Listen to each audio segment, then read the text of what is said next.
You have a physical, mental, spiritual, and emotional body. Each one of these aspects are a body of its own. Body does not just refer to a physical substance. You have a mental body for thinking, an emotional body for your emotions, a spiritual body for your energy in your astral form, and a physical body to encapsulate all of these. Each four of these aspects are essential for the human experience and essential to balance.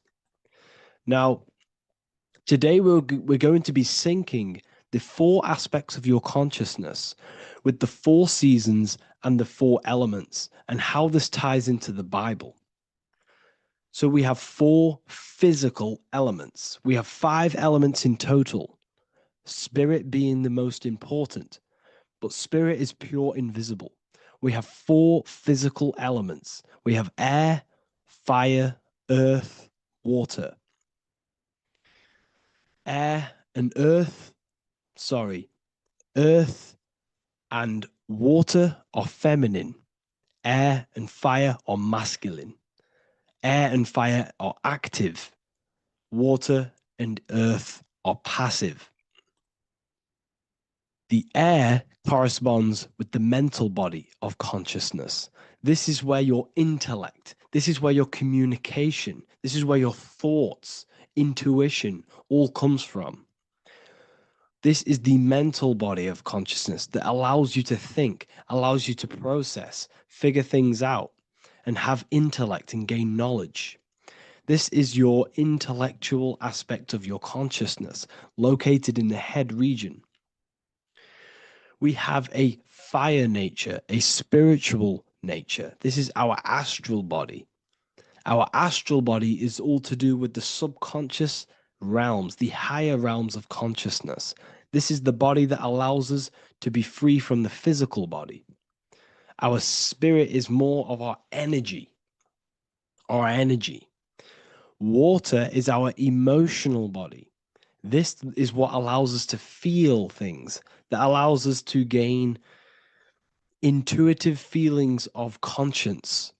So emotion allows us to understand what is right and what is wrong.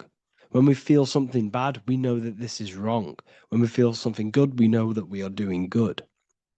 Emotions are a creational force that allows us to feel certain things to bring them into existence.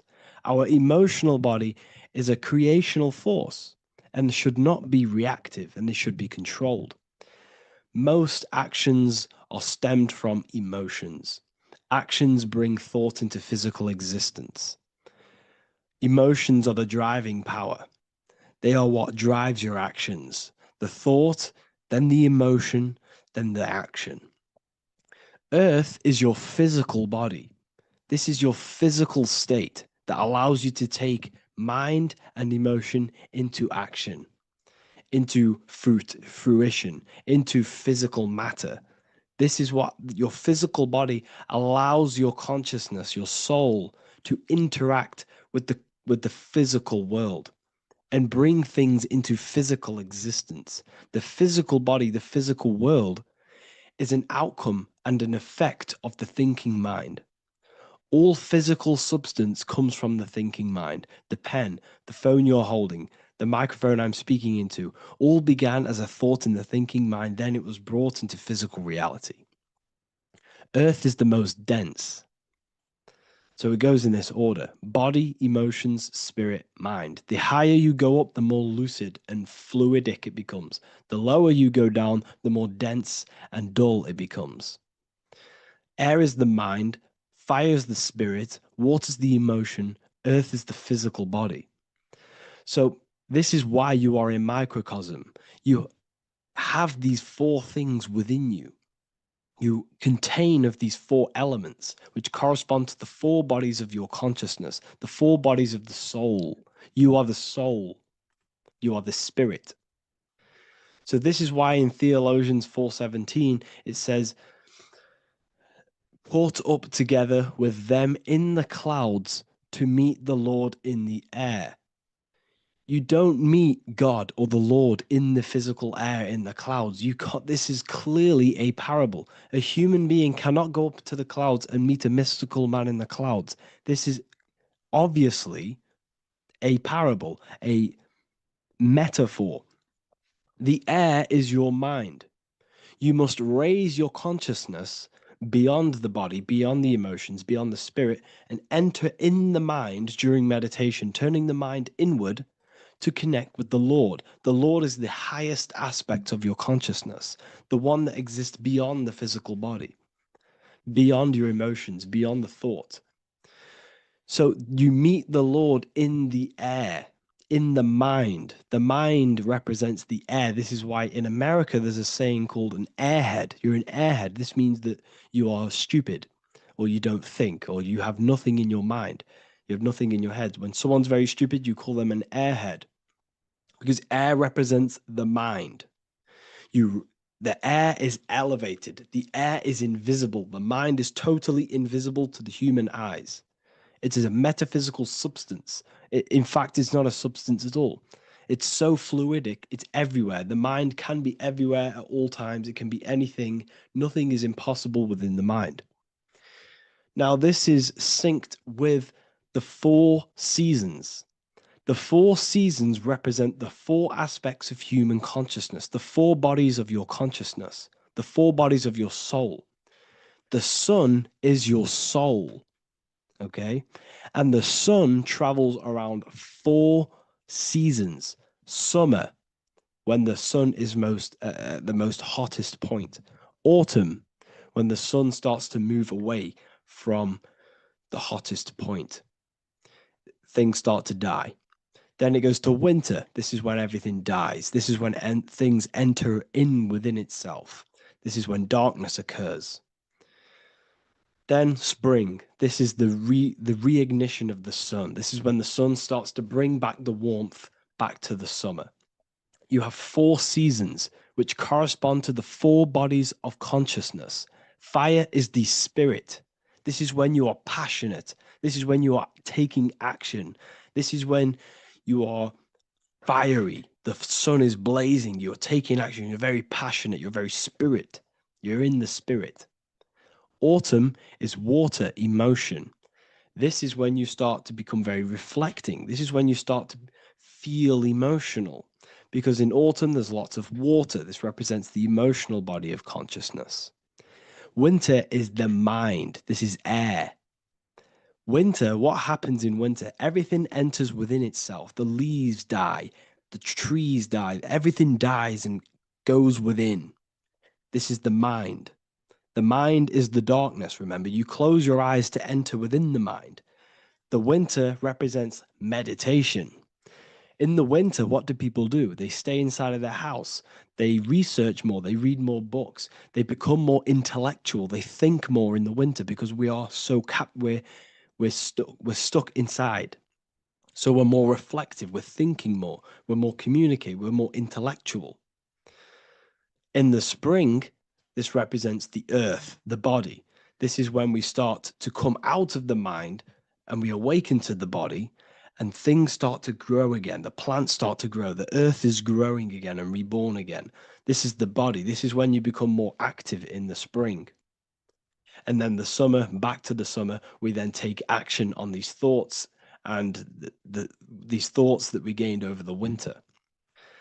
Essentially, this is just a massive cycle. And this is a daily cycle also. The nighttime is the winter. The morning is the spring. The midday is the summer. And the evening time is the autumn. This is a microcosm. We have 4 bodies of consciousness. You are the sun. You are the soul. And the soul has 4 bodies: summer, autumn, winter, spring. Emotion, air, body, spirit. Sorry, emotion, mind, body, spirit. So you are the soul. You are the pure essence of consciousness. The sun is your soul in the heart. And the seasons are inside of you because you are a microcosm Okay, you are a microcosm. The word sun is son. The Latin word for sun is sol, which is soul or solo, because the sun is solo. It's on its own. You are the soul, and the soul has the 4 different bodies of consciousness. So before we move on any further, if I've blown your mind, please, if you can, leave a like, a comment, a share, and a subscribe. Let me know what videos you want me to make in the future. Please drop a like. It definitely will help me. You are a microcosm of the macrocosm. Man is a miniature universe that goes through its own cycles. The seasons of the summer, winter, spring, and autumn do not occur merely outside of him, but within him as well. The summer is within you. You feel different in the summer. You feel different in the winter. You feel, depending on the body of consciousness, your soul's interacting with. So the sun in the sky is your soul inside, and the sun goes through these cycles, which is affecting your bodies of consciousness, because the cycles represent your bodies of consciousness. Now, this ties in with the Bible. This is why we have 4 gospels. This is why Matthew, Mark, Luke, and John are always seen with the 4 different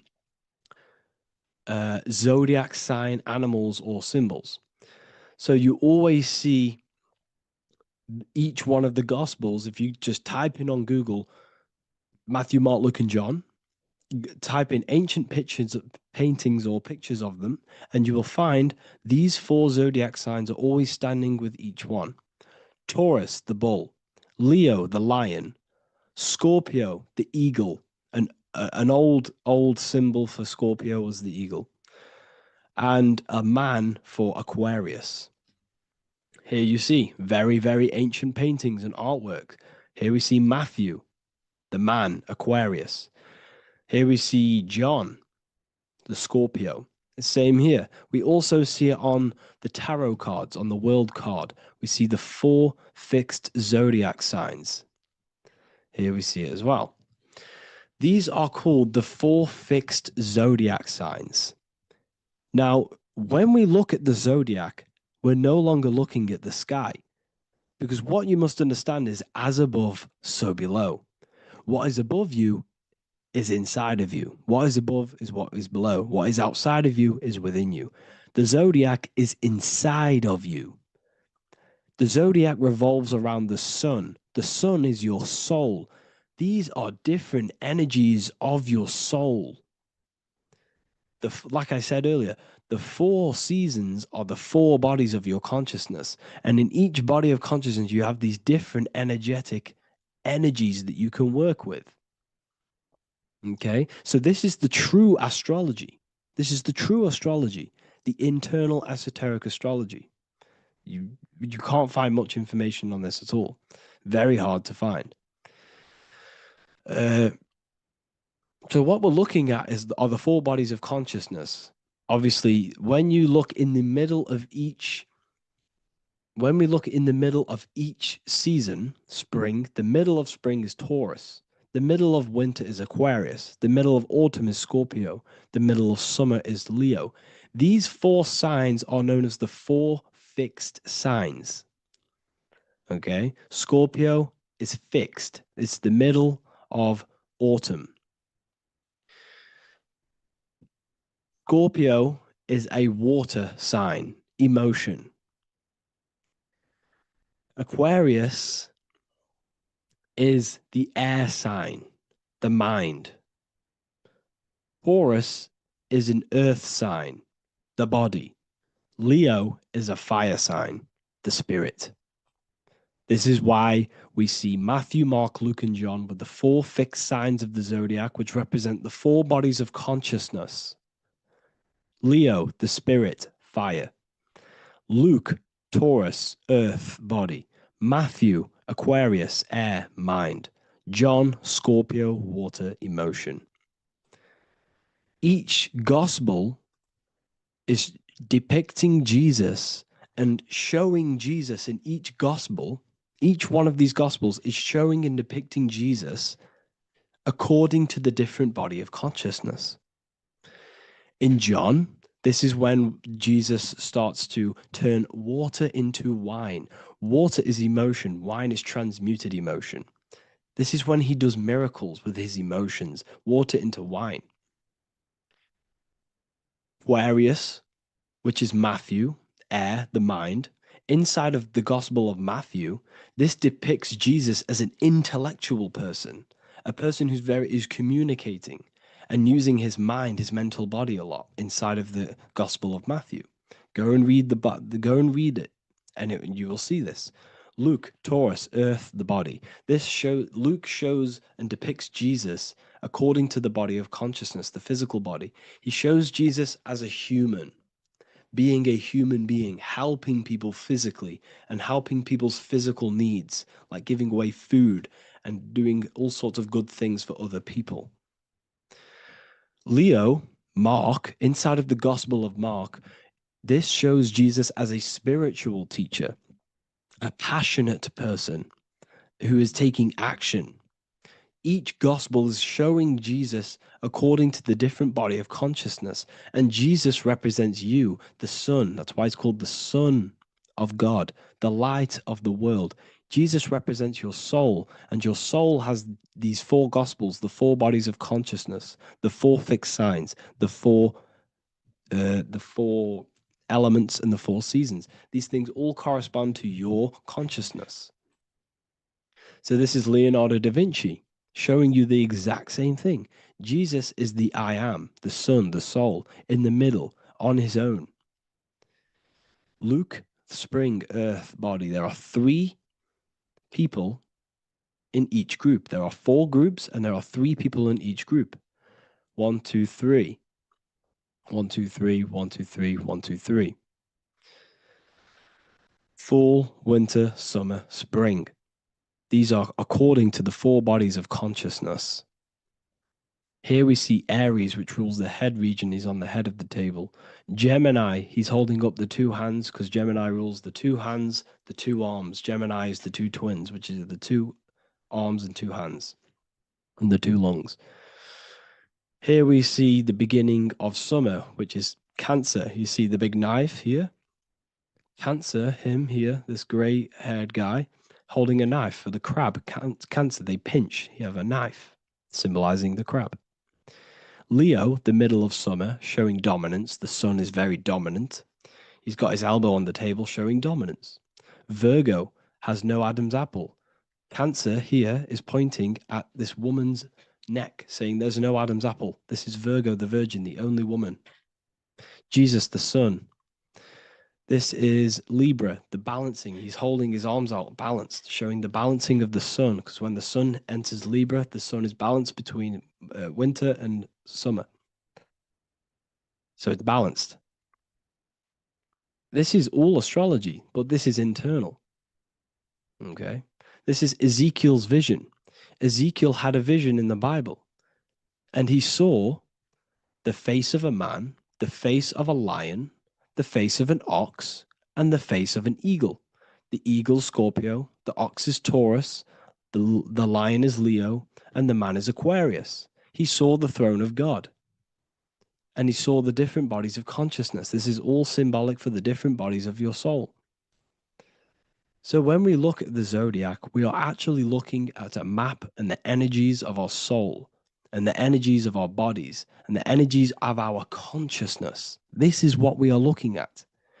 Each zodiac is an aspect of our consciousness and an energy that we can work with and that we must purify. Balance and purification is essential. Imagine playing a brand new video game. Let's say a brand new video game came out and you had to play it. What happens when you play that game? You don't know the controls. You cause chaos in that game.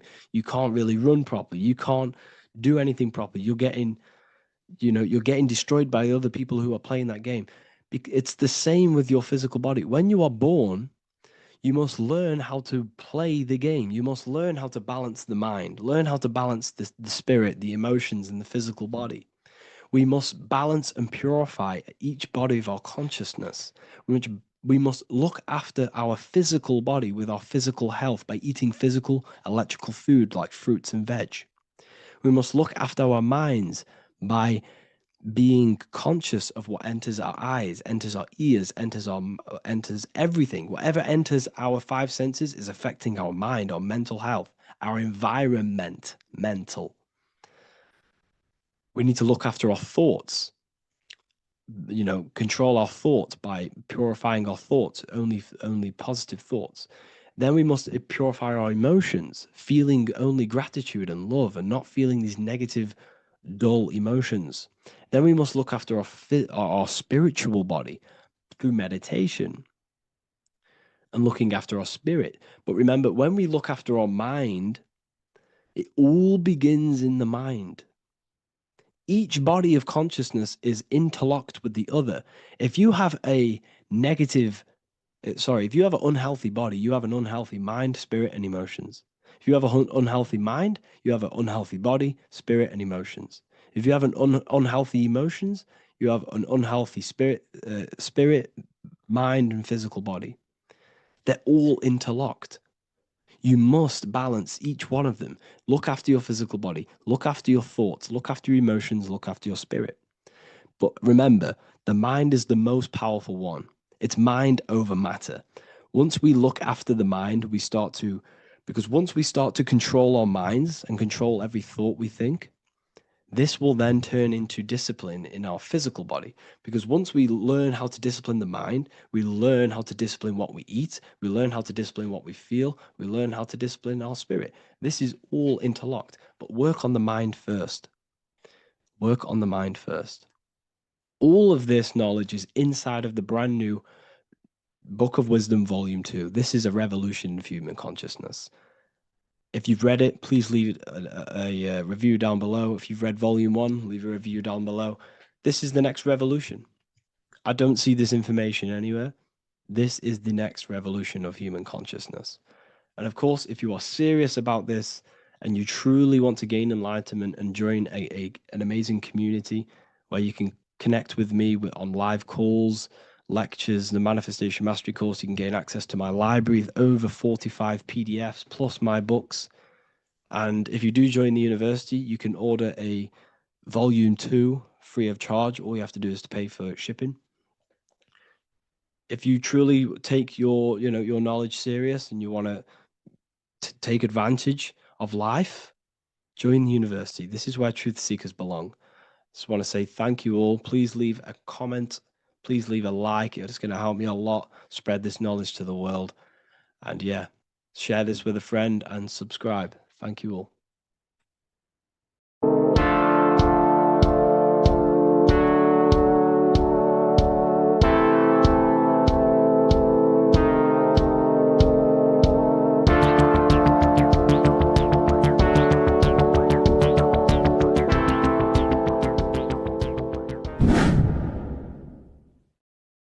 Welcome back, people. We're back with another video.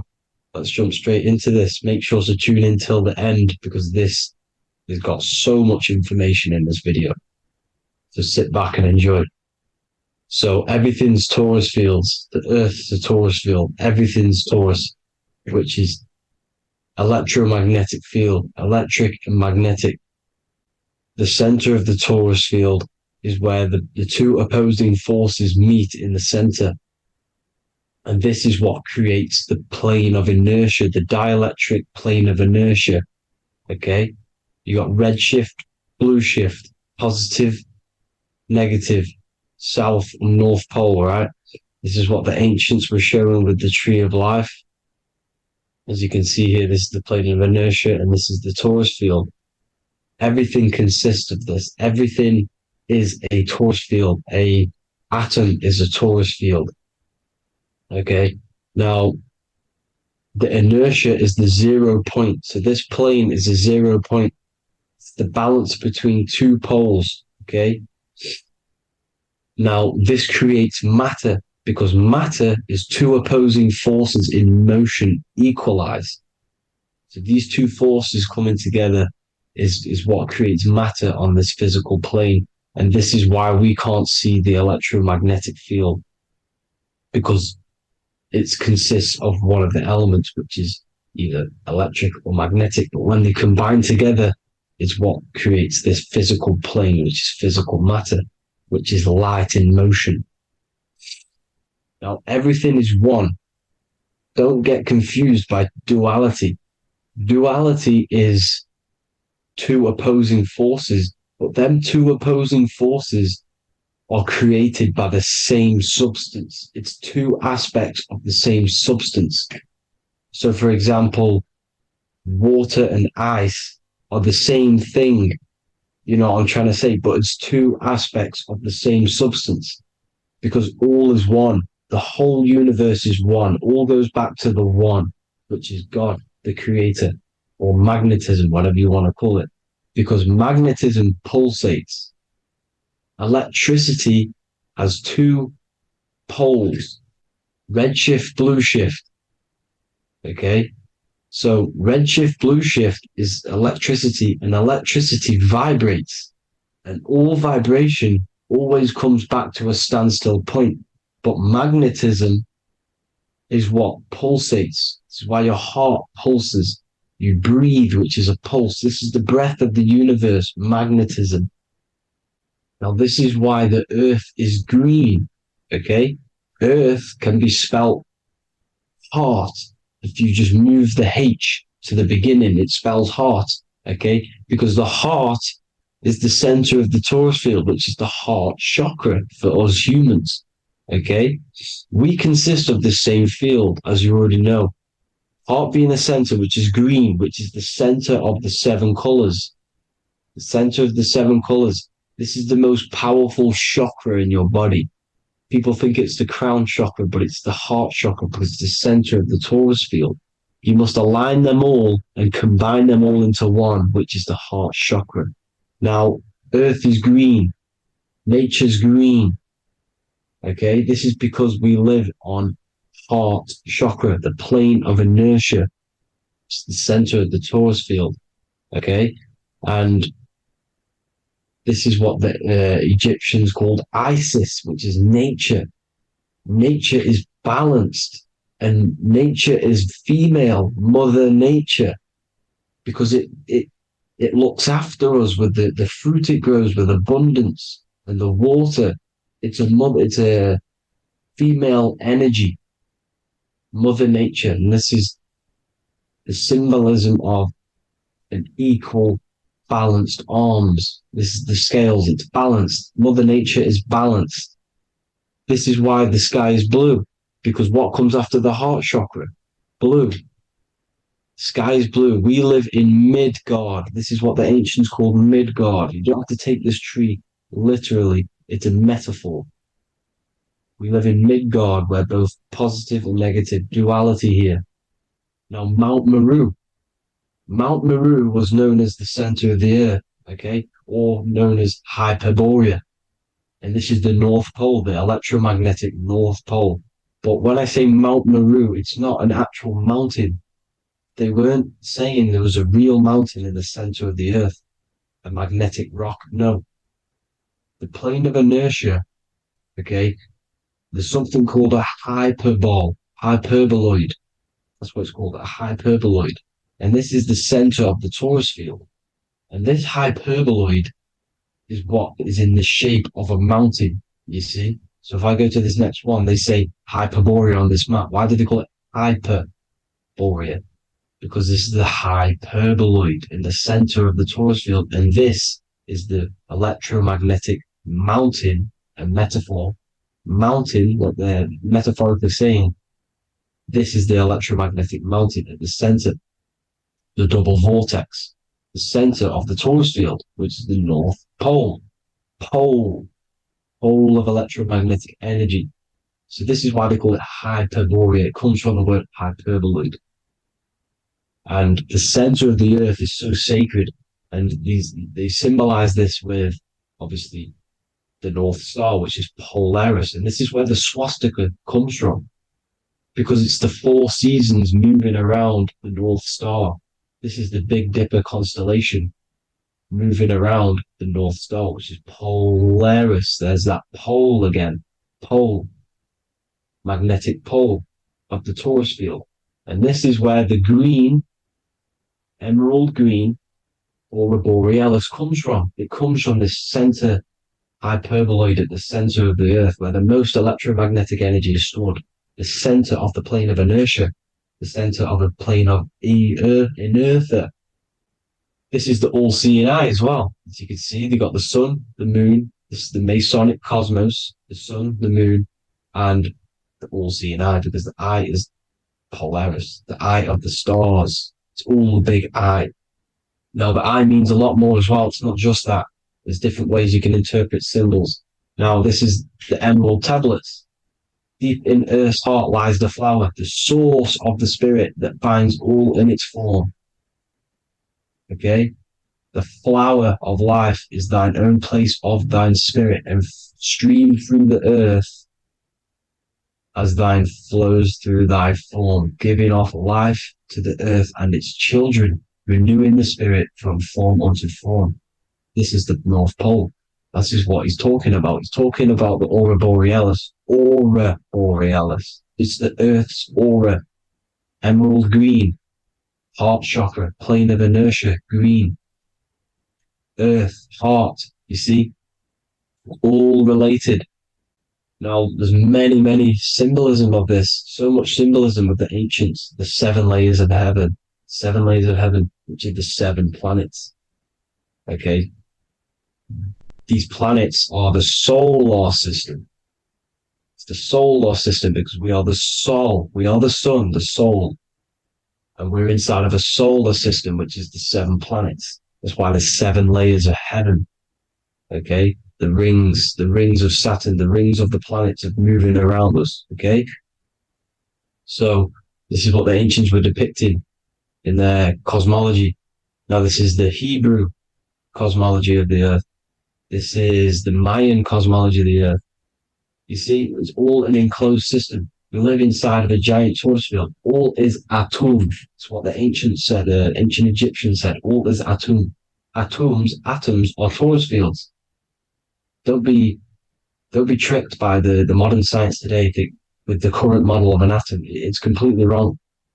They're hiding the torus field. They're hiding the electromagnetic field, which is in everything.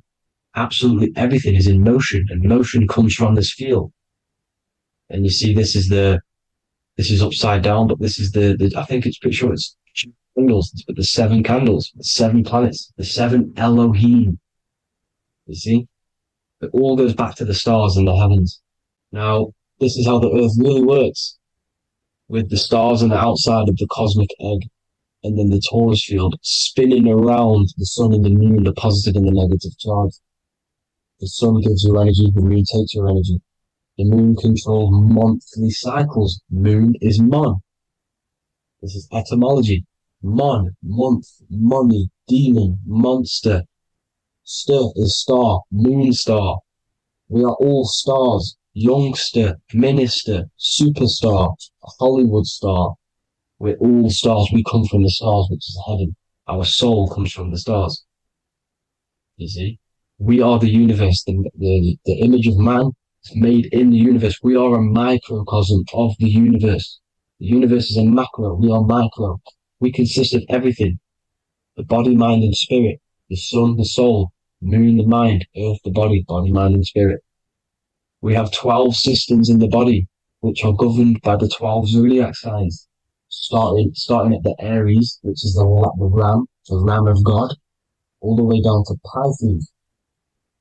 And Capricorn, kneecap. It all goes back to the stars. We are the stars. We are the universe. Everything is inside of us. Everything.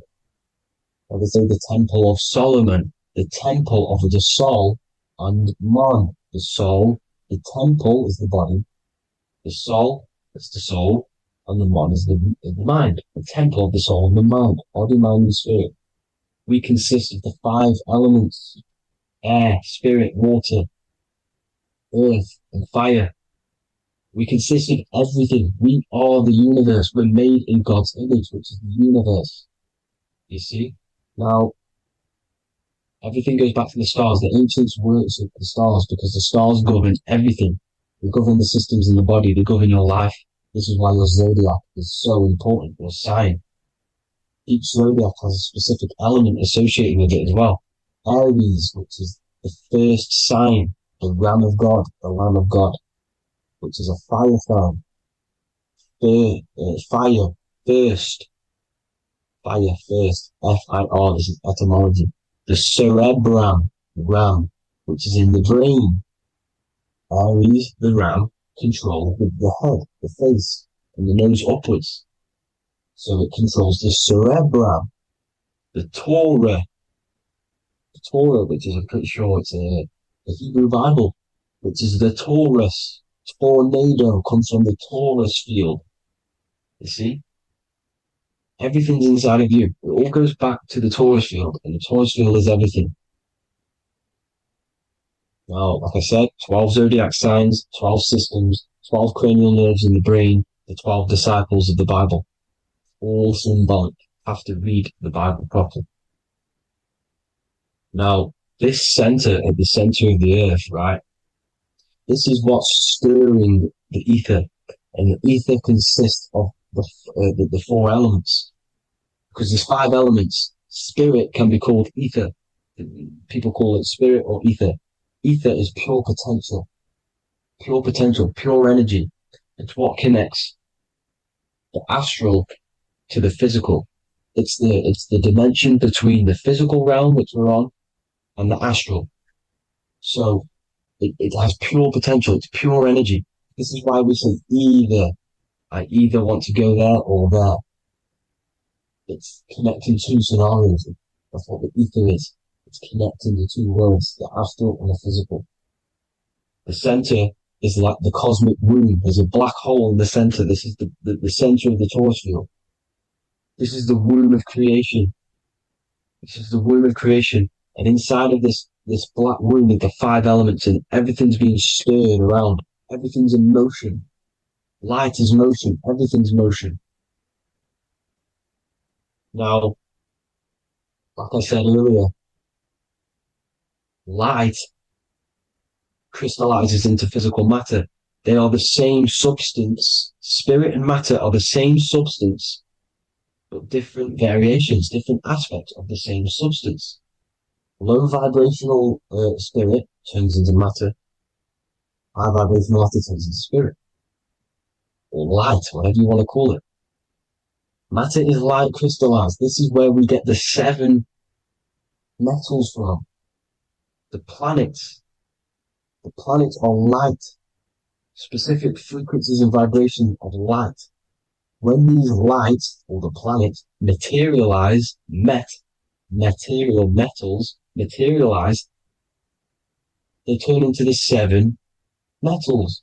Saturn turns into lead. That's why lead is red. Saturn is red. The sun turns into gold. That's why the gold is yellow and the sun is yellow. You see, Saturn is the time god. What happens in autumn? The leaves turn red and they die. This is why Satan, time god, the reaper, everything is crystallized till its death and then reborn again. You see, rust. When things rust, it turns to red. Because it's Saturn. Saturn crystallizes everything. He's the reaper who comes around in winter. You see? He's Satan. Jesus and Satan, the sun and Saturn. They say we live in a solar system. The solar system. I think I've already just broke this down. The 7 planets are the 7 chakras. Everyone already knows this. But I'm going through it anyway. But this is where we get the 7 planets from. And the 7 metals. You see, all the ancients knew it was an enclosed electromagnetic system. It's not a spinning ball in the middle of space, people. They want you to believe this so you get stuck in this material world. Because if you believe everything's material, you can never affect this plane effectively. You can never create your life effectively if you don't understand the planes of existence. Because the mental plane is a higher plane. And it breaks down and it controls the planes below it. The mental plane, hold on, I've got it here for you. The mental, the astral, etheric, and physical. Etheric connects the physical to the astral, but the mental is what's above them all. You see? Now, It's important to understand this. It's important. However, the ancients always talked about the enclosed system. Only NASA, which is introduced around the Roman times, not NASA, but the globe Earth was introduced around the Roman times. Okay? By these Masons. These Masons introduced this because they wanted to take over the minds of the masses and control them. These people worship the physical realm. They know how it works. They know the ins and outs of it. They know how to do the magic. They know how to do it all. They understand it all. That's why Masonry have to take the oath. The oath of not speaking. You're not allowed to speak about anything you learn about in Masonry because they're discovering the truth about your mind and how it creates reality and stuff like that. So this is the Masonic cosmology, the 5-pointed star, the 5 elements, the checkerboard for duality, positive and negative, the 2 aspects of every substance. This is another ancient painting depicting the firmament, the stars inside the firmament, the sun. You see, the ancients worshipped the sun because it's so important for sustaining our life. It's the only reason we're alive is because of the sun. But then people think it gives you cancer today. They brainwash you to think the sun gives you cancer when it's the #1 source of all life. They want you to believe it's a big, spinning, dangerous ball in space. It's not. It's here to give us life. It's God's son. That's why Jesus is known as God's son. It is the Son of God. God created that to sustain us. You see? So it's important you understand the true cosmology of where you are, because if you don't know where you are depleted of all of your morals. You're depleted. You're demoralized. You're lost. You don't know where you are. You don't know where you exist. Okay? Once you accept the globe model, the heliocentric model, you will subconsciously think that you come from nothing. This is why they implemented the evolution theory just after the globe model was introduced by Charles Darwin. Charles Darwin came in after the globe model. He's a Mason. He was another Freemason, and implemented evolution where we came from monkeys because they want you thinking less of yourself so they can manipulate your mind. You see? They want to manipulate your mind, and they have done since you got here. Since you came through that portal, you were manipulated from that day to believe this, believe that. The true cosmology, the truth will set you free. You will understand things better. You will feel better in yourself when you know the sun is here for you. You'll feel better in yourself that you know that you didn't come from a monkey. You were created as a human, a manifester, a creator. You're so intelligent. Your mind is amazing. It can manipulate matter, mind over matter. See? Thank you all people for tuning in. Tap in with yourself. Love yourself. Find the truth. Spread the truth. Nothing dies. Nothing in this creation dies. Everything's energy. Everything's light. Light can never die. You're a light being. That's why it says Hugh. Hugh man. Hugh is light in Hebrew. Or Latin. Either one of the two. You are light. You're a light being. You never die. Ever, ever, ever die. Ever. Stop thinking you're going to die. This body will die because it contains electricity. And electricity always goes back to a standstill point because of vibration. Electricity vibrates. You are pure light. You will never ever die. Thank you all people. God bless. Make sure to like, subscribe and share.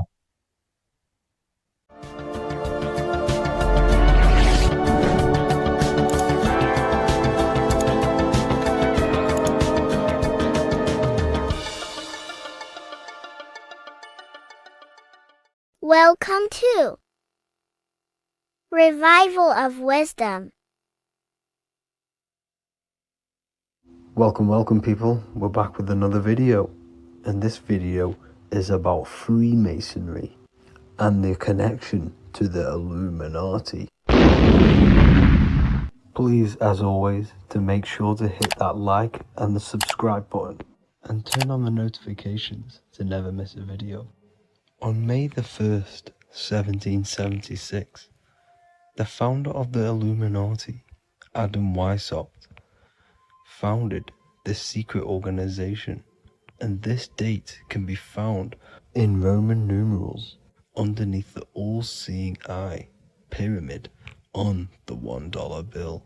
This $1 bill also says Anno Coptus Novus Ordo Secularum. This is Latin for announcing the birth of the New World Order. This New World Order will be headed by Lucifer, the all-seeing eye, and followed by the 13 layers of bricks for the 13 elite bloodlines. So your Orsini's, Rockefellers, Rothschilds, Soroses, and the other 9 elite families. So when Adam Weishaupt created the Illuminati, he made it consisting of high-level degree Masons, French and Latin philosophers, and many more powerful people to all become one society. So this is why you see Masons using the same symbol of the all-seeing eye inside the pyramid. But not all Freemasons are part of this Illuminati secret society. As the 33rd degree Freemason Manly P. Hall said in his book The Secret Teachings of All Ages, Freemasonry is a fraternity within a fraternity, an outer organization concealing an inner brotherhood of the elect. So what he's saying here is that Freemasons have to go up the degrees of Freemasonry, and once they hit the top, they either get elected or not into these secret societies like the Illuminati, Skull and Bones, and Knights Templar. So when you see celebrities doing this one-eye symbolism, either covering one eye, doing the triangle, or doing 666 over one eye, this is showing and reflecting the symbolism of Freemasonry. They have taken the oath to never speak on anything they learn about Freemasonry. Duncan's Ritual of Freemasonry book states the oath they have to take. Quote, I ... of my own free will and accord, that I will hail, ever conceal, or never reveal any of the secrets, arts, points of Master Mason's degree to any person whomsoever. All this most solemnly, sincerely promise and swear. Now, this is what happens when they break the oath, stated in this book, quote, myself severed in two, my bowels taken from thence, and burnt to ashes. So this states that Freemasonry comes first, before any law of the land. It has the right to kill you if you break your oath. This is the hand gesture they have to do every time they enter the ritual room inside the Masonic lodge. This is the cutthroat symbol, showing you and reminding you of the oath and what will happen if you break it. Now in this book, Richardson's Monitor of Freemasonry, it states, if you break your oath, binding myself under no less penalty than to have my throat cut across, my tongue torn out by the roots, and my body buried in the rough sands of the sea. If they do not decide to kill you, this book states this by pointing him out to the world as an unworthy vagabond, by opposing his interest, by dearranging his business. In other words, they have the power to frame you and destroy your reputation to the world, and destroy your business if you break this oath. So yes, they do kill to keep this truth hidden, because this truth of this reality is what keeps them in power. They have the ability to manipulate people, because people do not know what manipulates them. This is why they call themselves the government. They govern the ment, which is the mentality, because the mind is the root cause of reality. They control what you perceive to control what you manifest. By knowing the truth, You are set free, and you no longer need no controller above you. So this is why they are willing to kill and do whatever it takes to keep the truth concealed within these high-level degrees of masonry and these secret societies. However, going back to Manly P. Hall's book, it states, part of the symbols are displayed here to the initiate, but he is intentionally misled by false interpretations. So this is saying even Freemasons are intentionally misled and told lies to conceal the truth, to make sure the truth is hidden in the high degrees of Masonry. So that's it for this video, guys. Thank you all for tapping in. Please leave a like and a subscribe. God bless.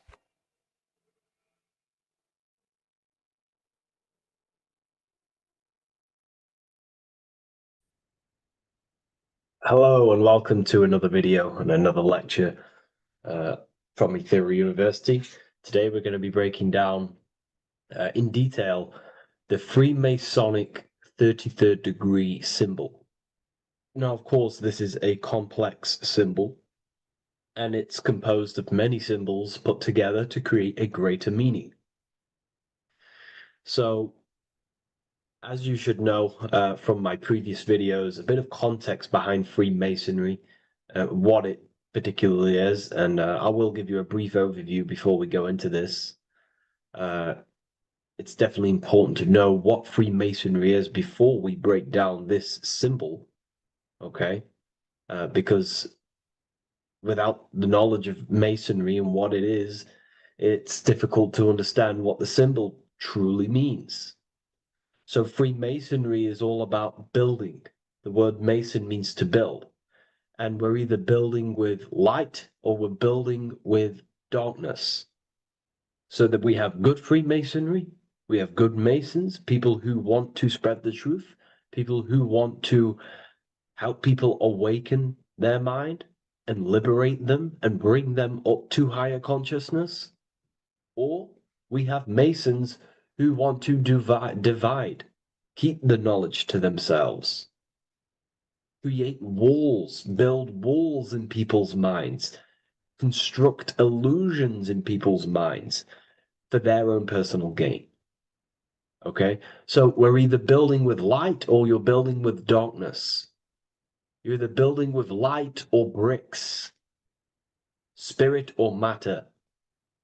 God and the devil, same thing. You're either uplifting people or dividing people. Each and every single one of you is a Freemason. Well, a Mason. Not a Freemason, but a Mason. You are a builder. And you're either constructing division in you and other people, or you're either creating oneness. Everyone is doing this. Everyone is building. Everyone is contributing towards the world and building our reality. So Masonry is a craft, and that craft is to craft a better mind and heart, a higher consciousness, a higher understanding of the self, building a higher perception of yourself, getting to know who you actually are, why you are here. Every action, behind every single action, behind every single cause is choice. You chose to be here. Whether you know why you are here or whether you do not know. You chose to be here in this time, in this period of life on the earth, on this physical dimension. The mind of yours chose to be here in this body at this specific time. You are playing a role, you are building in this world at this specific time. So Masonry is all about getting to know the self, to know what you actually are through gnosis. Gnosis is direct knowledge obtained and extracted from direct experience. Knowledge extracted from direct experience. Knowingness. You know you have hands. You don't believe you have hands. You know you have hands. That's what knowing thyself truly means. To go within the self. To dwell in meditation for long periods of time. Not even meditation. To dwell, closing your eyes and thinking internally. Not thinking externally about anything outside you, but thinking and questioning internally, and you shall find answers. Seek and you shall find. If your heart is truly set on knowing, on getting to know true knowledge and knowing yourself, then you will find it. Okay, so because that's what the heart is. The heart is where we find our treasure. That's why it's inside of our chest. Our chest holds the treasure. What is your treasure? Your treasure is your physical manifestation. And whatever you act, whatever your heart cares about, your body follows. Your body takes action towards what you care about in life. This is why we say follow your heart, because your body follows the heart, what you care about. If you do not care about something, you do not take actions towards it. Whatever your heart loves and has that love energy for, the body follows. If you truly want to become enlightened and truly want to reach higher consciousness, then you will. You truly care for that, then you will find it. You have to go within. Okay, so this is what Masonry is about. It's about going within and finding out your true nature and constructing a higher consciousness by dissolving walls and blockages inside your mind and heart, purifying the self. Because you can care about sick and twisted things. Okay? We can see that in society. People like killing people. It's psychotic, but I know.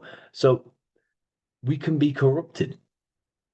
Okay, so going into this symbol, what does this symbol mean? What is it trying to portray? Okay? Before we go into this symbol, particularly, we're looking at the Scottish Rite Freemasonry. So we have the the first degree all the way up to the third degree is Blue Lodge Masonry. Then from the fourth degree of Freemasonry to the 32nd degree is what we call Red Lodge Freemasonry, the Red Lodge degrees. So again, that is that symbolism of that red and blue, the left and right, masculine, feminine, water, fire. It's that symbolism again of the two polar opposites of reality, of masculine and feminine qualities, solar and lunar, the left and right hemispheres of the brain, the inner and out world, inner and outer world, the brain and the heart. These are all polarities, okay? Spirit and matter. We have to unify these. But we're looking at the 33rd degree. This is the end of the Scottish Rite of Freemasonry, and it's considered the illuminated degrees. Illuminated. This is when one gets to know the true self, the true knowledge, when one has gone within, mastered the self, got rid of mental blockages, blockages in the heart, purified the self, and they know who they are. They have higher consciousness. And in this breakdown today, I'm going to show you how they have higher consciousness through this symbolism. Okay, so I was going to say something, but I totally forgot what it was. But anyways, we'll move forward with this symbol. Oh, that's what it was. Water melts. Well, ice melts at 33 degrees, symbolizing ice represents solid matter, ego, the physical body, left brain thinking, physical reality identification, identifying self with the ego, the name, the job, the reputation, that's the ice, that's solid, that's ego thinking, left brain thinking. When we identify ourselves with the body, our ego, our name, our job, our reputation, our family, that is ego. That is pure earthly survival base level consciousness. This is the degree, this is the level of state of mind that we need to rise out from and figure out what we are, what you actually are inside you. When you turn off your thoughts, what are you then? If you do not think, you are not your name, your job, your reputation, your family, your beliefs. Because when the mind is turned off, there is still something left. That is you. And that is the substance that we have to get to know through gnosis, through going within and thinking internally and dwelling within. Okay. So Freemasonry is all about learning about the psyche, the true nature of consciousness, how it functions, the mechanics of consciousness, how we can integrate universal law with consciousness. We're going to be going into that. Natural law. How we can become one with God's law. We can become one with the universe and integrate universal consciousness into yourself. Okay, so the first thing I'm going to say about this symbol, straight away, the first thing you probably notice about the symbol is the eagle. The eagle is a bird. Okay, what do birds do? They are high in the air. They are above the earth, which represents rising consciousness, rising the mind out of the lower mind, earth-based survival, impulsive, reactive, egotistical mind. And we're pulling us out, we're rising from that. The earth represents that lower base survival consciousness, ego-driven thoughts. And we're rising up. The bird is free. It's free from the earth. Okay? It's free. It's elevated. It looks down upon the earth. So the eagle is a bird which represents higher view of self, a higher understanding of the self. It's elevated. We have a higher view of myself when I reach the 33rd degree. That is what it's showing you. That is what it's symbolizing. Okay? It's above the earth. It is free. It looks down. When you have higher consciousness, you become enlightened. It's impossible not to look down. You do look down on people, but not in a bad way. Not in a bad way. That sounds bad. I understand if that sounds bad, but that's not a bad way. I don't mean that in a bad way or a bad-hearted way. I mean that as when you have higher consciousness, you can see people who are living and dwelling in zombie mode, low-level earth-based consciousness. They think they're the body, they think they're their name, their job, their reputation, their family. So it represents looking down because I have higher awareness of myself. I know what I truly am. The water is flowing at the 33rd degree. The water melts at the 33rd degree, representing the flowing of consciousness, the flowing of the mind, flowing of light energy entering the body. Because when we reach higher consciousness, when you raise your consciousness, which is just an easier way of saying mastering thoughts, mastering yourself, we no longer give attention to negative thoughts because we understand what thoughts are. And why would you let your own mind take away your own power? So again, Freemasonry is about gaining personal power, not in a bad way. Well, it can be used for bad. Gaining mental power, a strong mind. Most people have very, very, very weak minds in this world. very weak minds.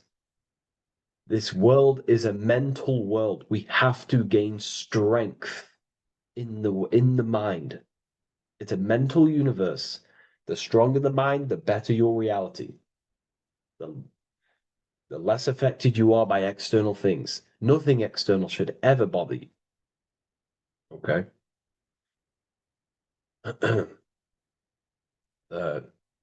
So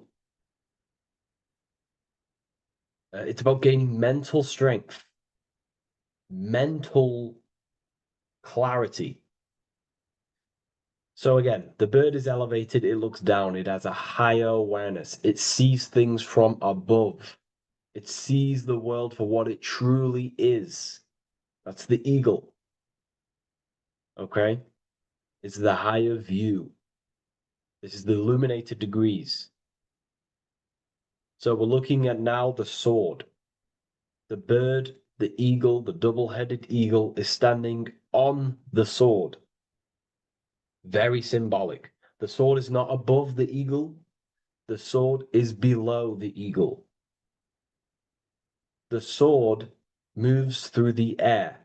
On a basic breakdown of the sword, it represents power. Power. Because if I have a sword, I hold the power over you. That's what it symbolizes. In war, you have a weapon bigger than someone else and more destructive than someone else, you hold the power.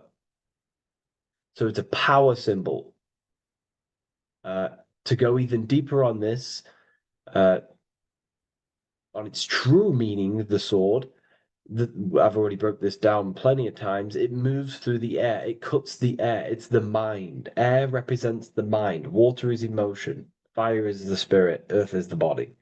So we're looking at the mind, the power of the mind. And the eagle is standing on top of this, representing, I am conquering my own mind. I am conquering my mind. My mind does not conquer me. My mind is truly mine. I hold the power over it. I stand on top of my mind. The mind does not rule me. Thoughts do not enter my mind that take away my power. I think it, I feel it, I act towards it. It's unity. My mind is the monarch. It is the command center. It is mine. I'm above the mind. That's what it's showing here. I hold full control over this mind. I hold the power. Okay? And I have an elevated view of the mind. The eagle is elevated. It looks at the earth from above. It's the higher perception of the mind. The mind has a higher view of the self. It is conscious. Most people are not conscious. Okay? Most people walk around, they act unknowingly, they don't even know they exist. They don't realize they have consciousness. They think they grew from a monkey. They're born on a spinning ball in the middle of space, and they think they're the body. That is the level of earth-based consciousness. And it's saying, I hold the power. I hold my mind to what I want to direct the mind's forces to. I create with my mind. I carve reality. I shape my reality with my mind and thoughts and my intellect, my communication. Okay? That is what we're looking at here with the sword. It's on top, meaning I control it. When you stand on top of something, you are the top. You are on top of it. You hold the power. You rule over it. When you are the boss of your business, you rule the business. That's what we're looking at here. The sword needs sharpening. It always needs sharpening. You can't use a sword forever. You need to sharpen it.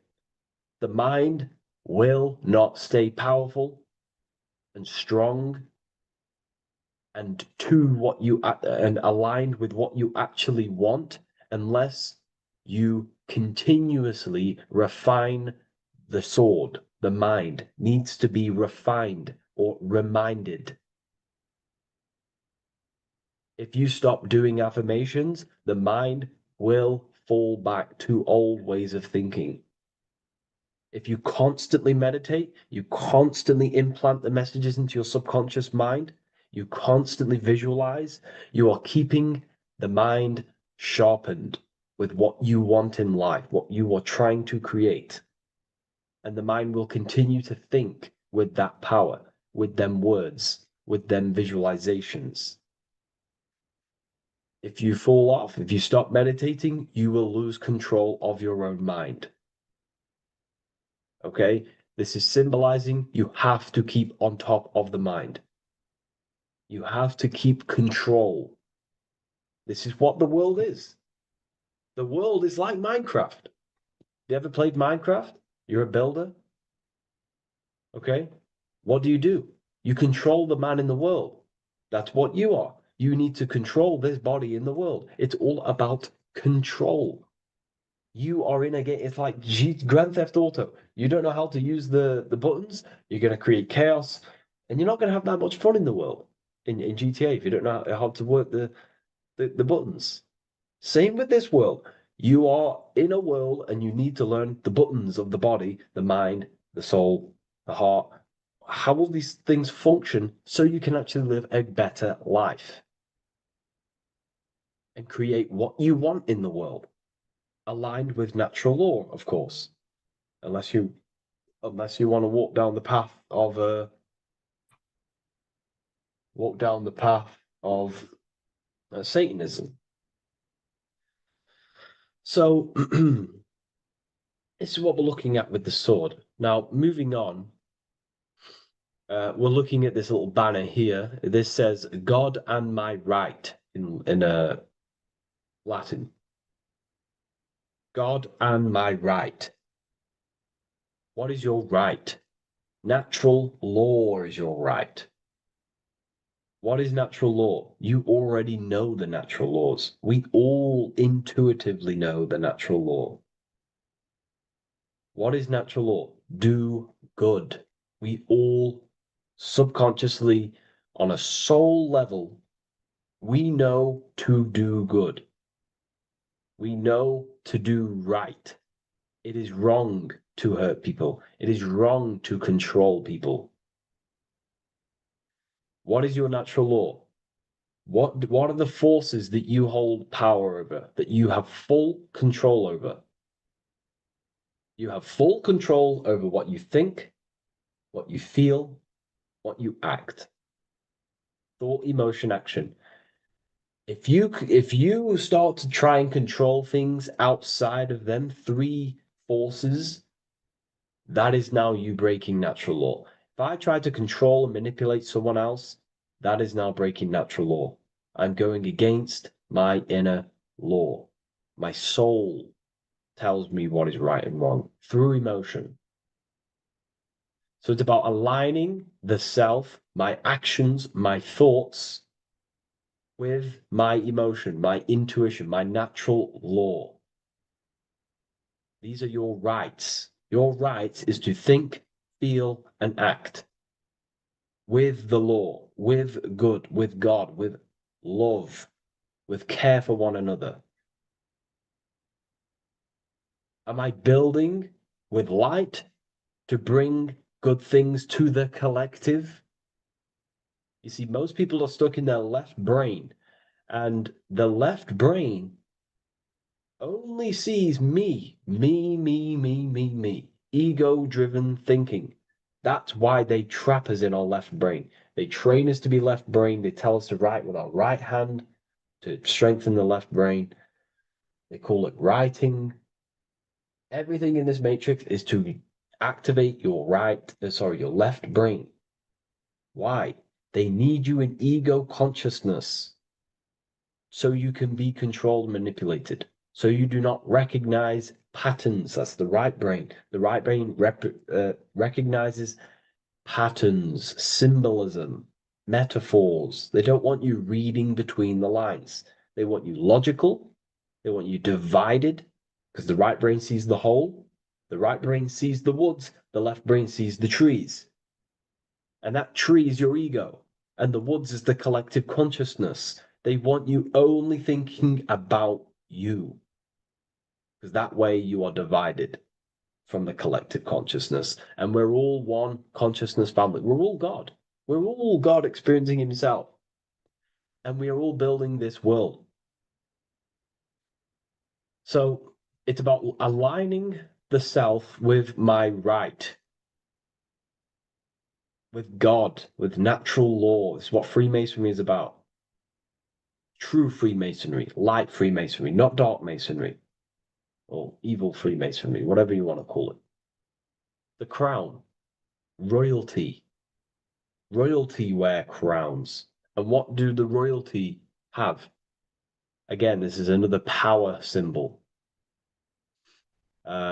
They hold control. Yes, royalty hold control. And that's why this crown is at the top of the image, not at the bottom of the image. It's at the top, representing I control the left, I control the right. I control my left brain and my right brain, the two eagle heads, the two views. The eagle has one eye on each side. It's looking, it's seeing. And that's symbolic of the left and right brain. We see, not physically see, but I mean perceive. We perceive reality with the left brain and we perceive reality with the right brain. And it's about unifying these two brains so we can see and perceive reality from a true lens. Because if we see reality only from the left brain, and a left brain dominated brain, we see everything as divided. But if we see everything from a right brain perspective, we see everything as whole. When everything is in the middle, you need to see reality from the middle. Yes, I have my own personal consciousness, and yes, there is a collective consciousness. So I need to balance between that. I need to see reality between the line, between the left and right brain, and align this worldview, and align my thoughts, align my actions with this. Because if you're left-brained dominated, you're only going to take action on ego. You're only going to take action on me. You're only going to think about me, me, me. But if you're right hemisphere brained, you're only going to take action for the collective, which is, yes, that's good, but you also need to think about yourself. Why did you come here? Your life has a meaning as well. It's not just about the collective, it's about you as well. But we need to balance this. You see? This is what we're looking at. The crown is in the middle, representing the balance, the power over the two. Okay? It's the balance, it's mastery, it's control. Royalty hold control over society, royal families. So it's about controlling the self. It's control over the eagle, control over the sword, over the mind. It's about personal power we're looking at here, self-control. Now we're looking at a upright triangle, which represents the element of fire, which is masculine. Masculine is all to do with action, action, the physical body. We're looking at fire, which represents spirit or transformation.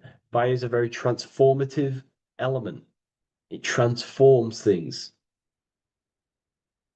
Okay, so we're looking at self-transformation through action. This is what we're looking at here. Fire is a very, very masculine force, a very penetrating and transformative force. So we're looking at transforming the self, not through knowledge, but through action. We have transformed the self, 33rd degree. I've reached the 33rd degree and I have now fully transformed. Now, there are higher degrees than 33rd degree, but we're just breaking down the symbol. That's a whole of a lecture. But this represents full transformation. 3, another If you watch my video on numerology, you know 3 is all about what? Transformation. Thoughts, emotions, actions. These are the transformative forces that turn and create reality.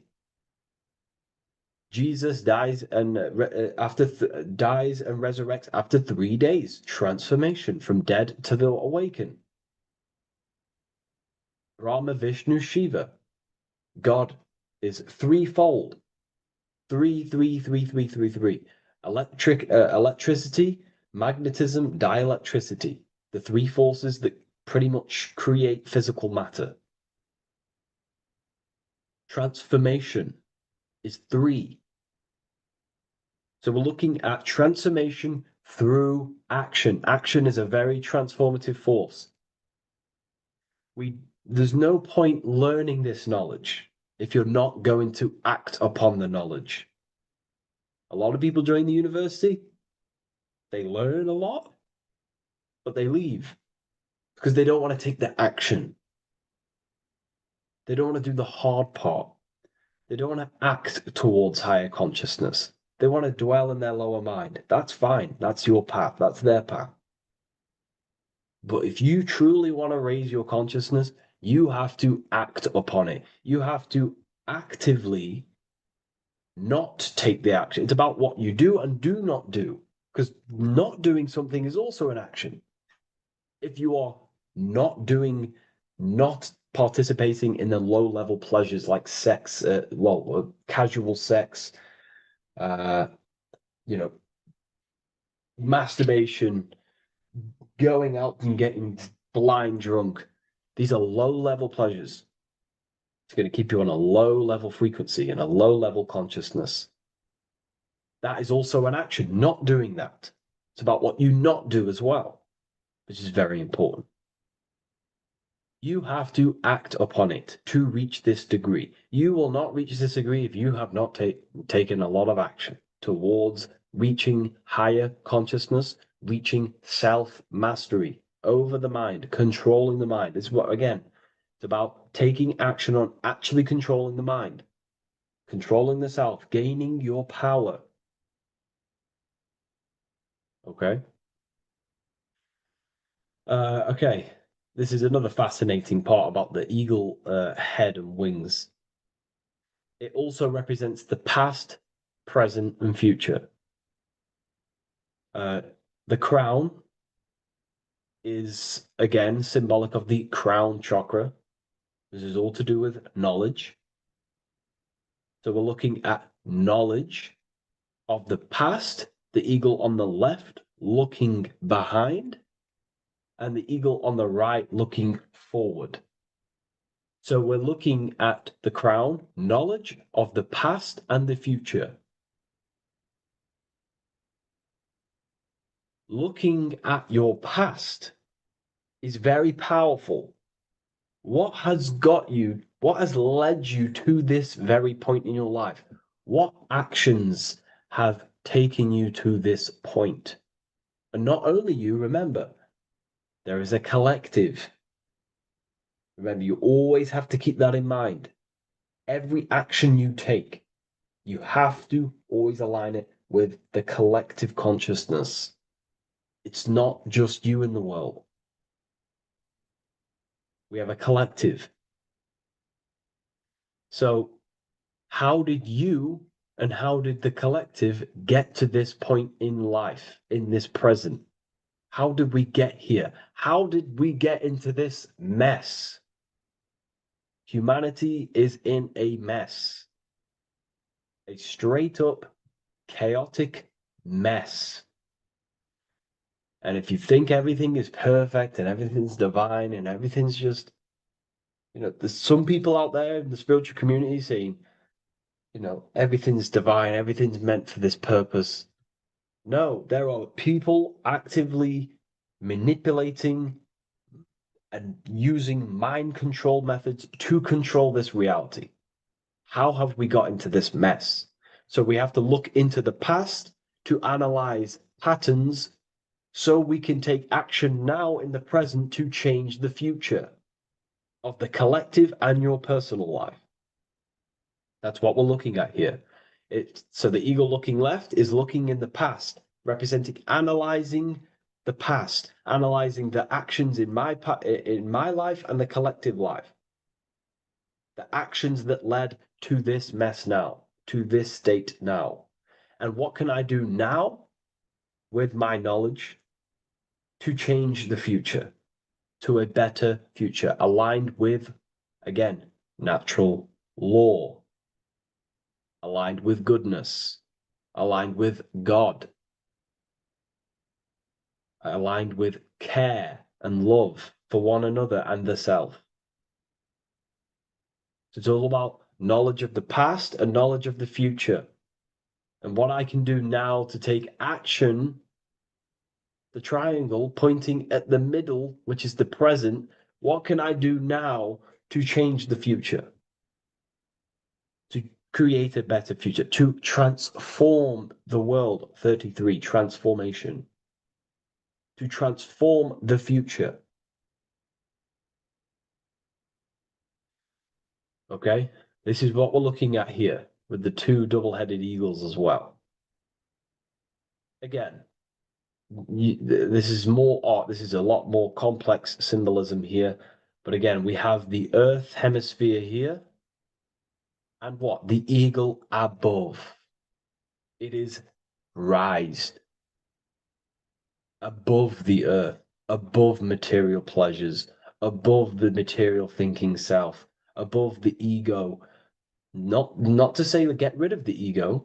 We need the ego. But balancing, control, power over the ego, power over the two hemispheres of the brain, power over my past and my future, power over time. What am I using my time towards? Time is your spiritual currency. Okay? It's elevated. It sees things from a higher perspective. It is higher consciousness.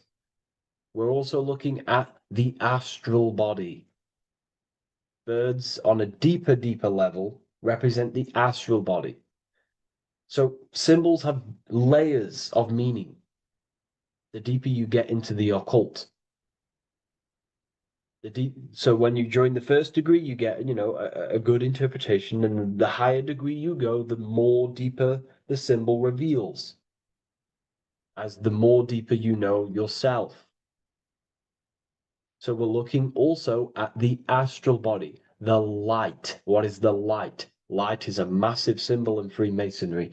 It's knowledge, gnosis. When you're very intelligent, you call someone, they're a bright child. They have enlightenment, light in the mind. Looking at light, a lot of knowledge, a lot of self-knowledge of the self, of the psyche, how I function, what I am, knowledge of the astral body, rising above the earth, astral projection, exploring your true nature, exploring consciousness. This is what we're looking at here. And in order to explore your astral body and explore the astral realm, you have to control the sword, the mind. And you can then explore. You are free like a bird to fly. This is all symbolic of rising consciousness. All symbolic. So I hope this video has gained a bit more clarity on this symbol and giving you some insights. And I will see you in the next one. Thank you for tuning in today.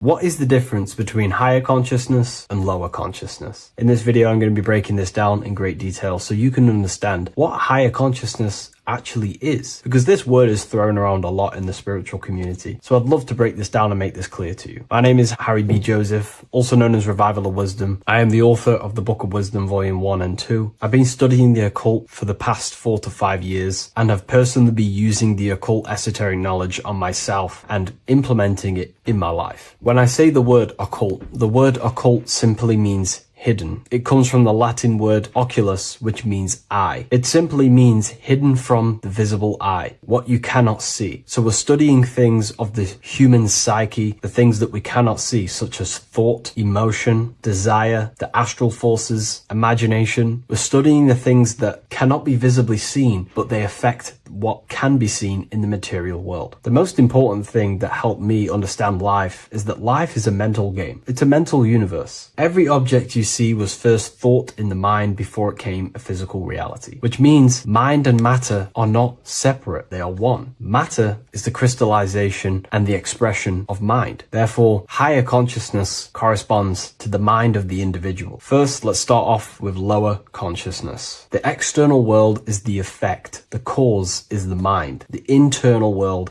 expresses the external world. Reality is created from the inside out. Lower consciousness simply means they're not aware of their internal world. They have no connection with their internal world. They act unconsciously. They are unconscious to their thoughts, what's going on inside their mind. They are unconscious of their hidden desires that drive their physical actions. They are unconscious. This is what in the occult they say spiritually dead, symbolized as a grave or a casket. Someone who is not aware of their internal world and they exist within the darkness. They think, feel, and act unconsciously. They have no awareness of their internal self. They think imagination is just a fantasy, which I don't blame them, because imagination in the modern world is painted to be some fantasy thing. Oh, you're just imagining things. But in the occult, this is a very powerful faculty of the mind. The imagination is the dimension that sits just above the physical plane, that pretty much all thoughts manifest there before it materializes in the material reality. Low consciousness simply means they are in reactive consciousness. The individual reacts to the effects that they have created through the cause of their mind, thoughts, emotions, and actions. If something bad happens in their external reality, their mind starts to think about reacting, complaining,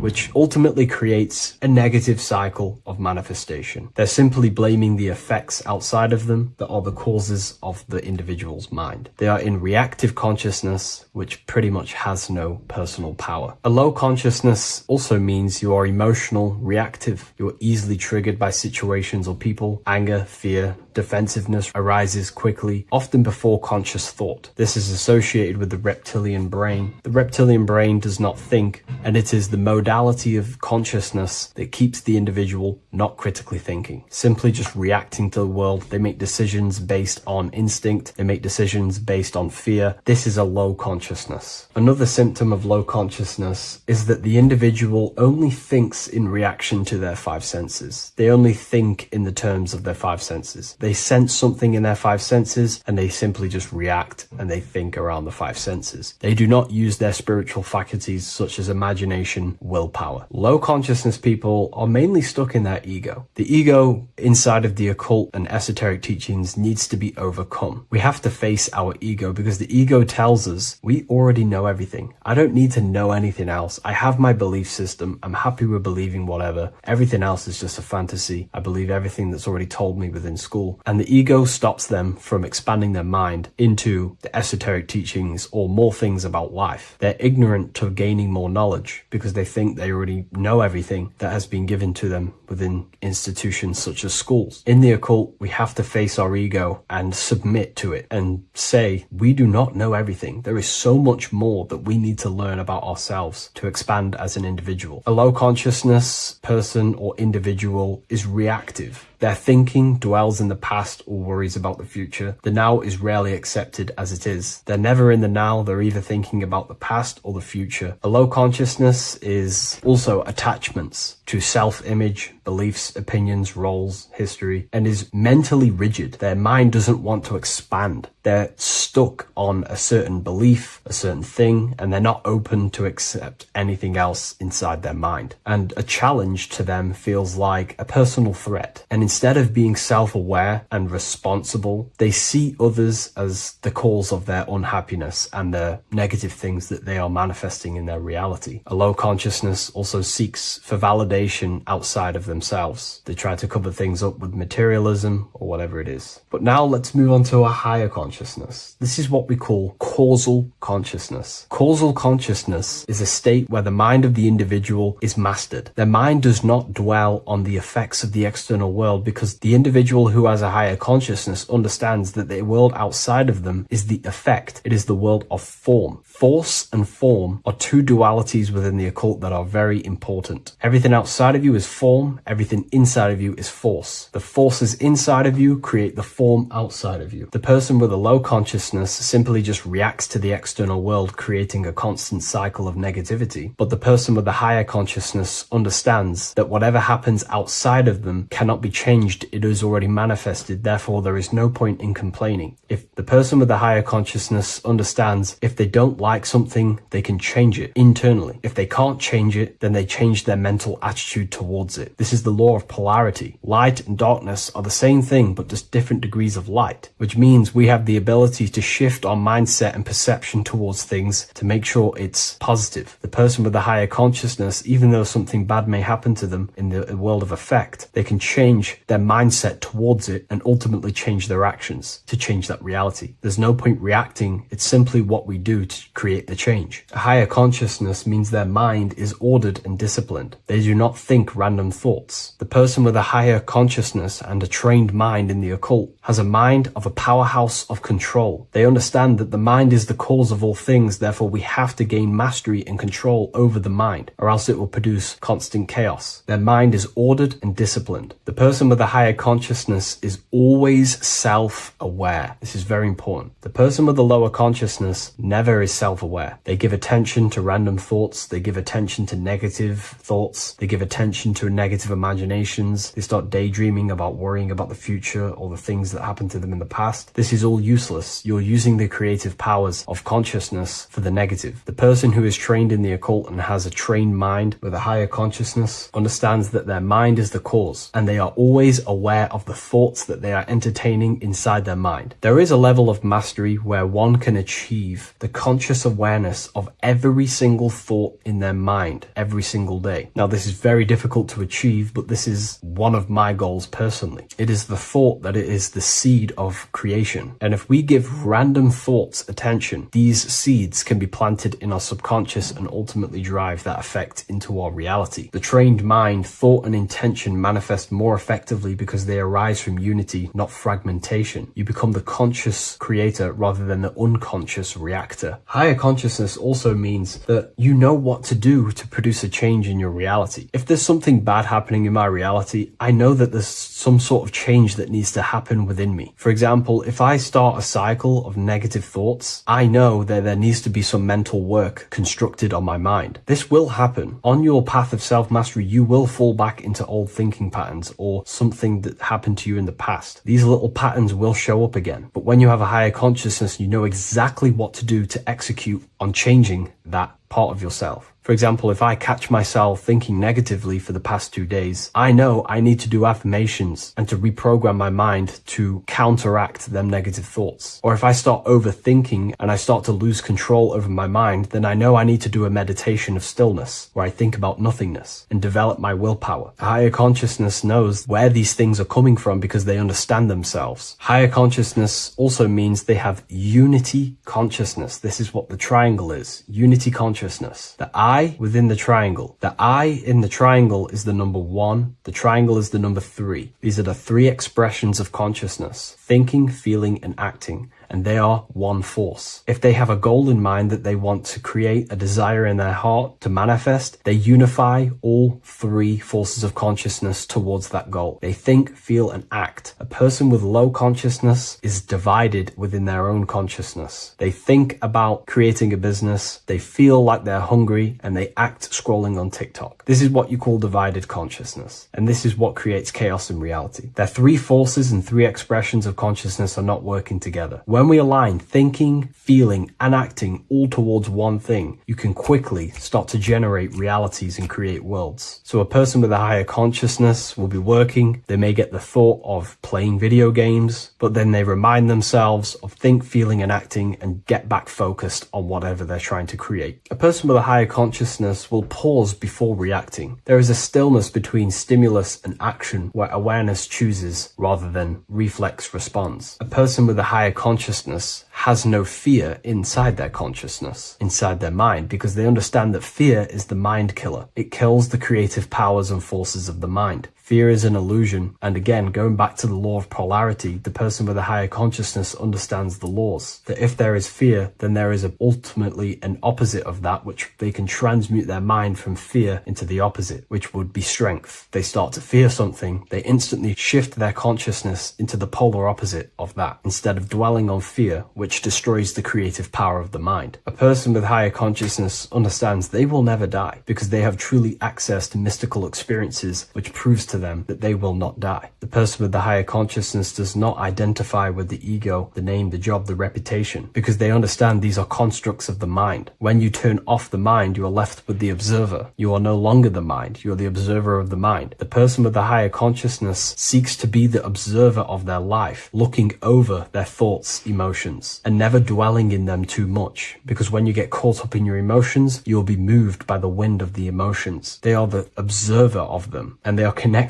with their soul. They are connected with the observer. The person who has low consciousness is constantly in battle with their thoughts, emotions, and the things that are happening outside of them. Their emotions blow them away like the wind or the seas of the ocean. But the person with the higher consciousness understands they are the observer. They can watch over them. They're like a bird looking over the earth. Now, I'm not saying this is easy to gain this level of mastery, but now you can start to understand the mind of a person who has a higher consciousness and aim to become this person to ultimately live a better life. Higher consciousness is not this mystical, magical thing with, most spiritual teachers will paint in your mind. It's simply just self-control. And when you have control of yourself, life becomes a lot better. Instead of being caught up within the battlefield within your own mind and emotions, living in reaction and complaining in a negative state of mind, the person with the higher consciousness also understands that their dreams are showing them messages from their subconscious mind. Every person, every event, everything that was said, everything that happens in your dream is a materialization of something that's going on inside your subconscious mind. If there is a person chasing you in your dream and you are in fear running away, this means that the subconscious is showing you something through the allegory or symbol of that person chasing you. There's something inside of you that you are maybe running away from, and you need to identify that and change it. So I hope this video gives you some great insight and a bit of an idea what higher consciousness is. Again, higher consciousness is about having faith, because when you were in the lower consciousness like myself before all of this, I didn't know what higher consciousness is. Therefore, you have to have faith that it's going to lead you somewhere, that the work that you are doing to try achieve self-mastery is going to take you to another level. You have to have faith in yourself that higher consciousness is going to be better for you. If you do not have faith or the desire in your heart to generate that higher consciousness, it's not going to happen. Keep your eyes on the light, keep your desire on the light, and keep faith in your heart to generate this higher version of yourself. Thank you, everyone. I'll see you in the next video.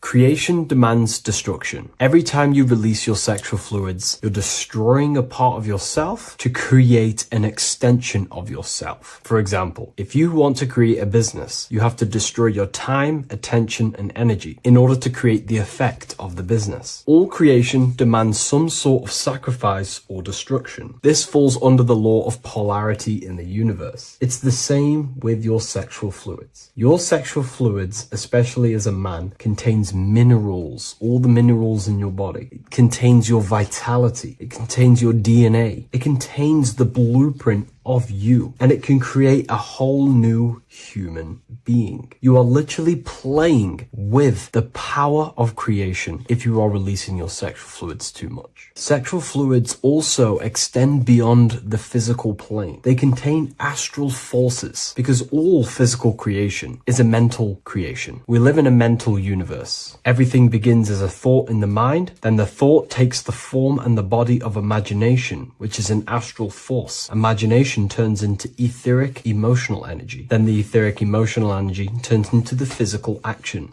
and the physical manifestation. We live in a mental universe. Therefore, these dimensions do not exist separately. They are permeating and mixing in with all. Your physical body has an astral body. Everything physical has astral forces behind it. Semen is known as the astral fluid of the soul. It feeds nerves, the channels of life force and consciousness within the body. And every time you release it, you're destroying a part of your vitality, your brain, your nerves, your energy levels, your creativity, and your DNA to create an extension of you. Therefore, it is a sacred fluid within your body and not something to be played with and to be released too much. Think about it. This is a very creative energy, your sexual fluids. It can create a whole new human being. This is how powerful it actually is. It is the power of creation, and the misuse of this power can destroy your own vitality and your life of your body, because that life you are giving in order to create an extension or a child is the same life you could keep inside of you and not waste to recycle and regenerate the body. Sexual energy has been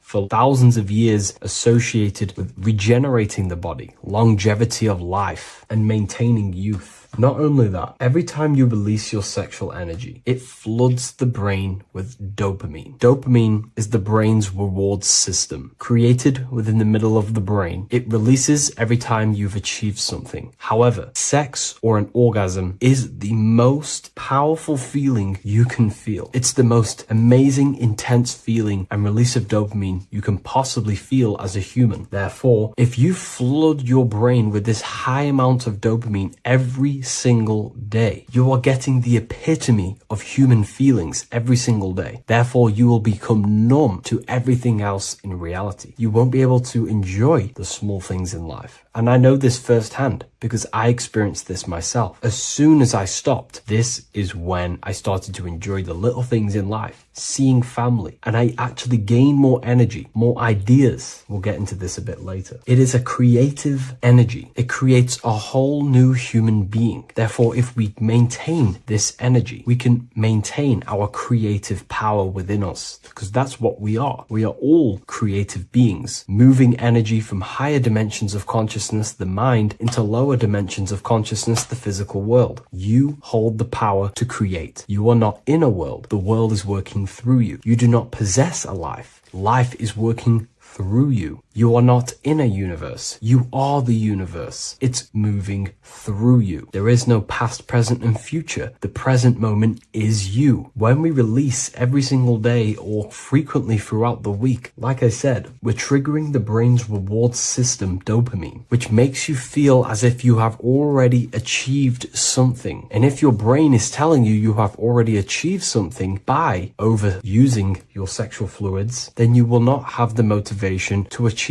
other things in your life. I know this firsthand. I became very lazy. I didn't want to work. I didn't want to do anything because subconsciously my brain felt as if I've already achieved. If we look at the symbol of the Baphomet, we notice the Baphomet has horns and a goat head. Now we look at the word horny. When you become sexually aroused, it's known as horny, which is the horns, representing the lower mind. The lower mind is the mind we use for our animal instincts. We have two parts of our mind. A higher mind, which is contained of higher thought, which chases spiritual things such as love, wisdom, knowledge, and God. Then we have a lower mind, which chases the things of the material world closely associated with the ego, chases validation, material gain, status, and physical sensation, physical pleasures. It is these physical pleasures that can keep you in an endless loop, making you feeling empty inside, because nothing material can ever satisfy our internal world. Nothing. You can achieve millions of dollars. You can achieve your dream house, your dream car, your dream watch. And if that is the only thing you are chasing, you will feel empty inside when you achieve it. Because nothing of this material plane can satisfy you. Nothing of the lower mind can ever satisfy you. This is why we must sacrifice the lower mind and overcome the lower mind and the lower instincts. One thing I found amazing when I mastered my sexual urges and my lust is that my mind became a lot more clear. The thoughts and the time and the attention that I used in my mind to go towards lust, sex, and chasing these things was taking up a lot of mental space, time, and energy. But as soon as I removed it and mastered it, my mind became an open vessel for higher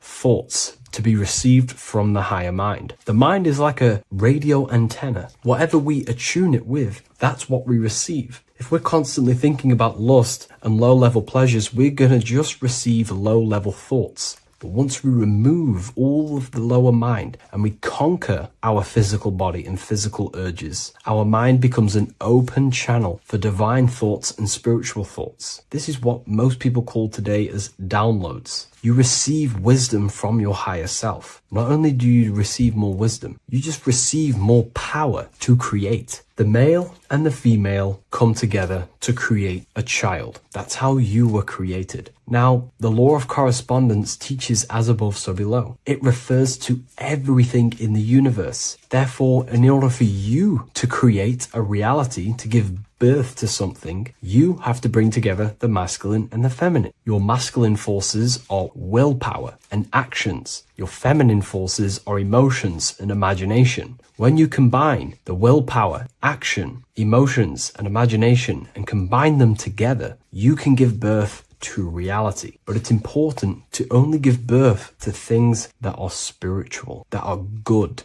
that are for the benefit of yourself and humanity, and not for the ego and the lower mind. Killing our lower mind is essential for spiritual ascension when we die. The thoughts that we give the most attention and energy to when we die are pretty much the same thoughts that we're going to think when we die. When you die, your physical body and external world is stripped and you're left with your internal world of consciousness, more than likely be resonating within the lower astral plane before you move on to any higher dimensions of the astral. It's important that we kill any addictions such as sex, food, attachments, emotional attachments to people, any desire for material things before we physically die. The Hindus taught this, Buddhism taught this, the ancient Egyptians taught this. We have to remove the desires in our heart for material and things before we physically die, because when we die, we cannot fulfill physical pleasure. Therefore, we will create our own suffering within the astral dimension. So sex is the biggest part of this. We have to remove the desire for sex or releasing any of our sexual fluids before we physically die to master ourselves. And not only that, it's going to benefit the way you feel, the way you think, the way you act towards people once you have mastered this. Porn psychologically damages you. You are quite literally the person in the corner of a room watching two other people give pleasure to each other. Psychologically, that is not good. And what happens in darkness is always revealed in light. What you do in your alone times will show in your confidence, in your eye contact, in your presence, in your aura, your energy. You cannot hide things that you do in the dark, because they always reveal themselves in a subconscious way, whether physically or through an energetic spiritual way. Sex can be known as sacred energy exchange. You are exchanging energy, bioelectrical energy. It's a scientific fact that when you hold hands with another person, your brain waves of each individual become synced. Your emotions sync. And you exchange electromagnetic energy because you are an electromagnetic being. But when you have sex with someone, you are literally exchanging emotional energy. Your aura is not just an electromagnetic field. It is literally a manifestation of your internal consciousness. Your consciousness contains your thoughts, your beliefs, your traumas, your emotional state.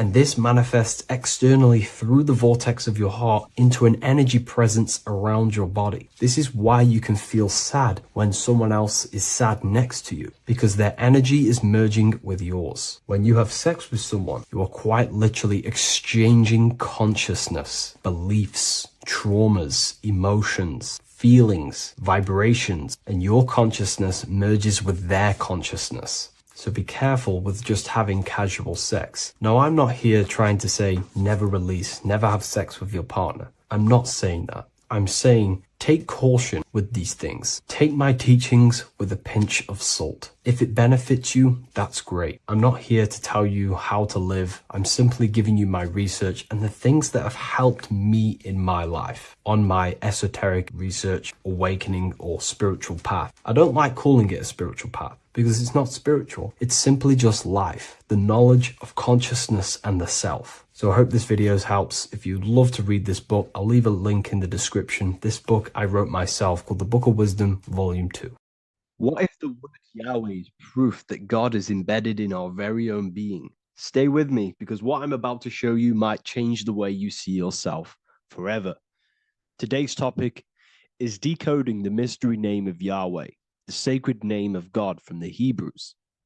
By the end of this video, you'll uncover the true meaning of the word Yahweh and how your connection to it unlocks your own personal power.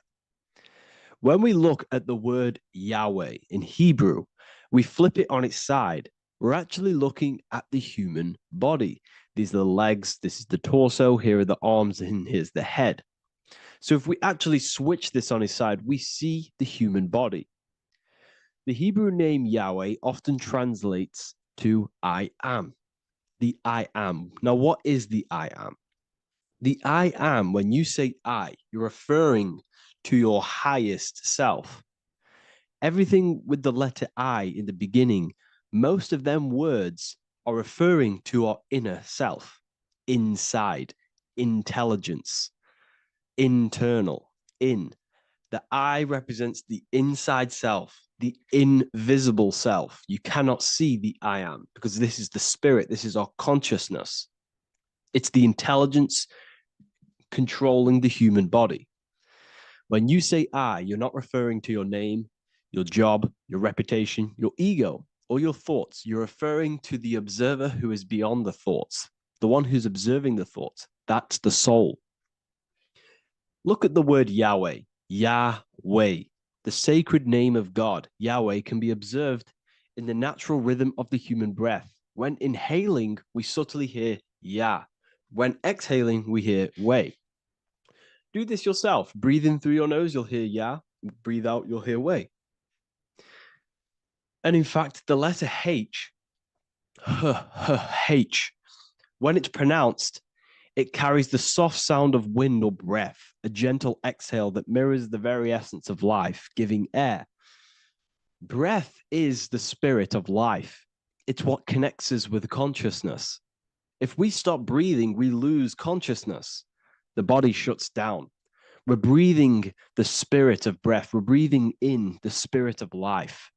It's the very essence that gives us physical existence, and we're constantly staying connected to this breath at all times. Now let's look at Yahweh. 1, 2, 3, 4. There are 4 letters. The tetragrammaton is the 4-letter Hebrew name for God. Okay? Tetra, meaning 4. We have 4 gospels of Jesus. Jesus is depicted with a cross with 4 sections. Jesus has the 4 sacred animals around the side of him, always depicted with these 4. A bull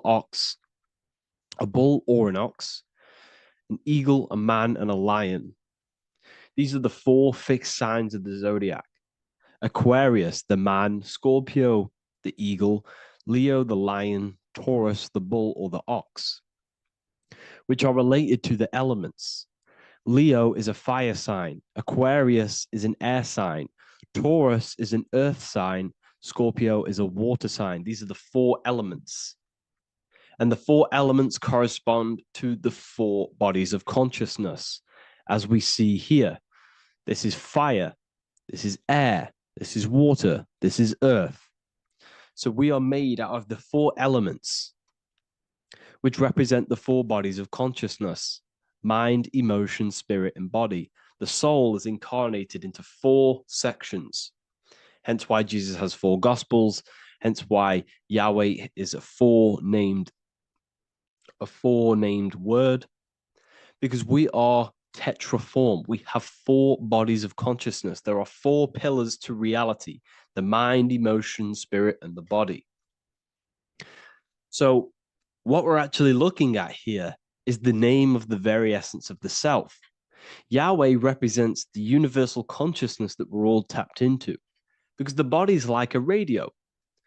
The body is basically a radio antenna, which is picking up the stream of consciousness, and we're all the same consciousness, just experiencing it in a different body.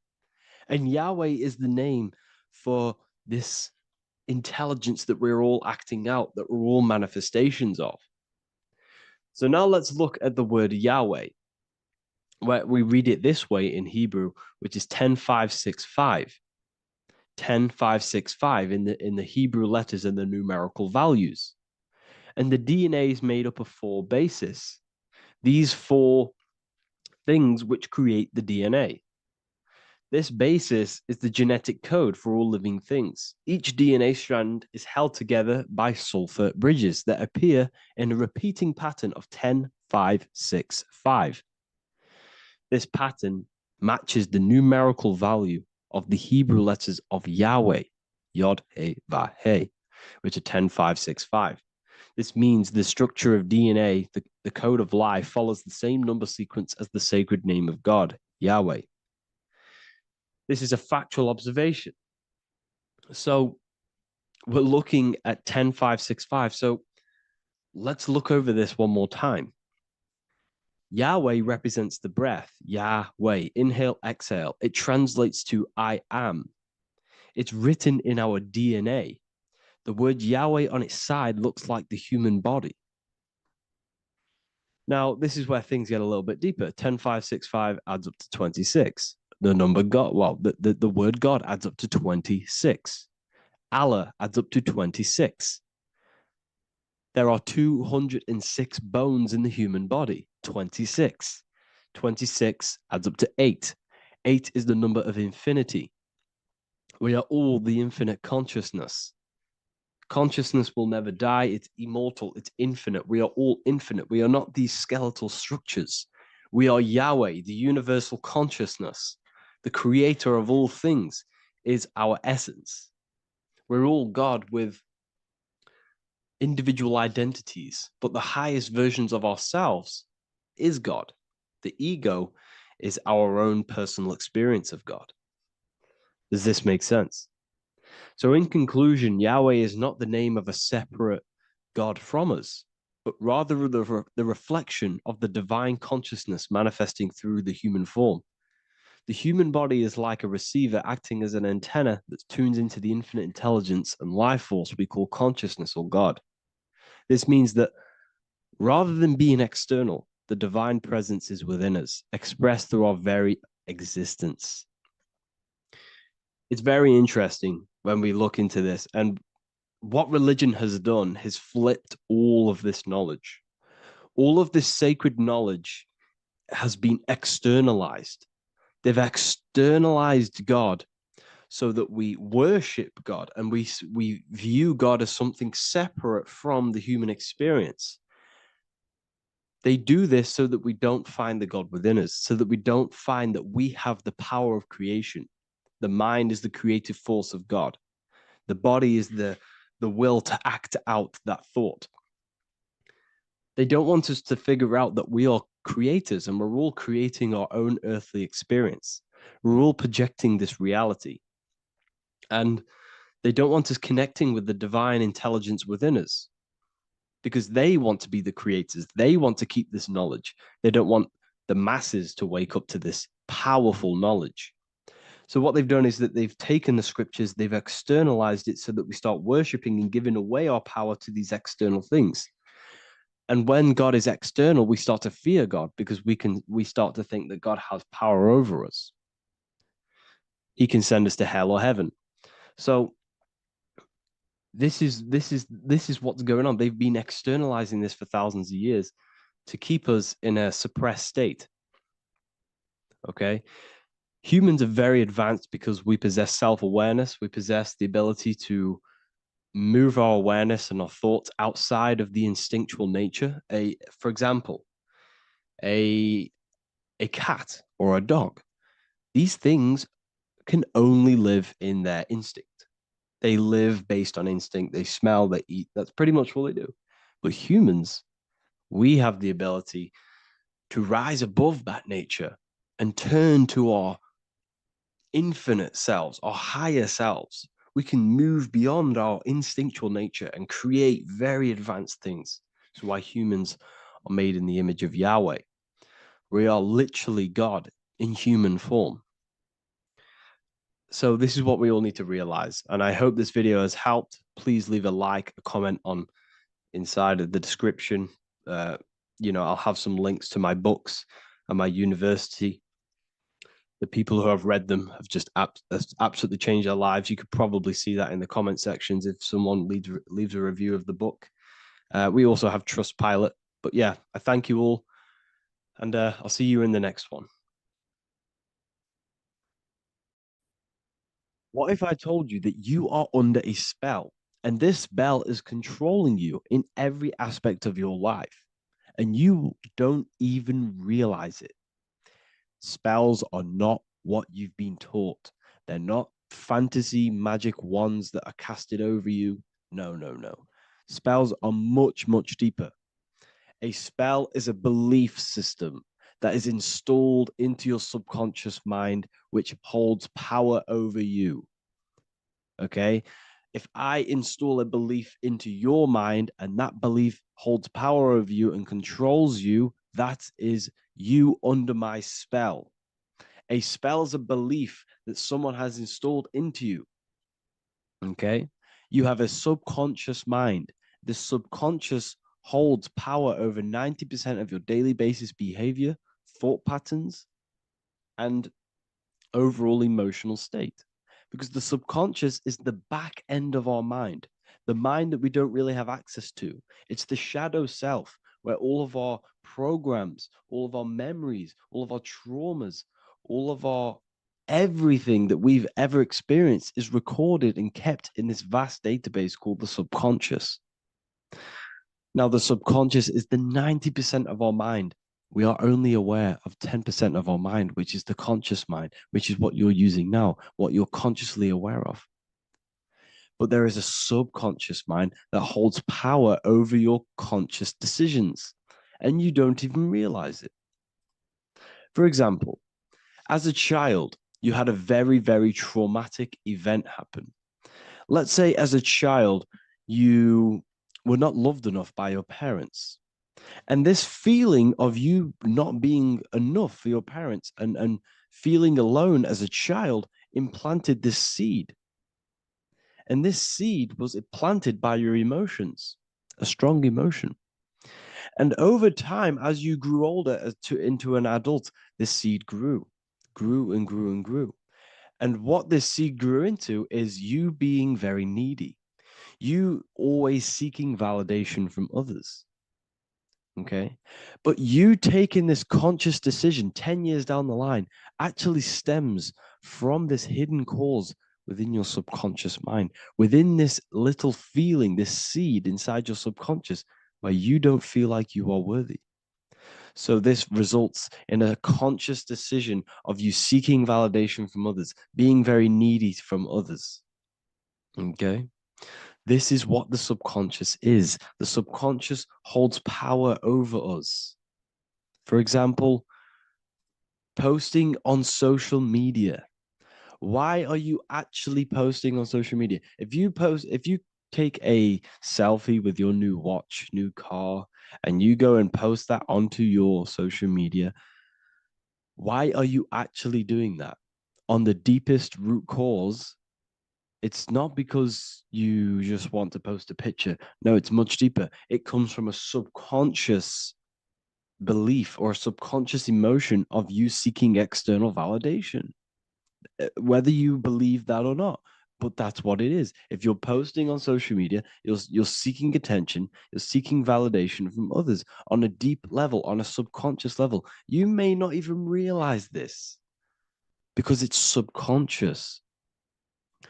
Now, this is what a spell is. Money is a type of spell. Remember, money doesn't actually exist. Money does not exist. Money is a physical object inside of the material plane. But the physical object has a belief in the mental plane. See, the mind is the highest plane. This is the root cause of reality, the mental plane. Okay? So our belief in our mind has given this piece of paper value and a meaning. But in reality, it's just a piece of paper with a belief behind it. But this subconscious belief behind this piece of paper is controlling your daily basis behavior, is controlling your emotional state and controlling your life without you even realizing it. Without you even realizing that it's all an illusion. Money does not exist. It's the belief that gives the piece of paper a power. And the way we break the spell is by realizing that the money doesn't actually exist. The whole world is under the spell of money, and it's controlling all of us. But the spell is the belief. Once we all wake up and realize money has no value, it doesn't actually exist, it's only a belief. There is no actual money. That's how we break the spell. The spell is broken when we figure out that we are under the spell, under the belief, under the illusion of this piece of paper having value, and it's controlling our lives. That's why the word money has mon within it. Mon is moon, and the moon represents our hidden aspect of our mind, our subconscious, and the sun represents our conscious mind. So you have two versions of yourself. You have the self that you show to everyone, the conscious mind, and you have a shadow self called the subconscious, which is the hidden aspect of you. For example, do you really love your partner who you're with, or are you just with them for, is there a subconscious fear of being alone? Do you really want to be with this person, or is it stemming from, are you staying with them because it's stemming from this fear of being alone, of being lonely? Or are you just with them because you have a subconscious sexual addiction? And all of your conscious decisions are actually coming from this little seed of wanting sex or not being alone. You have two versions of yourself, the conscious mind and the subconscious, the shadow self and the self that you show to everyone else. Okay? And the subconscious is what's holding power over you. When you drive your car, you don't consciously have to think about changing gear. You've done it that many times. It's on autopilot. That's the subconscious doing it. You can be walking down the street. Your conscious mind can be thinking about what you're going to cook for tea later, but your subconscious mind is controlling your body and walking your body. You don't have to think about moving the body. You just do it because you've done it that many times. It's a program. It's a belief in the subconscious that's giving this movement power. You see, the subconscious holds a lot of power over you. Our beliefs hold power over our daily basis behaviors and actions. Okay, like I said, posting on social media, this is seeking external validation. There's a subconscious stem, there's a subconscious urge bringing this desire into conscious reality. So we must break the spell of our emotions controlling us, our traumas from a child controlling us. For example, another example of this, let's say you were in a car crash years ago, and this car crash led you to having a very traumatic event, very traumatic emotion you felt in that car crash. You felt a lot of pain. that was impressed into your subconscious. And even to this day, you're probably scared of going into trains, going onto cars, going inside of vehicles. And you might not even be aware that it's actually stemming from this event that happened 10 years ago. That's the spell. That's the spell that's holding power over you, and you don't even realize it. You realize the spell when you realize you're being controlled by this old belief, this old trauma. That's what a spell is. A spell is not something I cast over you with a wand like Harry Potter. Spell's much deeper. It's the hidden aspects of our mind that hold power over us, that control us. Okay? So how do we get rid of the spell? How do we break the spell? By installing new belief systems, by installing new programs into our subconscious. The subconscious is impressed by repetition and emotion. Everything you do on repeat, for example, tying your shoelaces, you can be looking up into the sky, closing your eyes, thinking about what you're going to create for tea while doing your shoelaces. You've done it that many times, you don't have to think about it. That's the subconscious taking over. Okay. That's the repetition aspect of the subconscious. For example, you could probably run down your stairs. You know exactly how to run down the stairs. If I tried to run down your stairs, every staircase is different. I'd probably fall over. But you've done it that many times, you know exactly how to do it. It's what we call ritual. When you have an evening ritual, when you tidy the house, you do your skincare routine, you wash your teeth, that's a ritual. This is what the ancients called ritual. When we do rituals, we're trying to implant something into our subconscious to either remove an old program, an old seed that is controlling us, for a new one that's going to grow into new light, into a new reality. So you can implant messages, implant new programs into our subconscious, which will then grow into a new reality. Okay? Because if I tell you something over and over and over again every single day, for example, if I say, you do what I say every single day I repeat this statement into your ears, about a month or 2 months in, you're going to start to believe in that statement and you're going to start to be under my spell. You're going to start to do everything that I say. So this is what spells are. Spells are subconscious beliefs that hold power over you, and you don't even realize it. So we need to remove these old programs we have that are controlling us for new programs. And we do that through ritual, affirmation, and imagination. Repetition and emotion is key to impressing the subconscious.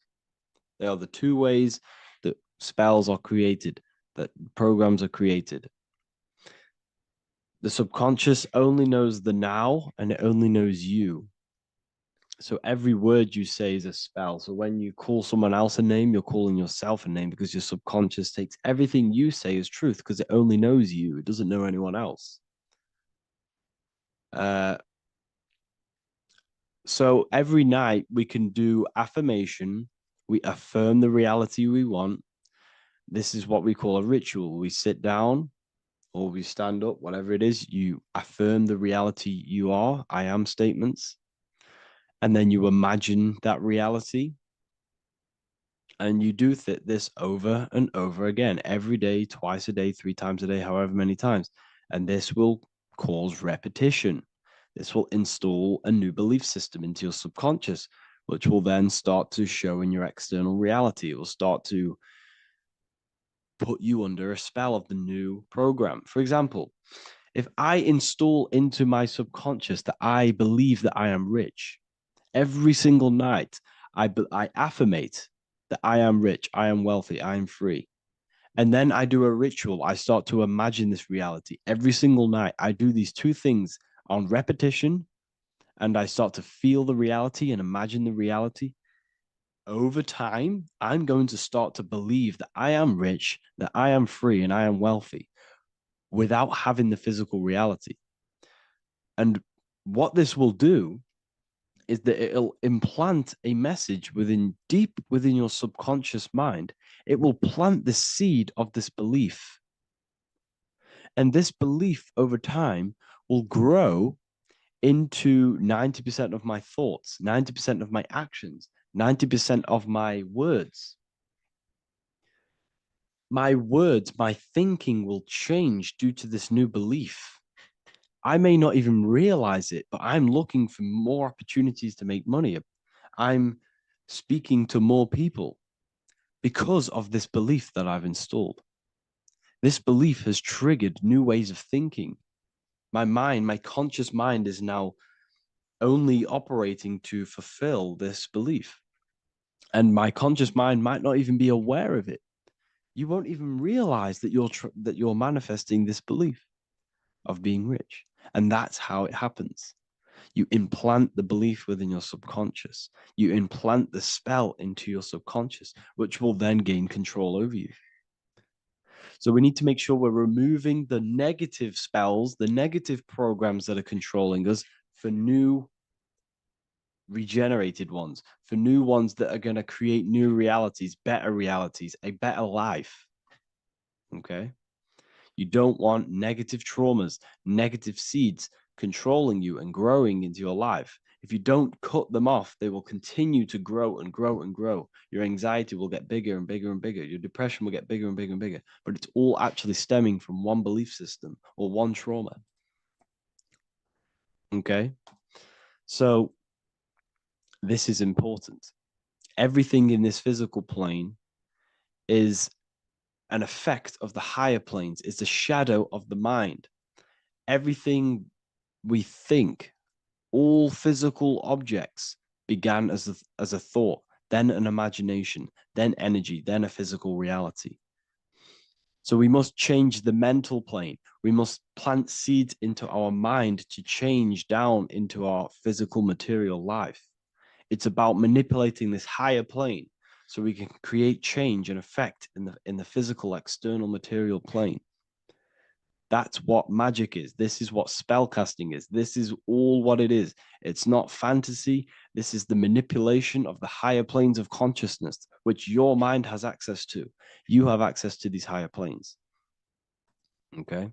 This is exactly what I teach in my university. I teach different rituals. I teach specific rituals to get rid of certain things, certain belief systems.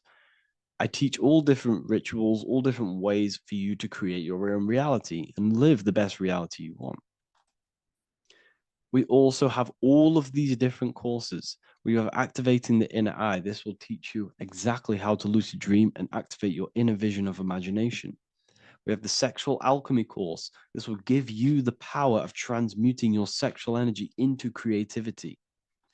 We have electromagnetism studies. We have esoteric exchange, an exclusive live call that we do every single week, and I connect with all of the students. They can ask me questions, can speak with me one-on-one inside of these live calls. We have the real numerology section. We have the health section. We have a lecture section. Look at all of these lectures we have on occultism, symbolism. All of these lectures are designed to gain you power, to give your personal power back to you, to make you realize things about you. We have a meditation section. We have a library section where you can download all of our library, all of our books, different books on occultism, symbolism, Freemasonry, astral projection. And of course, we have the Manifestation Mastery course, which teaches you exactly how to create reality so you can live that desired reality that you want. This is the last chance to lock in the price of $55 a month. This is less than $2 a day. You can really level up your life because the price is going to increase as the value of the university increases because there's a new symbolism course coming out. And if you join now, you'll get this course for free because obviously when this course releases, the price will go up. The symbolism course will teach you the language of esoteric and occult symbolism. I'll leave the links in the description. Make sure to leave a like, comment, subscribe to the channel if you want to see more content. Thank you all, people. Have an amazing day. Geometry. This is the study of nature, of the codes, the mathematical codes behind physical reality. So today we're going to be going deep into geometry and the true esoteric internal geometry, the geometry that no one really talks about, and how geometry relates to human consciousness. So essentially, what we must understand when it comes to geometry, the basics of geometry is everything is vibration. And this vibration is vibrating on a certain frequency. And this certain frequency creates a geometric shape, which is why in nature we see all of these different geometric shapes. All matter takes form in shapes. So if we put sand on a plate and we vibrate the plate on a specific frequency, we see that the sand goes into specific geometric shapes and patterns. So essentially, matter is energy condensed. It's energy vibrating on a low frequency, vibrating at a certain frequency. So matter is condensed energy. And each geometric shape is manifesting and showing a specific energy. Some shapes carry more energies than others. For example, the cube is what traps energy. A square is what traps energy. So geometry and the flowers are basically how energy manifests itself into physical matter. We are in a world made out of energy or light. Light is energy. So everything is vibration, everything is frequency, and everything is energy. Even the words, each atom in our body, everything. So everything in nature has these mathematical energetic codes. So geometry is basically the study of nature and the shapes that are in nature and their energetic principles. Because like I said, matter is energy. So this is what we call cymatics, when we place water in a petri dish and we shine light on top and we vibrate the water. And we can capture, this creates certain patterns. Each frequency, like you see here, has its own pattern. So what we are seeing here in the physical plane is essentially energy condensed into physical reality. We see it in the turtle. We see it in every single form in nature. Now, external geometry and normal geometry, we normally get taught that this is God's way of creating physical reality, which is essentially true. However, it's far more deeper than that. Far, far, far more deeper. Okay, so what geometry truly is, it's not God's codes to reality. What we must understand is what the brain truly is. And what we must understand is that we are not in the world. We are not in the universe. The universe is us ourselves. And the world is produced by our brain itself. Okay? So the way you must understand how the brain works, so what you visually see, so geometry is to do with what we visually see. And what we visually see is heavily connected with our eyes, which are an extension of the brain. The eyes are the brain. And essentially how we see is energy enters the eyes, and each eye goes to the optic nerve. And this energy is transferred into electricity, which travels to the back of the brain, to the visual cortex of our brain. And this is where the image is produced, what we see. Therefore, the world outside of us is truly inside of us. It's a projection from within the brain. The brain is an energy condenser, a decelerator, an energy decelerator. Everything outside of us is basically formless energy. It is formless energy vibrating at a certain frequency. So what the brain is, it's sucking in this energy, this light, and turning that frequency, that code, that light code, into a physical reality. It's condensing the energy and turning it into a visual image inside of the brain. Therefore, everything outside of you is not what it looks like. Everything outside of you is basically energy, infinite energy. And our brain is condensing this into a physical reality and projecting it outwardly, which you experience your visual field. Okay? And the ancients knew this. So this is basically called the sigil of Lucifer. Lucifer is known as the light bringer. Lucifer in Latin means to bring the light. This is the sigil of Lucifer, which shows the visual field and the brain. We also see this in the Google Play symbol. It's a powerful symbol showing you the visual field, which is basically a symbol that tells you that reality is inside of the brain. The brain is what produces reality, but consciousness is not produced in the brain. The brain is essentially a consciousness downloader. It's a computer and it's a reality simulator. The body is a simulation of physical reality. You are inside of the body experiencing the body simulation. The body produces this reality. It's a piece of technology. So Lucifer is to bring the light. Lucifer is the light being produced in our brains. Okay? So this is why they say Lucifer can tempt you. Lucifer can be the devil because it represents physicality. It represents the false light. Lucifer can trick you because it represents the physical world can trick who you truly are.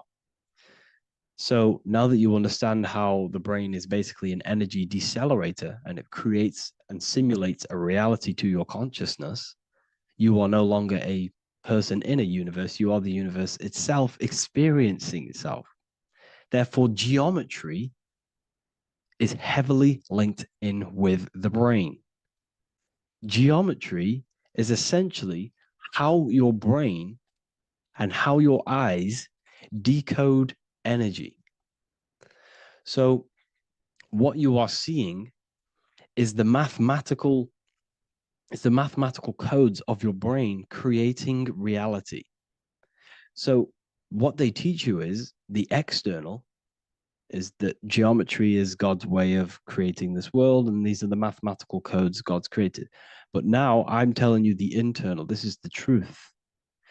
Geometry is how your brain mathematically condenses energy and light into a physical reality. So therefore, your brain is a computer program.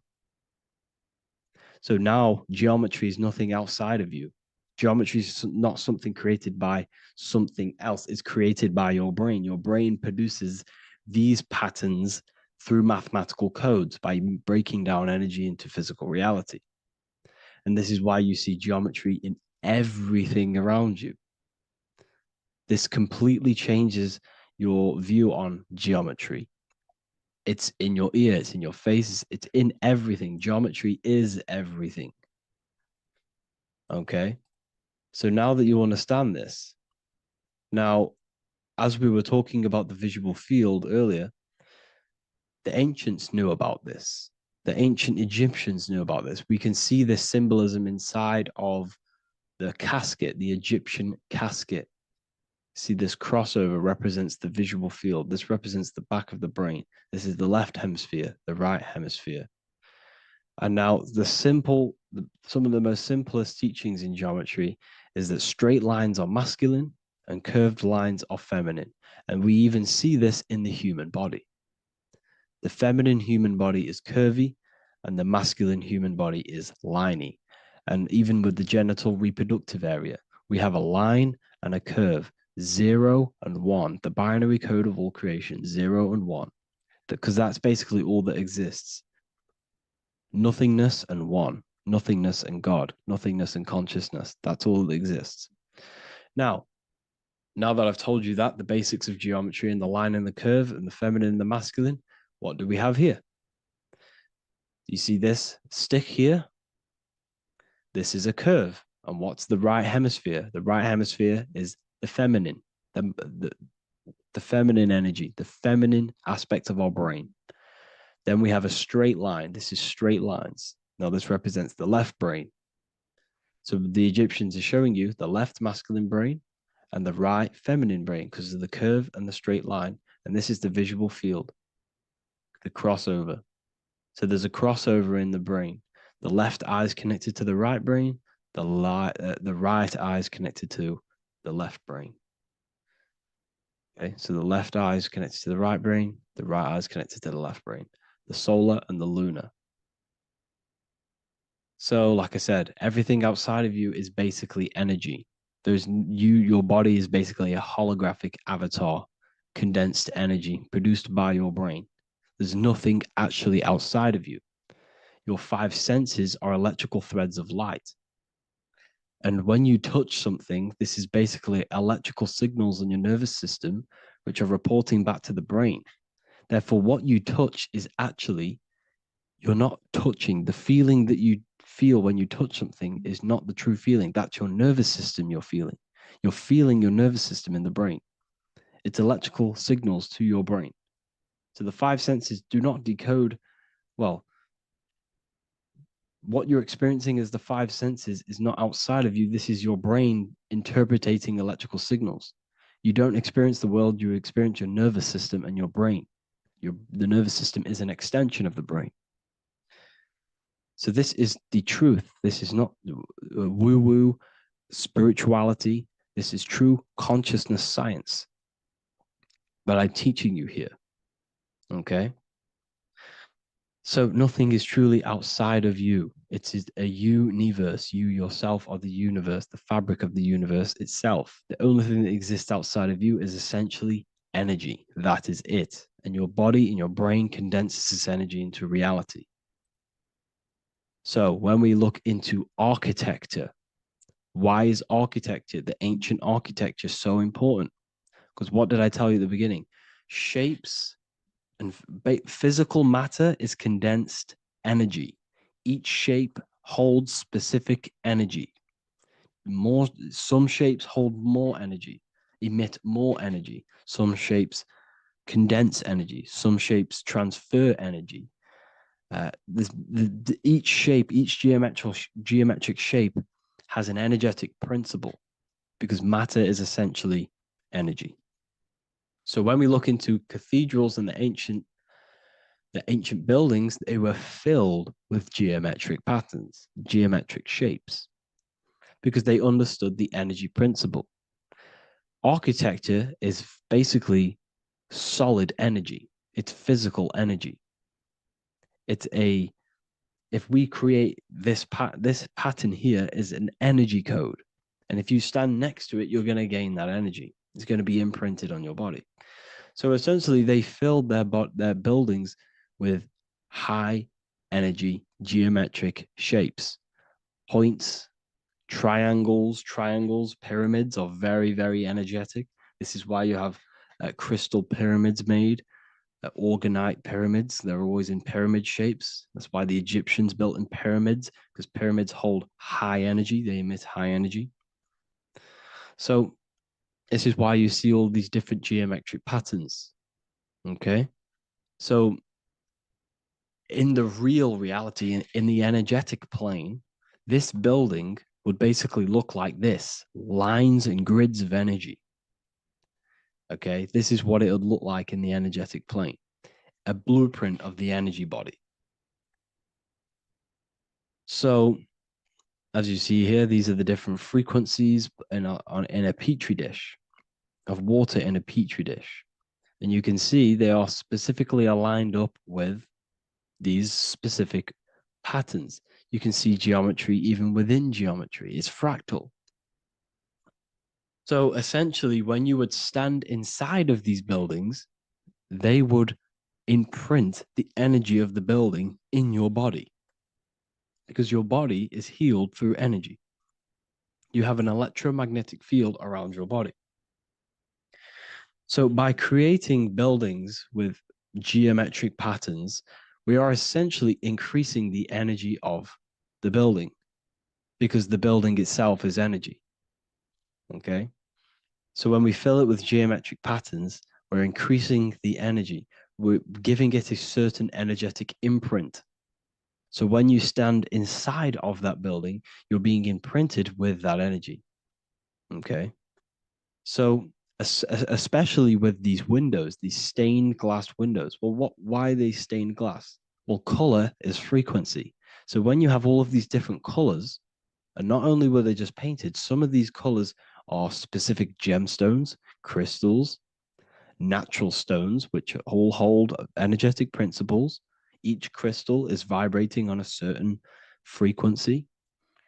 Wood has its own frequency, metal has its own frequency. What you must understand is that everything in nature is not just a piece of matter. It's vibrating. The atoms of wood are vibrating on a certain level, which give it a certain energetic principle. Each crystal is vibrating. The atoms of the crystal are vibrating on a certain frequency, which give it a certain energetic principle, quality. So each thing, this is why the ancients were obsessed with natural stones, natural things, crystals, natural metals, and they wore different metals, different things like copper on their bodies, because they understood the atoms of these natural things are vibrating, which give certain qualities to you if you wear them. So you're not wearing it, you're basically putting that frequency onto your body because they understood this is energy.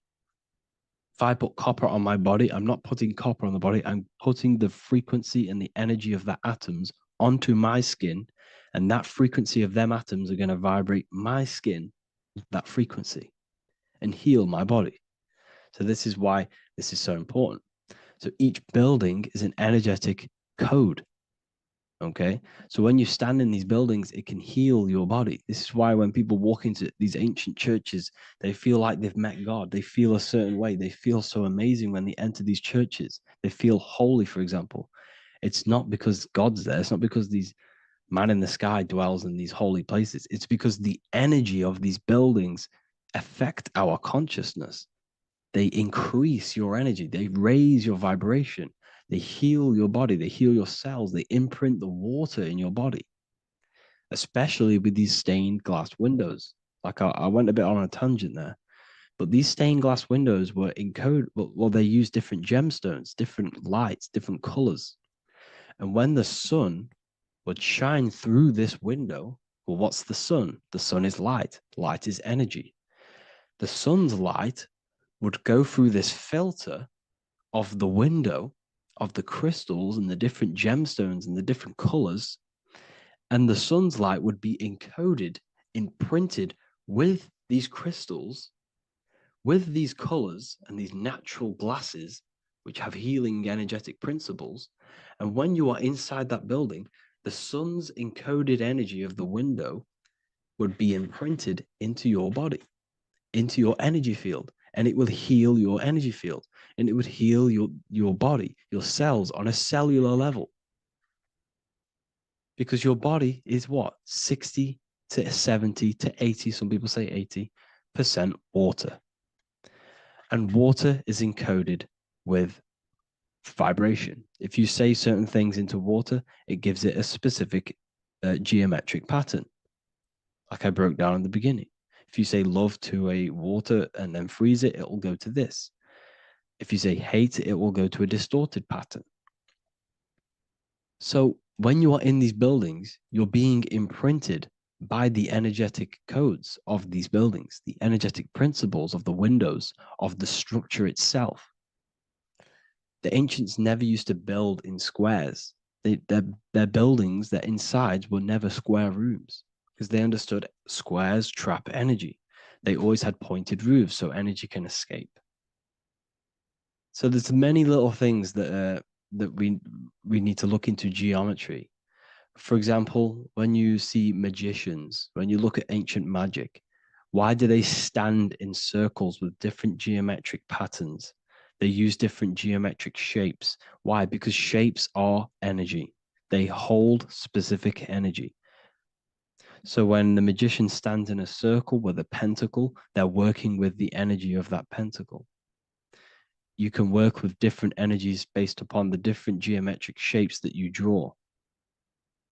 And you can use this in your structure, in your architecture, in your work, and it can influence everything. So this is the true geometry.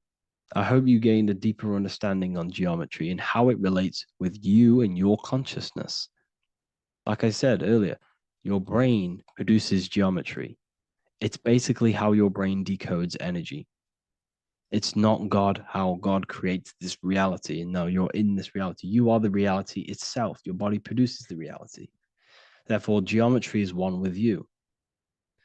So therefore, if I play with the geometry of the buildings, for example, like the government have, everything's in squares. If you look outside, everything's a square, everything's a rectangle. You go to a city, every window is a rectangle, every building is a rectangle. You live in a box room, everything is boxed and squared off in this reality, in this modern society. Why? Because they're trapping energy. The cube is the most simple geometric shape, which basically condenses energy and it traps energy. And if you subconsciously see squares all the time, your phone's a square, your TV screen, everything's a square, your keyboard, your desk. Go and look at the ancients. They never used to build in squares and cubes. And if you go into nature, you'll never see squares and cubes.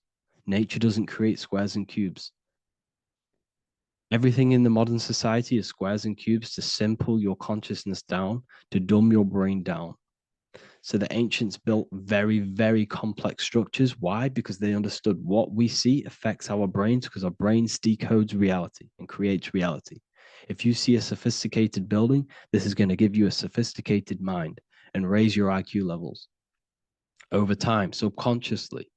I'm not saying if you look at this building, you're going to become smart. I'm saying if every single building in your environment, ment is mind, mental, every single building in your environment was this complex and complicated, it would increase your IQ on a subconscious level. It'd make you more complex, make you more intelligent. So they've dumbed everything down. They've dulled everything down. Look at everything. Everything is being dulled down. So anyways, I hope you all gained a better understanding on this. If you want to gain more occult knowledge and esoteric knowledge, make sure to read the Book of Wisdom, Volume 2. If you're inside the university, you can get this book for free. Go to the general chat area and follow the instructions and you can order yours for free. Truly life-changing stuff, because the issue is with the world is that no one really understands who they are, what they are, and why we are here. That is the issue for people's depression, for people's wrongdoings. They don't understand who they are, what their emotions are, what their mind is, what their body is, what reality is. This book gives you that. This book gives you the sense of understanding, the sense of well-being that will give you a better life because you understand life and what life is. And if you truly want to take your studies to the next level, we have the Ethereal University. This is the place for truth seekers where you can connect with like-minded people so you don't have to feel insane, because not many people think this way. I've been there when you wake up and not many people around you are thinking the same way and you start to feel a bit insane and you can't really talk to people about these things. That's why I created this, so you can connect with people and learn at the same time and become the best version of yourself by understanding truth and knowledge. If you join, you'll gain access to free live calls every single week, every single Saturday morning. We do live calls. You can ask me questions and all sorts. So make sure to leave a like and a comment. And thank you all for tapping in.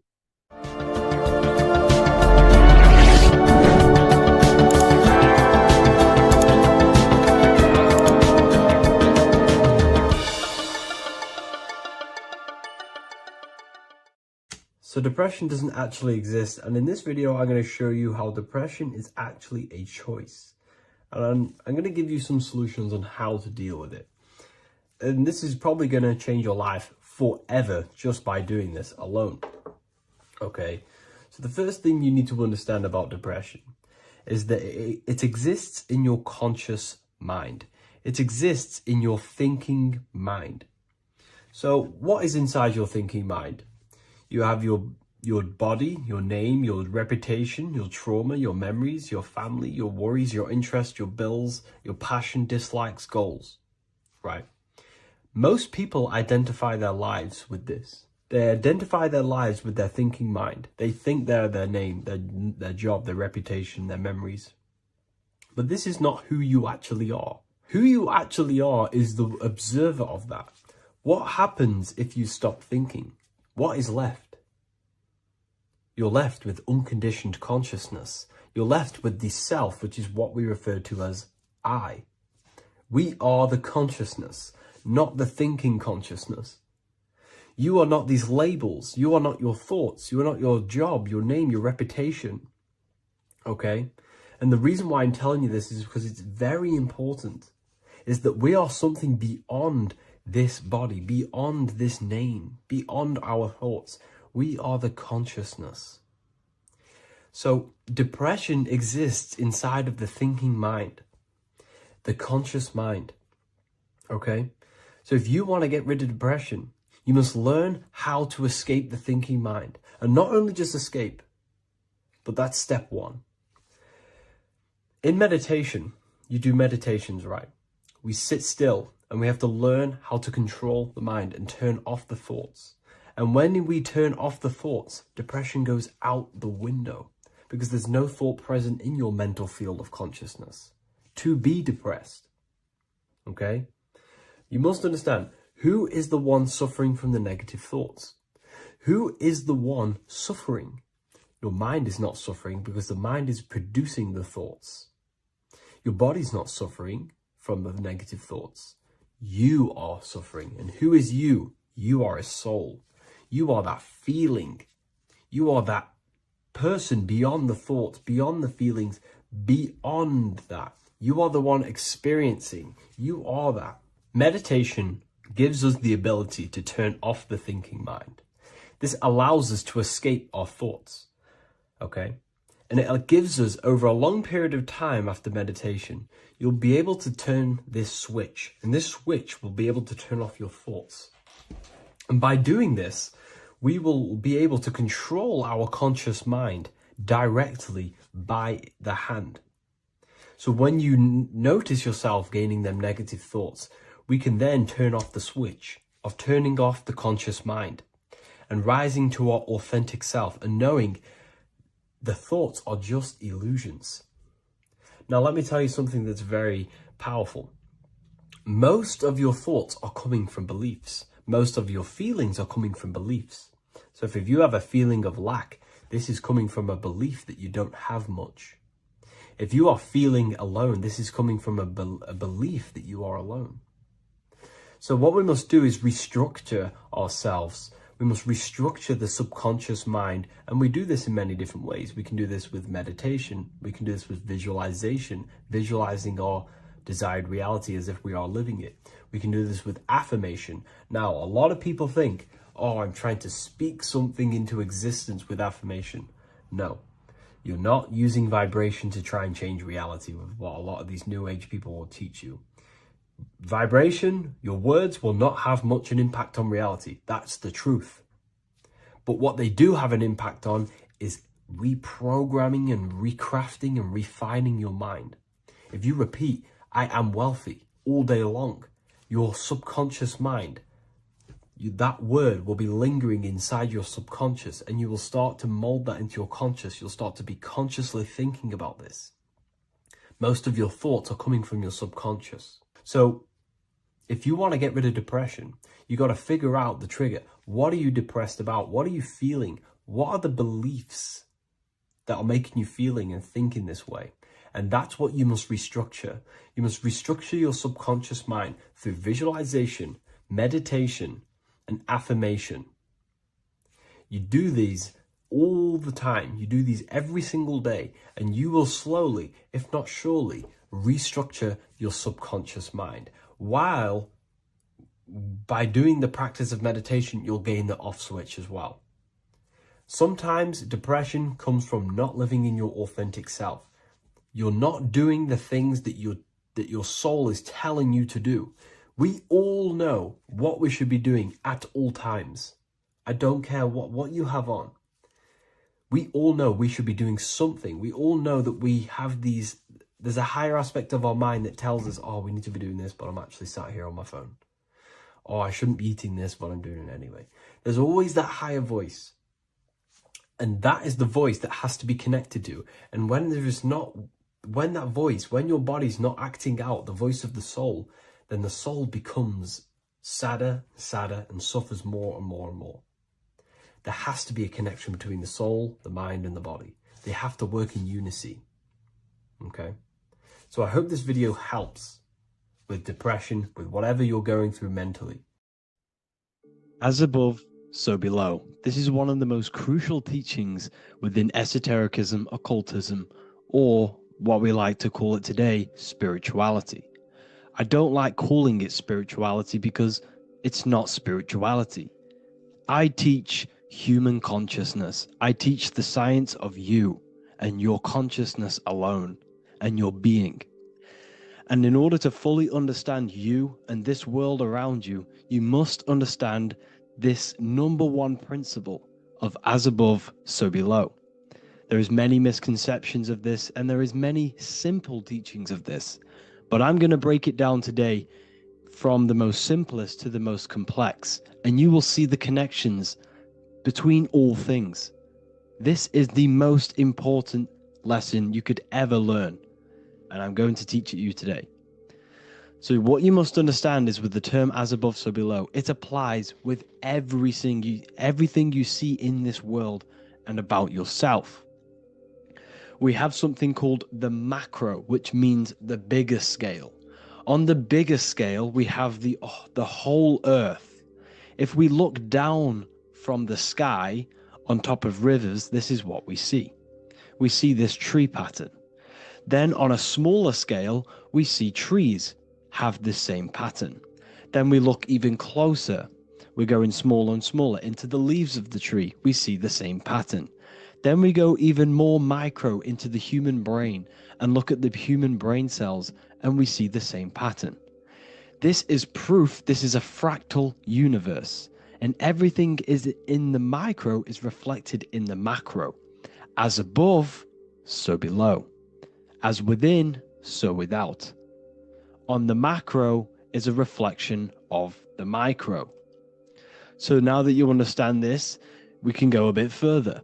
A yearly cycle of spring, summer, fall, winter is a macro. A micro is a daily cycle. So a day is a mini year. The summer is the midday. Autumn is the evening. Night is the winter. And spring is the morning. This is a macro, a reflection. We have a miniature cycle of the zodiac every single day. And this cycle is also reflecting the cycle of life and death. We live, we are born, which is the spring. We live, which is the summer. We then age, which is the autumn. And then we die, which is the winter. And then we are reborn again. This is the cycle of life and death. And you do this every single day. You see, death is a macrocosm of sleep. This is why we say sleep is the cousin of death. Because you die every single night. You do this process of life and death every single day. As above, so below. What's in the micro is in the macro. So when you go to sleep, you are essentially dying. And then in the morning when you wake up, you are then born again. This is a fractal cycle that we live in. Everything in this whole world is fractal. Everything applies to as above, so below. We have the sun, we have the moon, we have the day, we have the night. We have the life, we have the death. We have the conscious, we have sleep. As above, so below. We have the conscious mind, because now we're diving into as within, so without. As above, so below more refers to the external world. As within, so without is referring to your inner world and the outer world. What you must understand is about yourself. You exist in two realms. You're an individual. The dual nature of you. You exist in two realms at once. You have an inner world of your thought, emotion. This is the inner world that no one else can see but yourself. And you have an outer world with a physical body which everyone can see. So you exist in two worlds. You have the inner voice, you have the outer physical voice, which I'm speaking to you with now. But I also have an inner voice, which no one can hear, only but me. So you exist in the light and you exist in the darkness. The sun represents your external self, your physical conscious mind. The moon represents your shadow self, the inner self, the psyche self, the spirit self. There is an as above, so below. The sun is within you. The moon is within you. Everything is within you. Now that you understand as above, so below, what is your body? Your body is a miniature earth. Let me repeat, your body is an earth. Your body is the earth. Okay? Because like I say many times in all of my videos, you are not in the world. The world is you. You are the universe. Your brain is a computer creating this reality. What you see with your eyes is produced in the back of the brain called the visual cortex. You don't look into the world, the brain produces the world. The body produces the world. When you touch something, you're not actually touching something. This is the electrical nervous system. When you touch something, what you feel is actually electrical signals on your nervous system reporting back to your brain. Therefore, when this body dies, you leave the earth because this body is the earth. Okay? As above, so below. You have the mental plane, the astral plane, the etheric plane, and the physical plane. This is essential for understanding reality and the teaching of as above, so below. Everything in this material plane began in the thinking mind. For example, the microphone I'm speaking into, the phone you're watching this video off, or the laptop or iPad. Where did this begin? It didn't begin in the factory. The first ever place this item begun was in the mind of an individual. The invisible realms of mind is where all physical things and physical items begun. Essentially, this physical plane is the effect of the thinking mind. This world is the world of effect. It's the world of outcomes. When you see something, it is already manifest. It is already being manifested. It is an effect. And in the effect of the cause, which is the thinking mind. Therefore, the mind creates thoughts, which is the mental plane. Then after thoughts creates imagination, which is the astral plane. These two are spiritual. They are non-physical. So spirit kind of means non-physical. Then you have the physical planes, the etheric and the physical plane. As above, so below. What happens in the mind is manifest on the physical plane. Like I said, the phone that you are holding, it was a thought, and then it brought down into a physical reality. As above, so below. You change the mind, you change your reality.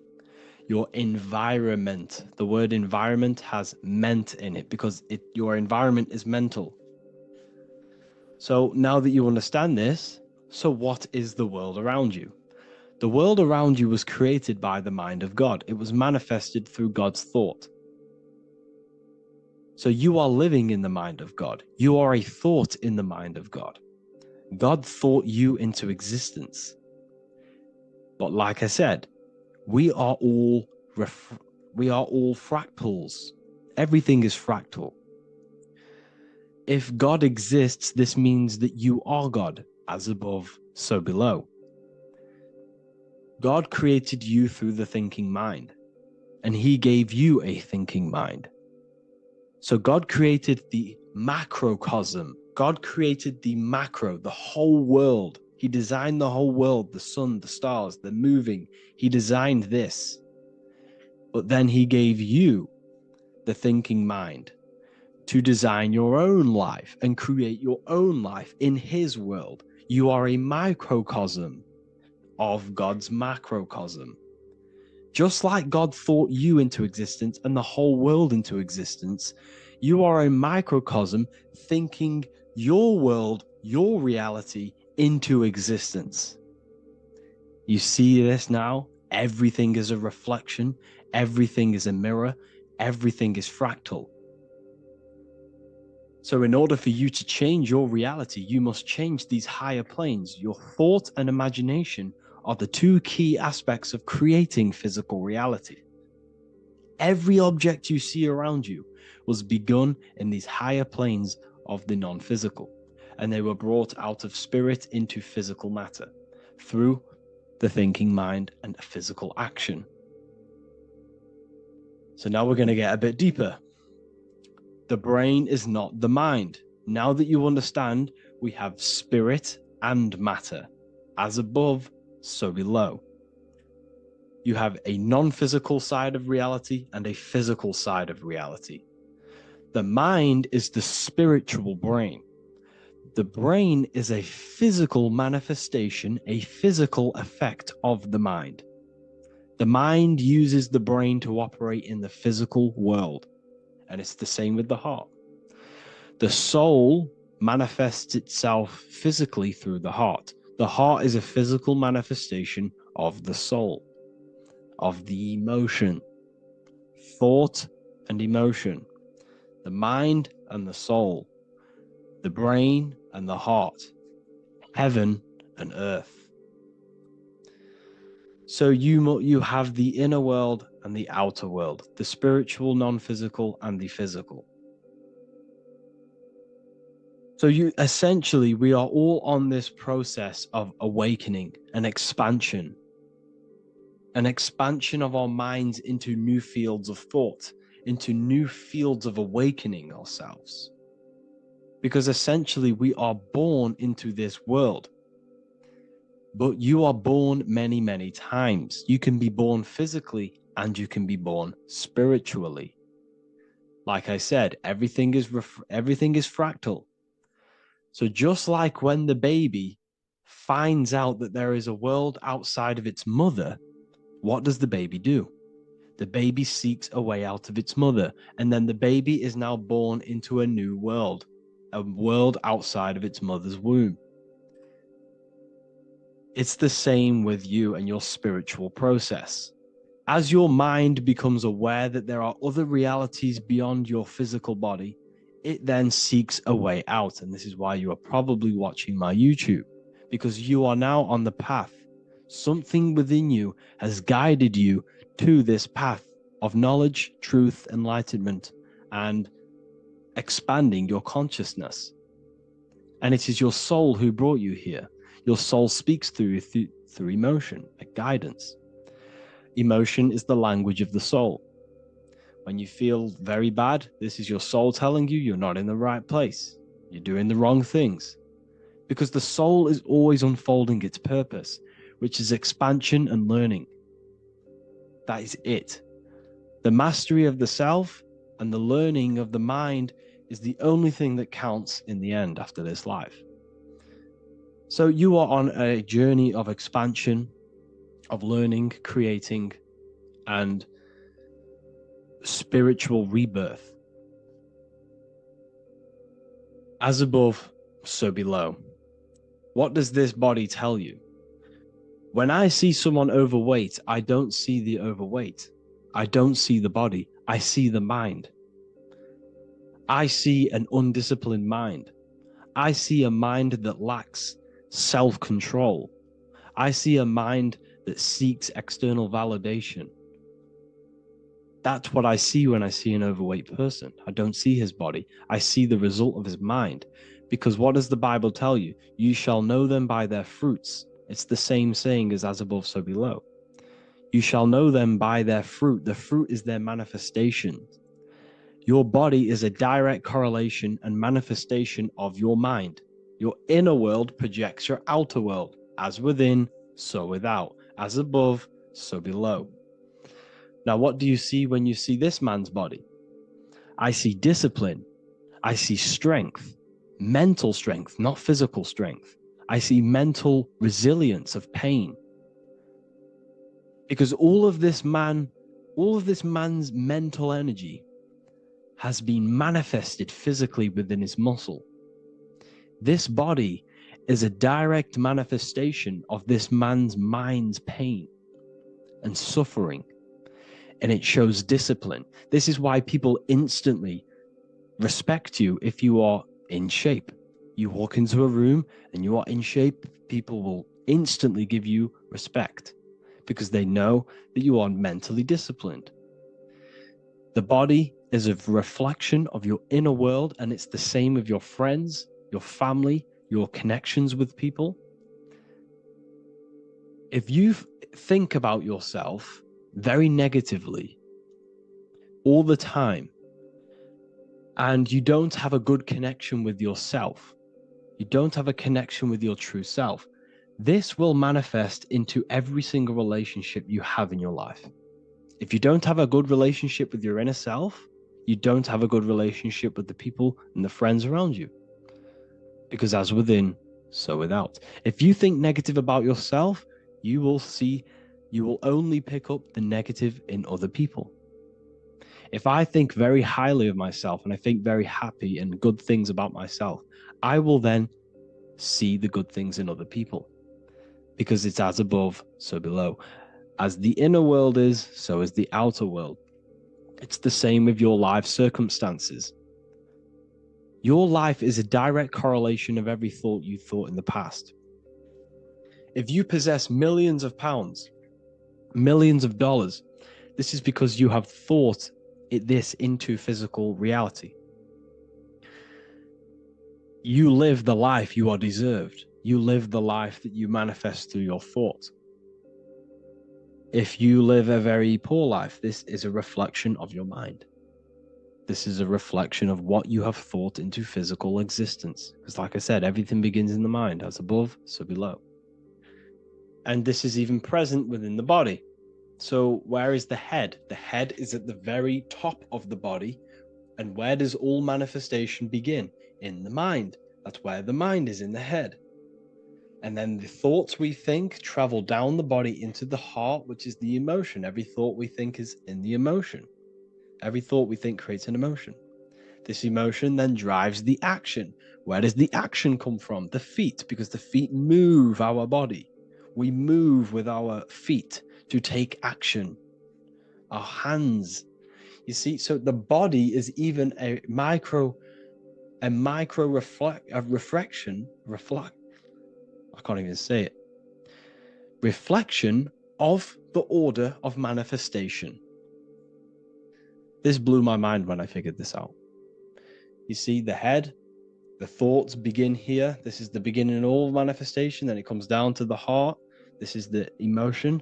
Then you take the action. The thought and emotion then sparks the action, which is taken with the hands and the feet.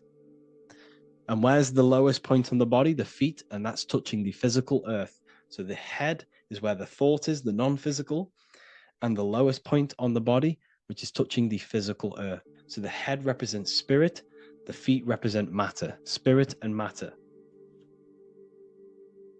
Your room, if I walk into your room and I see a messy room, I don't see the room, I see a messy mind.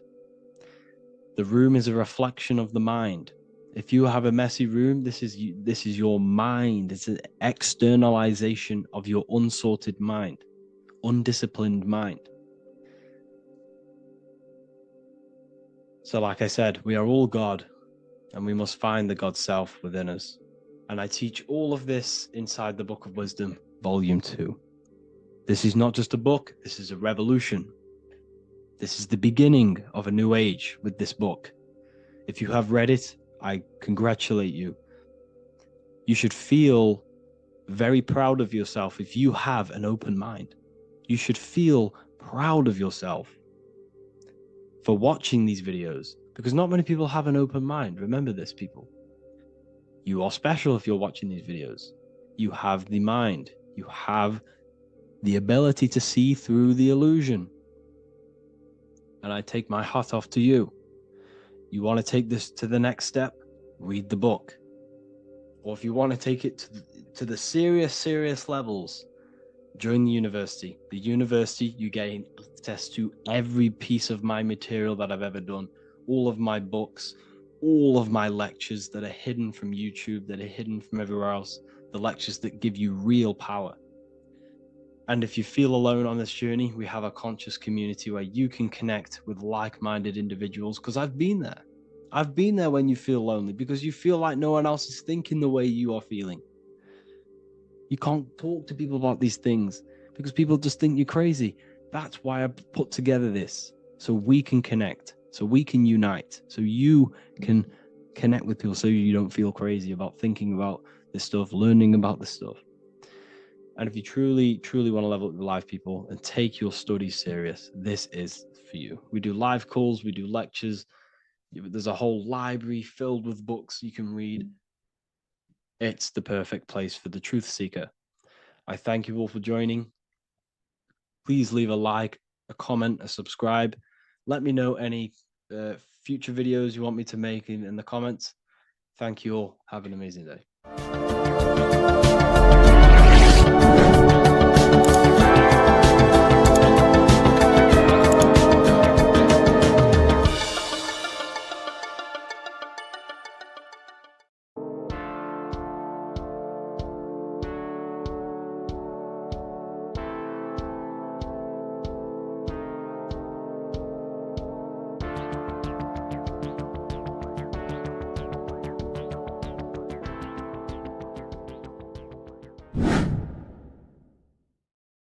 What are we all doing, people?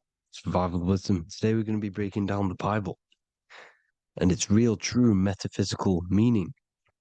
All of these slides within this video is taken from my book, The Book of Wisdom, so you can get all of these slides.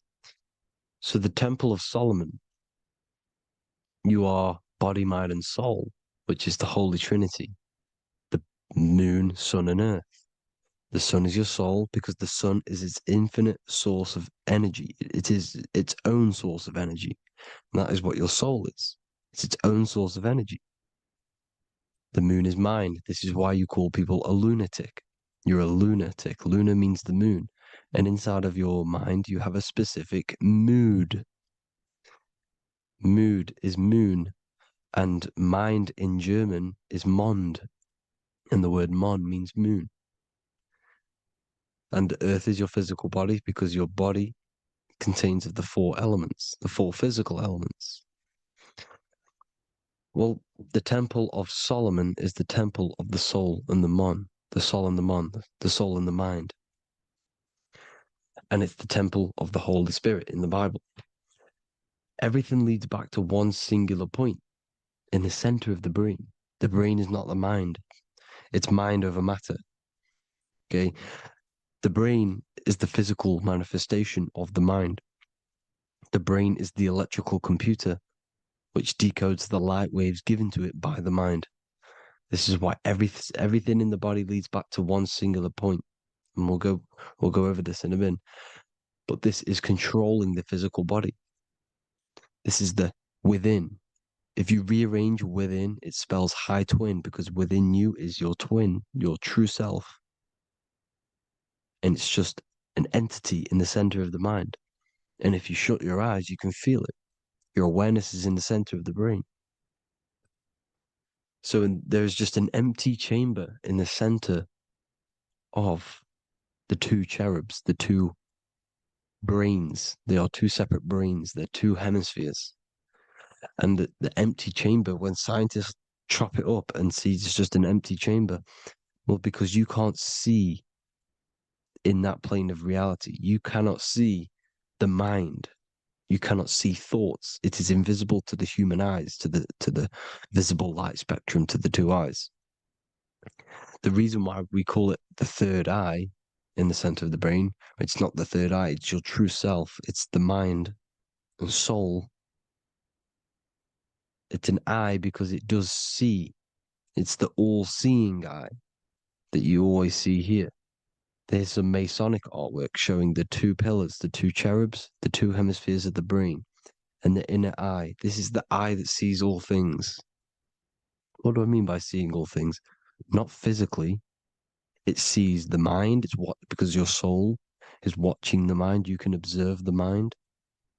You are not the mind. And if you meditate deeply enough, you can go beyond the mind.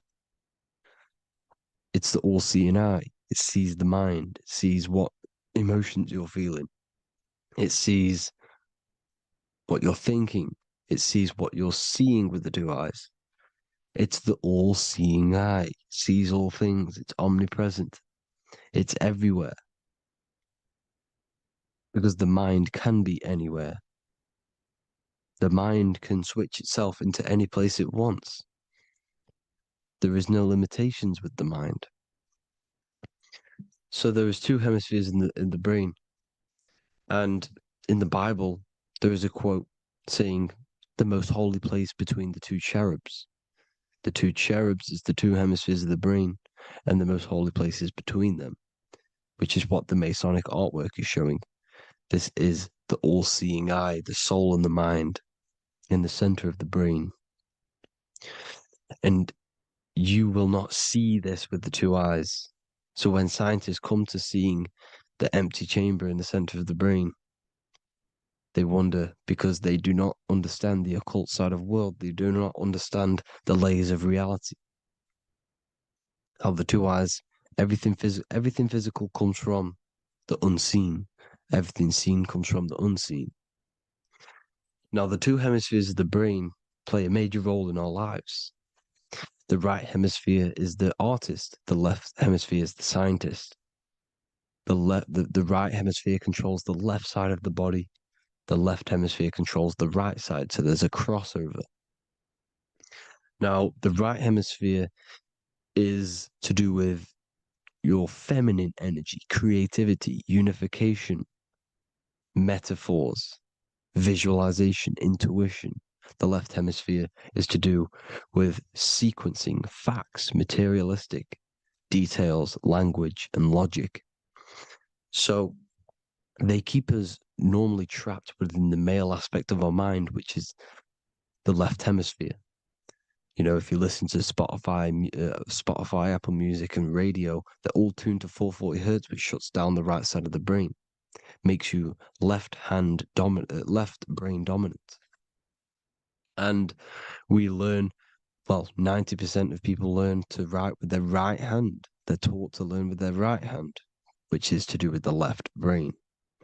You see, so we are being trapped within this left side of the brain, which is all to do with logic, thinking logical, not creative. You know, very analytic. But the right side of the brain is to do with your creativity. So the right side of the brain is perceiving reality as a holistic perception. Now, what do I mean? If you're riding through a woods, for example, if you're riding through a woods, your right hemisphere is seeing the whole woods as one unified woods. The left hemisphere's job is to break down the perception given to it by the right hemisphere and break it down into individual trees. So what am I saying? The right hemisphere is seeing humans and everything in creation as one unified consciousness. The left hemisphere is seeing individual egos. This is why the left hemisphere is the place of the ego, the right hemisphere is to do with the higher self. They're both needed, though. I'm not saying one's better than the other. It's balance. Now, they don't want you to see the unified picture, perception of creation. They want you to think everything is individual, everything doesn't come from the one, because all things come from the one. And we experience the two in this reality, dualism. In order to understand the one, we have to experience the two to advance. So, anyways, let's get away from the two hemispheres. The right hemisphere, like I said, is to do with the higher self. And this is why in John 21:6, it says, cast the net onto the right-hand side of the boat and you will find fish. Meaning, cast your energy, cast your perception into the right hemisphere of the brain, and you will find God, unification, and higher self. You will see things from a unified perspective. how we are all one, because we are all the same consciousness. The same spark that is in me is in you. This is why I am you and you are me. We are all the all-seeing eyes of God, just split up into individual bodies. We are all made up of the same essence, consciousness. And that consciousness, that mind and soul, is in the center of the brain. You are just in different avatars. And until we see this, we'll forever be divided and conquered. Until we figure this out as a collective consciousness, we will forever be divided and conquered and ruled over. This is why the Bible says, ye are gods. You are the sons of the Most High, because we are. We are the Word made flesh. We are God made flesh. Mark 16:19. So then after the Lord had spoken unto them, he was received up into heaven. Head is heaven, H-E-A, and sat on the right hand of God. God is the consciousness in the center of the brain. Heaven is the head, and the right hand of God is the right hemisphere of the brain, meaning he sees things in unification, creativity, intuition, the higher mind, the higher brain. When Moses crosses the Red Sea is the corpus callosum, moving from the left to the right hemisphere of the brain to see unified perception of reality. Head, H-E-A, heaven, same root word. This is why the ancients always depict God in the center of the brain. Here you see ancient Christian artwork showing God in the center of the brain, the light. Here you see it here. Here you see Ganesh, an Indian god, which is the brain. Here you see the Father, the Son, and the Holy Spirit in the dome, the brain. This is the brain, because you are God made flesh. That's what consciousness is. The upper room where Jesus meets the 12 disciples. It's the upper brain on the upper room. The upper room is the chamber, the empty chamber in the center of the brain. That's the room. And the 12 disciples are the 12 cranial nerves in the brain, which pretty much rule the body, all the cranial nerves. The tree of life, the cardiovascular system. This is why in Genesis it says the tree of life was in the midst of the garden. Midst meaning middle, because the middle of the body is the cardiovascular system, which is controlling all of the systems in the body. The tree of knowledge of good and evil is the nervous system. It's the spine and brain. This is what's detecting good and evil. The brain is the electrical computer with the left and the right hemisphere, decoding the dualistic world, decoding the light waves given to it by the external world. It is an electromagnetic computer. It is artificial intelligence. It is very intelligent, the brain and the nervous system, the human body as a whole. But the tree of knowledge of good and evil is the nervous system, because it is the tree that detects good and evil, makes you learn good and evil in this dualistic reality. Here you see Adam and Eve around the tree of knowledge of good and evil. Adam and Eve, male and female energies, with the serpent in the tree, and the tree of knowledge of good and evil. Well, this is the spine, the brain, and the serpent is the kundalini of the spine. The serpent is the S. That's why S, serpent, S, the letter S is the serpent. Sex and serpents make an S noise. You know, the Bible cursed the serpent. So we don't figure out the true religion. The true religion is raising the kundalini and becoming God-man and reaching our higher states, our true God self. Because once the kundalini is saved and hits the pineal gland, it activates 100% of the brain, when we're only using around 20 to 10% as of right now without the kundalini awakening. So when you use it, you're activating 100% of the brain. You're activating all the dormant brain cells. You're You're regenerating the body. And this is the serpent in the tree of knowledge of good and evil. This is the spine, brain. This is Adam, Eve, the male and female energies. The light of the body is the eye. Therefore, if thine eye be single, thy whole body should be full of light. Matthew 6:22. This is the single eye in the center of the brain. It is not the pineal gland. It is what's inside the pineal gland.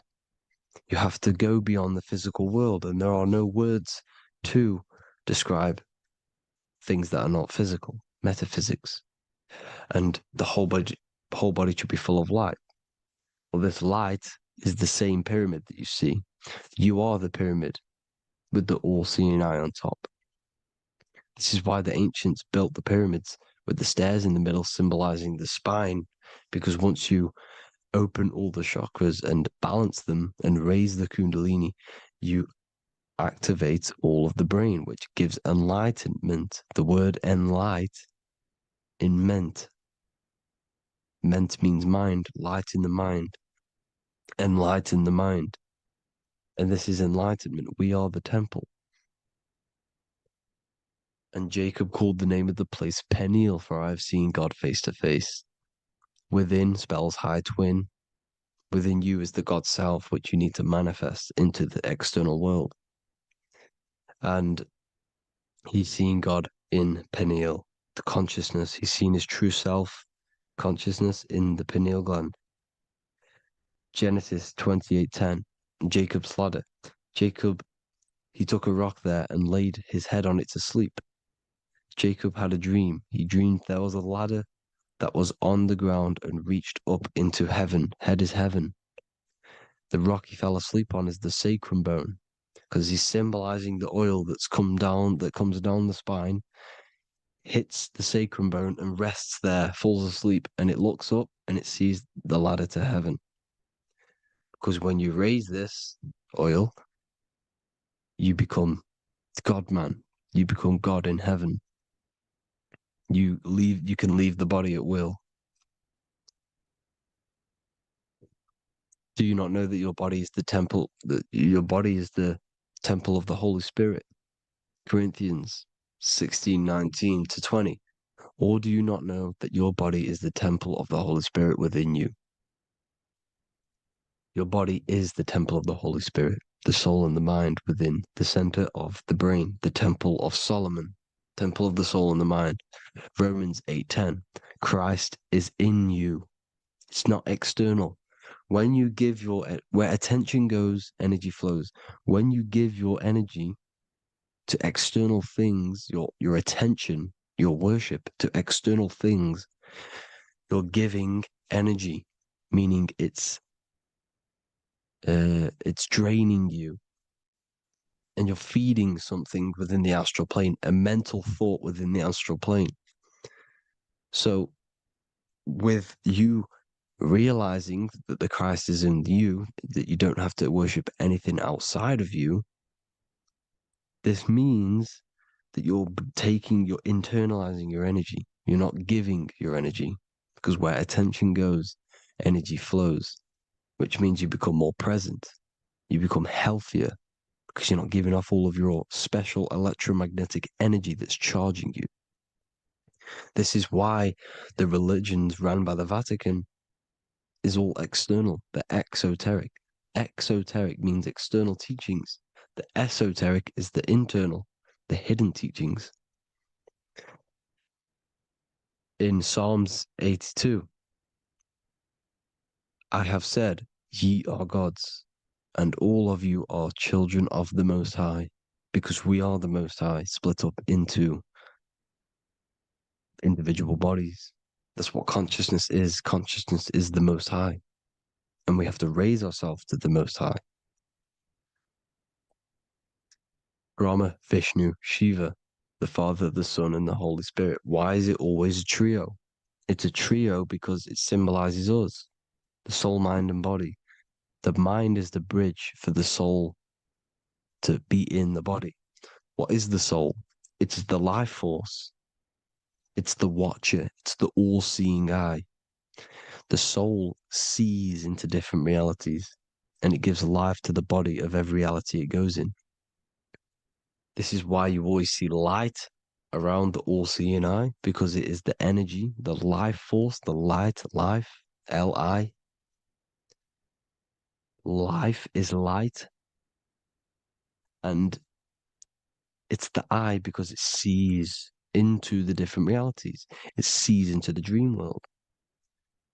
When you're going to sleep at night and you dream, it's not a dream.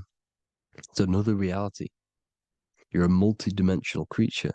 We live in a multiverse. There's infinite amount of views. And there is a version of you which is the highest self in a reality somewhere. And this eye has the ability to switch realities, which is exactly what astral travel is. Astral travel is the ability to switch reality beyond the 3D construct of this world. The Father, the Son, and the Holy Spirit, Brahma, Vishnu, Shiva. Brahma, the soul, inhabits different bodies. This is why they have different heads. Vishnu, the mind, symbolizing gnosis, meaning knowledge. This is the serpent. The serpent symbolized knowledge. Shiva, the body. Father, the Son, and the Holy Spirit. The bird, the soul, because the bird symbolizes the soul. This is why you have here the Egyptians showing you the soul leaving the body. Here you see here with the twin head, the same head, and it's a bird. This is the soul self. This is the ego self. The Egyptians knew this. They knew all of this. Of course they did. Now the whole story of Jesus is all metaphorical for the process which goes on within your body. Your neck and head is the holy grail which the sun and the moon creates. Sorry, the sun and the moon creates the fluid within the holy grail, the brain, the skull. And the moon creates the milk. Sorry, the moon makes the milk. The sun makes the honey, the land flowing with milk and honey in the Bible. The land flowing with milk and honey is the center of the brain in the Holy Grail. Here you see the Masonic artwork showing you the sun and the moon creating the fluid in the spine. Here's the serpent. Serpent symbolizing the two Kundalini channels, the Ida Pingala up the spine. Here's the furnace raising the Kundalini, raising the oil, heating it up and rising it to the crown. You see? So here you see more Masonic art, seeing the sun and the moon creating the holy fluid in the brain, in the cup, filling the cup. This is why it's a cup, because it's the Holy Grail. This is the holy oil in the center of the brain that gets released down the spine, which is Jesus coming down from heaven. It comes down the spine, down the River Jordan in the Bible. This is when Jesus goes from Nazareth to Jerusalem. He comes down the River Jordan, and Joseph and Mary are in Nazareth waiting for Jesus' return. Joseph and Mary symbolize the pineal and pituitary gland, which produce the two oils created by the sun and the moon. And he returns. When he returns, he gets crucified at 33, because there's 33 vertebrae at the back of the spine, and it crosses the vagus nerve. The crucifixion of the oil past 33 vertebrae creates God-man, and it creates your higher self, and it activates 100% of the brain. And you turn into spirit, you turn to your spirit self. This is why Jesus dies. He didn't physically die, it metaphorically dies, and becomes his higher self. The ego self is left behind. It's the same with the whole story of Jesus. Jesus comes down from heaven, which is the oil. He dies in a cave for 3 days, which is the oil hitting the cave. Here's the cave, and resurrects after 3 days. If you resurrect the oil, comes up and gets crucified at 33 in Golgotha. Golgotha translates to a place in the skull. The three wise men from the east. Well, if you look at the Masonic artwork, they'll always show you a ladder up to the east. Okay? Here you see north, south, west. This would be east. Here you see east here. East here. The ladder up to the east. The east is the top, up. 3 wise men from the east. The thalamus, pituitary, and pineal gland in the center of the brain. The most important glands in the body. Here you see the Egyptians with the spine, the sun, and the 2 hemispheres of the brain. What did I say at the beginning? The sun is the soul. The sun is its own source of energy. It's the life force, which gives life to anything it inhabits. The soul is the same thing. That's why sun and soul mean the same thing. So, what I'm saying is consciousness is God. And this is why when it refers to as God in the Bible, it means your higher self, pretty much. And returning back to this higher self, because God is something that you need to manifest. Consciousness is God, and your body is a reflection of the creation by God. This is why everything in the body corresponds with the stars. The stars rule the body. We are an image of the stars. This body is an image of the whole of creation. Aries rules the head. This is the cerebrum, the ram in the brain. Is the ram, Aries. And we have something called the cerebrum, Aries, the ram. This is the Lamb of God moving to the higher mind. Taurus, which is the lower brain and neck, the cerebellum, the bull Taurus, the lower mind, and the cerebrum and the cerebellum, the ram and the bull, is what makes you ramble on. Ramble meaning walking. The higher mind and the lower mind working together makes the body ramble. Ramble is what makes you walk along. Thank you to Santos Bonacci. Gemini, the 2 twins, rules the 2 arms, the hands, and the lungs. These are the 2 twins of the body. Sagittarius, the horse, which rules the hips. Hips means hippo. Hippo means horse. Hippopotamus means water horse. Hippo means horse, and this is why we call them hips, because horses have massive hips. Capricorn, the kneecaps. Pisces, the 2 fish, the 2 feet. Then they make us swim. We are an image of the stars, people. Well, the body is anyway. Consciousness is God, and the body is the image of the whole of creation. It's a reflection of the whole creation, as above, so below. 12 systems in the body, 12 cranial nerves for the 12 constellations, 12 cell salts. The body's made out of 12 cell salts. So, this is where it gets kind of deep. This is where we get deep. And he said Jesus was known as the fisher of man. And fisher of man, meaning man does not mean man as in the male. Man means mind. He's the fisher of minds. So the Bible is not patriarchal. It's not patriarchal. Man just means mind, pretty much. So the fisher of mind, man, because he was fishing minds out of this reality into the higher realities. He was teaching people how to leave the body when he walks on water. Walking on water is the physical, etheric, astral, and mental. These are the different planes of reality. The ether is the either, because the ether is the substance that's on either side, astral and physical. It's the 5th element, is ether.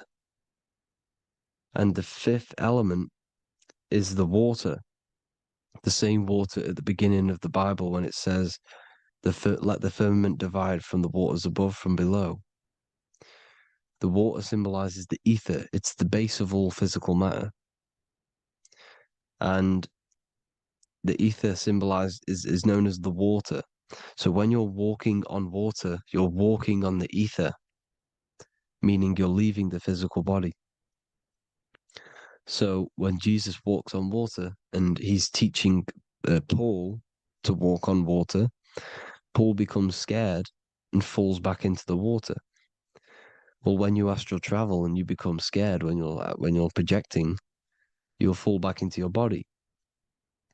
So he's pretty much saying walking on water is leaving the body, and walking on the ether, because the ether is the veil between the astral, and that's what devil means. Devil has the word veil in it, because the devil is trapping you between one veil, which is this world. They're trapping you in this world, this thin layer of reality. Your dreams are different veils. The ether, the astral, the mental are different veils. Devil is the veil. The veil. You need to escape being stuck in one reality and live in between realities.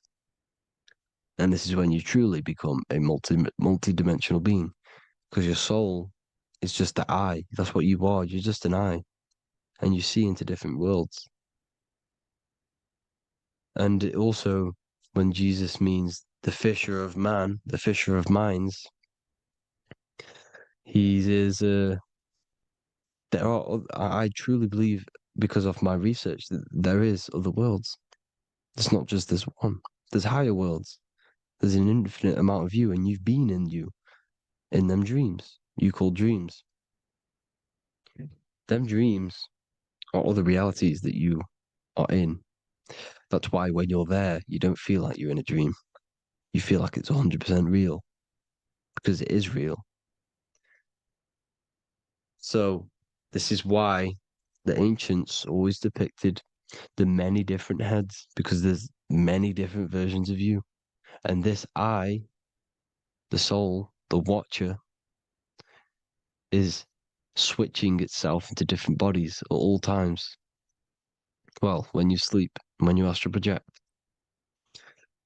And this is what the ancients were doing. They understood the multiverse, and they could switch bodies at will. And this is what the 7 seals are in the Bible, also known as the 7 chakras. These are literally portals within us to these different worlds.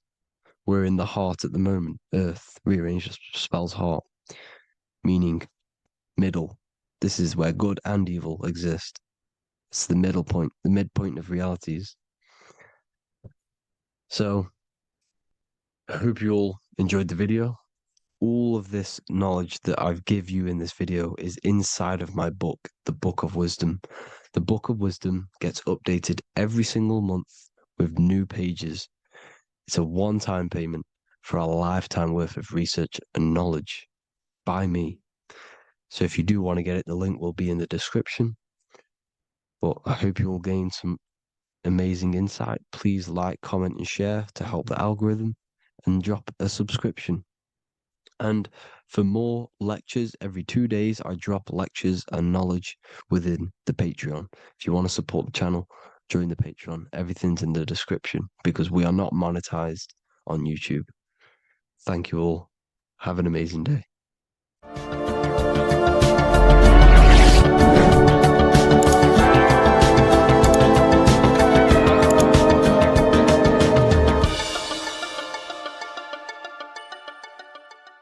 What if I told you the devil is closer than you think, and it's not actually a real person, force, or spiritual entity outside of you, but a being and an aspect of your own mind and psyche? In this video, you will learn exactly what the devil is and the true esoteric meaning of the devil. The first thing we need to understand is that the universe is a mental universe. Look around you. Every action, every building, everything you see around you was begun first as thought in the mind, then manifested. We use the mind to build and shape our reality. The universe, the world, only exists inside of our mind. Therefore, God and the devil exist inside of our own psyche. So first of all, the devil is not a literal being, but a symbol of the lower self. It represents the unmastered, ego-driven part of the human mind, a symbol of destructive thoughts, emotions, behaviors, lives in realms of chaos, fear, hatred, lust, and ignorance. This is why we see the devil as red, because red is the lowest vibrational color on the color spectrum. It also corresponds with the root chakra, which is all to do with survival instincts. Red represents chaotic and intense emotions like hatred and anger. When we are angry, our face turns red. The devil represents our animalistic fundamental needs, our instinctual needs, our survival state of consciousness. We have a survival state of consciousness and a godly state of consciousness. Our godly state of consciousness is creating, not just experiencing in the animal state, but consciously creating reality. This is why we see the devil with a goat head, an animalistic head, and the head is where the brain is. The animal head represents living off instinct, the part of our mind that lives on urges, impulses, and instincts, eating, sex, power, ego-driven actions, and ego-driven thoughts. Animals are only aware of themselves. Animals live on instinct. They have no ability to consciously create like humans. This is our lower desires for the material world. That's not to say the material world is evil. However, when our consciousness is only seeking material things, this leads us down a path of self-destruction, because nothing material can ever satisfy our soul. Everything material is temporary. Therefore, the devil represents the part of us that seeks only material desires, only material fulfillment, the ways of thinking where we only think about ourselves and ego-driven thoughts. It also represents the unchecked, unconscious self, where we have no mastery over our thoughts, over our emotional impulses, and no mastery over our actions. We're living in instinct and impulsive states, which causes chaos, selflessness, destruction, and keeps us bound to our lower material 3D state of consciousness. It's important to recognize that the word devil was never present in the earliest Gospels. Instead, what was mentioned was a spirit of evil. This distinction is crucial because it underscores that the idea of the devil, as popularly conceived, does not actually exist as an independent entity. Rather, it is a personification of the lower aspects of the human mind, a facet of our own consciousness. The term spirit of evil was not meant to denote a specific deity or being, but rather any force of negativity, whether it manifests as a destructive thought, emotion, or action. A spirit is a force, an energy, and we have three forces that create our reality: thoughts, emotions, and actions. We have full control over these three aspects, which transform and mold reality. A destructive thought, a destructive emotion, a destructive action is a spirit of evil, and it originates from the darker aspects of the human psyche. So now, because we're on the topic of the devil, we have to look at the pentagram, which is obviously connected to the devil heavily. The upright pentagram represents spirit, air, water, earth, fire. Upright, which represents spirit, the most important element on top of the earthly elements, showing spiritual principles over material principles. As spiritual beings as we are, we have to put our spirit first, our higher self first, and material things second. Why? Because material things never satisfy us long term. Seeking material fulfillment will leave us feeling unfulfilled in the long run and very unhappy, and we can lose ourselves in illusions. We have to put our spiritual principles first. Seeking wisdom, knowledge, connection to the divine, and connection to our higher self is what gives us true fulfillment in our hearts and souls. But when we see this pentagram inverted, we now have spirit on the very bottom, which now represents earthly principles on top of the spiritual principles. We're putting our earthly elements on top of our spiritual element, which this inverted pentagram represents no longer caring about spirit, no longer caring about our invisible internal world, and only caring about this external body, food, sex, material things, cars, money, and all the things outside of us, the world outside of our mind. This is what true Satanism is. Satanism is not worshipping an external deity, but it is worshipping the self, only fulfilling the ego's desires. This is what true Satanism is, and we have all been conditioned to live in this state. Satanists want us to believe that there is an external deity called Satan or the devil, and the reason they do this is because they trick us, making us believe that we are not Satanists, while they are actually conditioning us to be self-seeking, ego-driven people, where we only care about sex, food, material things, and money, which is actually conditioning us to be Satanists. 80% of the population today are unknowingly involving themselves in Satanism, which is ego-driven thoughts, actions, and emotions, dwelling and living in this state where we only care about ourselves. When we are spiritual, we realize we are all one. We are all one consciousness family, and we need to do things that help and contribute towards our collective experience, helping others instead of seeking to serve only the self. The angel is depicted with wings, which represents elevation, higher self. The devil is represented with an animal horns, which is on the ground. A goat is on the ground, which represents the lower self. This is the elevated mind and the lower material mind. Horus, the bird, higher self. Set, the ground animal, lower self. Jesus and Satan. These are two forces, two characters that exist within the human psyche, not real entities. They are forces of our minds, and there is a battle between our higher self and lower self all the time within our own minds. There's always a part of us that's telling to do one thing and another thing, to do something bad and to do something good. There is this battle inside of our own consciousness. Here we have the human spinal column. The human spinal column is showing you the higher and the lower self. The higher self represents the head. The head is where the mind is. This is the creative essence of the universe. This is where all material things begin as a thought in the mind. We create with the skull, with the brain. This is our higher self, the heavens, connected to the heavens, the sky. And the lower end of the spinal column is where our reproductive organs are, where our gut is. Our reproductive organs and our gut is all to do with survival. The lower end of the spinal column, lower instinctual 3D based consciousness. The lower end of the spinal column is where our lower self dwells. Eating, consumption, power, and sex, lust. These are all emotional forces and instinctual based organs that are not inherently evil, but when we dwell and live off this lower end of the spinal cord, it keeps us in low states of consciousness. Our goal to raise to our higher mind is to balance this, not to overeat, not to abuse power, not to abuse sex and lust, but to master these organs and gain the ability to say no to these organs so that we can raise to our creative side of consciousness. Instead of dwelling in our instinctual nature, we can turn to our creative nature and consciously become a builder and constructor of reality. This is the true way of raising consciousness. This is the stairway to heaven, out of the animal consciousness to the higher consciousness. To wrap all of this up, it's all about gaining control over our instinctual lower nature and allowing our spirit to rule over our body and not our body ruling over our spirit or mind. The moment you let a thought become instantly an action is the moment you are an impulsive person. We are all trained to be this way. It is okay if you are in this state. The moment you let a thought turn straight into an action without questioning, that is the mind controlling you and you not controlling the mind. We need to gain control over the mind, and we do this through many different ways, through meditations,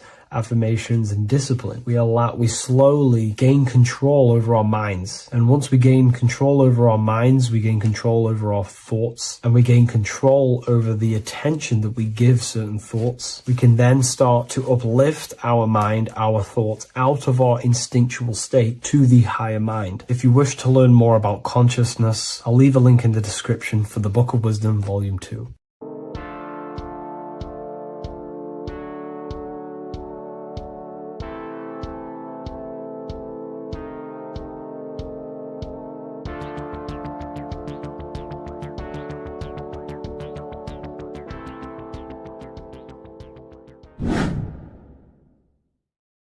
How are we doing, people? It's Revival of Wisdom. We're back today talking about sun worship. Okay? And please enjoy, sit back and enjoy the video. First thing we need to understand is that the sun is the risen savior. It's the light of the world. Without the sun, we have nothing. Now, the sun is the Son of God. We didn't make the sun. No one owns the sun. But who created the sun? Obviously, the Creator created the sun. Therefore, it is the Son of God. And that is what Jesus is symbolizing in the Bible. The Bible is a metaphorical story. That's why it's called the greatest story ever told, because it is a story about the sun, the zodiac. It's about you, the systems in the body. It's about everything that is sacred in this creation. Now you can see the suns behind Jesus' head in all of the ancient portraits, even the ones that are more modern. You still see a sun on the back of his head because he is the sun. He's the light of the world, our risen savior. And this is what Christians are lost because they don't realize it's a symbolic story and they think Jesus was a historical person. He's not a historical person. Okay, this is what we need to get out of our mind.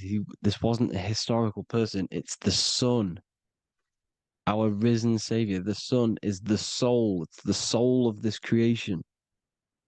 Because what is a soul? A soul is pure life force, pure energy. Whatever a soul inhabits, it gives life to. Like our soul feeds our body.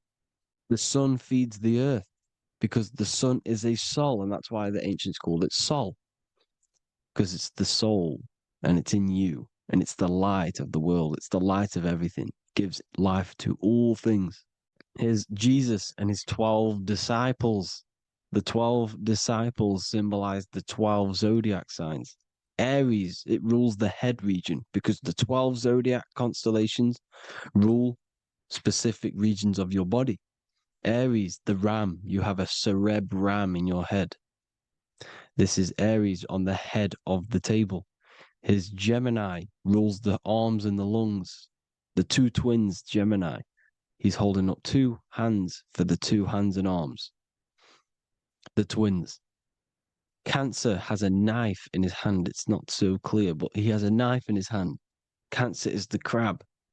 Crabs have claws. And he's pointing at Virgo's Adam's apple, saying there's no Adam's apple there. It's a woman.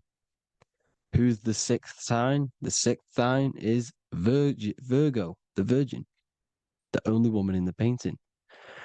Now notice how there are 3 people in 4 groups for the 4 seasons and for the 3 months and 3 zodiac signs in each season: spring, summer, fall, winter.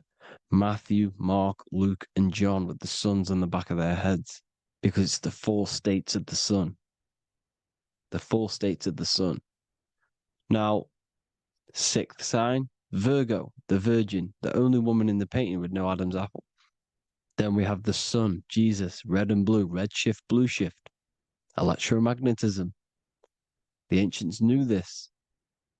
He's got one hand open, one hand down, because the sun gives and retrieves. The sun rises and it falls. It gives, then pulls away. That's what the sun does, and that's what he's doing. His arms are out, symbolizing the rays of the sun, casting down onto the earth, giving and then receiving. Libra, his 2 hands are equal, he's holding his arms out equally, because Libra is the 2 balanced scales. Libra is when the sun is balanced between the summer and the winter. It's being judged. The sun isn't balanced. That's what Libra is, the 2 scales. Capricorn is the goat. Goats have 2 horns, and you can see the 2 horns on his head here. See? So this is astrology. This what Leonardo da Vinci is depicting here. It's astrology. He knew the story of the Bible is all astrology. It's all based on astrology. The Son of God, the real sun. Now here are some Bible verses. I am the light of the world. Obviously, that's the sun. What other light is there that lights up the world? The moon can't do it. It's the sun, the one and only sun, our risen savior. Because if the sun didn't rise, we'd all be dead. So it's our risen savior. and it dies for our sins every night and then gets reborn every day. Now, Jesus calms the storm. Mark 4:35-41. The disciples are all on a boat and there's a heavy storm, but Jesus is asleep. The disciple says, Jesus is asleep. We need to awake him. They wake up Jesus, and Jesus got up and rebuked the wind and said to the waves, quiet, be still. Then the wind died down and it was completely calm. Well, when Jesus was asleep, this is the sun not being risen. It's not risen yet. Because in the night times, that's when the storms happen on the sea, in the ocean. And when they awake Jesus, Jesus rises because he's the sun. He rises and everything calms. Because when the sun comes, the storms go. You see? So it's the sun. It's all about the sun. Here's another, Luke 22:10. A disciple asked Jesus, when will we know it's the end times? And Jesus says, as you enter the city, a man carrying a jar of water will meet you. Follow him to the house that he enters. Well, this is clearly talking about astrology, the topic that Christians think is satanic, when they don't realize the whole thing's based on astrology. Because the end times is the end of Pisces, which is the two fish, which is the age we've just gone out of. And you can see all these ancient churches here with two fishes, because they knew it was the age of Pisces. There's an ancient photo, ancient artwork with the two fish, Pisces. And the end times, as it talks about in the Bible, and Christians think the world's going to end or something. But no, it's just the end of Pisces. As you enter the city, a man carrying a jar will meet you. Follow him to the house. The house is the zodiac sign that he enters. And the zodiac sign is Aquarius, because that's what it is, a man carrying the water. We know this is astrology because a woman, that is a woman's job in the ancient times. In the ancient times, the woman used to get the water. You would never see a man collecting water back then. That was the woman's job, whilst the man builds the houses, for example. You see, so we know it's talking about astrology because astrology is the man holding the bucket of water. It's the end of Pisces. Now we are in Aquarius. And of course, Luke 24:36, the risen Savior, the Son. Now, the Son is also born on the 25th of December, a virgin, just like Horus, Mithra, Buddha, Krishna, Hermes, and thousands of other gods, all born on the 25th of December. Well, it's because the sun moves 1 degree northward on the 25th of December. And on the 22nd to the 24th, it stays in the same degree because it's moving south. But then on the 22nd, it stays in the same degree on the Southern Crux constellation. And the ancients called this the sun dies on a cross, because the cross is the Crux constellation, the Southern Cross. And it stays on that same degree for 3 days on the cross. The sun dies on a cross, and then on the 25th, moves 1 degree northward, bringing back the summer, the light, the warmth, the growth of crops. And this is the sun being reborn again, a virgin, because it's pure. And here's Mithra, another sun god before Jesus was around, before Christianity. It was Mithraism, and Mithra, Ra is Ra, the sun god, Egypt. It's all about Ra, the sun. You can see the crown of thorns on Jesus's head, symbolizing the rays of the sun.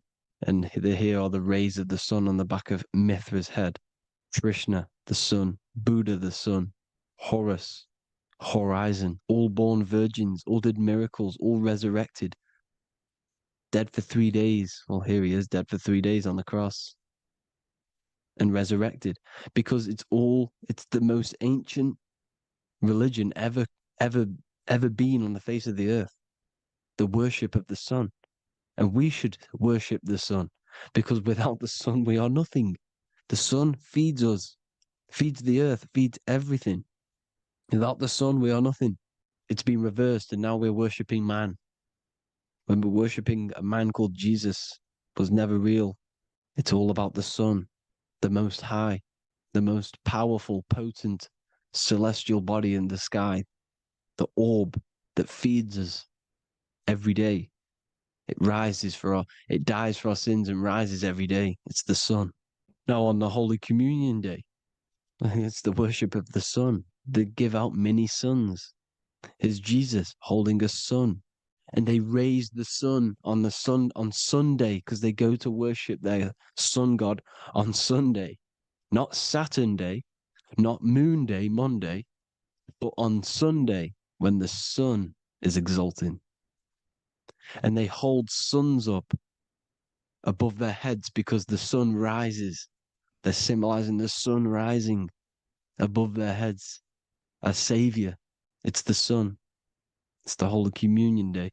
And here's Jesus giving a piece of himself to the children. It's the sun, the light. Judas was known as a backbiter, a backstabber, because he stabbed Jesus in the back. He betrayed Jesus. Well, this is just another astrological story about the constellation Scorpio, because the Scorpio is the J, looks like a J. J for Judas, the scorpion, the backbiter. Scorpions backbite, they bite with their back. And what does Judas do? He betrays Jesus by kissing him to let the warriors know who they need to get. So he kisses Jesus and Jesus gets stabbed in the back. Well, when you get stung or bit by a scorpion, they leave like a kiss. So Judas kisses him and gets betrayed. Well, this is because the sun, when it hits Libra, it's balanced. The sun is balanced because it comes through summer. Now the sun's starting to die. The sun's starting to die. It hits Libra. And then as soon as it hits the Scorpio, it gets betrayed because now the sun has to fall to winter and Saturn is there waiting to take over the darkness of the winter. So he gets stabbed in the back by Scorpio, Judas, the scorpion, the backstabber. You see, it's an astrological story. Here's Mary. Mary means marry, which means pure. The sun is pure. No one gave birth to the sun but the God. And it's born every day. It's born every day on every year. It's born pure. There was no controversy. There was no, activity for the sun to be born. It's pure. Now, the 7 metals come from the 7 planets. The sun gives you gold, and this is why the sun is golden. It looks gold. And this is why the banks are backed by gold, because gold is the most valuable metal, because it's the sun, the most valuable celestial orb in the sky, in the heavens. Well, here's Jesus, another ancient symbol of him being crucified on the cross with the big sun, the Southern Cross constellation. The sun dies on the cross constellation. And if you go to the old etymology dictionaries, you will see sun and son is the same word. They come from the same etymology roots. You can use them for no matter what, but they've been confused today. But if you go back to the old dictionaries of etymology, they are interchangeable. You can use them. Son, sun, sol, it's all the same thing. The 12 disciples, 12 brothers of Joseph, 12 tribes of Israel, 12 breastplates on the stones, because it's all the 12 astrological signs. They could have used any other number, but there's 12. Because 12 is the mind, which is God. 7 is the number of matter, which is man. 7 energy centers in the body. 12 cranial nerves in the brain, because it's the mind. 12 is the 12ness. The zodiac is literally the mind of God, the signs of God. Now here we see here, Job 38, 31 to 33. Can you lead forth a constellation in the season?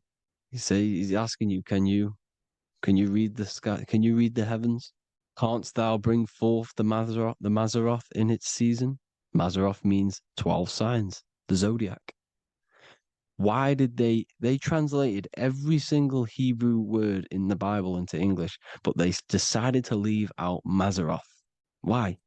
It's because if that said zodiac, Christians would have a different view on the Bible, but they leave that out. But Mazzaroth actually means the 12 signs, the zodiac, and the stars means sign. The word stars means sign because the stars are signs, things to come, which is off in Hebrew, which means sign, things to come. You see a sign on the road, it's something coming. But God is saying, no, what does he say? To qualify as a director, a judge of man's life on earth, one must be able to govern the heavenly bodies that rule the earth. It's telling you to read the heavens. We need to read the heavens. Astrology, the 12 zodiac signs, the mind of God. It's telling you, read the Mazzaroth, read the zodiac, because they are things to come in your life. They are signs. It's not satanic, it's made by God. God said, let there be lights in the firmament of the heavens to divide the day from the night, and let them be for signs. Signs are things to come.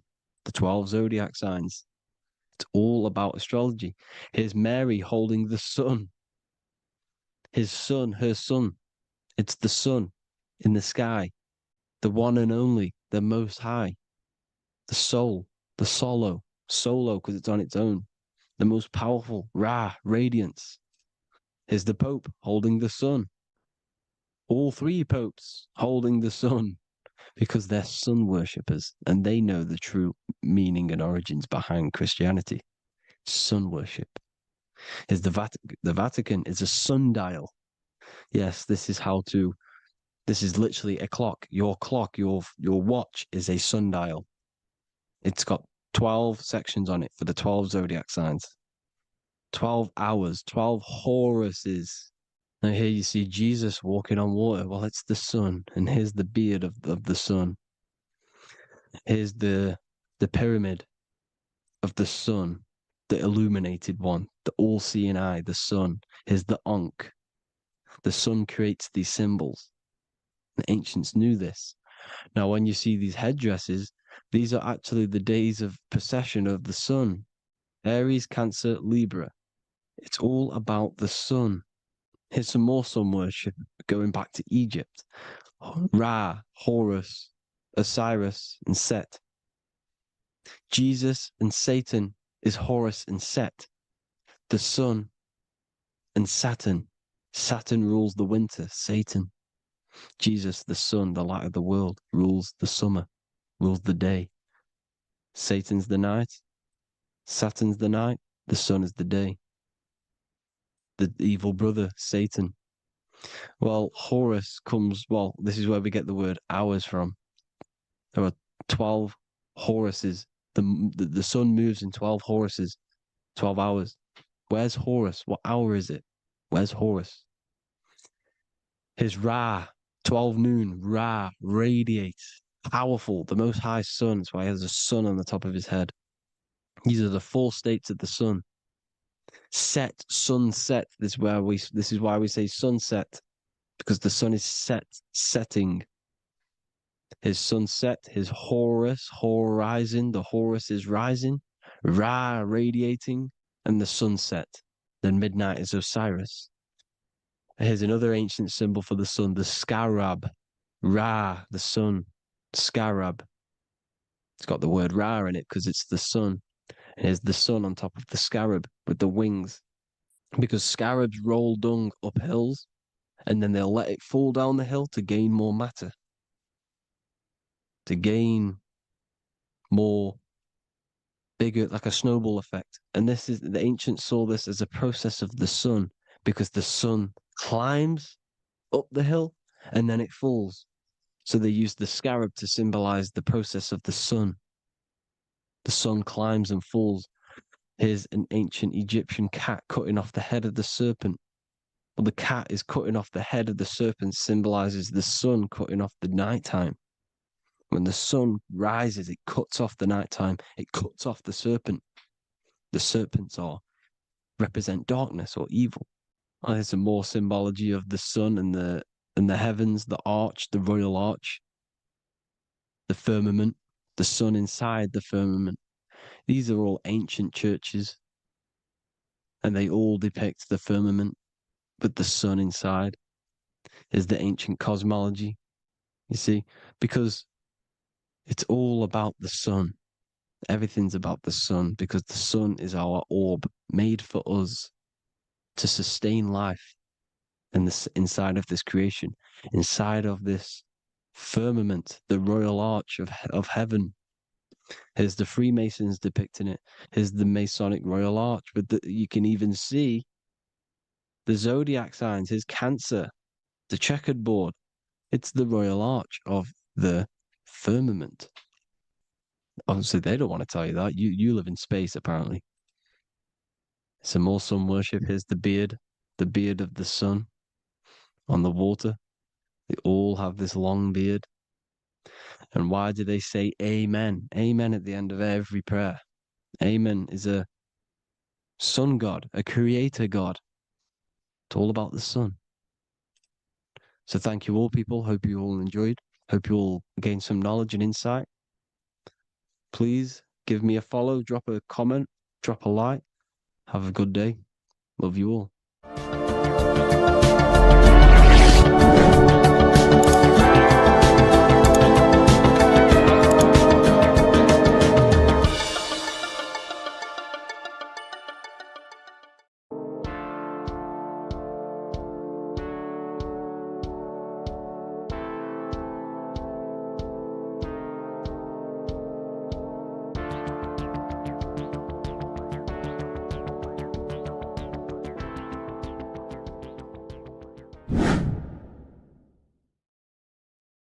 How are we all doing today, people? It's Revival of Wisdom, and today we're going to get real deep.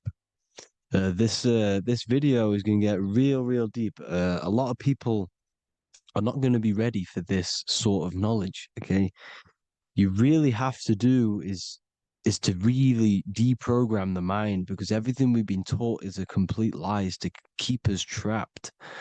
Okay, this is really advanced knowledge. Now, let's get straight into this.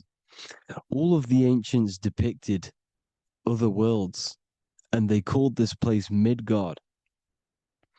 Midgard is the mid-garden, the middle garden.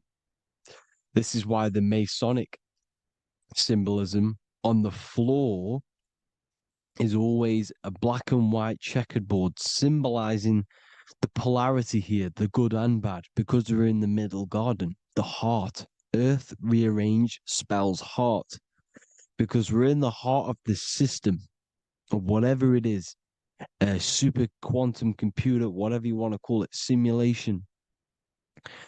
Now, in the Quran, it talks about the 7 layers of heaven. All of these ancient artworks are depicting these different layers of reality.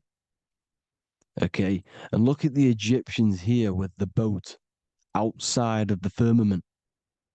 Boats travel on water, and this is exactly what the Masons are doing. So they're still using the same symbols. Why? Because it's the same knowledge, just hidden. The Egyptians have the same knowledge as the Freemasons. It's just hidden.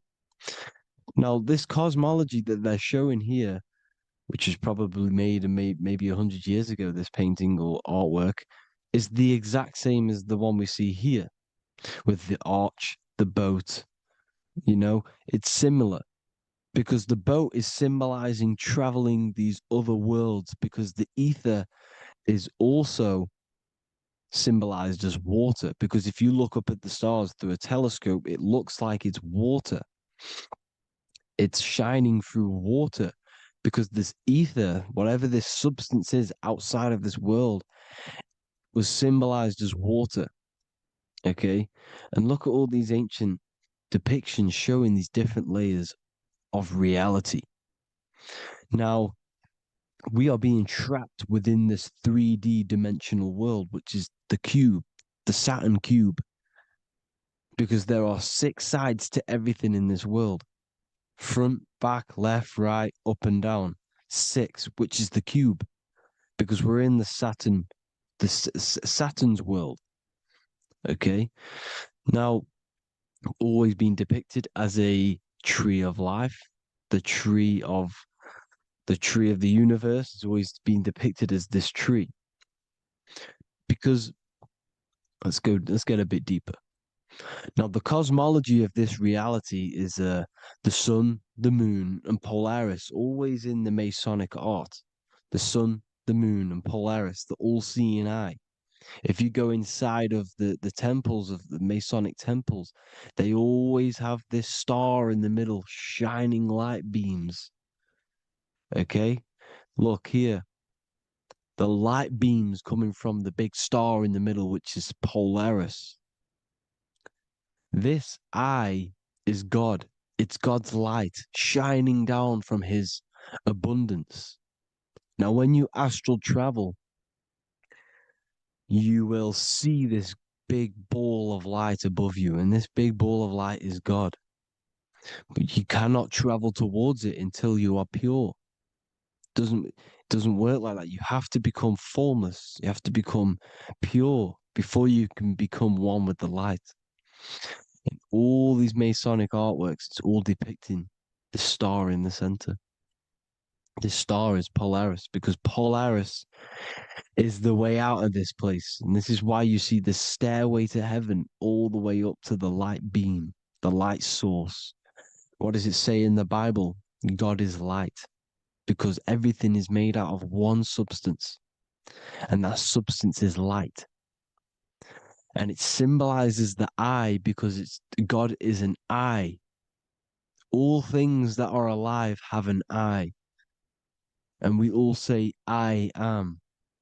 We all see these realities through eyes. God is an eye.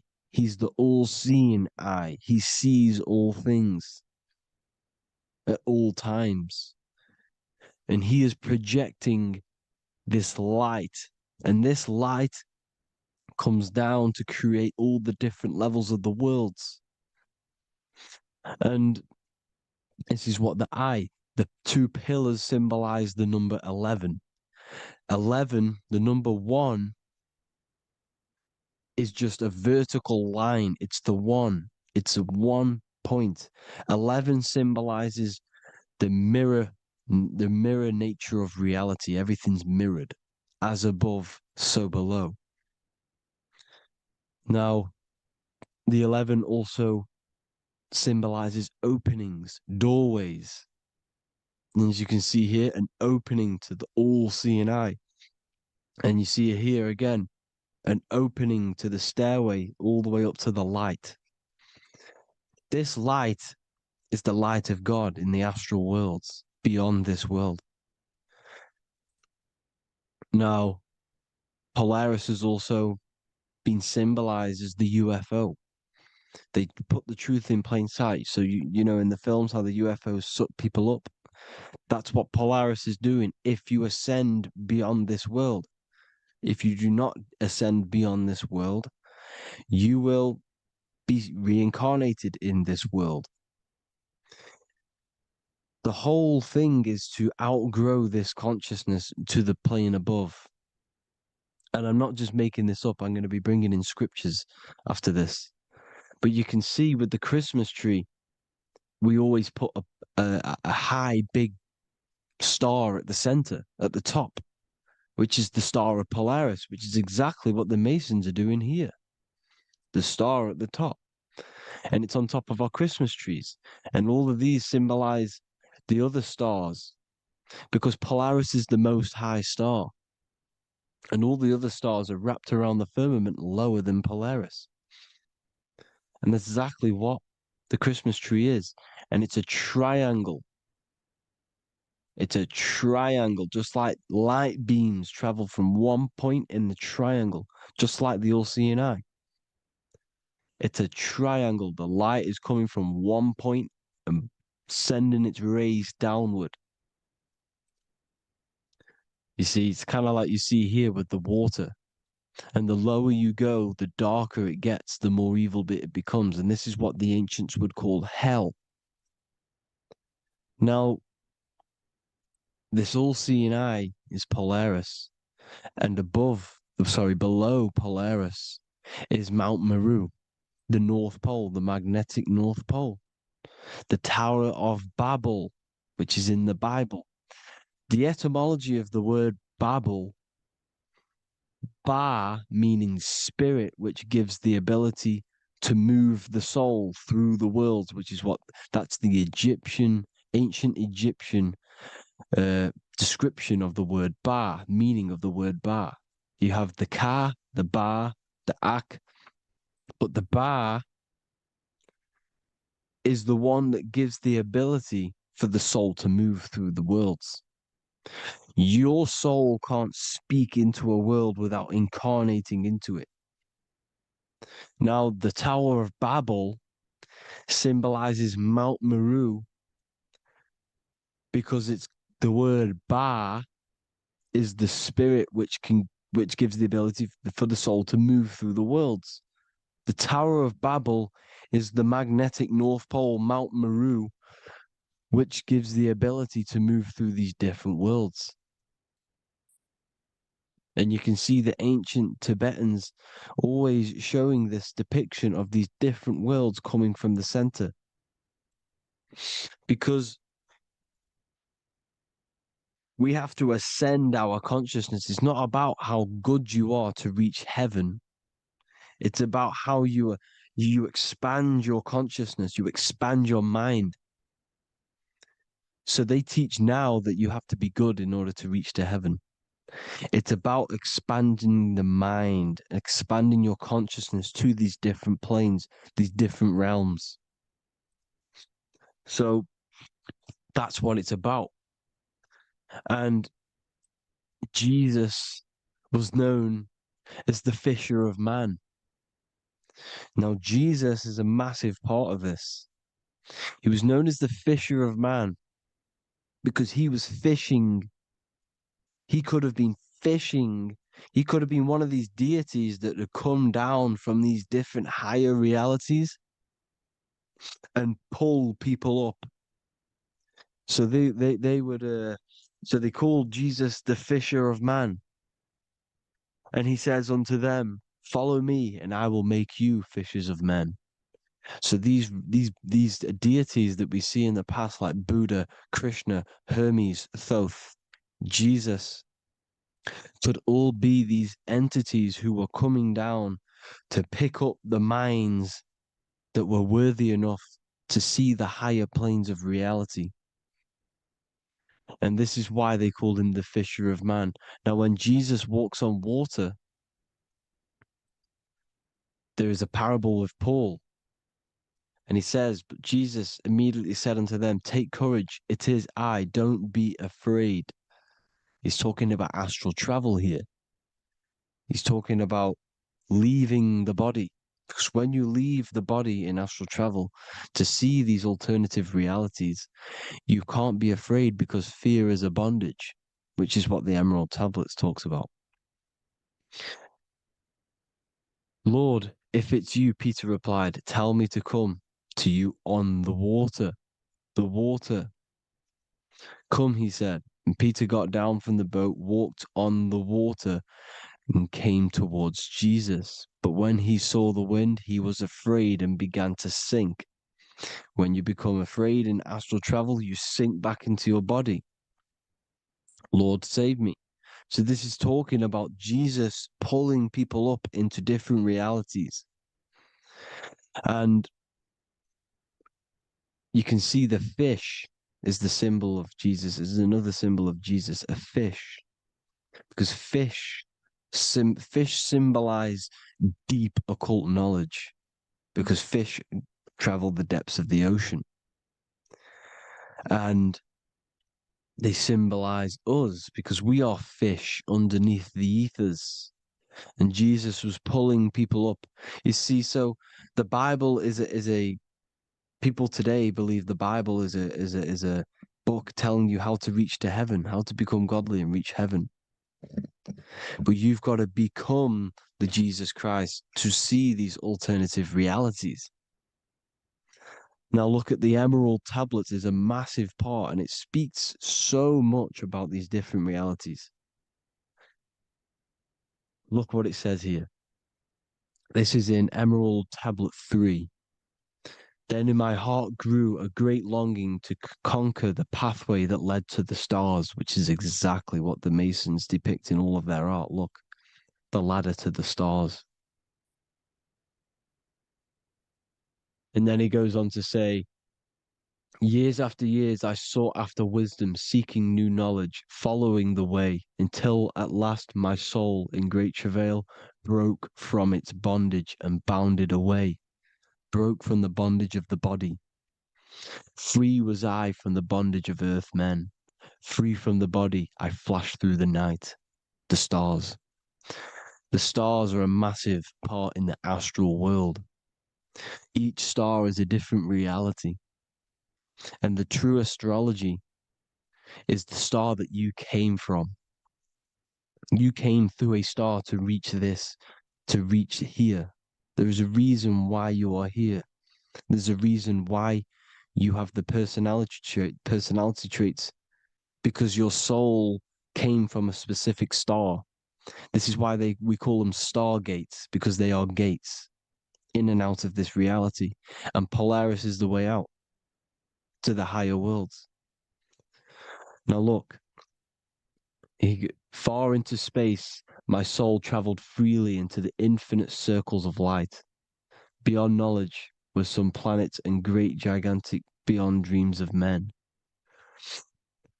Then he goes to say, lift up your flame from out of the darkness, fly from the night and ye shall be free. Lift up your flame. Your flame is your soul, because it has to be lifted up out of the darkness. This is the darkness, this world, this body is the darkness. Because it's a bondage. You need to break free. You need to learn how to astral travel, people. You have to learn this. If you want to get out of this world, you have to learn how to astral travel and see the other realities. Traveled I through space-time, knowing my soul at last was set free, knowing that now I must pursue wisdom until at last I pass to a plane hidden from knowledge, known not to wisdom, extension beyond all that we know. So he's talking about he went to a place where we cannot even comprehend here, a place that is not even known to Earthmen. He's telling you he's ascended out of this world to the planes that are beyond. And it says here in the Emerald Tablets, man is in process of changing to forms that are not of this world. Grows he in time to the formless, a plane on the cycle above. Know ye must be one, ye must become formless before ye are one with the light.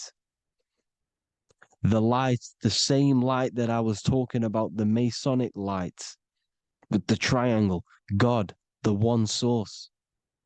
Ye must become formless before ye are with the light. Formless, you have to leave the body. You have to leave the body. You have to gain the ability to leave this body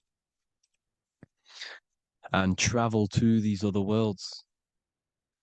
Now, it says here, not as man am I, for free have I become of dimensions and planes. In each I take on a new body.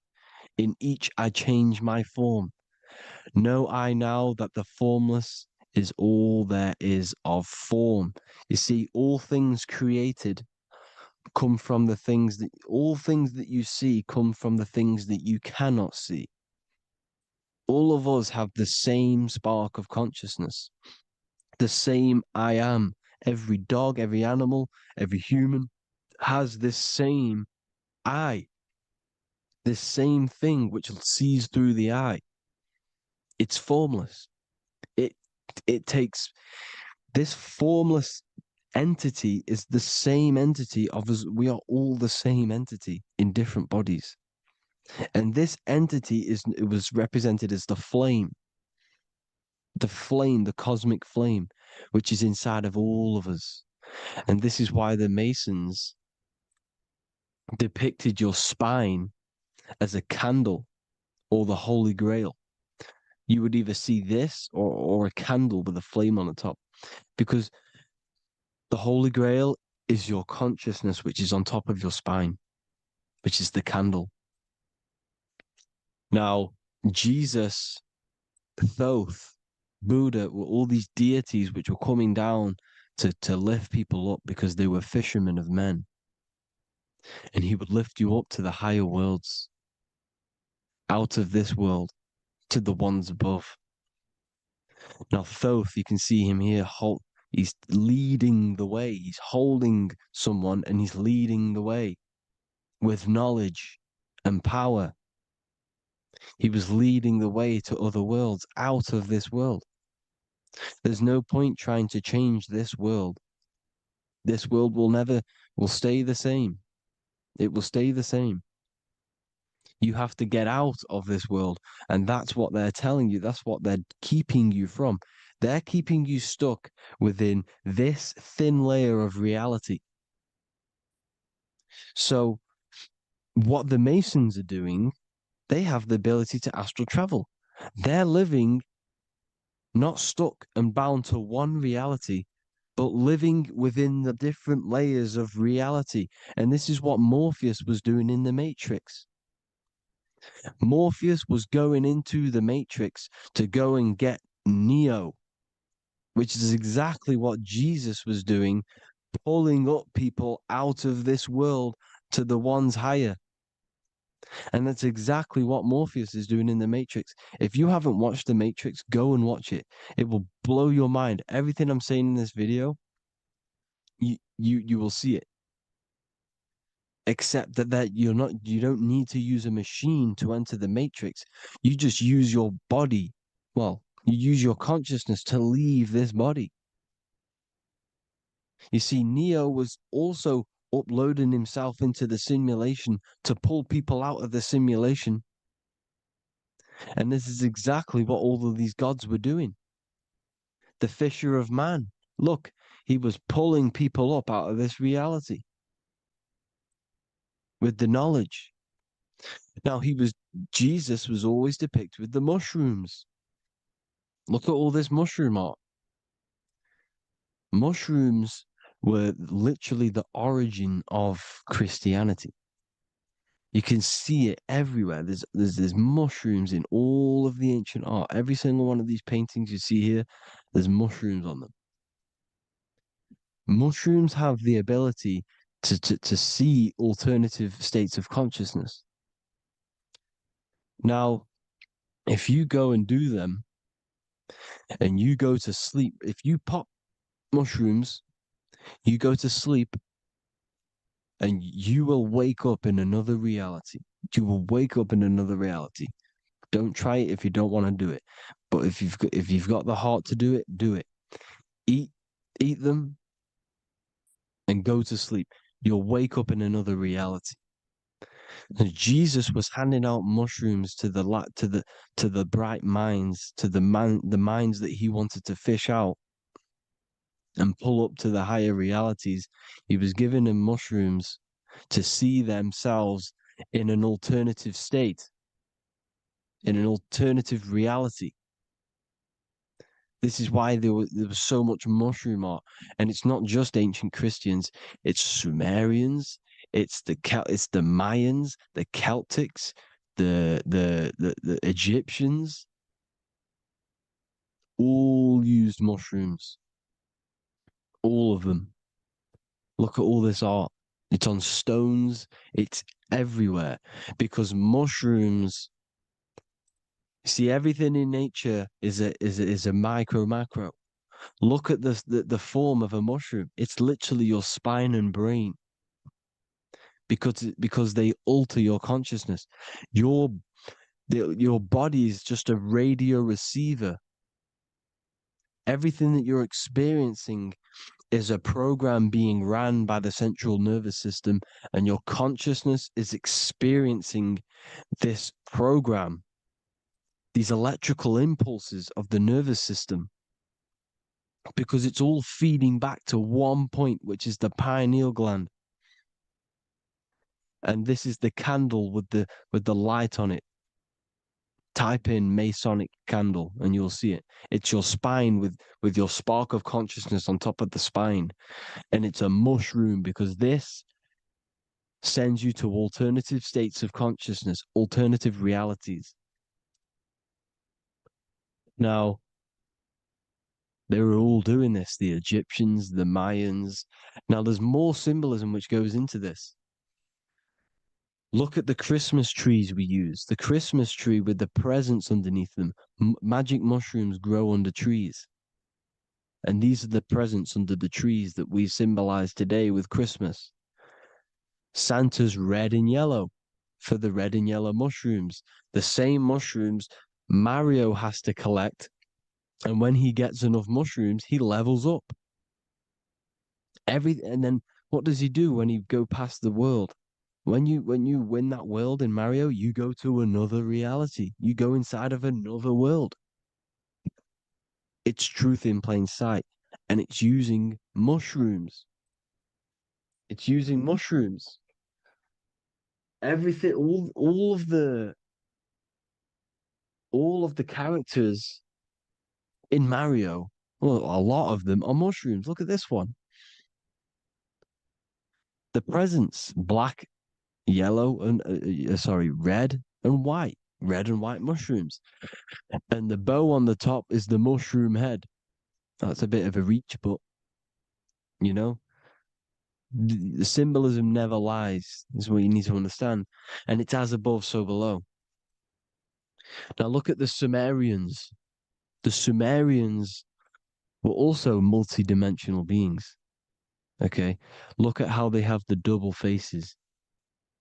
They had 1 foot in this reality and 1 foot in another reality. And look at this one, a double-headed god inside of like a portal. You see? Because and look at these with the wings, the astral travel. Birds, ancient birds symbolize the soul. Because the soul is a bird, it flies to different worlds, it flies around the cosmos. And mushrooms gave you the ability to see these alternative states of consciousness, these alternate realities.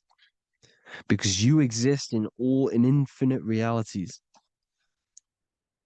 You exist in infinite realities. Now look at the 33rd degree Ordo Ab Chao badge. You get this badge when you become a 33rd degree Freemason. And it's a double-headed eagle. A double-headed eagle. And you can see this in Sumeria first. Sumeria have the same symbol. A double-headed, bird. You can see it here as well. And the Masons are still using this symbol today. And when you become a 33rd degree, 33 vertebrae on the back of your spine, above the vertebrae is your consciousness, and it's a double-headed eagle. One reality in one, you become a multi-dimensional being in the 33rd degree. And I've heard many interviews of Masons say it becomes Luciferian. You see, they speak in code. These Masons can't tell you about what they learn about, but they will speak in code. They said it becomes Luciferian. The word Luciferian is lucid. The root word of Luciferian is lucid, and lucid is lucid dreaming, alternative realities, dream worlds. You become a god. Luciferian means you're becoming your own god, pretty much.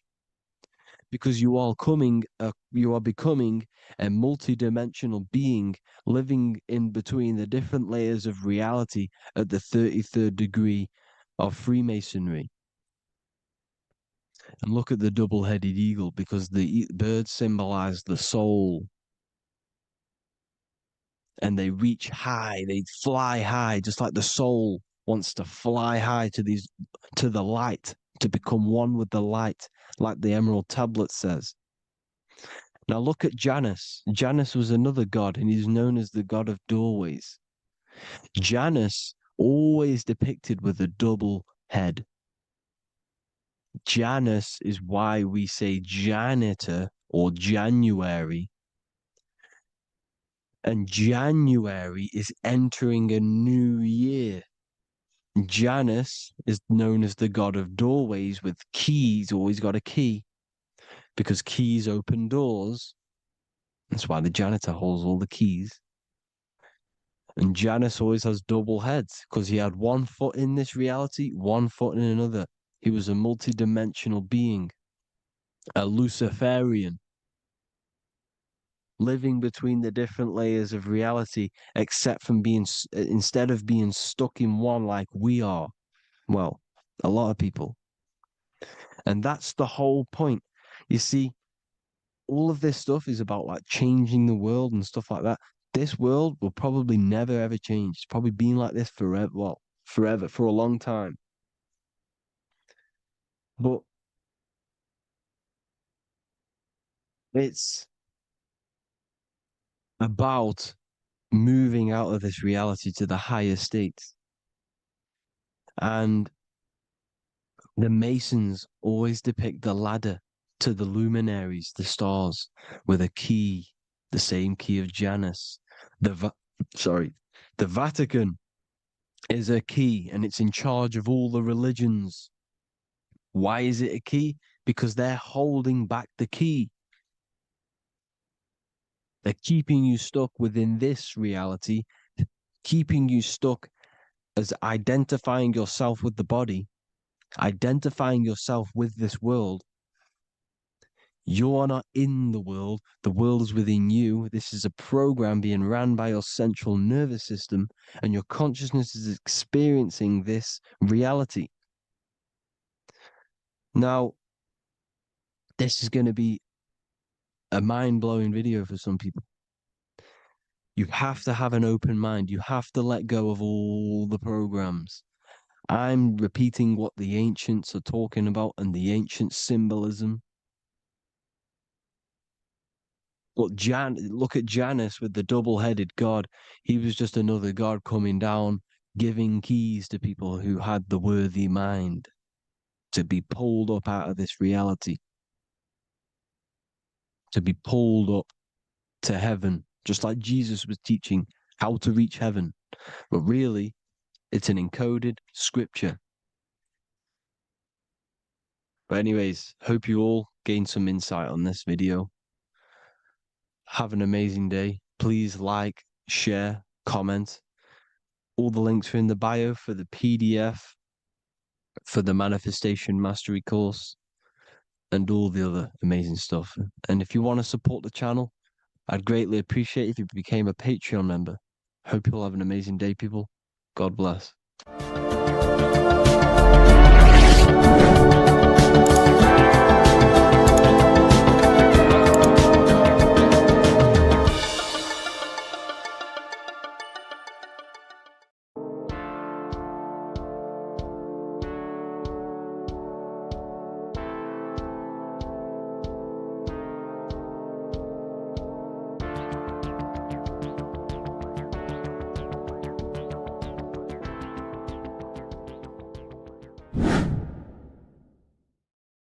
People, how are you all doing? It's Revival of Wisdom, and today we're going to be talking about your birth certificates and how we are slaves to a system and how they have trapped us into this system. Okay, so the first thing you need to understand about this system is there are two types of laws. You have the law of water, which is Admiralty law, and the law of the land. So the Admiralty law is the law of water, and this is what money is. Money is water. This is why we say liquidity, currency, the current. A current is water, something moving through something. Cash flow. And this is why banks are called banks, because a river bank is on either side of the water, and it directs the currency. You see? So money is water.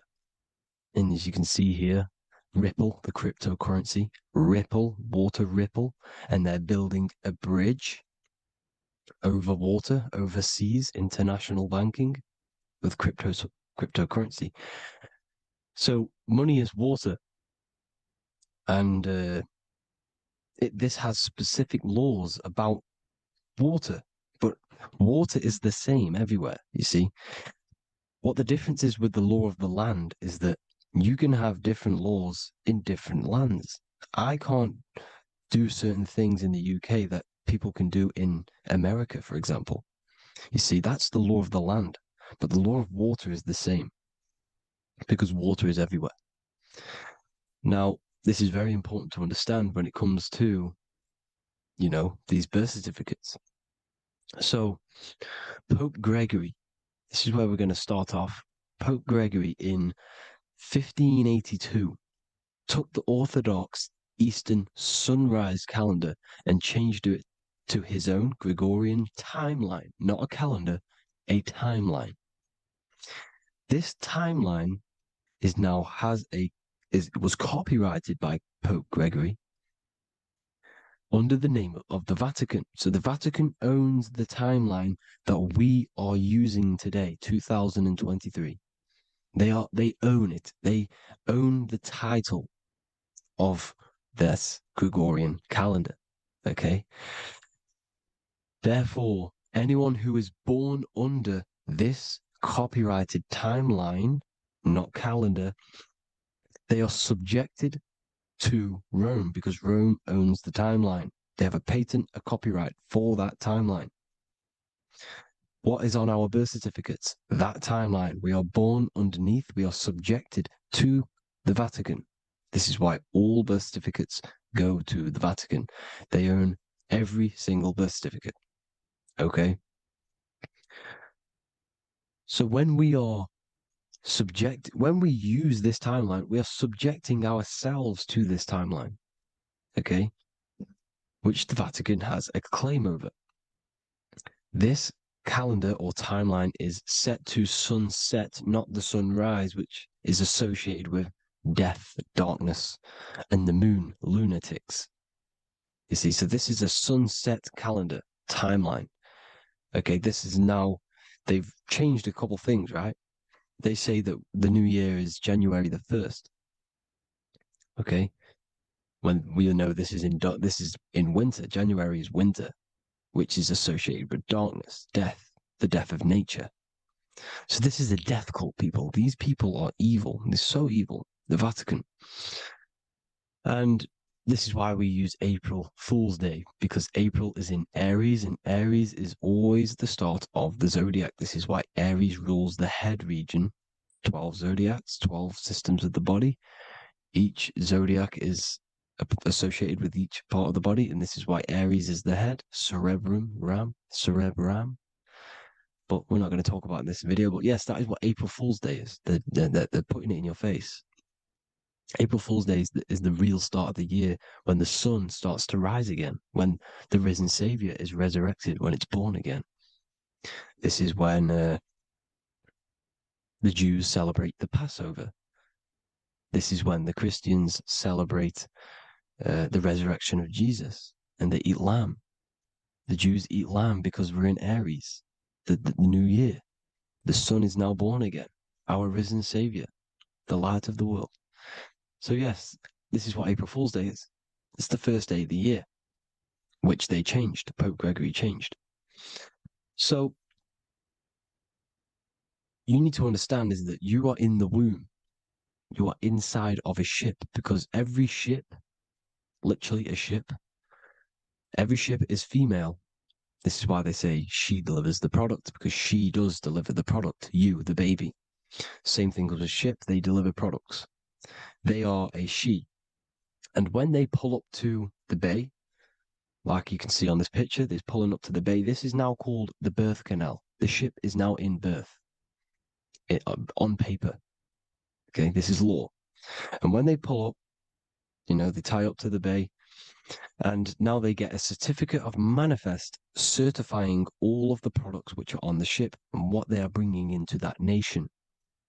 Okay, so you're bringing in this many of that, everything's on the certificate of manifest. And this certificate of manifest is also your birth certificate, because you are traveling through water when you are in the birth canal of your mother, because you are in water when you are in the womb, and you travel through the birth canal.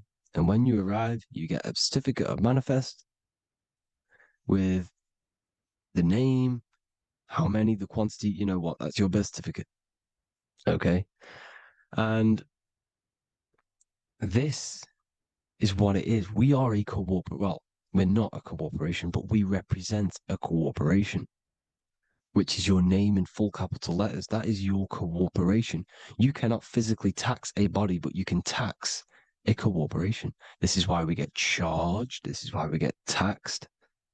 because it all goes down to the cooperation which our name represents, which we are subjecting ourselves to. We are subject, my name, I am subjecting myself to this name, and that name has a cooperation which I represent, which I subject myself to. You see, this is how we are attached to this straw man, this character that they have built on paper. So it's a character which is on paper. This is what we represent.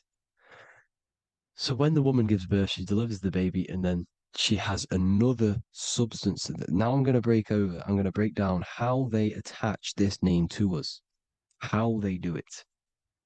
Okay. Our mother is carrying us the product in the womb, the water. And it goes, for example, it goes from the United Kingdom into a state-owned, corporate, federal-owned hospital, which is government-owned. She does not declare the package when she enters the building. Aha, so keep that in mind.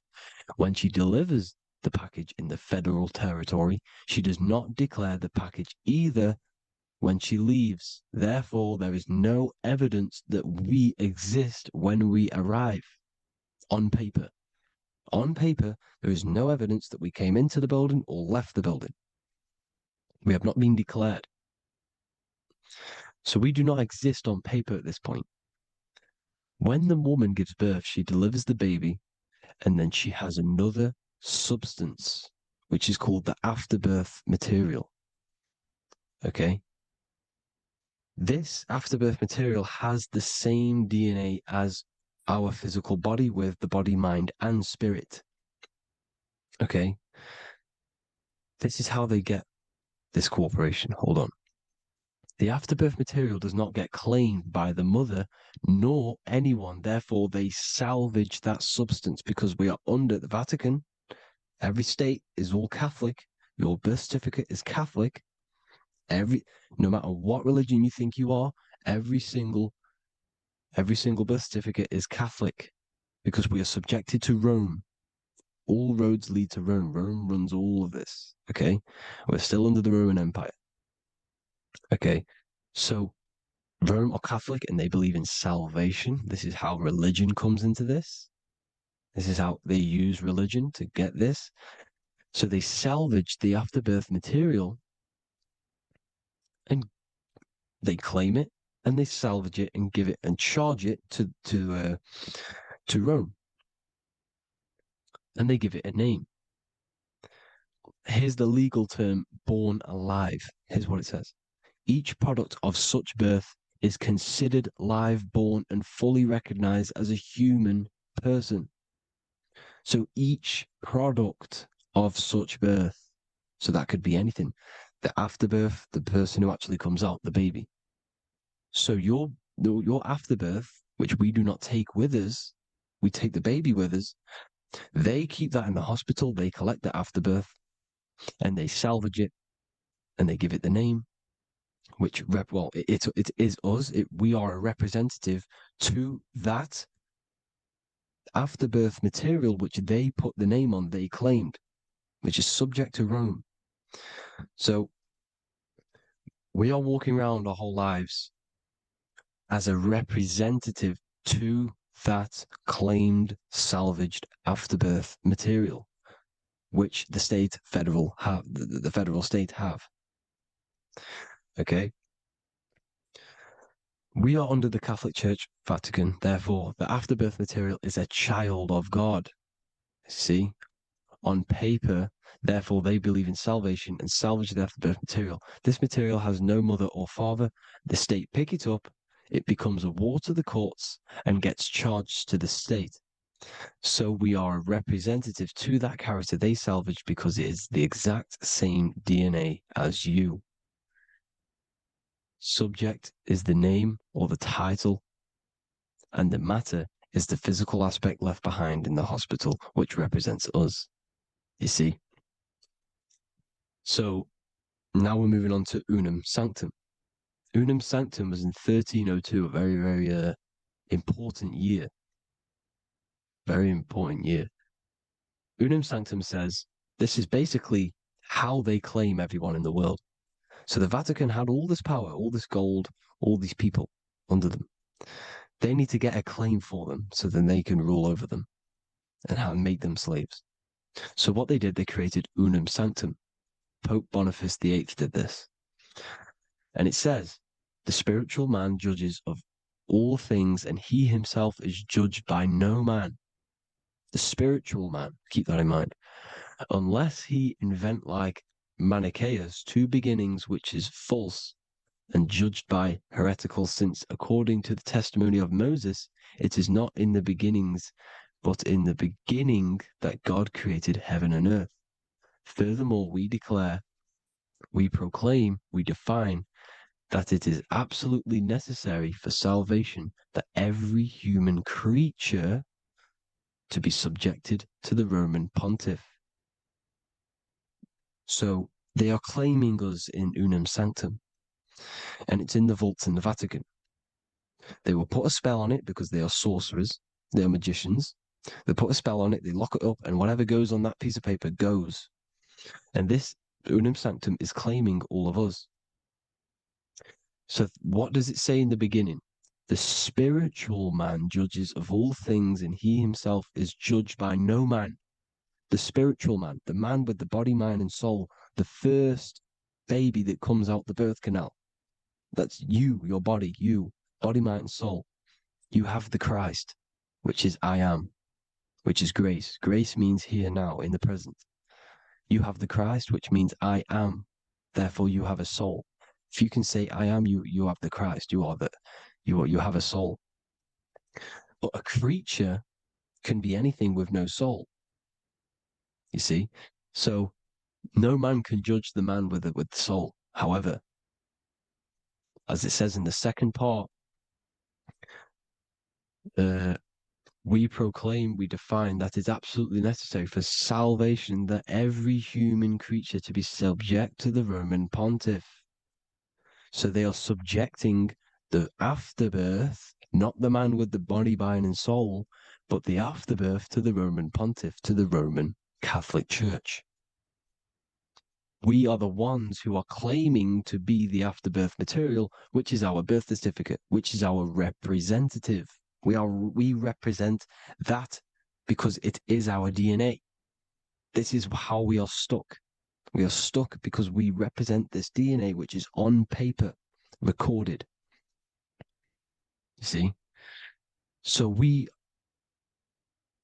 being untaught, uneducated in these subjects, we are subjecting ourselves to this system, to this slavery, because we just want to live. We just want to live happily, just peaceful. Think about it. Where's all this coming from? Where's all this war, all this killing, deaths coming from? We just want to live. It's coming from the Catholic Church, these evil death cult, which has subjected us, which has used us as slaves, and we are still slaves, and it's just going to get worse and worse and worse. So this is how we have subjected ourselves to be the slaves to this system. It's a lot to take in, and there's a lot more deeper stuff which goes into this. I'm just going over the surface. I'm going quite deep, but there is little details that I still need to learn myself. But this is the general how that we've been stuck to this slave system. So we are batteries, okay? This is why we get charged. When you go in a court, you get charged, okay? Because you're a biological battery. This is why cities look like motherboards, because we are feeding energy to this matrix. Okay, when we look outside of ourselves, when we give power to so-called Jesus Christ, worshipping idols outside of ourselves, where attention goes, energy flows. We are feeding the matrix with energy. By looking within, placing your attention within yourself, you are taking back your power. Because the I am is Christ. The you, the soul, is Christ. It's God. The awareness is God. Okay. However, we are subjecting ourselves to this system. We're subjecting ourselves to this system and the feeding of our energy. So what we need to look for the future is that, think about it, with the end goal is to change our DNA, is to literally make us robots, transhumanism slaves. This is why we have smart cars, smartphones, smart watches, smart meters, smart cities. And all of this is going to be connected by the smart grid, which is 5G. This is why 5G is rolling out. 5G is going to connect all of these technologies to one. It's like a big net system. And you know why they're doing this? It's because all of this is going to be connected through AI, through this 5G, and that 5G is going to be controlled by the elites. So you say anything wrong, you do something wrong, you say the wrong thing online, they'll turn off your car, they'll turn off your phone, they'll turn off your smartwatch, they'll turn off your TV, because it's all going to be connected and controlled by the smart grid. And this is what the Great Reset is, people. But they're going to trap us inside of these 15-minute smart cities so we can't leave the area, because they're going to use climate change as a tool to enslave us to not travel because of so-called climate change and the fumes that we are putting into the air, which is all BS. They're doing this to push these new cities, to push all of it. But listen, they're trying to get inside of your body. The only way they can do that is to get you addicted and using this technology. First, they got on the body with the smartphone. Well, first of all, we use the technology. We get used to it with it in our hand. The next step for them was to get on the body, which is the Apple Watch, as you see down here. They have now successfully got onto the body. The next thing is to get inside of the body. This is the brain chip. You see how they've slowly lured their way in, slowly got you addicted to this technology, got you dependent on this technology. And what they're going to do is that they're going to mold society to be dependent on the brain chip.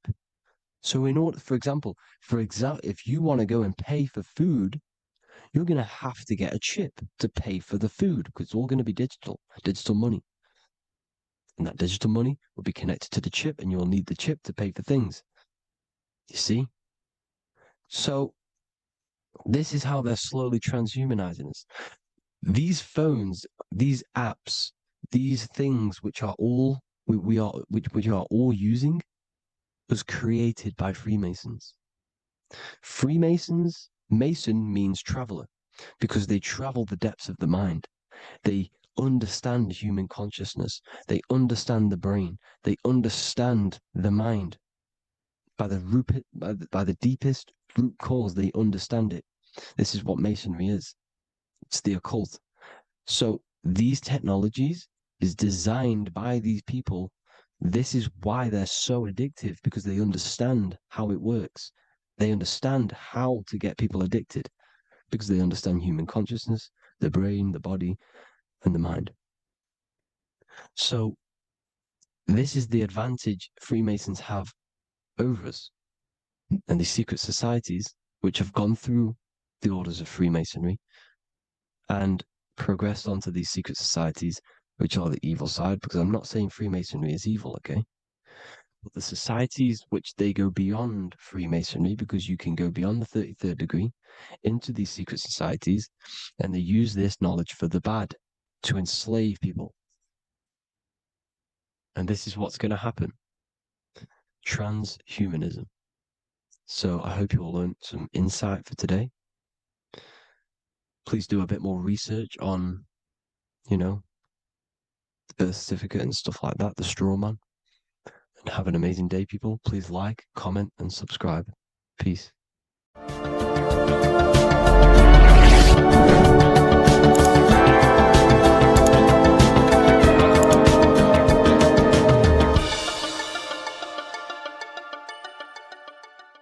Welcome to Revival of Wisdom.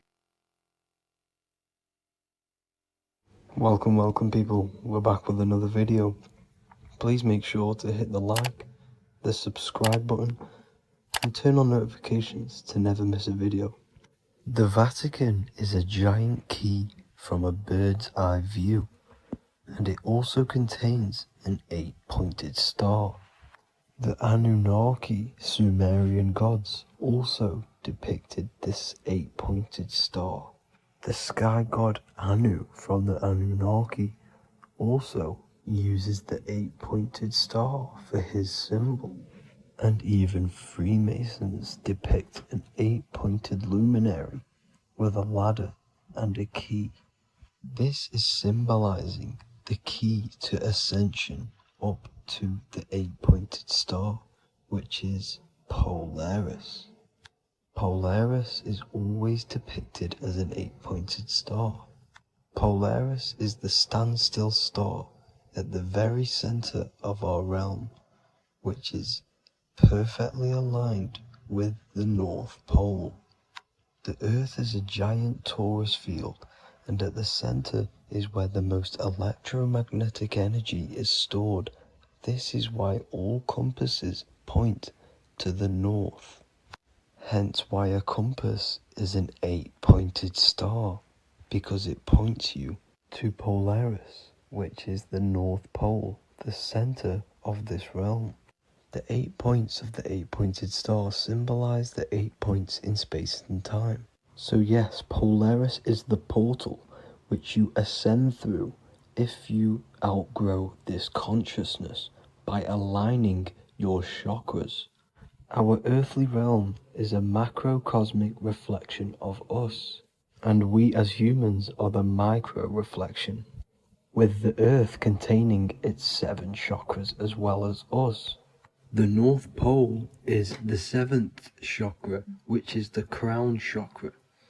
So the key to ascension is held by the Vatican, hence why it's a giant key, because they mislead the masses through their religions, which teaches the masses to look outside of themselves.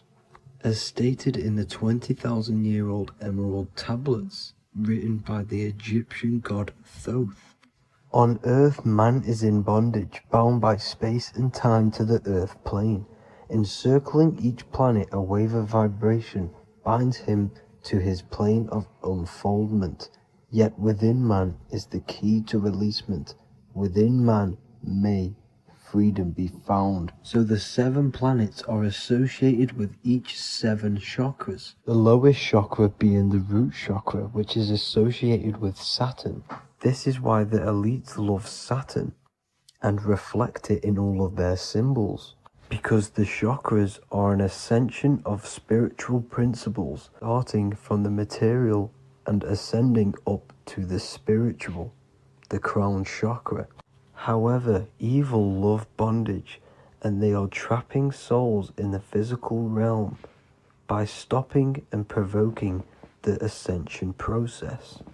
They do this by abusing the energy of Saturn, and Saturn is associated with the lowest chakra. The lower 3 chakras are associated with survival mode, which keeps the consciousness in a constant state of fear and only aware of its surroundings. Once you start to ascend up your chakras, you become more consciously aware of spiritual deeds. And this is the process of returning back to your true spiritual form. Going back to Polaris and its connection to ascension, Kanye West symbolizes this on his music video 24. As you see him rise up into the sky, you see an 8-pointed shape around him, which symbolizes the 8-pointed star, as you see the beam of light. And even NASA symbolize this in their Space Delta logos, a bear holding a key with an arrow up to Polaris, the 8-pointed star. Here's another NASA logo of an arrow from the Earth to Polaris. Coherence. The series Lock and Key on Netflix is all about portals and doorways, and they have the Kundalini energy as one of their keys. Kundalini energy is the energy which rises up the spine, the 33 vertebrae, and activates the third eye. The third eye is the spiritual gland which connects humans to other spiritual realms. We are not the body. Our spirit, our soul inhabits the body. We exist physically, spiritually, and mentally. Therefore, we are multidimensional. The intellectual and spiritual inhabit the body. Therefore, this is just an avatar within this timeline. However, within each and every one of us, we all have the key to releasement, as says in the Emerald tablets. This releasement is ascension up until higher states of consciousness.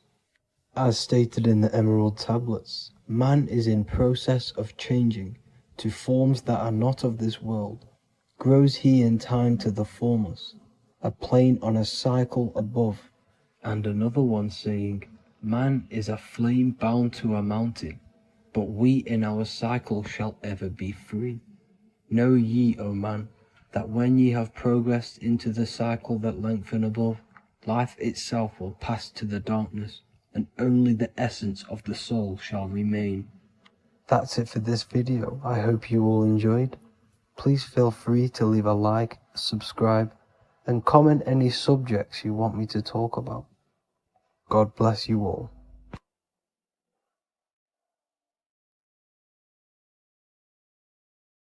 In this video, we're going to be talking about the evolution of consciousness. You are born human, however, you possess consciousness, which is the awareness behind your being, the awareness behind your thoughts, the experiencer behind your five senses, the experiencer, the observer behind your thought, emotions, and senses. You are an eye, an invisible consciousness looking through a lens which is your body. Your body produces this physical world that you experience.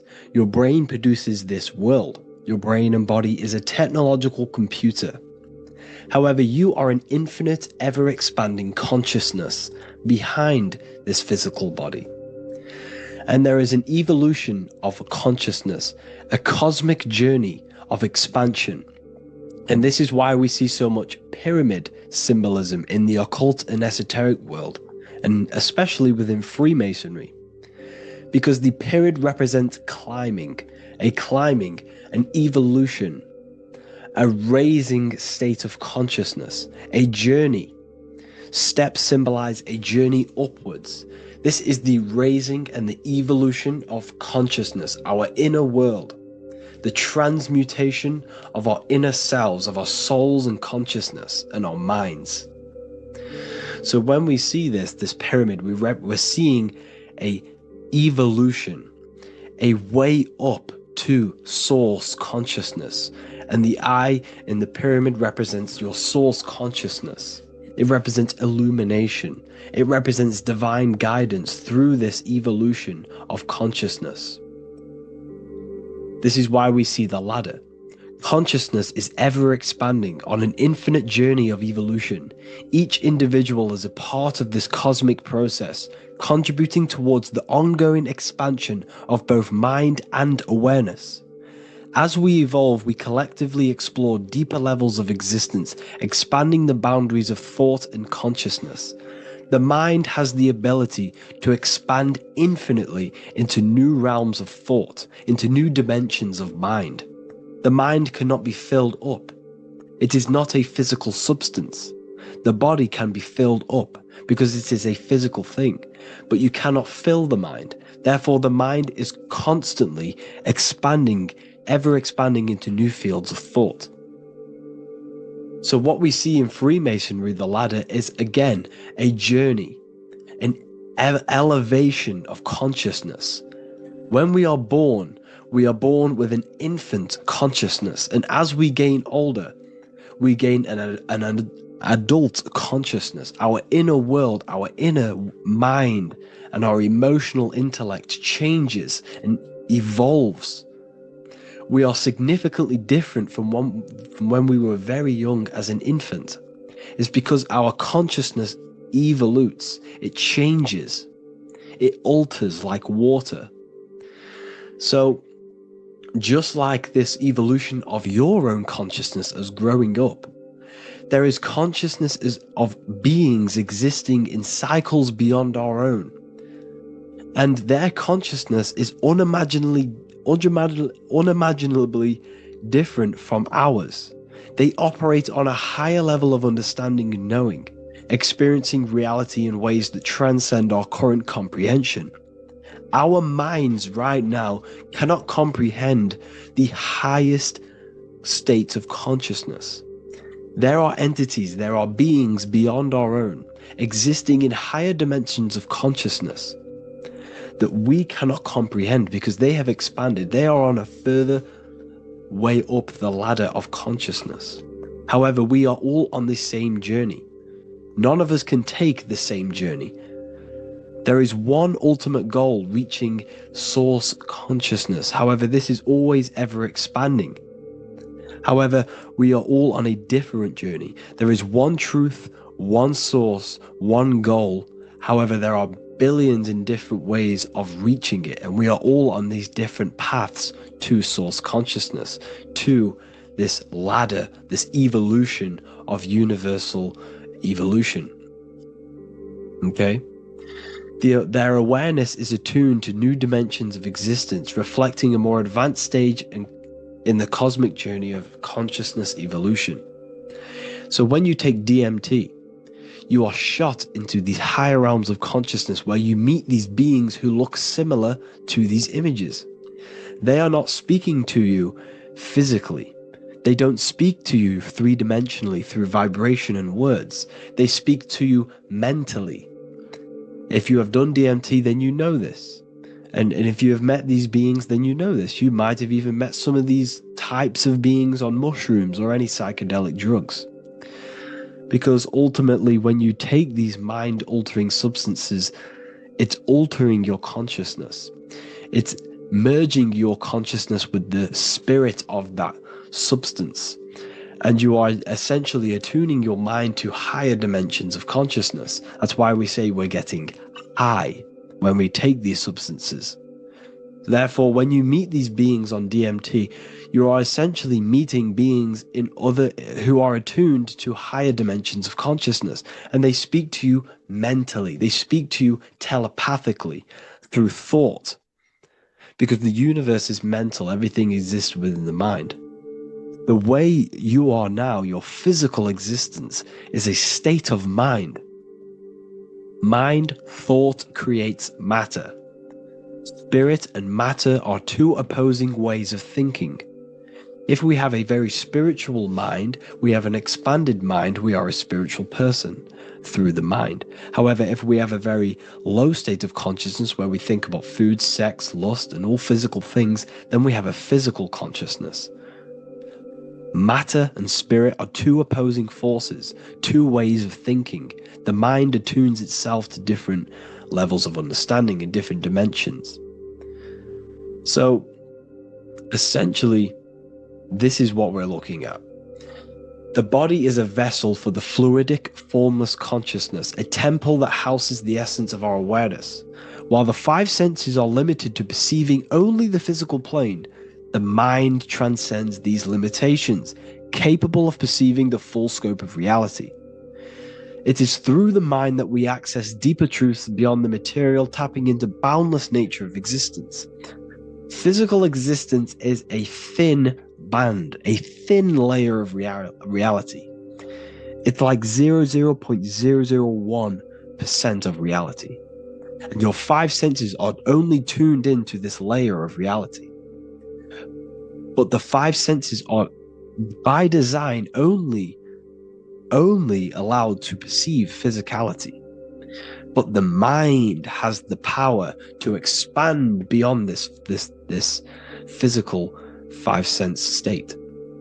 The mind has the power to expand and evolute. It is a conscious decision whether you want to take this path or not. You can stay in a three-dimensional way of thinking, or you can expand your consciousness from within. It's not an external journey. There is no God going to save you. You must save yourself. Therefore, behind every single one of these eyes is the same source consciousness. However, we are all different cells in a different journey. The organs in your body, the cells in your body are all alive. They all possess same consciousness, universal consciousness. However, we are all on a different journey of evolution. As above, so below. As the baby is in the mother's womb, when the baby becomes conscious, there is a world outside of its mother. What does it do? It presses and seeks a way out to be born in the other world outside of its mother. It is the same with your consciousness, your mind. When your mind becomes aware that there is realities beyond the immediate surroundings, it seeks a way out. And this is exactly what I'm doing to you now. I am now expanding your mind and telling you there is other ways of reality. There is other dimensions of consciousness which you can access through inner transmutation, through different ways of thinking, spiritualism, and meditating and connecting with yourself and detaching from external things. We can upgrade our consciousness. Your body is a womb. Why Jesus says you must be born again to see the kingdom of God, because you are born physically and then you must be born again spiritually, awakening your inner consciousness. So like I said, as the baby is in the womb, it's the same principle. As above, so below. You were a baby, you were in your mother's womb, and you figured out there is a world outside of your mother, so you seek to way out your mother to be born in another world. It's the same now. You must do this now. This is your spiritual evolution. This is the evolution of consciousness. It's ever expanding. When you die, this is a transition. You must learn to not fear death. This is another part of your spiritual journey. You must master death. Therefore, like I said before, the mind has limitless capacity to expand into new realms of thought, continuously exploring uncharted ideas and concepts without boundaries. The mind can ever expand. It can never be filled. It can never ever know everything. There is infinite fields of knowledge, infinite fields of thought. Your current state is just one stage on an infinite pathway. You won't remain human forever. The human experience is a crucial phase where we learn to balance polarities, master the fundamental laws of the cosmos. It is a period of growth and transformation, preparing us for the next stages in our cosmic evolution. The goal is to strive for perfection, yet the true perfection is unattainable. It's like a tunnel, and there is a light at the end of the tunnel. And as you walk through this tunnel, the light is ever moving backwards. You should forever seek to meet that light, but you will never meet that light because consciousness is ever expanding. You should strive for perfection, yet knowing that perfection is forever unattainable. The journey is endless, with each step revealing deeper layers of understanding and experience. The pursuit of growth and expansion is itself the essence of our evolution. You can find all of this knowledge in the amazing book that I have read for years. I have read this book, The Emerald Tablets of Thoth, the Atlantean, by M. Dorial, translated by M. Dorial. I'm telling you now, this book, now that I've told you this, you have some context on the book. The whole book is about evolution of consciousness. He's talking about higher dimensions beings. He's talking about how you can transcend this physical plane. It is truly the most amazing book you will probably read. One of the best spiritual texts you'll see.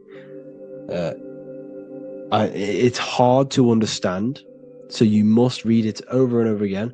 And the more your mind progresses, like for me, I read this every couple months. And the more I learn about consciousness, the more I expand my own consciousness. And every time I read this book, I pick out something new that just completely blows my mind.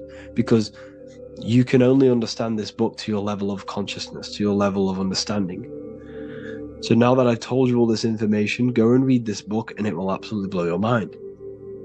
And so will the Book of Wisdom Volume 2, which is now available. I released it the other day. I'm just going to read a page out now. This page is called Spirit and Matter. The Earth is not merely a dense, lifeless rock drifting through space. It possesses spirit, a living essence that animates its form. But what do we mean by spirit? Spirit in esoteric terms refers to the energy, the life force, animating the principles infused in matter. So essentially, what this page is talking about is how everything has spirit, consciousness within it. You are the middle, you are spirit and matter. You have the ability to expand your mind to the God self and raise above our animal instinct, our material self, and know the divine and expand. Animals cannot do this. Animals are not self-aware. Humans possess self-awareness. We can observe our consciousness. We can say, why do I exist? We can look in the mirror and know that we need growth. And this is what Anunnaki means. Anu means above. Anu was the supreme god of the sky, which is a metaphor. He represents spirit above, heaven. Anu came down to earth and married Ki, the goddess of the earth, which represents matter. It's a myth, it's an allegory. Anu married Ki and gave birth to the Anunnaki. Spirit came down and infused with matter and gave birth to the human, which is you. You are spirit infused in matter, Anu and Ki, Anunnaki. You are the Anunnaki. And this is just one of the teachings in my book. Honestly, this book is absolutely amazing. If you truly, truly want to expand your consciousness, give this book a read. And obviously, if you're inside the university, I give you this book for free. A paperback version. If you join the university, follow the steps inside of the general chat. You'll be able to download this book. Sorry, not download it. Order a paperback for free. All you have to do is pay for the shipping. You'll also gain amazing knowledge inside of my library, where your mind will just be overblown with the amount of esoteric books. There's over 45 rare occult books, plus you get a PDF of the Volume 1 and Human Health Guide. You get reoccurring updates where I expand on symbolism, occultism, where you will just feel absolutely amazing once you understand esotericism in yourself. You'll also learn how to create the dream reality that you want with the Manifestation Mastery course, where I teach you how your consciousness creates reality. You'll have a real lectures where I post lectures on symbolism, occultism, esotericism. There's a conscious community and live calls and Q&A where you can ask me questions and I'll answer your questions.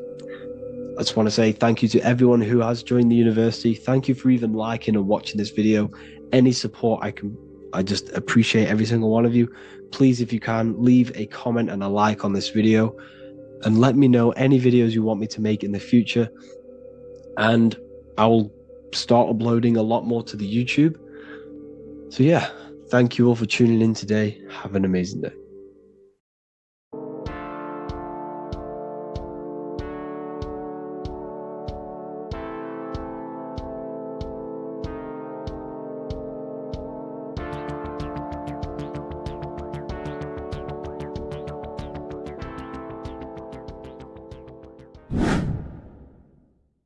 What is good, YouTube? Today we're going to be talking about the astral plane and how the cosmology fits into the astral plane. Okay, so first let's go over the astral plane and go over the different layers of reality so that you can understand reality more.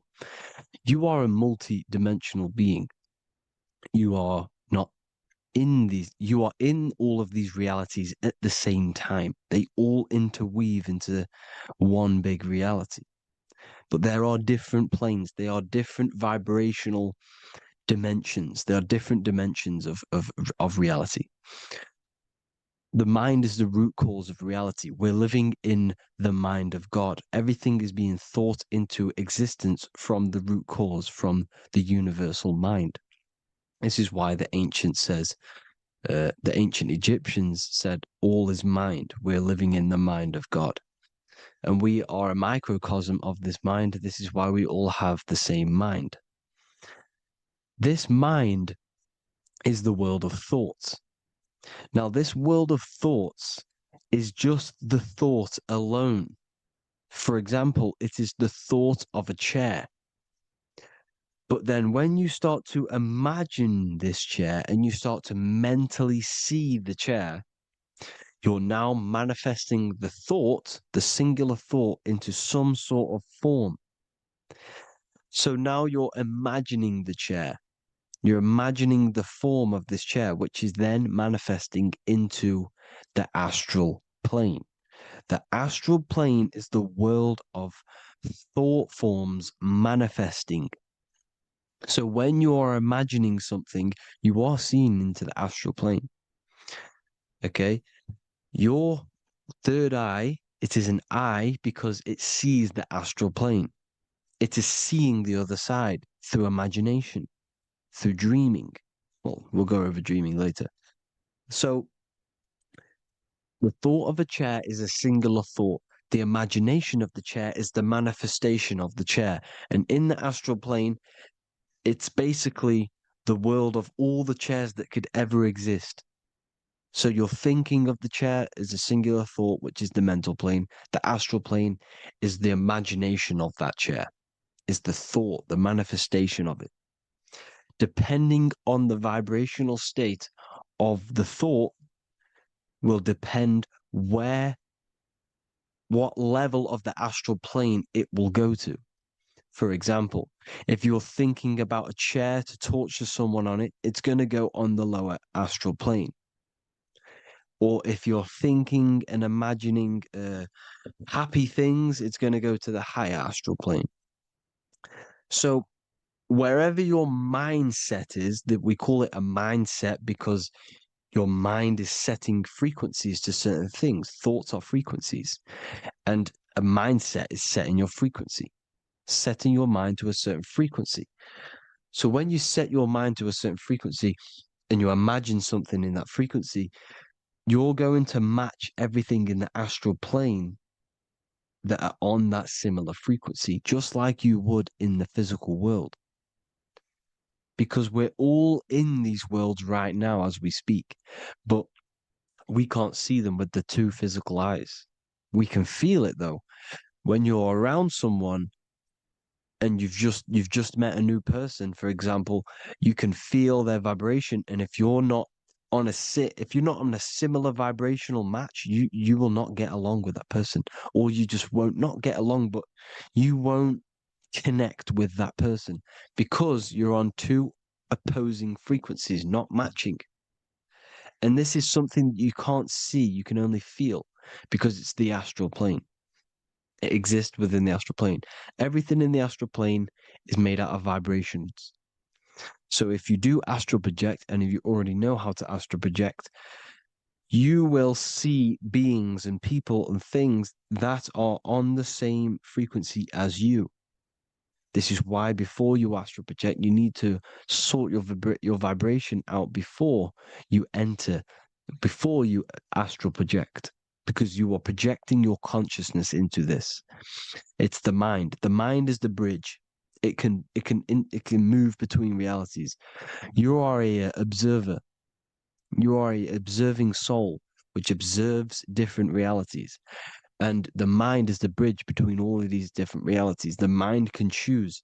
If you want to project into the astral, you set your mind to it, you can. Okay?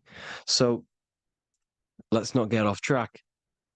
The lower astral plane is where demons are. The higher astral plane is where heavenly beings are. Heaven and hell are kind of a real thing. The etheric plane is a powerful substance, the ether, the fifth element that they don't tell us about. If you type in on Google the 5 elements, they will try to remove it with wood or metal because they don't want you knowing about the ether. Ether is the energy double behind all physical objects. So the ether is very important. It is the 5th element. It is part of the physical world, but it's also part of the astral world. It is on either side, you see? You see how they're showing you the truth in the language? Ether and either are the same word. The ether has 1 foot in the astral and 1 foot in the physical world. It's a substance that connects the physical to the astral world. It is the either. It's on either side of reality. It's on the other side. Other, either, same word. Ether is connecting the physical to the astral plane. It's the world of frequency. Frequencies, EMFs, torus fields are in the etheric plane. It is the energy plane. It's where energy moves through the ether. Okay. So then you have the physical world, the world of effect. Everything you see in the physical world is the effect of the higher planes. Each plane is a product of the plane above. So, and it melts into each plane. The physical plane is the lowest plane, it's the most densest, and the highest is the most fluid. This is the most fluid, this is the most dense. This is where we get the saying, as above, so below from. As above, so below comes from the different planes of reality. And magicians understand this. This is why magicians always say as above, so below. Because they understand if you manipulate the higher planes of reality, you manipulate the lower planes. Because the astral plane is a direct copy of the physical world, but in the astral plane. It is mirrored. The physical world is mirrored in the astral plane. They are both the same world, but there's different vibrational states of the world. Kind of. It's hard to put this in words, people. So just try and understand. The astral plane is the double. It is whatever happens in the astral plane happens in the physical plane. This is why magic works. This is why demons work. This is why spirit communication works. Because if you manipulate the higher planes, you manipulate the lower planes. As above in the astral, so below. Leonardo da Vinci showing you to look up, pointing up. You got to look up. He's telling you to change the mind, you change the physical world. You change your emotions, you're on the astral plane, you change the physical world. You change your reality by changing the higher planes. This is the Masonic 11, the 2 pillars. This is the 11, also symbolizing the 2 hemispheres of the brain here. But the 11 symbolizes the 2 mirrors. 11, 9, 11. 9, 11 adds to 11. 9 plus 1 plus 1 equals 11. The Twin Towers were in 11. Flight 11 was hijacked. Because it's a mass ritual within the astral plane. Now, we're going to go deep into that later, and I'll show you these rituals they do in order to manipulate the astral plane. So, this is what the 11 is. It's the mirroring of reality. If you contact spirits and conjure spirits, you can either summon or attract demons and spirits. Summoning is creating a spirit. You create demons. Okay? Like I said here, the mind is the root cause of reality. If you think of if you think of a traumatic event that happened in your life over and over and over and over again for years and years and years, where attention goes, energy flows. The mind is the director of energy. If you are directing energy into the specific emotion, the specific thing that is torturing you in your mind, that will manifest as some sort of being in the astral plane, which is called an elemental. And this elemental being that you have created through your thought forms and emotions will latch onto you and feed off this energy. So it's important that you get your mind right, okay? It's important that you sort that you file the mind and you discipline the mind. Make sure it's only entertaining positive things, because you are quite literally creating your own demons, creating the word demon has the word mon in it. And if you've watched my videos to know mon means moon. The moon is your mind, the sun is your soul, the earth is your physical body. Demon is mon means mind, moon is mind. You create demons with your mind, summoning.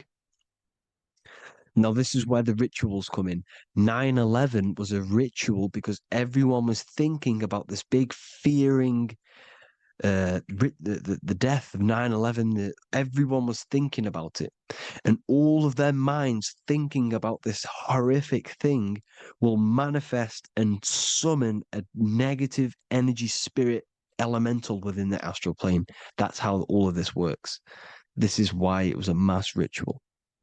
Okay, Chris Brown, new album name 11/11, release date on the 11/11. This will be my 11th album and contain 11 songs. All of these people know the occult. This is Hermes Trismegistus with the star of Saturn, the six-pointed star, as above, so below. The mirroring of reality, physical and astral, the two Masonic pillars. So as above, so below. What's above us? The stars.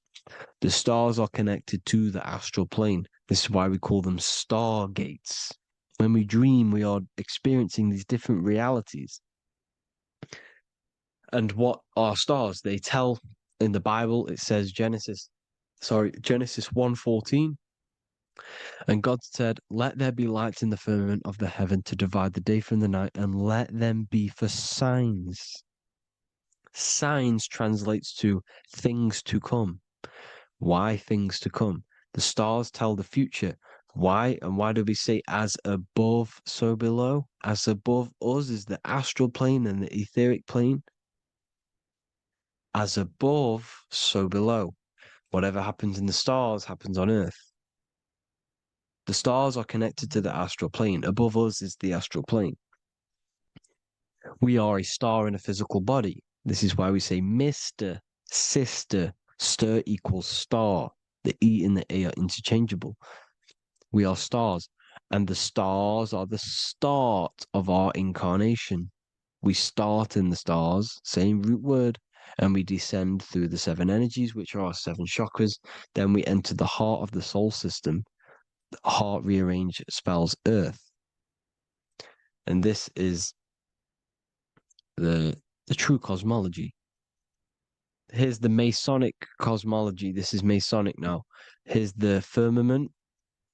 Let there be a firmament in the midst of the waters to divide the waters from above, from the waters that below. Genesis 1:6. The firmament, firmament comes from the word firma, Latin, I'm pretty sure, which means firm.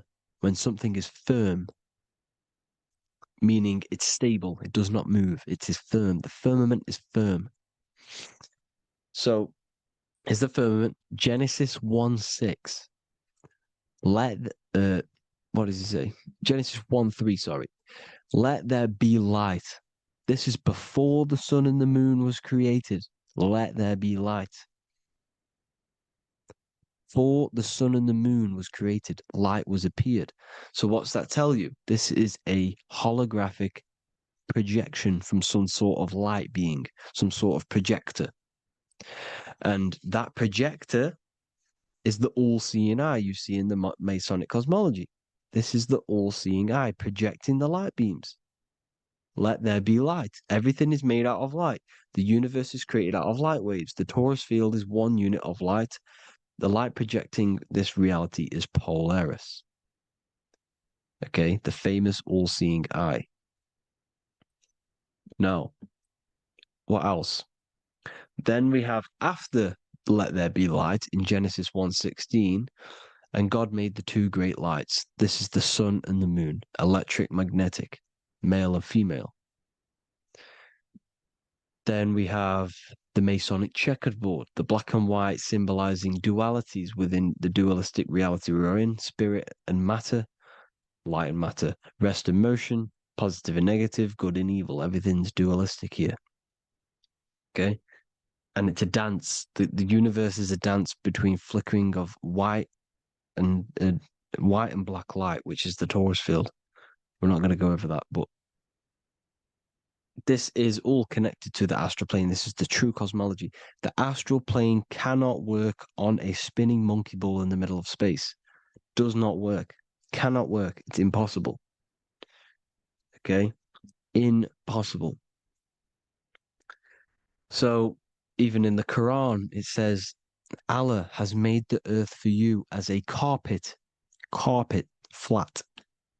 Quran 15:19. And the earth we have spread out like a carpet, set there on mountains, firm and immovable. It is immovable. In the Quran, it also says 65:12, it is Allah who has created the 7 heavens of the earth. The 7 heavens, meaning the 7 layers of heaven, the 7 planets. And Psalms 104:5, he set the earth on its foundations and it can never be moved. Never. So here you see in Isaiah 40:22, he sits enthroned above the circle of the earth, and its people are like grasshoppers. He stretches out the heavens like a canopy and spreads them out like a tent to live in. We live in a tent. This is the tent. The projection of light. Here you see an ancient picture here. Here you see the ethereal barrier, meaning the firmament, the etheric barrier. And here you see his head popping out. Why is his head popping out? Because your head is heaven. Your heel is hell. Your head has access to the astral plane. This is why your head is heaven. The pineal gland, when stimulated, has access to project itself, project consciousness into the astral plane. Here you see another ancient picture here with the Masonic Royal Arch, with the zodiac here, the zodiac on the top, arching, because there's a firmament above us. Here's God in the brain. Consciousness is God. Here you see the Masonic Royal Arch, symbolizing the firmament.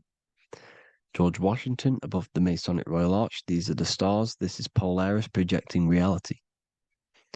Here's ancient churches with the dome. Polaris projecting reality with Jesus. Disney World is under the dome. The 7 layers of heaven, ancient paintings, all depict if you go and look at the ancient paintings, they'll all depict the firmament, the arch above us. This is where we get interesting. The Masonic Royal Arch has the 6-9, which is Cancer. The constellation Cancer, which is 6-9 is associated with portals, because CERN is the 6-9. Okay, CERN is opening portals. They're trying to create a portal to the other side. Cancer has the word CERN within it, so there is a link between Cancer and the opening, the firmament opening above us to ascension. Here you see the Masonic Arch with the Royal Arch and the light and the opening. Here you see the light and the opening. This is the opening of the firmament. Here's the Hebrew cosmology with Sheol, the underworld, and the opening. So Cancer is definitely some sort of portal in and out of this reality. I'm just connecting dots here. Now, we're going to go change a bit now. These celebrities that you are seeing they have not sold their soul to Satan, okay? They have not sold their soul to Satan. Satan is a demonic, low vibrational energy that has been summoned over the thousands and thousands and thousands of years of evil occult arts. So since Babylon was summoning this demonic energy, and this demonic energy in the astral plane will grow and grow and grow. It has no form. It has no physical form. Okay? But you can see it in the rappers. If your third eye is open, you can see clearly that these people are demonic. You can sense the energy that they're manifesting. Selling your soul is not what you've been told. It is gaining, because your soul is pure love, okay? Your soul does not want to do anything bad. So when you sell your soul, you're gaining physical gain, you're gaining physical wealth, for example, like for these rappers, they will be given millions of pounds because the people in control of the music industry, which is the dark occultists trying to brainwash the masses, the people in charge, they're dark occultists. They understand Satan and the energy. They are satanic energy, which has been summoned in the astral plane. They see that they have influence over the masses, so they will go to them and say, "I will give you this amount of money forever if you manifest this satanic, demonic energy through the music and through social media to blind the masses, to brainwash the masses into this demonic energy." Because when you listen to music, music is frequency. Whatever you listen to, you become that frequency. So if you're listening to these people, they're throwing energy, this demonic, satanic energy that they sold out to. Sold, soul, same word. Because when you sold something, you've got your soul involved.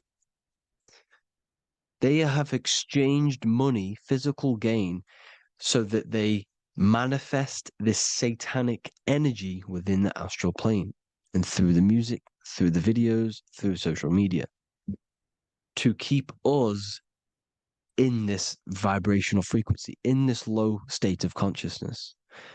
This is what it actually is. It's not, you're not selling your soul to some sort of devil. This satanic energy has no physical form it is formless in the astral plane. It's a summoned energy. Now, the root chakra is red. This is why the devil is red, because it symbolizes the animal nature of man. When you are operating off your root chakra, you will kill, you will fight, you will do anything to survive, because it's all about survival mode in the root chakra. They want you keeping in that fighting mode, that surviving mode, so that you are manifesting this low vibrational frequency, this satanic energy, this demonic red energy. This is why the devil is red. And the devil has a tail with the red arrow pointing down because it symbolizes your light body. This is your Merkaba. Your Merkaba is your light body. Mer equals light, Ka equals spirit, Ba equals body. Merkaba, this is the devil's tail pointing down, the descension, your heel, up to your heel, hell. Ascension to heaven, head. You see? This is the all-seeing eye with the illumination coming off it. Your head, when you're illuminated. The Merkaba is your celestial sphere to portray different planes of reality. It is the vehicle of ascension. It's your light body. It's in the word Kabbalah. Kabbalah. Ka, spirit. Ba, body. La, light. Same thing. Kabbalah. Merkaba. Same thing. It's all about the light body.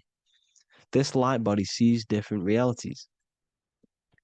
So when you see the goat in the music industry, it's this satanic summoned energy that's been summoning for thousands of years within the astral plane.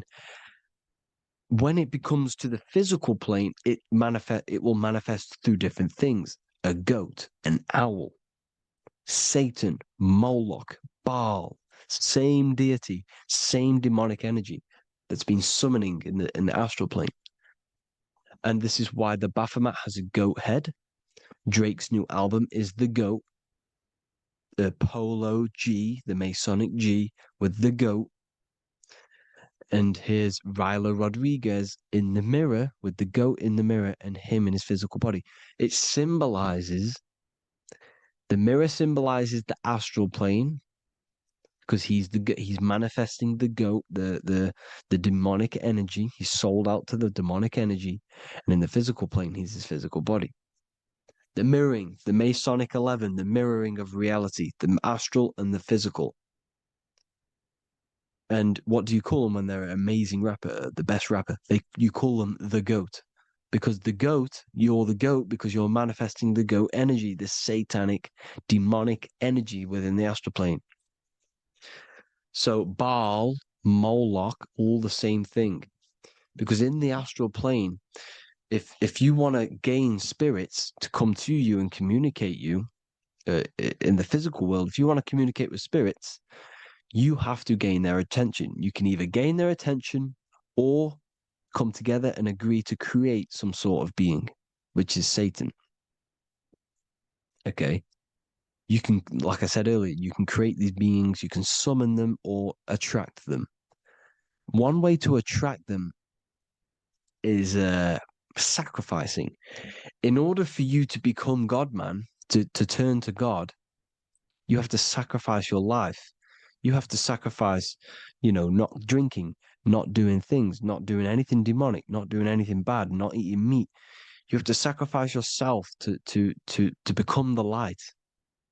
However, if you want quick, instant gains in the physical world, you can sacrifice something else to communicate with these spirits, because these demonic energies feed off demonic energy, your demonic energy. So these dark occultists will give away babies, they'll sacrifice, torture babies so that they gain, so that they can communicate with these spirits for physical exchange. Yes, you can do this. These powerful spirits, these powerful demons can give you powers. They can give you certain things. And this is what they are doing. They're summoning and attracting these demonic energy. This is why, trafficking is one of the most, Balenciaga.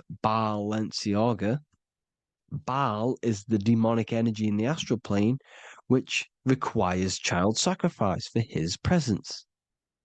Balenciaga, and they were trafficking children. They were trafficking, killing them, and offering them to the spirits. This is what they are doing. Balenciaga. It's in the name. Here you see, you can see here a stick man with two horns. The goat, obviously, it's all the same deity. Baal, the goat. Moloch, the owl, the Egyptian owl, because it comes from the owl of Moloch, which is Baal, which is Satan, all the same demonic energy. And it's on the dollar bill, a tiny dollar bill, on the $1 bill. All the same thing. Bohemian Grove, they worship the big owl, Moloch. It's all the same thing. It's all one big demonic energy which has been summoning in the astral plane. And it's trying to take over Earth, the physical plane. That's what it's doing. So I hope you all gained a deeper understanding of the astral plane and what's actually going on in the world. Please leave a comment if you can to help the algorithm. Drop a like if you like this content. And hope you all learned something today. And God bless you all. Thank you all.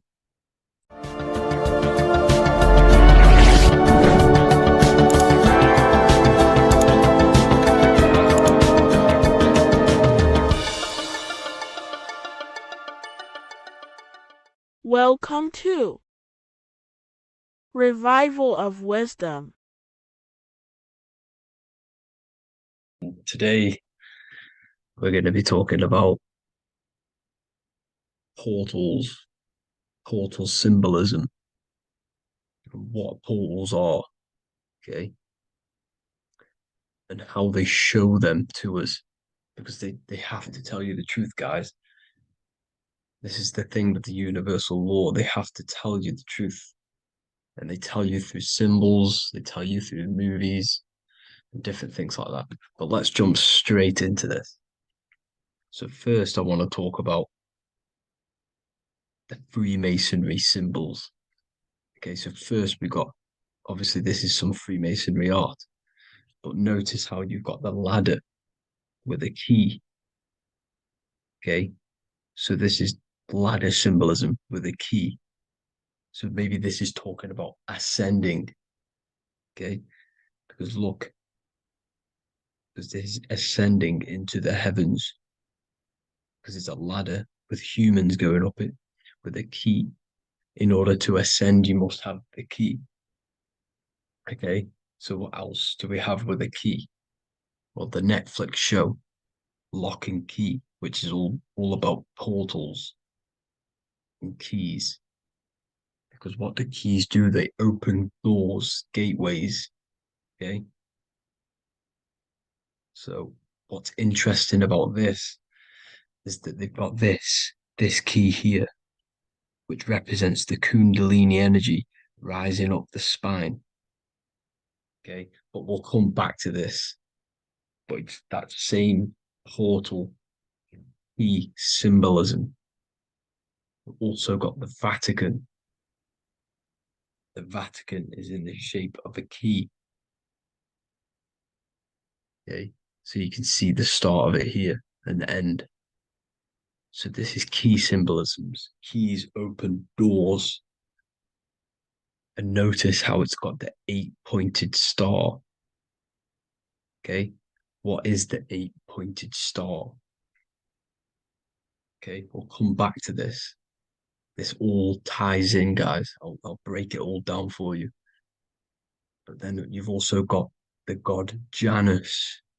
Janus, okay, is known as the god of the doorways. He's an ancient god of Rome, and they worshipped him. However, he's not a god, he's more like a high-level ranked demon. Because he is the god of the doorways. And notice how he's got two faces. Because doorways always have two sides. You're going into somewhere, there's always two sides of a door. And he's always depicted with two sides of a face and a key. Because he holds the key to the doorways, to the portals, to other worlds and realms. Okay, as you can see, he's always got two faces and a key. Okay, so now we have the Sumerians, the Anunnaki, and they are always depicted with the two faces. Why do they have the two faces? Because they're symbolizing doorways, and the Anunnaki come to Earth through doorways and portals. So these are what these gods are symbolizing in their artwork. But they always have the 8-pointed star. Okay, what is the 8-pointed star? You see how they always have. Look, let me try and find another one. It's the 8-pointed star. This 8-pointed star is Polaris. Okay, Polaris, just like the Vatican has the 8-pointed star with a key. Polaris is the center star. Polaris is a fixed star, it doesn't move. Okay, so the Anunnaki's symbol is also the 8-pointed star.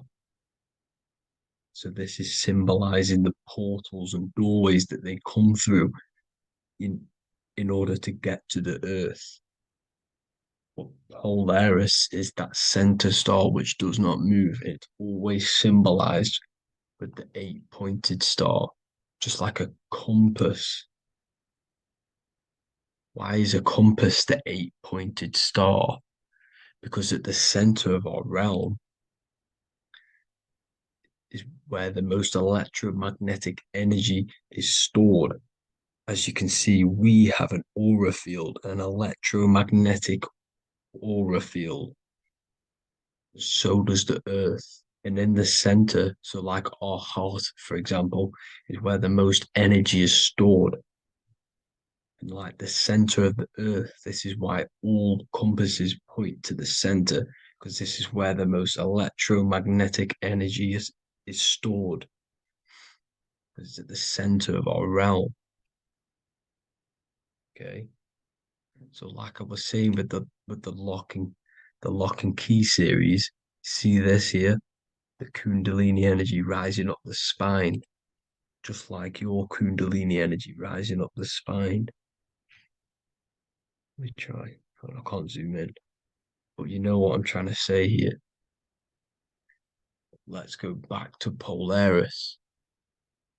Because at the center is where pole. Can you see the pole of electromagnetic energy? Polaris, the North Pole. It's symbolized. The truth is in the words. It's like a pole of electromagnetic energy. And this is where the aurora borealis comes from. Notice how it's got the word aura in it, because it's the Earth's aura, electromagnetic field. Just like you have an aura, also known as the northern lights, because it's coming out of this center hole in the center of our realm, where the black sun is. And this is where the electromagnetic energy is coming up from. And this is what the aurora borealis is, or the northern lights. It's just electromagnetic energy. And it's symbolized through our symbols, the original O, okay? Because it's like a pole through the middle, Polaris. So this Polaris is the sky vault. It's the portal into this realm, because this is what the Anunnaki are always talking about, always symbolize it with the 8-pointed star. And just like a compass is the 8-pointed star pointed to the center, to Polaris. Okay. See here on the Sumerian tablets with the 8-pointed star again. And how we know it's talking about portals with this 8-pointed star is because CERN 666 are opening up portals to the underworld, letting in demonic entities into this realm. How do we know it's a portal? Because their Hydro Collider has 8 points, just like the 8-pointed star. So they are creating synthetic portals to the underworld to let these demonic entities into our realm. What is the key? Because if we're talking about ascending through Polaris, notice how here on the masonry art, this luminary here, so this is the sun, that's the moon, this is Polaris, because it's a luminary with what? 1, 2, 3, 4, 5, 6, 7, 8 beams coming off the luminary, just like the 8-pointed star.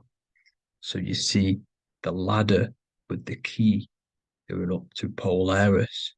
It's symbolizing ascending out of Earth. So what is this key that they're keeping from us? Because it's a human holding a key going up the ladder to Polaris. Well, chakras. We have 7 chakras. Okay, so this is what they are telling us in the lock and key symbolism. The Kundalini energy rising up the spine.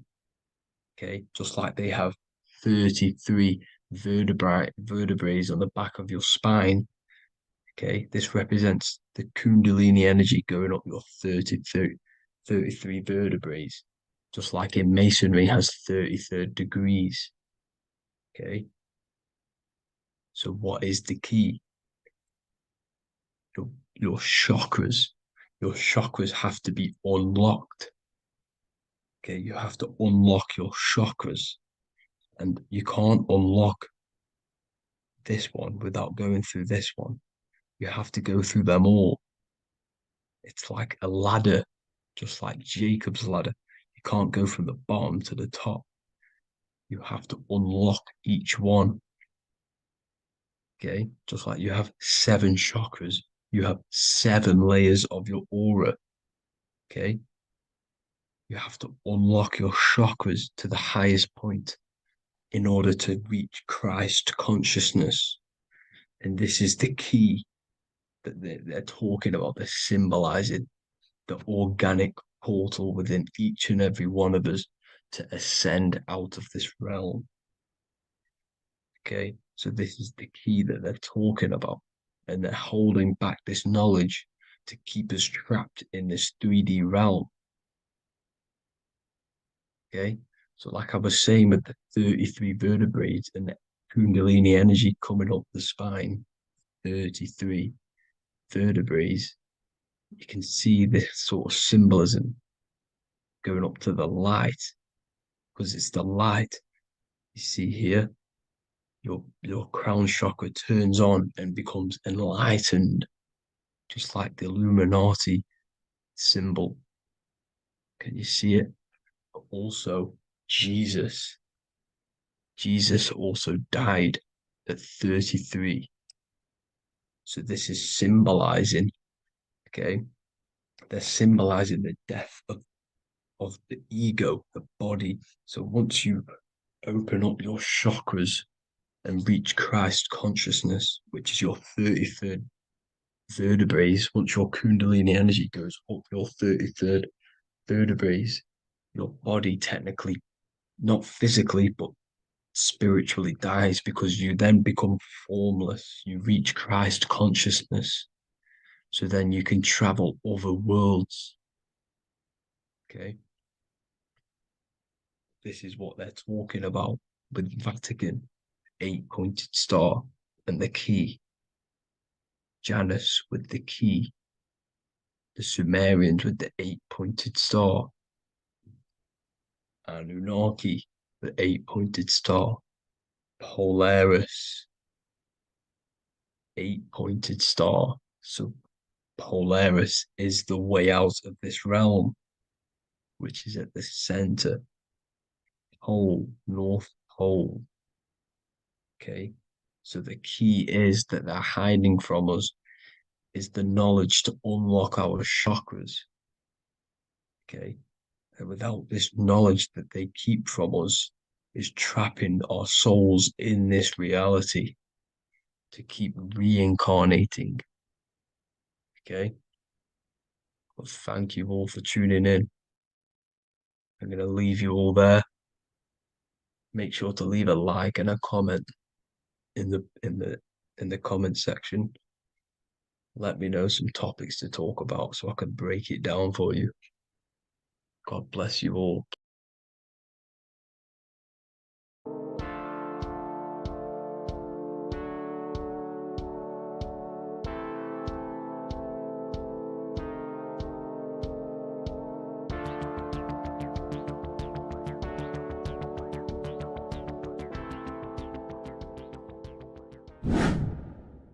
Hello and welcome to another video, people. Before we start, please like, comment, and subscribe if you wish to see more content. Today we're going to be talking about the mental universe and how everything is mental. This is the number one law on the Kabbalion. If you've never read that book, it's called The Kabbalion. A very good book. It's the first law because this is the most important thing you need to understand. Is how everything exists within the mind. Behind every single one of these eyes is the same consciousness expressed in different bodies. The mind is what gives perception to what you're experiencing. Behind every single one of these eyes is the exact same consciousness, but the brain that they inhabit is giving them a different perception, a different being, a different body. Now, this is the difference between humans and animals. Humans possess a advanced consciousness, an advanced mind that gives us the ability to be aware of ourselves mentally, physically, and spiritually. We can reflect on ourselves. When a dog looks in the mirror or an animal looks in the mirror, it doesn't know what it's looking at. It doesn't realize it has a consciousness. It can't reflect on itself. It can't say, I want to improve in this area. It doesn't have that consciousness. We have a divine consciousness. Take away the N for divine, and you get with a D, put it with a D, you get divide, because we have a divided two-way consciousness. An animal only has one. However, it's still the same mind. We're all mind. We're all mental. We all exist within the mental plane. Look at this person walking. The body, the brain is sending electrical signals through the 12 cranial nerves, which the 12 disciples that spread the gospel of Jesus, right? You have 12 cranial nerves in your brain. There are 12 disciples which spread the gospel of Jesus. Jesus represents the mind, the intelligence, the invisible intelligence that we all are, the same intelligence, the same exact consciousness, which then sends a command into the brain. Then the brain sends these 12 electrical signals through the 12 cranial nerves to control the rest of the body through the nervous system. This person walking is not, the body is not walking. The mind is telling it to walk. And the brain is it's a supercomputer which is decoding these demands given to it by the mind. Because the pineal gland will have something to do with the ether, because the ether is physical and non-physical. The mind is sending the commands through the ether to the pineal gland, which is then getting broken down into electrical codes within the brain and sent throughout the nervous system to control the body. And this is why in the Sims simulation, because the body's the simulation, it's a false reality. It's the fake reality. It's not the real you. You are formless. There is no form. But the third dimension is a dimension within your mind. Matter, mind, light is all a product of your mind. It's all in the mind. Now, this is why The Sims has this green little diamond on top of the head. Because this is you. This is your invisible intelligence controlling the character. Okay? It's controlling the character. And this character is in the world. Your consciousness isn't in the world. The world exists within you, but the body is a vehicle for that realm that you land in. When you have a dream, your mind transcends this body into another body, duplicates your body into another unite. Unite is one. We're all one. It's all one universe, expressed in many different ways, infinitely. And the vehicle that you land in is the body to operate in that realm. This is the all-seeing eye, as you see here. The eye, this is all the intelligence. This is the ball of consciousness, God, expressed in different bodies. We're all this same one in different bodies, as you can see here. And this intelligence is expressing infinitely throughout the universe. An infinite universe. There's no beginning, no end. There was no beginning of the universe. There is no end. It's infinite. Always has and always will. But the mind is what gives you the ability to explore the universe, to make perception of it. We are God in disguise. We are God in disguise. We are God in flesh. But the body can become attached to the mind, can become attached to the body if the mind is not aware of itself. When the mind is that blinded by matter, and we lack knowledge and understanding of what we truly are, a formless, infinite being, a traveler. This is why Freemasons are called Freemasons. Mason means traveler, free. You're a free traveler because your consciousness is a traveler of the universe. When we lack understanding, our mind bounds to the body because we don't separate the body with our different layers of consciousness. When we separate them and identify that we are mind, body, emotion, you then can apply this knowledge to when you want to astral travel and explore the different realms of your mind, because the mind is the universe. People, this is what we need to understand. The mind is the universe. I am you and you are me. This is the Egyptians showing you this. The Ankh is the symbol of life. This is the one ball of consciousness, mind, giving it the Ankh life to all the different life forms. The cows, the birds, the snakes, and the big Ankh given to the humans, because the humans are the most intelligent. We have the most advanced consciousness. We have the most advanced consciousness. This is why the one is giving a big Ankh to the humans here.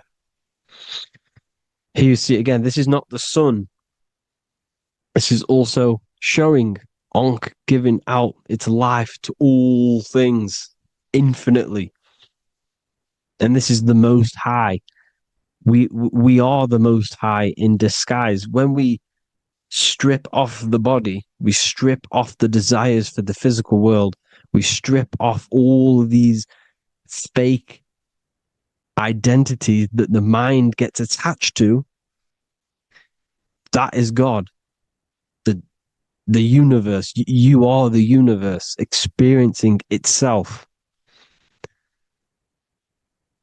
I and I. The letter I and the number 1 is just one line. The letter I is the number 1. Because your I am, when you refer to yourself as I, every single one of you who's watching this video refers to yourself as I, which is the one. We are all the one. We are all intelligence. We are all invisible. We are all the one. 1 is the only number. 1, 2, 3. Everything goes up in ones because there is only one. Doesn't matter how far you go down the line with numbers, all of their numbers are created by 1 because there is only one. To me and you are the exact same consciousness expressed in different bodies. Mind, cause. There is only one cause. There is only one mind. There is only one being. But because we lack understanding of this, we think we are the bodies. And this causes division because the physical world is the most illusionary world. It's an illusion. It's all an illusion. Now you see with the two, you look with the two eyes, but you see with the inner eye, the mind. Okay, the mind is the mental plane is a shared plane, and it gives perception to what you're looking at. The mind. I'm affecting you when I speak because the mental plane is shared. We all share mind. We all express mind. When I'm speaking to you, I'm affecting you because we are mind. So the words that I'm saying, which are being manifested from my mind, are being manifested through my body into vibration, is affecting you. I'm affecting you with what I'm saying. And these words are having an effect on your mind because we're all mind. This is why you need to be careful what you're listening to, music and all sorts. Because music can also create thought loops within your mind. Because the chorus, we shouldn't be listening to choruses. Choruses are loops. And what they're saying in the chorus is being looped. And this can create thought loops within your mind. Go and listen to an old song that you used to listen to about 5 years ago, 10 years ago, 20 years ago. Go and listen to an old song, and you guess what? You will get nostalgia. Why will you get nostalgia? Because that song will trigger the thoughts that you were thinking in that time of listening to that song. So songs with choruses create thought loops, and they reprogram your subconscious mind. It's important why music is very powerful. Mind and mind, same word. See, language is the truth, people. This is why I use language in all of my presentations, especially the English language. It's riddled with occult truth. I is my me, I, you, and me, or I, one. We are not the name, we are I. Every single one of you is I, because we are all the one, all mind. Now, the only thing that is truly mine is my mind. When you say something is mine, it's an illusion. It's not yours. The only thing that is mine is mind, my mind. Okay? It's my mind. It's the only thing. It's the same word, mind and mind. Like I said before, everything's one. Hot and cold is different degrees of the same thing, of the one substance, of degrees. The 7 colors are different frequencies of the one white light. Everything is one. There is only one. We are all one. Everything is one. Hot, cold, day, night. It's the same degree of one, which is mind. The mind's perception is what's giving it, labeling it hot or cold. The mind's perception of colors is what is giving it red or purple, hot or cold. There is only mind. The mind gives things perception. There is only one, that is mind. The conscious and the subconscious mind. The male and the female, these are married. The subconscious mind is your hidden part of the mind. Okay, it's hidden. You can't you can access it through different meditations and Reiki teachings. And dreams are manifestations of your subconscious.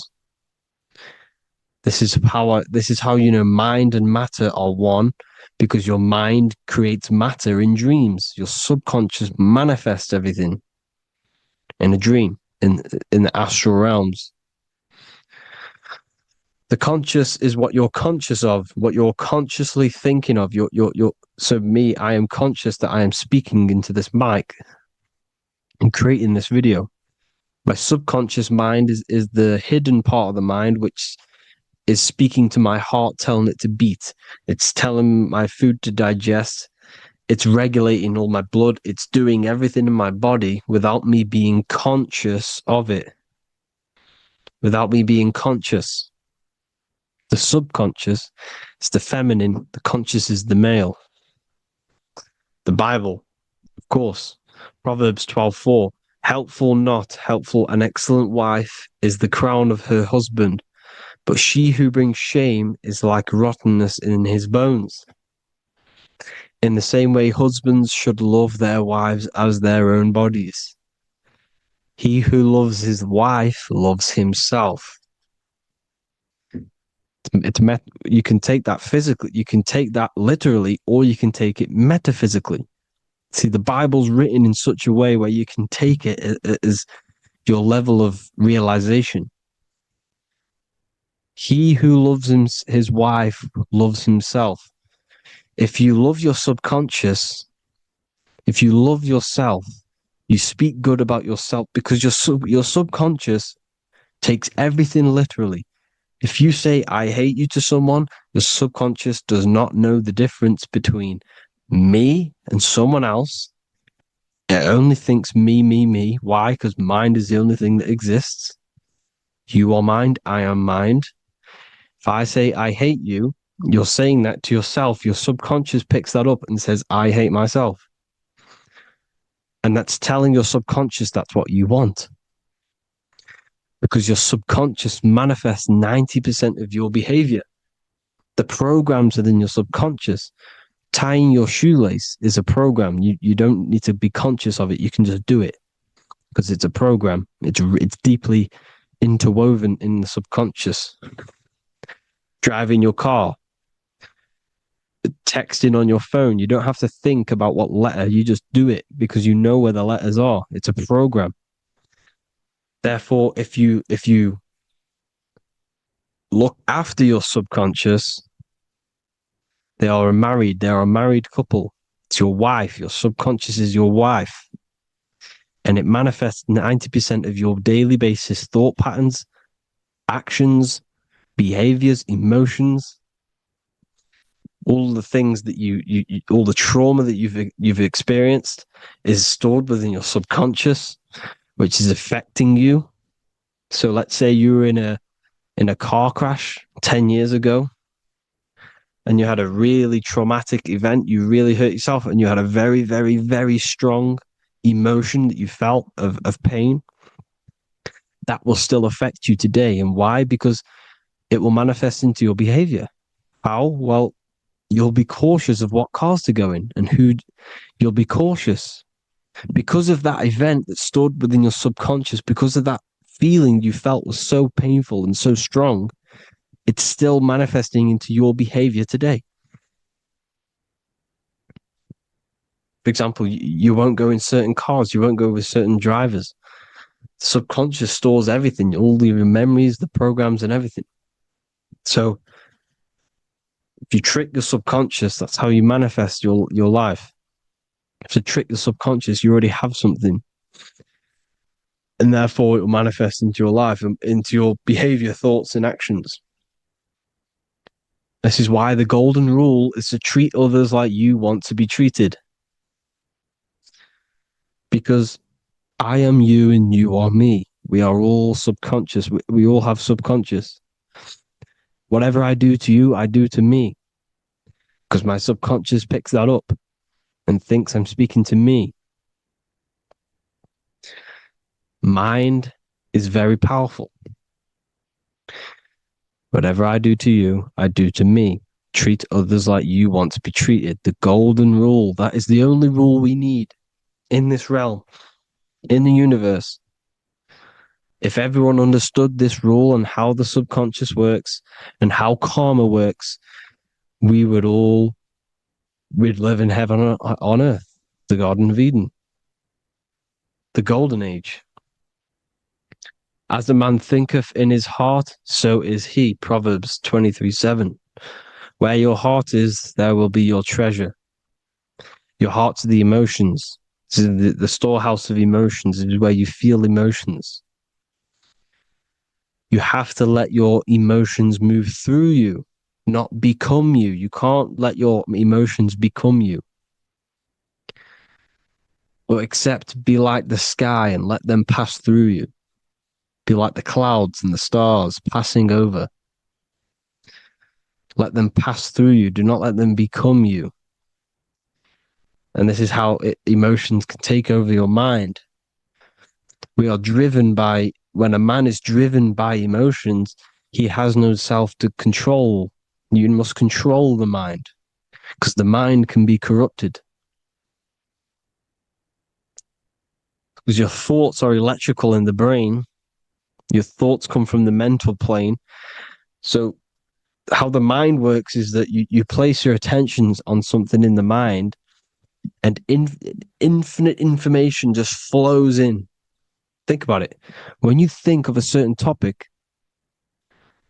as soon as you think of that topic, information comes flying into your mind. Different ideas, ping, ping, ping.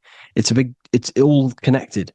It's why we call it a mindset, because your mind sets itself to frequencies.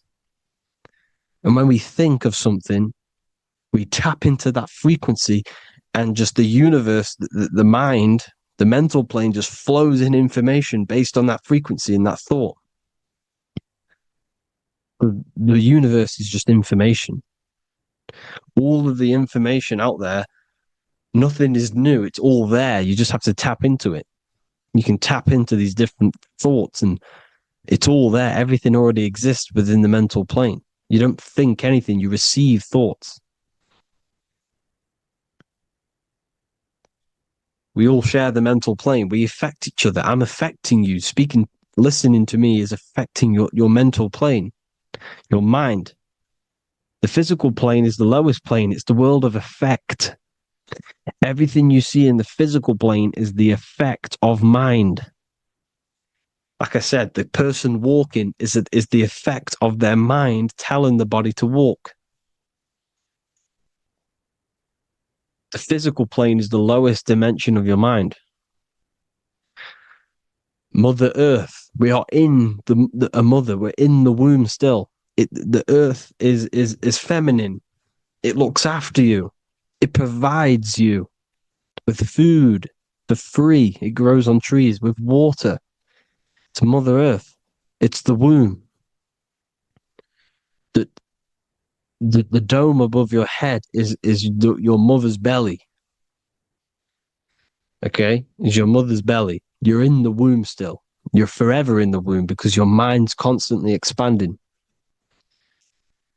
Because when the baby's mind figures out that there is a reality outside of its mother, it starts to hear the people on outside of its mother, what does it do? It figures a way out of the mother, and it becomes born again in the water,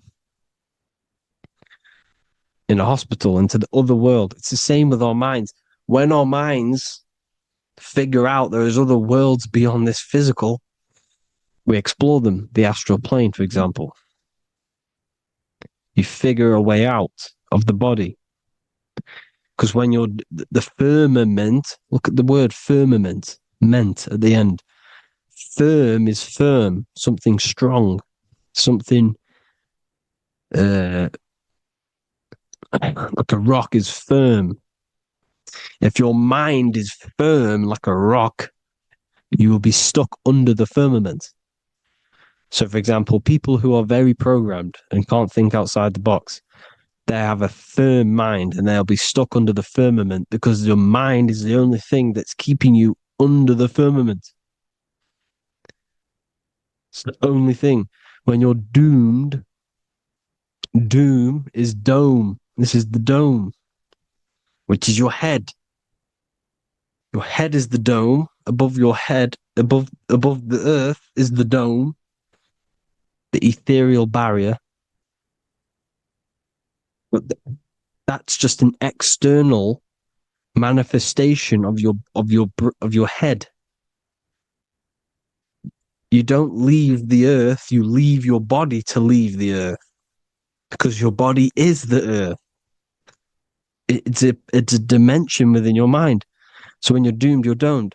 Your reality is your level of realization. You realize something, or when you have an idea, the mind, in the EYE or I, same thing, mind, it's all mind. Reality is your level of realization. You realize there's other worlds. That's your reality. Your perception's your reality. Mind in Latin is mens. Jesus was known as the fisher of men, which is the fisher of minds. He was fishing minds worthy of knowing the higher truth, the deeper occult knowledge. Jesus figured out that we are all God. And he got killed for it because in that age they were trying to suppress this information. Jesus figured out he was God because we are all God, every single one of you, and they killed him because we're all mind. We are not the body. We're the invisible intelligence, which is God. But you are not God if your mind is attached to this physical world, to the worldly pleasures. If you master your mind and travel the depths of your mind, that is God. Mental and men. Look at the word mental. It has men in it. Men in the Bible means mind. Here you see Masonic,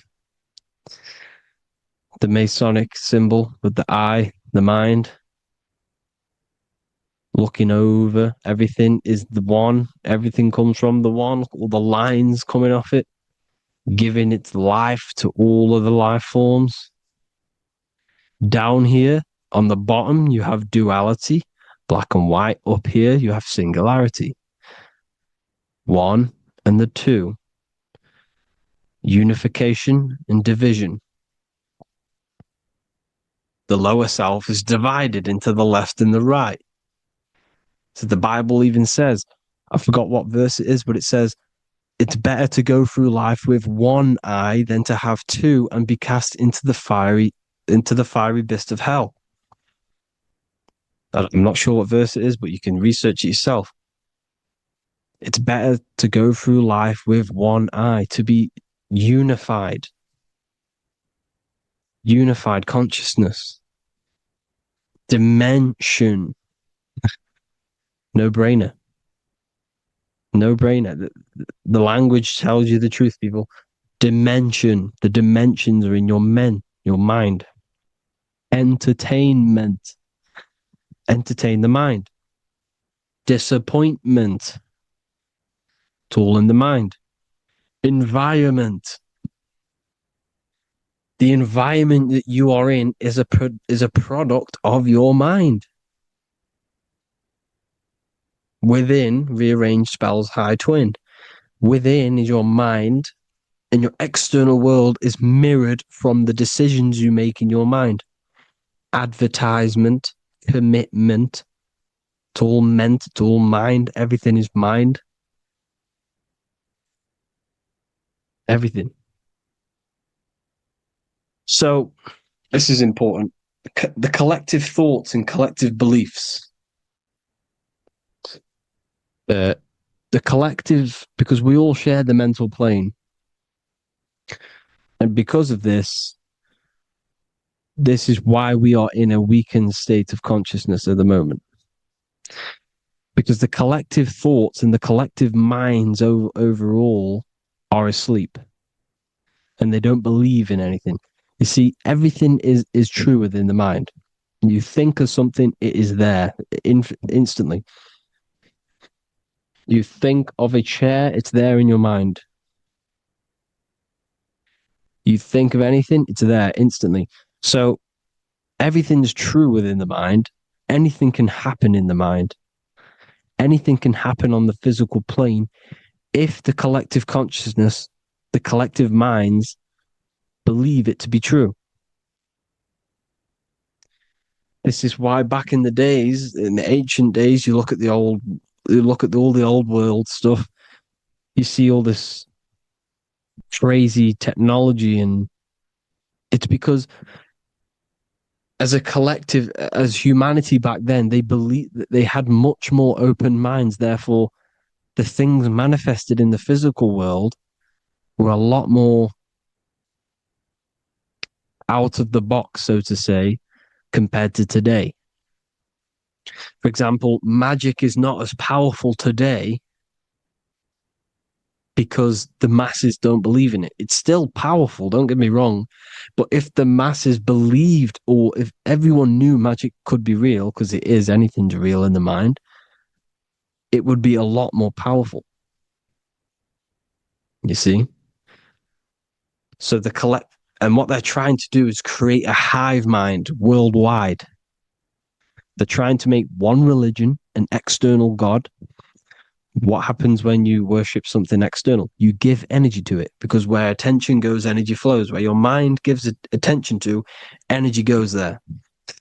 And when we all believe in external gods and give our worship and our power to these external things, we all give energy to it, which will manifest as a demon in the astral planes. It's a hive mind. They're trying to make a hive mind to summon our energy. Trying to summon our energy. And it through mind, through collective thoughts. The hive mind. They want one religion, one government, one currency, one belief system. And that will create a hive mind, which will limit our consciousness, which will limit what we can do in the physical world. Because if everyone doesn't believe in certain things, it cannot happen, because it's all in mind. Mind is so powerful. I am you and you are me. I hope you all enjoyed this video, people. If you haven't already, join the Wisdom Academy. The Wisdom Academy, we have many occult lectures just like this one. Also, we have just launched Mindwave Hub. If you want genuine frequencies, genuine binaural beats, because the ones on YouTube, the ones on Spotify, Apple Music, they're all tuned to A440 hertz, which shuts down the right hemisphere of the brain. If you want to gain access to your true consciousness, your mind, you need to balance the two hemispheres and balance the chakras. You can do that externally by listening to binaural beats. If you want true frequencies, true binaural beats to hemisync the chakras, hemisync the brain, to gain access to the different dimensions of your mind, well, you can gain access anyway, but it's going to help you if you're trying to learn this. Join Mindwave Hub. The link will be in the description. Listen to the binaural beats, meditate to them, listen to when you go to sleep. They'll massively benefit you. Thank you all, people. Hope you had an amazing, lesson. Hope you learned a lot. And please subscribe. God bless you all.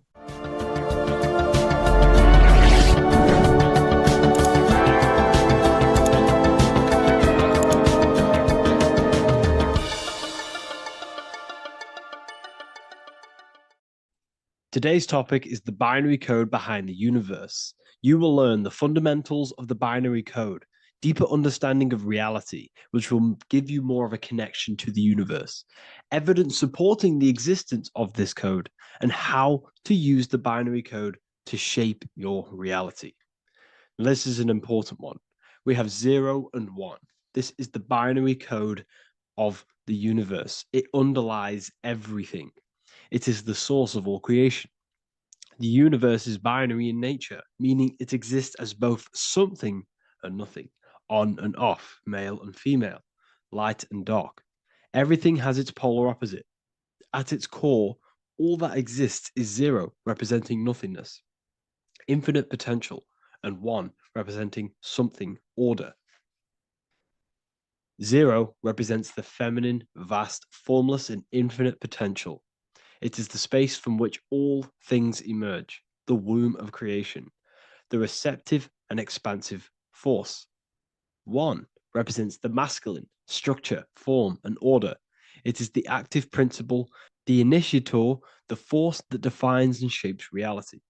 Together, they create the fundamental duality that underlines existence, the balance between chaos and order, the void and creation, yin and yang. We see this in the masculine and feminine bodies. This is deeply encoded into the fabric of reality. And once you see this, you will never unsee this. So please leave a like on this video if you love my content and you love the wisdom that I share with the world. So we see this with the masculine genital areas.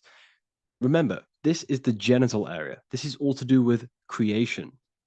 These are the generative principles, the generative organs in the body that allow creation to continually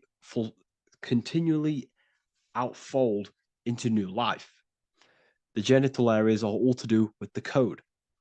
The male is the one, the action. He's the initiator. The feminine is the zero, which is the infinite potential, the womb of creation. 0 and 1. This is why we have 10 numbers. 0 and 1. Masculine and feminine. We even see this in the bodies. The feminine body is made out of curves, which is 0, curves. And the masculine body is made out of lines. So please leave a like and comment if you love this. And if you have any lecture ideas, feel free, and I can make a lecture on any suggestions that you have. So look at the word masculine. Masculine, line. Line is just one line, which represents order. 1. Feminine. 9. 1 and 9 equals 10. 0 and 1. The binary code of all creation. Why is feminine? Why the number 9 for feminine? Because the moon has to go around 9 times to create a human in the feminine's womb. And look at this image of nature. All nature is zeros and ones. Now you can tell. The stick is a 1. It's a line, and here we have curves. It's curves and lines. Curves and lines create reality, creates matter. Everything is 0 and 1. We even see this with the sky. The sky represents zeros. They represent curves, the heavens, the heavenly bodies, the sun. These are circles, the moon, circles, the planets, circles. Down here is matter, representing the square. We have the Freemasonic square and compass, representing lines and circles, masculine and feminine. We see this with Leonardo da Vinci, with the circle representing the spirit, the void, the womb of creation, and matter, which is the body. This is the soul in matter, infinite potential in matter. This represents spirit over matter. This represents the architect of reality, zeros and ones, spirit and matter. This is all the same thing. Understanding this binary nature of the universe, where 0, feminine, represents the infinite potential and 1, masculine, symbolizes order and structure, can benefit you in several ways. Manifestation and creation is the first way it can benefit you. Now that you understand this, you understand that everything comes out of infinite potential. 0, infinite potential. 1, action, equals manifestation, equals creation. So you must pull things out of infinite potential. If you have ideas but don't take action, too much 0, nothing materializes. You'll never materialize if you sit there imagining all day, visualizing all day. You have to take action. They both come hand in hand. If you only take action without tapping into intuition and creativity, too much 1, your actions may feel hollow and misdirected. Using both effectively leads to greater success in life, work, and relationships. This is the 33rd degree motto, or this is on the 33rd degree of Freemasonry Scottish Rite logo, and it's called Order ab Chaos, order out of chaos. Chaos is the 0, infinite potential. Chaos is the dimension of the imagination. This is where this all ties in now. Imagination is the dimension of infinite potential, pure potential, formless creativity, and the realm of infinite possibilities. It is the void, the unmanifested energy that contains all that could ever be. That is the imagination. The imagination is the dimension that you are connected to, and you can pull any idea out of and materialize it into a reality. Matter, on the other hand, is order brought out of the imagination, chaos. It is when raw potential is structured, defined, and crystallized into form. This is the fundamental principle of order out of chaos, the process of turning the unseen into the seen, the abstract into the concrete, the dream into reality. That's why we say dreams into reality. Dreams are in the imagination, infinite potential, and the human mind is connected to higher dimensions of consciousness, which we can pull ideas, things out of, and materialize it into our lives. Whether that's good or bad, that's completely up to you. But we have access to higher dimensions beyond the physical plane. And this is the secret that the human mind is connected to, and that you are not just a physical body. Okay? The universe itself was born from chaos. Before form, there was only energy and potential. Our minds function the same way. The mind is a microcosm of the universe. Our thoughts exist in an infinite field of possibility, but they only become real when we take action and give them form. If your inner world is filled with chaotic thoughts and impulsive emotions and negativity, then creating order within is essential for balance, clarity, and growth. What do I mean? Order out of chaos, 0 and 1. All creation comes out of infinite potential. The mind, the imagination, is the infinite potential. The material world is the order. It's the effect. Therefore, if your material world has chaos, if your room is messy, if your body is out of shape, if you do not look after yourself, everything in the physical world is just a reflection of what's going on inside of you, what's going on inside of you. So if you have a messy room in a messy house, this reflects as a messy mind, a chaotic mind, and we must create order in our mind. So this applies to all realms of your life. This applies with your mind, it applies with your emotions, it applies with your manifestation, it applies with the physical world, with the masculine and feminine. 0 and 1 is heaven and earth. It's everything. It's duality. It's on and off. It's everything. So it applies to all realms of your life. Okay. So in order for this to benefit our lives, we must, 1, have awareness and observe the chaos. Step back and observe your thoughts and emotions without reacting to them. Recognize that you are not your thoughts. You are the observer of them. You are the soul. You are in between them. You are the midpoint between the left and the right, the 0 and the 1. You are the soul. Journaling or meditation can help you identify patterns and negativity and impulsivity. So it's important that we recognize these patterns, we recognize the chaos within us, and we transmute it. 2, implement structure, mental discipline, mindful practices, meditation, breath work, and slowing down your reactions. Cognitive reframing, replace destructive thoughts with constructive ones. This is so important. For every negative thought that you place attention to, place your attention onto 5 more positive. Never think about something that you don't want to manifest, because whatever you're placing attention on inside that mental field of consciousness, you're giving attention to it, which then can manifest into your action, and that will materialize into your world. Routine and ritual. Create daily habits that anchor you. Morning routines, exercise, or creative outlets bring stability. We must master the inner world of thought and emotion. We must bring chaos into order. In order to create anything in your life, you're turning chaos into order. Order out of chaos. You're turning 0 into 1. This is the binary code. All things underlie it, 0 and 1. So it's so important that we master our minds, we master our emotions, we master our inner world so we can produce effect in the outer world. We cannot create consciously and effectively if we have chaotic thoughts and impulsive emotions. So I hope this has made more clarity to you so you can implement this into your life. I know I haven't given you much strategic things to implement into your life, but now that you have a better understanding of how this world is pulled out of infinite potential, you can use that. Everything in your life is pulled out of your imagination. Every text you send, everything you think of, oh, I'm going to do this later, that is your imagination thinking about the future. So you just have to do this on a mass scale to create something big in your reality.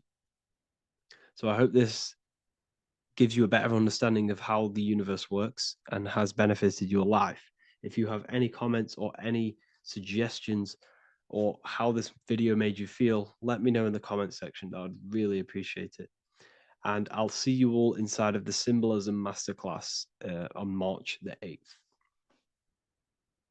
Do the elites actually worship Saturn? In this video, we're going to be discussing the occult and esoteric meaning of the 7 planets and the abuse of the Saturnic energy within today's world. This will help you gain a deeper understanding of reality, yourself, how you create reality, and what these 7 planetary energies actually truly are. In order to understand anything within the universe, we have to understand the law of correspondence, the law of as above, so below. There is one consciousness expressed in infinite forms. Me, you, the squirrel, everyone who possesses consciousness within this universe is an expression of the one divine consciousness, what we like to call Source, God, or the grand architect of the universe. We have to understand there is a large scale, but the large scale is mirrored in the small scale. If we look at lightning, this is a large scale. This is the macrocosm. Then we go a bit smaller to the trees. We see the same pattern. Then we look a little bit smaller into the human body. We see the same pattern of the nervous system. Then if we zoomed into the microcosm, brain cells, we still see the same pattern. This reveals the universe is a fractal universe. The large is reflected in the small. And this is the symbol of the Fibonacci sequence, which represents this as above, so below principle. The big spiral represents the macrocosm, but then this spirals into the tiny spiral. This symbol goes for eternity, never touching, never finishing. The large is mirrored in the small. With understanding this, we can realize that we are a microcosm of God. We are our own universe. We are our own world. Your body is the earth. Your mind is the mind of God, just in a smaller version. You are a drop in the ocean of the vast collective consciousness. With that being said, everything you see outside of you is inside of you. As above, so below. The 7 planetary energies on a macrocosmic scale are the 7 energies that form the physical world. The physical dimension is crystallized thought. Everything you see around you was thought made manifest. Thought imagined, then created in the physical reality. Therefore, these 7 planetary energies are 7 astral forces that create and weave the material existence. For example, if we look at a tree has 7 categories of consciousness, 7 creational forces that create the tree. This is the reason why we have 7 days of creation in the Bible. This is the reason why we have 7 days of the week for the 7 planetary energies. Monday is for the moon, Mars is for Tuesday, Mercury for Wednesday, Jupiter for Thursday, which is Thor. Thor is Jupiter. Venus for Friday, Saturn day for Saturn, Sunday for the sun. This is also the reason why we have 7 major energy centers within the body. The 7 life forces that flow through the body to give physical existence to the physical form. Man is a microcosm of the universe. With that being said, if we look at a tree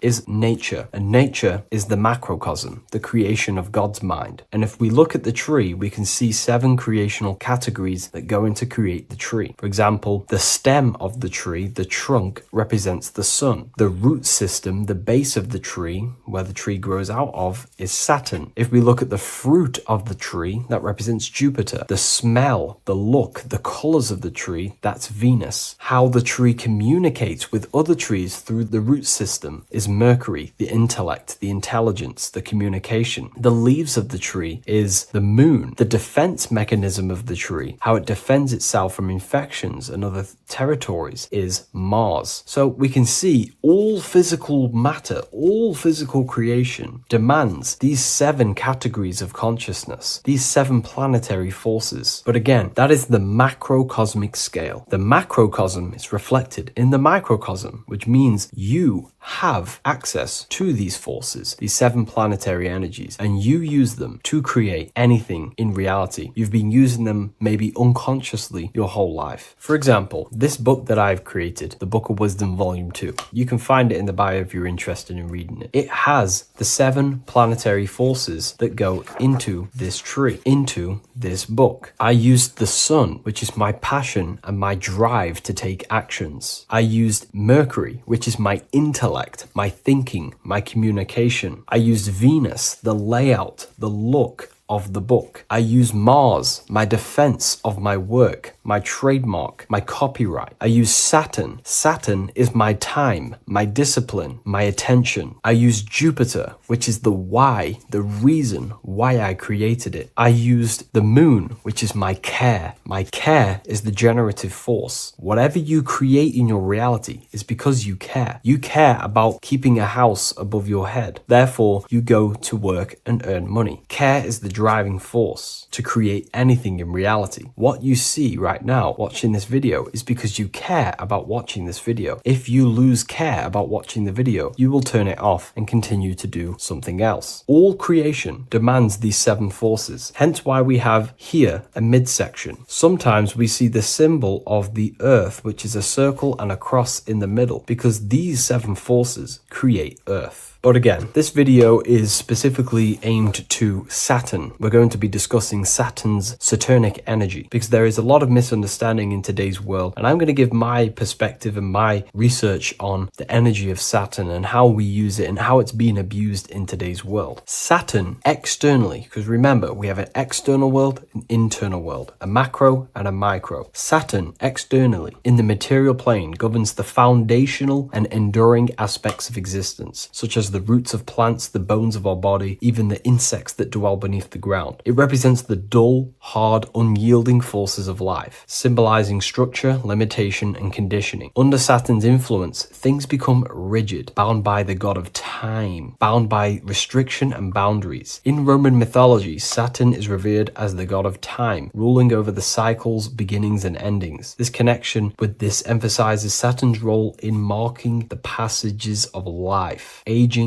and inevitable constraints we all face. Internally, inside yourself, the microcosm. Internally, Saturn embodies the conditioning within our own consciousness. When Saturnian aspects of consciousness dominates, we become overly rigid, fixated, restricted in our thinking and actions. For example, Saturn's influence is strongly felt in today's world, where many people's minds are confined to societal norms and conditioned responses. The pervasive control Saturnian energy can lead to the sense of limitation, as people become trapped within structure imposed by society and power structures. However, we have to remember that limitation, there is dark and light. Limitation is not bad. This is why Saturn is connected to the god Satan. They are the same being. It's something that restricts, holds back, and keeps you limited, conditions and limits consciousness to its lower power. Saturn is a great teacher, guiding us through difficult life lessons that ultimately lead to growth and expansion and power. Although Saturn's energy is harsh and often challenging, it helps us to develop resilience, discipline, and wisdom. Yet in modern age, this energy has overpowered the minds of the masses, fostering excessive rigidity and limitation. Instead of being ruled by Saturn's constraints, we should seek to embrace more freedom, love, joy, balancing Saturn's lessons with openness and fluidity in our life. So like I said, Saturn rules law. Anything that is limiting or holding back, something that is a restriction or a wall. This is why we see judges wear black robes. The color black is associated with Saturn because Saturn rules over the nighttime and the winter time. Capricorn, they wear black robes. A graduate also wears a black robe with a black square cap on its head because black is associated with Saturn, restriction, limitation. University graduates wear this. Personally, not to offend anyone, these educational systems that we have in today's world are not here to give you power, to find you the power of consciousness or yourself. They are simply to restrict you, to keep the mind limited in a certain belief system. That's not to say the things in university are completely useless, but what I'm saying is it is a conditioning by the educational system. And if we actually look at the top of the hat, it's a square over a circle. And in Freemasonry, we see the compass on top of the square. In Freemasonry, we see the square underneath the compass on top of the square. The square creates squares and the compass creates circles. So this is symbolizing the square, which is matter, the circle, which is spirit, matter over spirit when it needs to be spirit over matter. This is a symbol of conditioning, limiting the mind into being being locked in the five senses and base consciousness. Saturn's energy is keeping people restricted. This is why there is so much Saturn symbolism in today's world, because Saturn is anything to do with limitation, restriction, and time. All of the systems in place are to limit our minds, to keep us on base consciousness, only thinking in a limited box, only thinking and aware of the five senses. In base consciousness, in animal nature, one only thinks according to their senses. When they have a sense, their mind thinks. This is an affect state of consciousness. They're living in the affect. We need to understand that in base consciousness, we have no true power to create. We're simply living in cycles of affect. Now, what do I mean? The physical world is the effect. It's already manifested and cannot be changed. Our consciousness needs to rise to become a cause instead of playing around and being lost in the effect, to become a co-creator. And this is what the system does not want you to do. It does not want you to become a conscious creator. So they keep you in base consciousness, not giving you the awareness that you are literally a god creating a world right now. You are a world and you are shaping the world. Our consciousness needs to be mastered, controlled, and then we can become a conscious creator instead of running around in the world of illusion and effect. As above, so below. What happens in the mind happens in reality. We do not want to be matter over spirit, which means the external world over the internal world. We need the internal world to rule over the external. Saturn's symbolism can be symbolized as a black cube. The cube symbolizes this physical world because everything has 6 sides. We can move forward, backward, left, right, up, and down. We are in this cube. This is why we say think outside the box. Thinking outside the box means to become a cause and not an effect. The mind needs to be a cause, an instruction center, and not just thoughts that are reinforcing the effect and lost in the effects of the material world. Instead of reacting, we need to become a commander. This is a symbol of conditioning and the physical plane. Black is dull, lifeless. The physical world is lifeless. It has no power to create. It has no power to do anything. It is simply a projection and an effect. You, the mind, consciousness, are the cause. You can create the effect. In today's system, Saturn's energy is heavily relied on, which is just simply man-made laws, restrictions, time wasting, and keeping people in base consciousness, only aware of the physical 5 senses. Let's get something straight about the elites. They do not worship Saturn. There is nothing to worship. They simply use the energy of Saturn to keep people limited. They're not using the planet Saturn, but they're limiting people in their belief systems and physically where they can go, restricting boundaries, countries, restricting people's minds through mass media, which is all symbolism of limitation and restriction of Saturn. They're not worshipping it, they're using it and abusing it. Saturn could be anything in your mind that keeps you limited. If you have a limited thought that does not allow you to take action on something, that is a Saturnic energy within your own mind. Anything that is indoctrination, anything that is boundaries on you, that is a Saturnic energy. Some people say that the Saturn and the moon are working together to trap our soul. This is highly symbolic. Saturn and the moon are not forming a matrix to trap your soul and keep you reincarnated. Again, this is symbolic, and in the esoteric version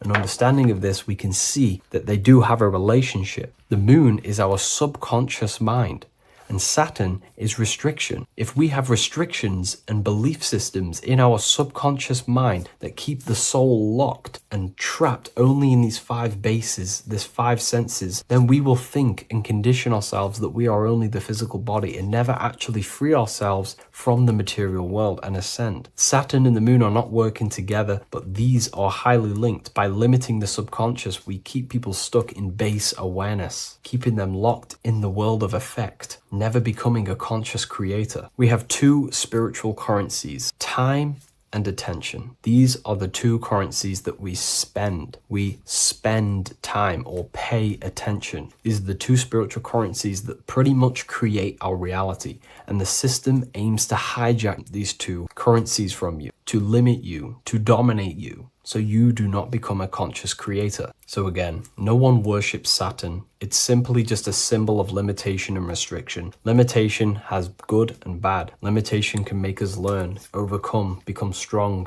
disciplined, but when it's abused, it can keep people locked in base consciousness and stuck in their lower nature, never figuring out how powerful they are. You hold the power to shape a world. That's how powerful you are, to turn thoughts into physical existence. I'll see you in the next video. Please leave a like, comment, and a subscribe. There's an ancient symbol hidden in plain sight, one that holds the key to transformation, power, and unlocking your true potential. It's been used for centuries by mystics, rulers, and even modern science, but almost no one understands its true meaning. Once you do, it will change the way you see yourself and the world forever. Stay with me, because this could be the key to your own awakening. The symbol of the snake, or the serpent, is a very powerful symbol that refers to something within you, that we all are on this journey. So first of all, we see this symbol in ancient Egypt on the top of the pharaoh's head. We also see this with Buddha, with the snake on top of the Buddha's head and below. We also see this in Rome, with the Roman god Mercury holding the staff with the snake. We see this in Adam and Eve's story with the snake tempting Eve. We even see this today on the medical facility. What does this mean? Why is this symbol being used for thousands and thousands and thousands of years? It has a very deep esoteric meaning. We see this in the caduceus staff, and we even see the snake representing the Kundalini. What does the snake actually mean? A lot of people think it represents the Kundalini, which it does. However, there's a deeper interpretation of this symbol, and it goes very far beneath the surface of what the snake actually represents. Okay? So first of all, when looking at symbols, we need to observe what the snake does in nature. The serpent sheds its skin. The serpent shedding its skin is a sacred symbol of an inner transformation. It transforms from its old self to a new self. It sheds layers of itself.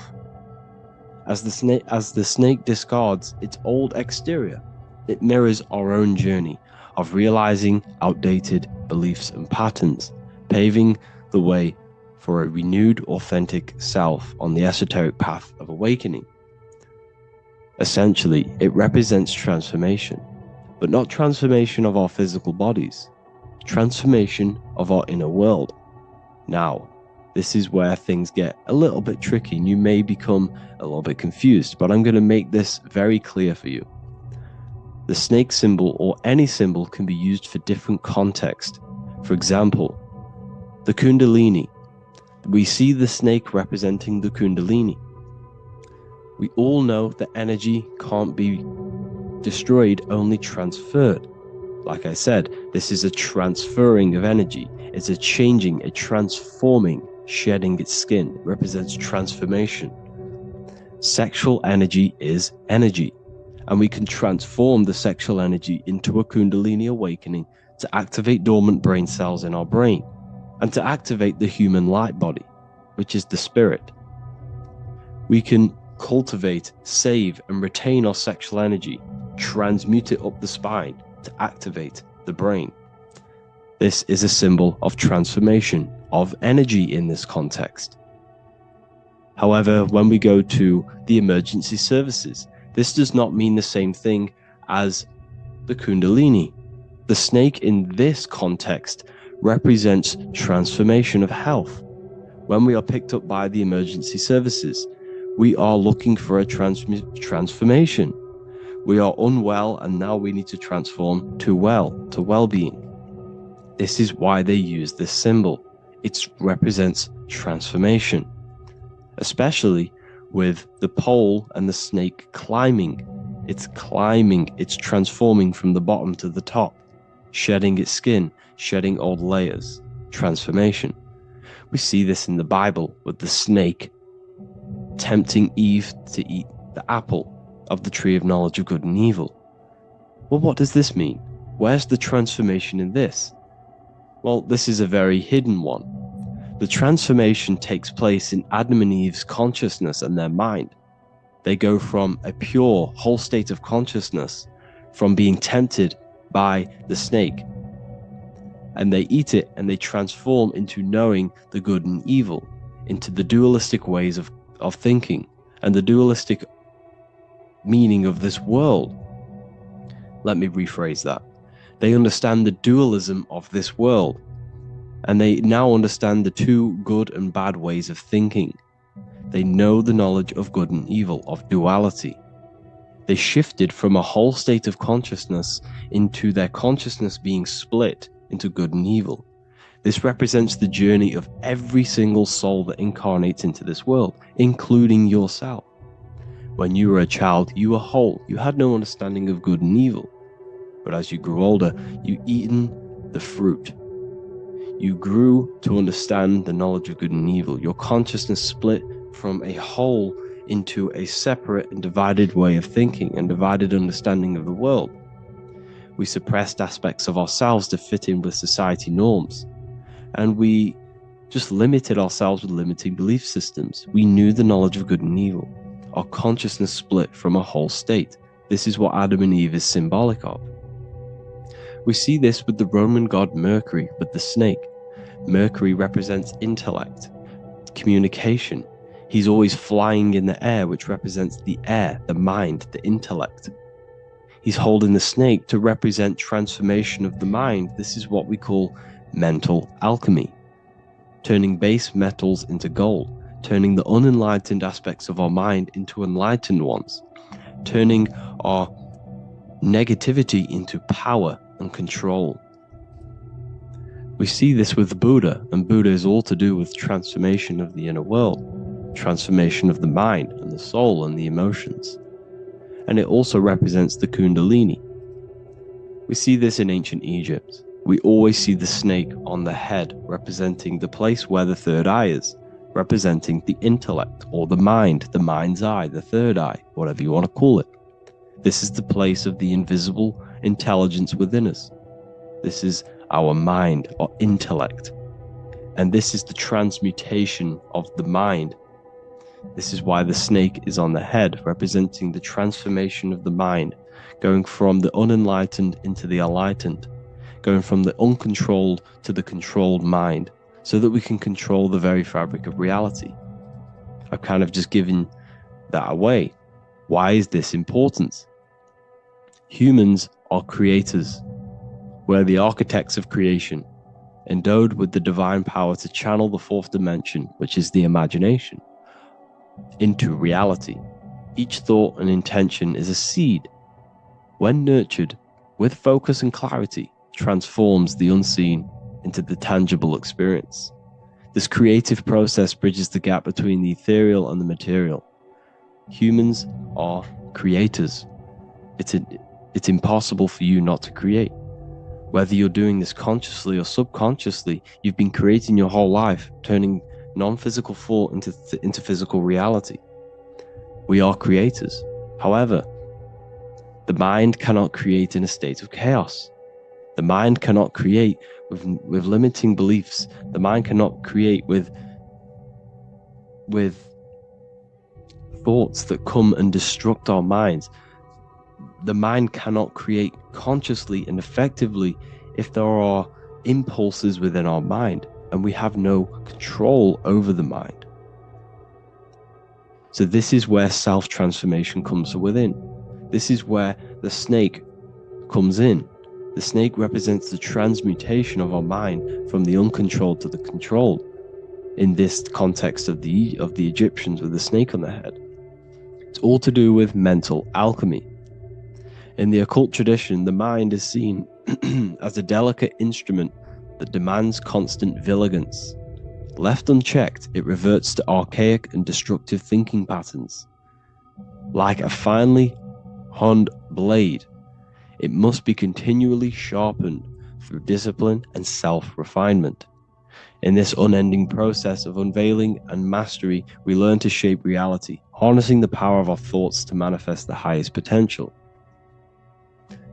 It's all to do with mental alchemy, and this is how the snake is connected to you.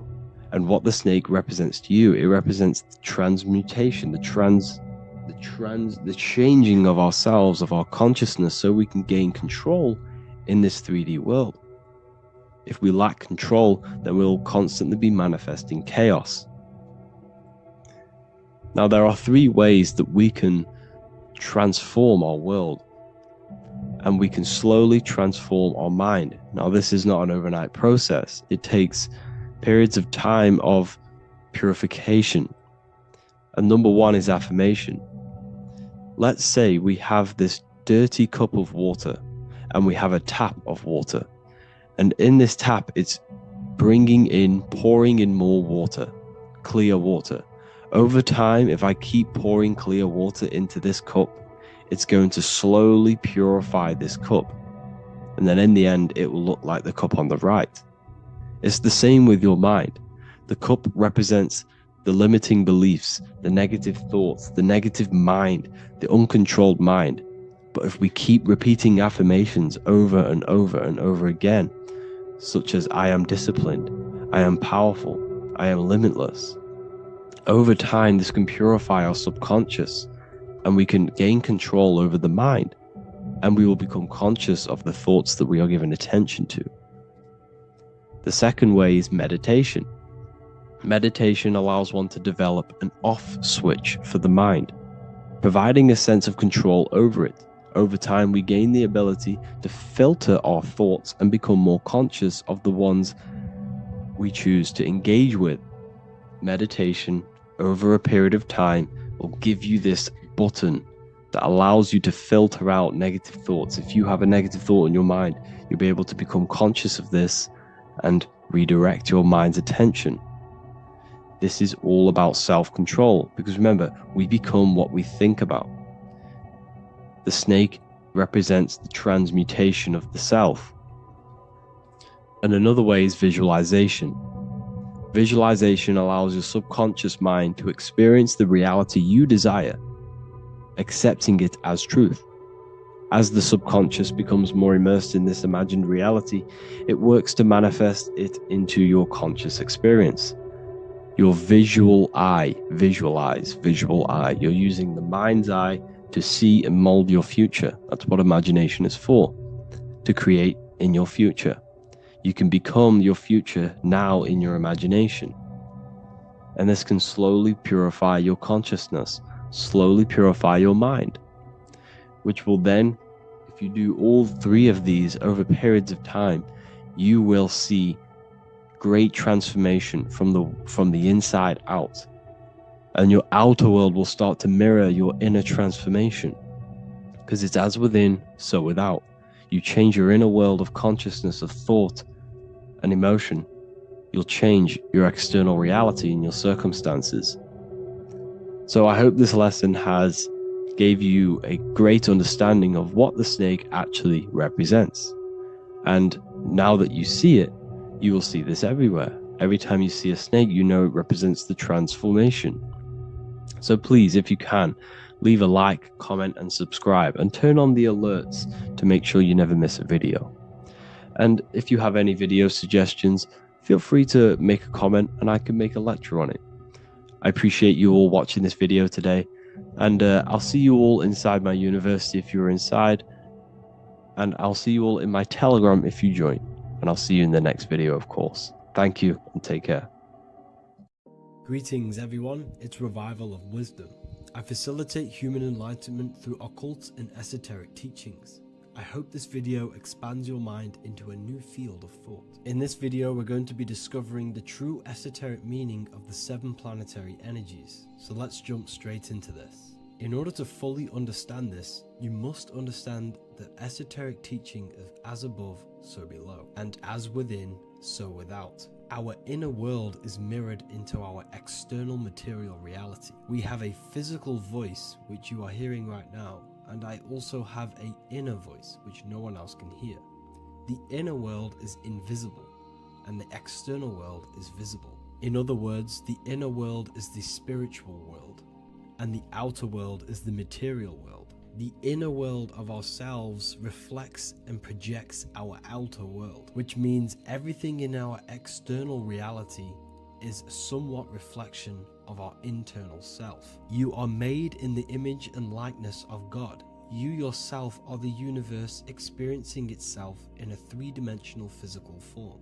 The Newtonian science has programmed you to believe that you are a physical being inside of a physical universe. They did this to limit your mind to only believing there is a physical universe and that you are separate from the universe or God. But you yourself are the divine essence of the universe, experiencing itself in a physical plane, which means everything you see is inside of you, including the stars, the planets, and the elements. As above, so below. As within, so without. An example of this is the four physical elements: fire, earth, water, and air. In the external world, these are physical elements. In our internal world, they represent the four bodies of consciousness. We have four different bodies. We have a material body, we have a spiritual body, an emotional body, and a mental body. The mind is not made out of the same substance as the body. The emotions is not made out of the same substance of the mind and the body. These bodies exist in four different dimensions, four layers of consciousness. With that being said, the four physical elements are inside of us. The earth is our material physical body. Fire represents our spiritual astral light body. Water represents our transformative and emotional body. Air represents the mental body, the communicative and thinking body. This is the teaching as above, so below. If that resonates with you and you can comprehend it, please leave a like and a subscribe to this channel to see more content. And feel free to leave a comment on any video suggestions. Okay, so now we've gone over the four physical elements and how they correspond with your inner world of consciousness. This is going to make it easier for you to understand what the planets actually are. The planets are a bit more in-depth and more detailed aspects of our consciousness. The four physical elements are generic, but the 7 planets go deeper. They are deeper aspects of ourselves. On a macrocosmic scale, the 7 planets rule the material realm. Every object, every animal, every plant, every stone, everything we see in this plane is governed and created under one of the 7 planets. I don't really like calling them planets. They are energies. They are spiritual forces that drive things into existence. An example of this is if we look at a tree. The roots of the tree are governed by Saturn. The stem of the tree is governed by the sun. The leaves of the tree are governed by the moon. Any offspring or fruit of the tree is governed by Jupiter. Any defense mechanisms of the tree is governed by Mars. The communication and networking of the tree is governed by Mercury. The smell and the look of the tree is governed by Venus. Everything we see in this material plane is governed by one of these specific energies. Everything material has a spiritual force that brings it into physical existence. This is the reason why we have 7 days of creation in the Bible. The 7 days of the week, all governed by the planetary energies. Monday is moon day for the moon. Mars governs Tuesday. Mercury is Wednesday. Jupiter is Thursday. Venus is Friday. Saturn is Saturn day. And Sunday is for the sun. This is the reason why there are so many 7s in this physical plane. 7 days of the week, the 7 colors, the 7 chakras, the 7 diatonic musical notes, the 7 lamps on the Jewish candlestick, the G inside of the Masonic square and compass. G is the 7th letter. Now let's go a little bit deeper into every planetary energy. Saturn in the external material plane governs the foundational and enduring aspects of existence, such as roots of plants, the bones of our body, and even the insects that dwell beneath the ground. Saturn represents the dull, hard, and unyielding forces of life, symbolizing structure, limitation, and conditioning. Under Saturn's influence, things become rigid, bound by restrictions and boundaries. This is the reason why Saturn is known as Father Time. because Saturn rules anything that is a restriction and a limitation, which is time. The whole of this material plane is governed by time. You will be born and you will die. This explains why there is so much Saturn symbology in this material plane. Saturn is one of the most important planetary energies. You are a spiritual being in a physical body. Your light, your consciousness is bound to the physical body until you learn how to escape the physical body. The body is a limitation for our infinite minds and spiritual bodies. Our infinite mind is stuck in this material body, governed by Saturn's limitation of time, matter, and space. Now let's dive into what Saturn means to our consciousness within our internal world. We've gone over what Saturn means in the external world. What does it mean to our consciousness? Internally, Saturn embodies the conditioning within our consciousness.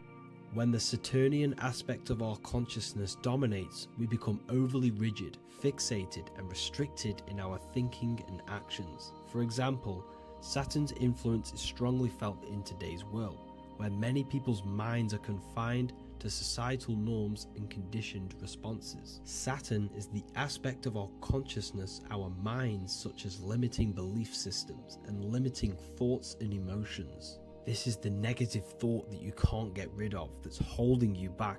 This is a Saturn aspect of our consciousness. However, this is not a negative thing. The Saturnian aspect of our consciousness is a great teacher, guiding us through difficult life lessons that ultimately lead us to growth and expansion. Saturn's energy allows us to experience and overcome fears and limitations so our minds can expand into new fields of thought, into new life.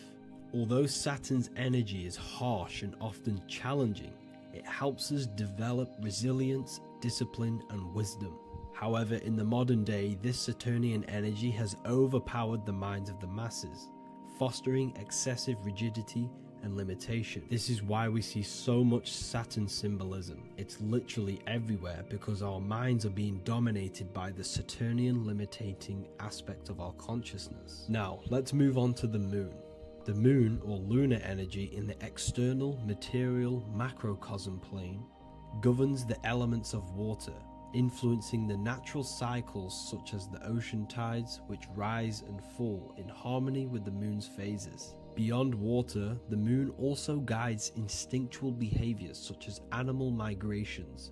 Birds, insects, and other creatures rely on the moon's subtle energies to navigate their journeys. For example, dung beetles use polarization patterns in the moonlight to orient themselves and travel safely home. The moon creates the months. M-O-N is moon. There are 28-day cycles, and this 28-day cycle of the moon is reflected in the woman's body, known as the menstrual cycle. The moon is a feminine energy, governing the feminine elements such as water and the feminine cycles of the body. The moon is the womb. This is why eggs have the same color as the moon, because eggs are ruled by the moon's energy. Now that's the external world. The internal world, the moon symbolizes the emotion aspect of our consciousness. It represents the subconscious mind, the seat of intuition and psychic abilities. Just like in the external world, things are born out of the moon, such as eggs and the womb. The subconscious mind acts as a womb for our conscious mind. Our deep subconscious emotions and programs are born into light into the conscious mind and controls the conscious mind. The moon represents our hidden psyche, our shadow self. Now let's go on to the sun. The sun represents the life force. In the material external world, the sun is ruling over pretty much all life. The sun gives life to all things. Without the sun, animals could not exist, the human body could not work, and plants would not grow. The sun is the life force. It's the soul of the world. Now, in our internal world of consciousness, the sun represents our passion, our drive, our conscious mind. The aspect of our internal world that wants to drive things and give life to physical manifestation. Now we go on to Mars energy. Mars is well known for being the god of war. Mars energy manifests into the material plane through anything that seeks to protect or defend itself. For example, the holly tree. The holly tree leaves are very sharp and they defend itself. Anything that is protective in the material world has Mars energy and is governed by this specific aspect of consciousness. For example, any predators or animals such as hedgehogs with spines on their backs for protection. Mars represents all things that is driven by conflict, aggression and defense. Now internally, inside of our inner world, Mars symbolizes the aspect of our consciousness that is focused on self-preservation and protection. Mars governs our ego, the instinctual urges of anger or maintaining reputation. Mars is not evil. It's necessary. Sometimes it's necessary for us to protect ourselves. Mars is the aspect of our consciousness that is anger, rage, the desire to fight or conquer. When this energy is activated within our consciousness, we become defensive, assertive, and even combative, ready to dominate others and destroy obstacles in our way. Now let's move on to Venus energy. Venus in the external material world manifests its energy through the aesthetics of creation. This planet governs the beauty and harmony found in nature, including the nurturing environment of a mother's womb where life begins. Venus embodies the essential love, not only in romantic relationships, but also in the bonds between family members and all living beings. Venus represents relationships. We have relationships between plants, animals, they all depend on each other to give life. Plants provide food and medicine, while living creatures contribute to their own growth and pollination. Internally, Venus represents the aspect of our consciousness that yearns for relationships and connections with others. This is an aspect of our consciousness that encourages to care for our physical appearance and embracing beauty. Aesthetics play a role in our interactions and self-expression. This is why there is a beauty brand called Venus. Now let's move to Jupiter energy. Jupiter in the material plane manifests its energy as forces of fortune, abundance, and wealth. This energy manifests itself as plants, as fruits that we can consume and eat in abundance. Anything that is nourishing and cultivated by the earth for humanity and animals. Jupiter embodies the giving energy that provides for and sustains life, fostering growth and ensuring that resources are available to all. Its influence is seen in the natural cycles of abundance, where fruits must grow and ripen before they are enjoyed, symbolizing the importance of effort and patience. Internally, in our spiritual world, Jupiter represents the aspect of our consciousness that yearns for abundance and seeks growth in various aspects of our lives, including wealth, knowledge, and personal development of the mind, spirit, and the soul. This is the aspect of our consciousness that wants to gain wealth, that wants to gain expansion and abundance in our lives. However, when Jupiter's energy dominates our consciousness excessively, it can lead to feelings of stinginess and greed. It represents material possession. The last planet is Mercury. Mercury in the external world governs the vital elements such as seeds, air, communication, education, and electricity.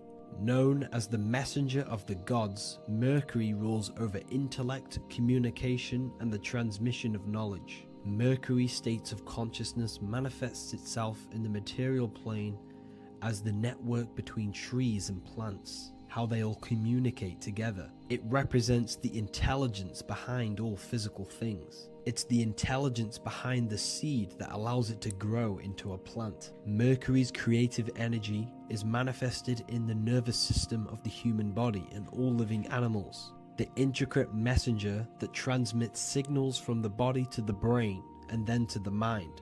This intelligence within us allows us to facilitate thought and movement. Internally, in our spiritual aspects of consciousness, Mercury is the state of consciousness that seeks knowledge, understanding, and intellectual growth and expansion.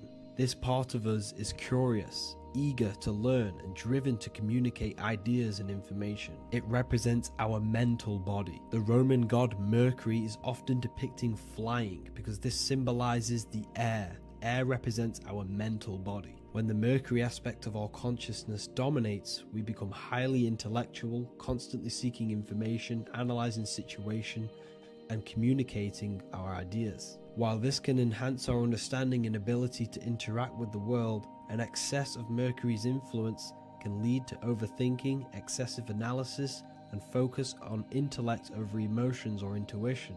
Okay, so they are the 7 planetary energies in the external world and your internal world of consciousness. These energies are manifested in the Roman mythology as human beings.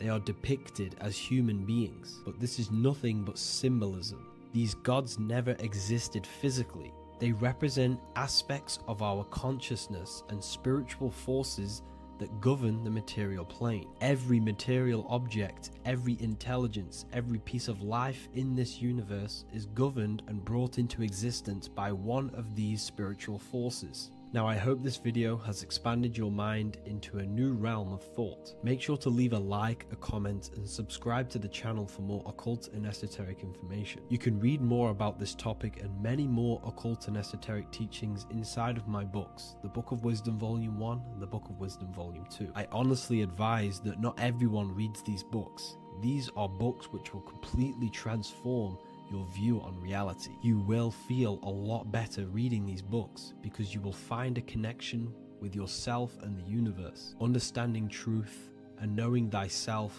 gives you a sense of well-being. Like I said, this is not just a book. This is a beginning of your journey of expansion and growth. Reading them can be life-changing. Inside my university, I host live calls where you can ask me questions, and you can watch all the pre-recorded live calls. You also gain the ability to manifest your own reality through the Manifestation Mastery course. There is also a library with all of the PDFs that I've read in the past of occultism, symbolism, and esotericism that you can gain access to. There is a whole lecture section where you can watch all of my occult lectures. This is a place of transformation. The price of the university will be going up very soon. If you join now, you will gain a free sexual alchemy course which will teach you how to transmute sexual energy into creativity. I'll leave all the links in the description for the university and also my website where you can get my books. I hope you enjoyed this video. Take care.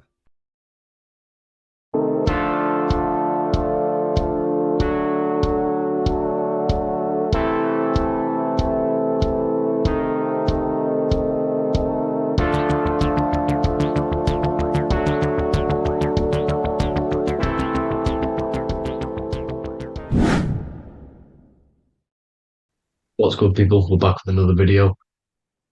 This is going to just be a quick video. Manifestation, magic, bending reality. So let's jump straight into this.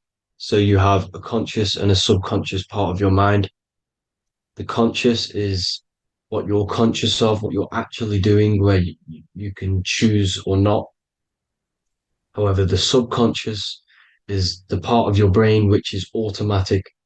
So all of the systems in your body, like the digestive system, your heartbeat, these are automatically being ran. And you do not have to tell these systems to do anything. You do not have to consciously tell your heart to beat. It's automatically doing it. And this is what the subconscious mind is controlling. It's like the dark aspect of your brain or your mind. It is the way bigger aspect of your mind. Okay, it controls all the systems in your body. Okay, and this is where all of your programs are. So when you're in it from your childhood, what you've learned in school, all of these things are being kept in your subconscious, maybe traumas and stuff like that. So the subconscious is the female aspect, and the conscious is the male aspect, because the male is all about action and doing, and the female is more about creation, creativity, intuition. So you have a right and a left hemisphere of your brain, and these are obviously male and female. The right side of your brain is your female. It's to do with creativity, imagination, intuition, insight. Okay. And this is one of the most important sides of the brain. This side of the brain is the most attacked by the elites, whatever you want to call them. This side is one of the most important because obviously your intuition is a massive part of reality. And if you don't have intuition, then you lose track of the things around you. You can't consciously feel if things are wrong or right. They don't want you to have intuition or creativity or imagination. They want you in the left side of your brain, which is just reasoning, logic, and basic things. So they just want you to tell you what you want, tell you what to learn, and then that's it. They don't want you thinking for yourself, which is the right side of the brain. So whatever the conscious side of your mind impresses the subconscious side of your mind. So if you do affirmations, for example, if you consciously do affirmations every day, you're reprogramming your subconscious mind. You're impressing a vibration and a word into your subconscious mind, and therefore it will reprogram it. So the male and female aspect are symbolized by the Star of David as well. The male being the upside triangle, the female being the downside, connected all in one, because we both have male and female energy. So every thoughts are electric, which is the male aspect. Emotions are magnetic, which is the female. Each thought creates a wave of vibration in all directions. So think of it like a water drop in a pool, but it going out in every single direction. It's not just flat. And these thoughts have a certain frequency, has a certain vibration. That vibration has a certain frequency. And this affects your aura. Every thought, every emotion directly impacts your aura and the strength of your aura. So if you're angry all the time, your aura in the astral plane will look red. However, if you're happy, it'll be more like blue and green. So it's very important. Your electromagnetic field is created out of your emotions and thoughts. And that affects reality because you're 60% water, and frequency and vibration create certain patterns and has a certain effect on water. We'll get into that after this slide. So each thought that people are thinking around you, you are actually subconsciously picking up these thoughts because it's emitting this vibration in all directions. So this is why you can pick up thoughts of other people on the odd occasion. However, when you're more in tune with your intuition, your right side of your brain, you can start to pick up on vibrations, thoughts, and other people's auras. You can pick up on the energy once your third eye is open, and you know whether you should be in that environment or not. This is what we call an atmosphere when we go into a room and you can feel the tension if someone's been arguing, for example. This is the atmosphere, this is the vibrations, these are people's auras emitting these certain frequencies and vibrations. Okay, so our aura is contained of multiple layers. Obviously, we have the physical body. This is the electromagnetic layer. However, you have the different planes of existence, the spirit, mental, astral, etheric, and then physical.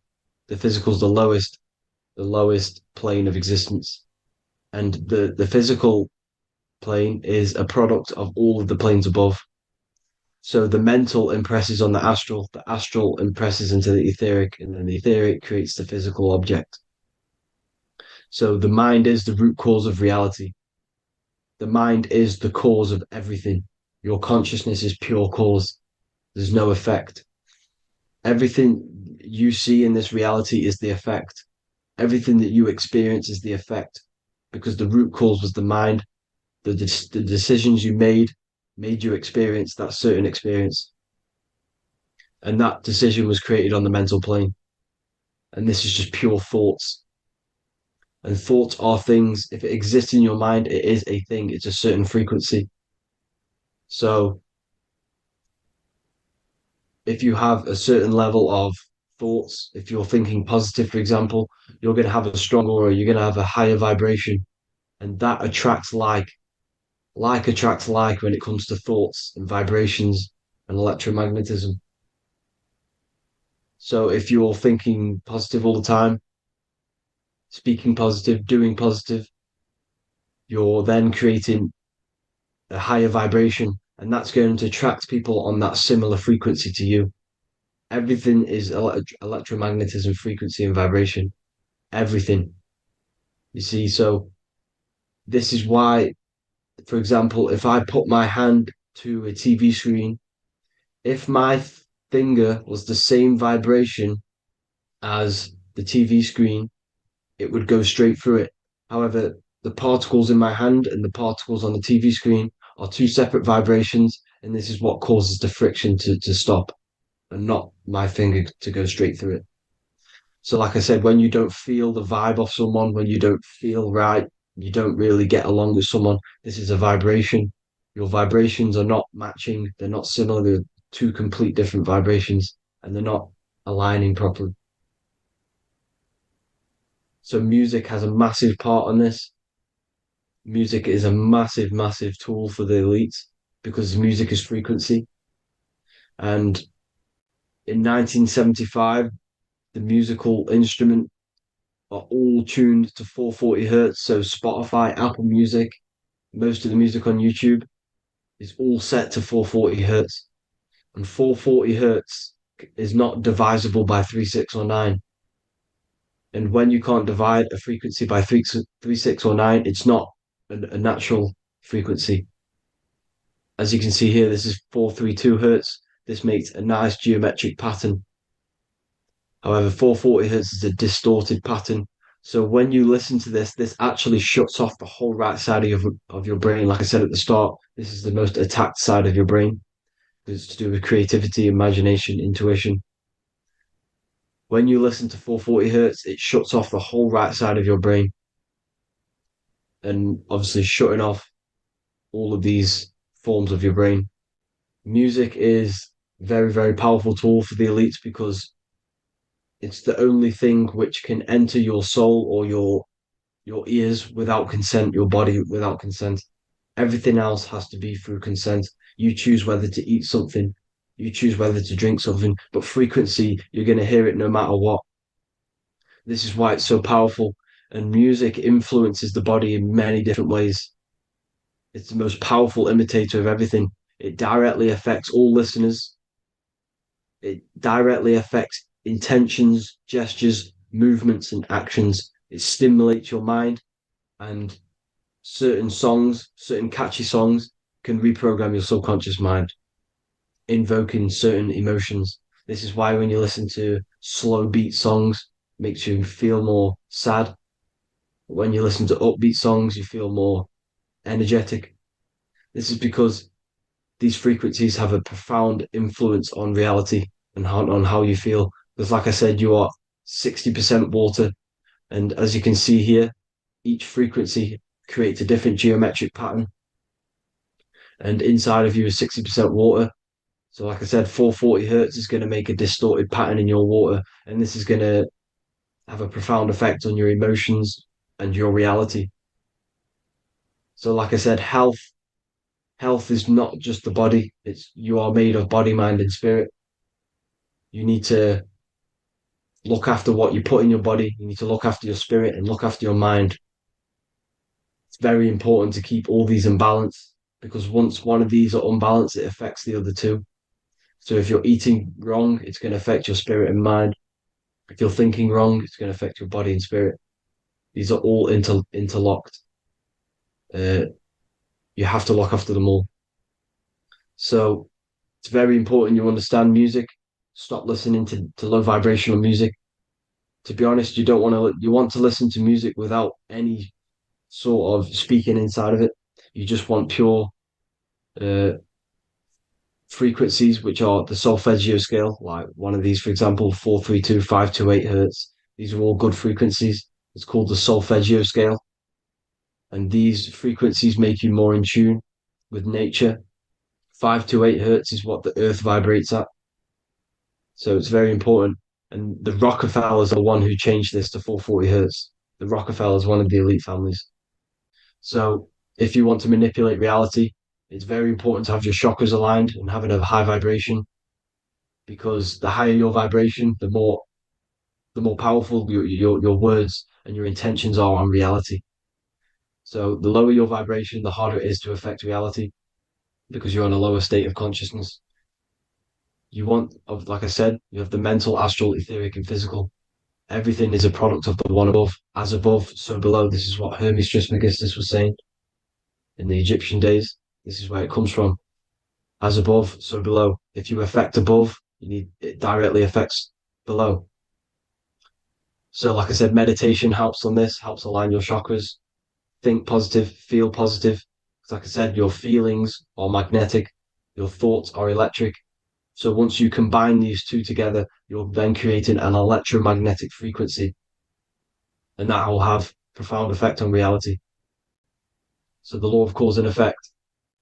Every law, so the law of cause and effect. Every effect has the root cause. Like I said, your mind is the root cause of everything. Every decision you make is having a different effect on reality. Everything happens for a reason due to the root cause, which is your mind. You choose everything that happens in your life. Okay? So it's very important you understand this and you constantly make the right decisions, the good decisions to have good effects on your reality. You have to be very conscious of this law because nothing escapes this law. This is the law of all consciousness. So think about it. Imagine a massive ball of consciousness. However, off this ball are different sparks, and each one of these sparks are in each and everyone's body. This spark is governed by these laws, the law of cause and effect, the law of correspondence, the 7 Hermetic principles. It's very important you understand this because this mass ball of consciousness is what is obeying these laws, and everyone has this spark of consciousness inside their third eye. And like I said, everyone is the same consciousness. This is why if you do bad onto someone else, that will directly affect your reality. So if you hurt someone, it's going to come back to you in one way or another because you are that same consciousness. This is like a mirror reality. As within, so without. Whatever you feel on the inside, you're gonna see that on the outside. You're gonna experience that reality, whatever you've impressed. So there's different ways to bend reality to your will. This is kind of a sort of magic. So obviously you have black magic, which is manipulating reality to harm and influence others, or to be very selfish. And then you have white magic, which is manipulating reality for the good of humanity. So you do have to be very careful with your intentions, people, when you're trying to manipulate reality, because this is nothing to be played with. If you are manipulating reality for the wrong reason, it's going to come and bite you in the ass in some way or another. Because everything is balanced. Everything balances out in this reality. Nothing escapes the laws. Not one thing escapes the laws. So if you're stealing from yourself because it's just going to come back in one way or another. Inside of everyone's heart, you know whether you're doing good or wrong. You know, you can feel it when you do something wrong. You can feel it when you do something good. The heart is the center of the torus field. It's balance. And this is why you say follow your heart, because it's the center of the torus field. It's very important to listen to this inner voice inside of you, because that is telling you the right things to do, the good decisions to make. And when you keep following that voice, that good voice inside of you, it takes you to your life path. Very important to follow that voice. However, don't let the ego get in the way of it. Don't care what your friends are going to say. It's very important to understand this. So you have different ways of manipulating reality. You have sigil magic. This is where you create your own sigil or symbol. You create your own sigil and symbol, and then you charge it. You behind that symbol, you have an intention. So, for example, if you want to manifest wealth, you create a sigil which represents what you want. You create that sigil, you draw it out, you charge it, because wherever your attention goes, energy flows. So whatever your attention is, you're sending energy that way. So what you do with your eyes and your hands, you place attention on the sigil. Imagine that it's glowing. Imagine that you're sending energy to the sigil. And then you burn the piece of paper once you've done this. And then after this, you meditate on that symbol. You constantly think about that symbol, because that symbol is the frequency, is the thing that you want to manifest. So that's one way. Or you can just meditate on your reality. So imagine yourself having already what you have. This is what they call a mindset. You must set your mind to the frequency what you want to manifest. Okay. So if you want to manifest wealth, for example, imagine yourself being wealthy. What would it feel like? What would you be doing? Imagine a scene in your mind. Constantly do this, and you're putting out that frequency. Like I said, you must think, because the thoughts are electric, and then you must feel, which is magnetic. Together, this creates an electromagnetic frequency, and this is how you attract things to you. You will attract the certain people to come in your life to bend reality to your will. Okay. Or you've got mirror magic. Stare yourself in the mirror, because a mirror reflects light. It also reflects energy. So you've got to be very careful with what you say to a mirror. You've got to be very, very, very careful, because whatever you send into that mirror is directly sent straight back to you. So if you're thinking negative, you're sending negative energy back straight to you, and that's going to have an effect on your reality. Affirmations are very important, because your words are frequency, your words are vibrations, and each word you say has a certain frequency. If it's positively charged, it's going to affect you positively. If it's negatively charged, because like I say, your brain and your mind is like the director of energy. That's what your brain is.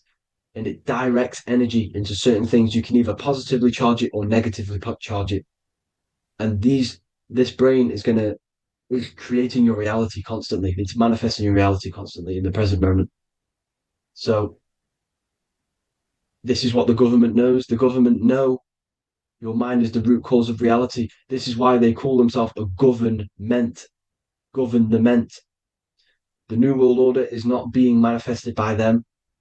They are controlling the information. They are controlling your perception of this reality. And they know the mind is the root cause of reality. Therefore, if they control your perception of reality and your information, what you believe, you're going to manifest that information, that perception. So we, the people as a collective consciousness, are the ones manifesting this New World Order. You see, so this isn't black magic. They're actually tricking us into manifesting their own their plans, this New World Order. You see, this is how smart these people are. They know how to get around the laws of reality. They know how to bend reality to their will without facing the consequences. They're getting humanity to do it. You see, there is a collective consciousness. As like I said, we all have that same spark of consciousness, right? So as a collective consciousness, we are on a very low vibration at the moment. However, we are waking up rapidly. There are more and more people waking up at the moment, and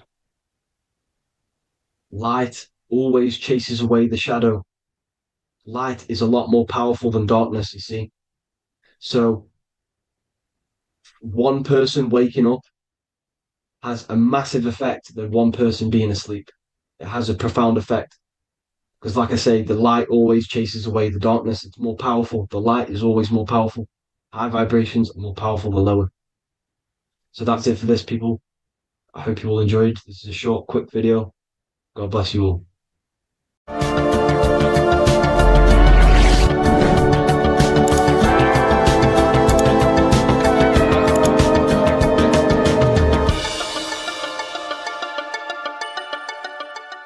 Neo is plugged into the matrix on the back of his neck. And if we look at the human brain, the back of the neck is the reptilian brainstem. And when one operates their life out of the reptilian brainstem, they are unaware, unconscious. They are consciously dead, because the reptilian brain does not really critically think. It acts on instinct, fight or flight mode. This is considered in the occult spiritually dead, when one is taking actions without intention, simply very reactive to life. They're not living They're simply experiencing. When you're walking down the street and you see someone, and in your mind you think me versus them versus me, that is an animalistic way of thinking. I used to be trapped in this way of thinking, always thinking of fight or flight, always judging people, always reacting to the world, never consciously creating and commanding with intention in the world.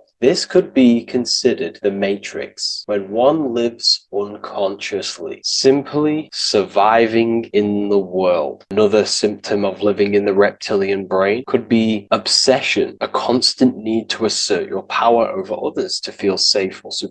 Views relationships as power hierarchies, not as mutual connections. It could be a conquest for sex, lust, seeking validation through sexual activity. Sex becomes a tool for dominance, escape, and self-worth. Intimacy is avoided. Pleasure is pursued without emotional depth. Seeking pleasure all the time. This is all to do with the reptilian brain. Seeking safety. It could be compulsive eating or food hoarding, driven by craving and not actual hunger. Eats to soothe fear or emotional discomfort, often unconsciously. This is the unconscious. Fear-based decision-making. Every choice is shaped by perceived threat or insecurity or fear within the subconscious mind. Long-term vision is sacrificed for immediate safety and gratification. All the reptilian brain. Territorial behavior overacts when personal space, possessions, or status is threatened. Acts as though survival depends on ownership or status. Addiction repeats patterns to feel safe, even if they are harmful. Avoids anything unfamiliar or unpredictable. Low empathy. No empathy or emotional care for one another and for fellow beings in the world. Sees people as threats, tools, or competitors. This is all to do with the reptilian brain. Intense jealousy or possessiveness. Sees others as rivals or objects to control. Cannot tolerate perceived threats to loyalty or status. Quick to be angry. Slow to reflect. Reacts with rage, withdrawal when challenged. Lacks emotional regulation or deep self-awareness. So this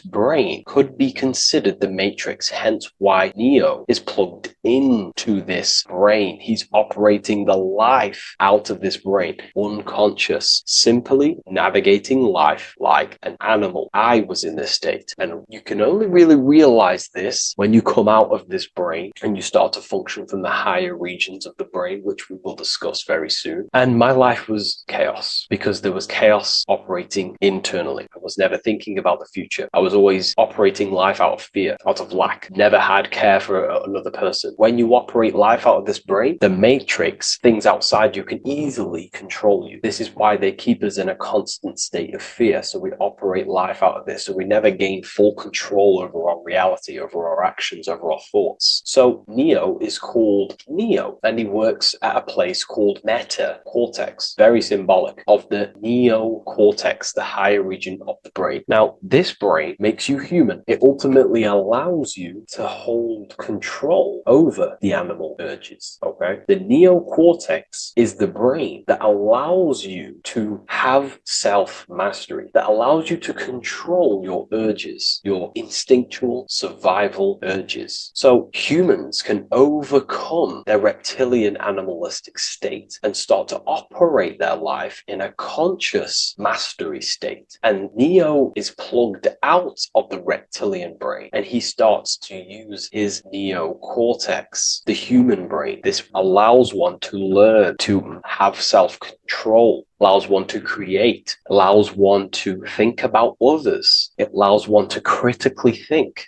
deeply. It allows one to be self-aware. Who am I? Where did I come from? And where am I going? This is ultimately the brain that has shaped the world. We look at humans. We built technology. We built all of these amazing things. They all come from the neocortex. This is the higher region of the brain that allows consciousness to function on a higher degree. It allows you to truly become a creator and have self-control instead of living in a reactive animal state. You see, animals are only aware of their five senses. They're only aware of surviving. If you notice, look at animals, they're always looking around. Even in their home, they're always looking around, sniffing around. That's because they operate in an animalistic brain. Humans have the neocortex. This is a higher region region of the brain, which if you wish to master yourself, this is the brain that you will be using. This allows you to operate life on a higher degree. We see this reptilian brain symbolized everywhere. See it as reptiles. Reptiles are symbols of this brain. We see the Egyptian god Osiris with the green skin representing a reptile, a crocodile. Sometimes we see Osiris depicted in Egyptian artwork with crocodiles or reptiles, if you do a little bit of research on that. And also, if we look at the overall symbolism of Osiris and his story, we notice that he is the god of the dead or the underworld. This is not literal, but the dead or the god of the death,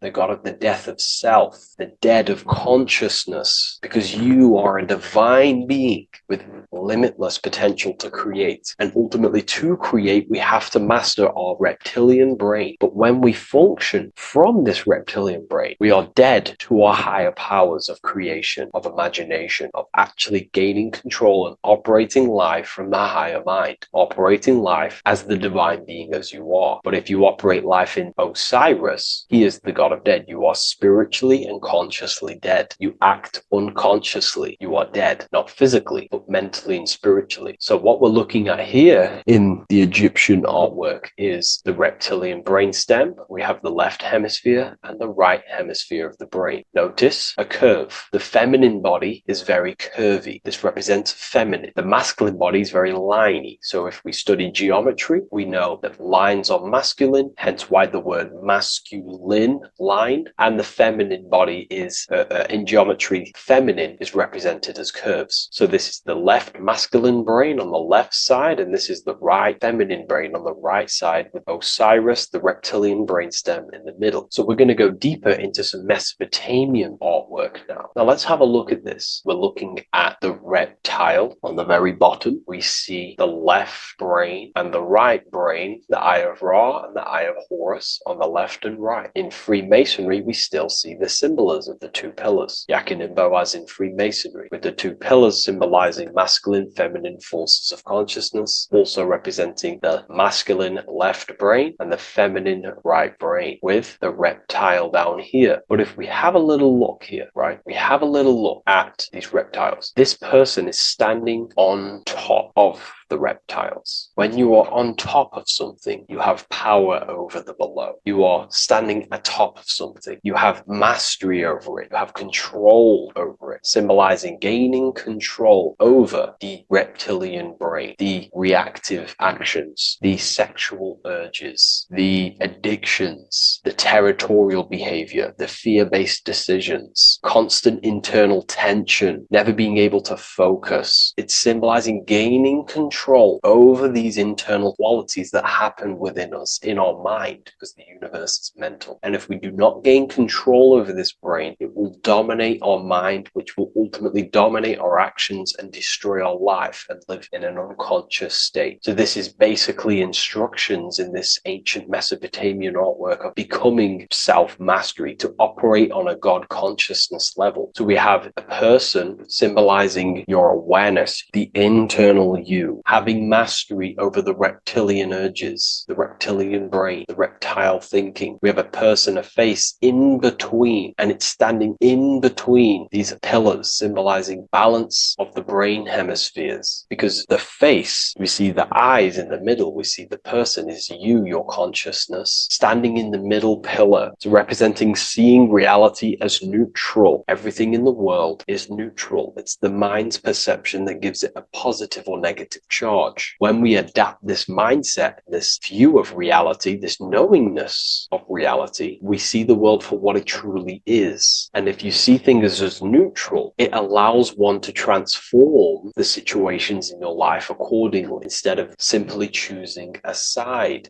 This is a major problem in society, and this was a problem within myself also. We like to choose sides, and choosing sides can keep your consciousness locked in a certain mindset, in a certain belief. And belief is what is ultimately destroying humanity. It's about knowingness. And knowingness is in the middle. We want to seek to know things. Knowing things allows you to go out there, directly experience it, and know it for yourself. For example, I know I'm not on a spinning global ball flying through space. Why? Because my senses tell me I'm not doing that. My senses tell me I'm not going 1,000 miles per hour and 360,000 miles per hour through space while spinning around the sun. I know that because I know myself. I know I'm not my body because I've had direct mystical experiences beyond the physical body. So we should seek to know things, and that's what we call gnosis, direct knowledge obtained through direct experience, knowingness. And that is a middle pillar quality. So in Freemasonry, we see the middle pillar. The matrix is designed to give you two wings all the time. Democrats, Republicans, feminism, and then there's another side. There's always two sides that they're giving you because they want you locked in either way, which is seek the middle pillar, seeing things as neutral, seeing things as the middle pillar, seeking direct experience, gnosis. And this aligns with the brain because the brain gives us these two perceptions also. The right brain sees the woods, the whole woods, but the left brain sees the individual trees and branches and leaves. If we're too left hemisphered, we're going to see everything as divided. If you're too left hemisphered, you're only going to see yourself. You're only going to think about me, myself, my ego, my consciousness, my life. And I'm only going to operate in the world, take actions only towards me without considering the collective, which is the right hemisphere quality. The right hemisphere allows you to see the bigger picture, how we're all connected. We're all one family of consciousness. We're all one being separated in different bodies, one consciousness operating in different bodies. So it's about aligning these perceptions of the brain and standing in the middle and also conquering the reptilian brain. This allows us to operate in the world and see the world for what it truly is and operate from a place of balance. We also see some more symbolism in Egypt of the ram sphinx in Egypt. Ram sphinx. Please leave a comment and please leave a like and a subscribe onto the YouTube if you like my content. Smash that like button and we'll get straight to this. So this is the ram sphinx in Egypt, also symbolizing the brain. This is my research. These are my conclusions. You can take this with a pinch of salt and go out and do your own research. This is what makes sense to me based off my information I've gained, my symbolism that I can read. So take what you can from it. I'm not here to obstruct anything. I'm not here to place anything in your mind. I'm simply here expressing my research. Never take anything off anyone as solid truth. I've never have said everything I say is solid truth. This is my research. If the research aligns with you, that's great. Maybe it doesn't with some people, that's fine. Simply take things with a pinch of salt, go out and collect as much research and information from many different sources and place together your own understanding of symbolism and your own perspective on reality. But like I say, seek to know and not believe.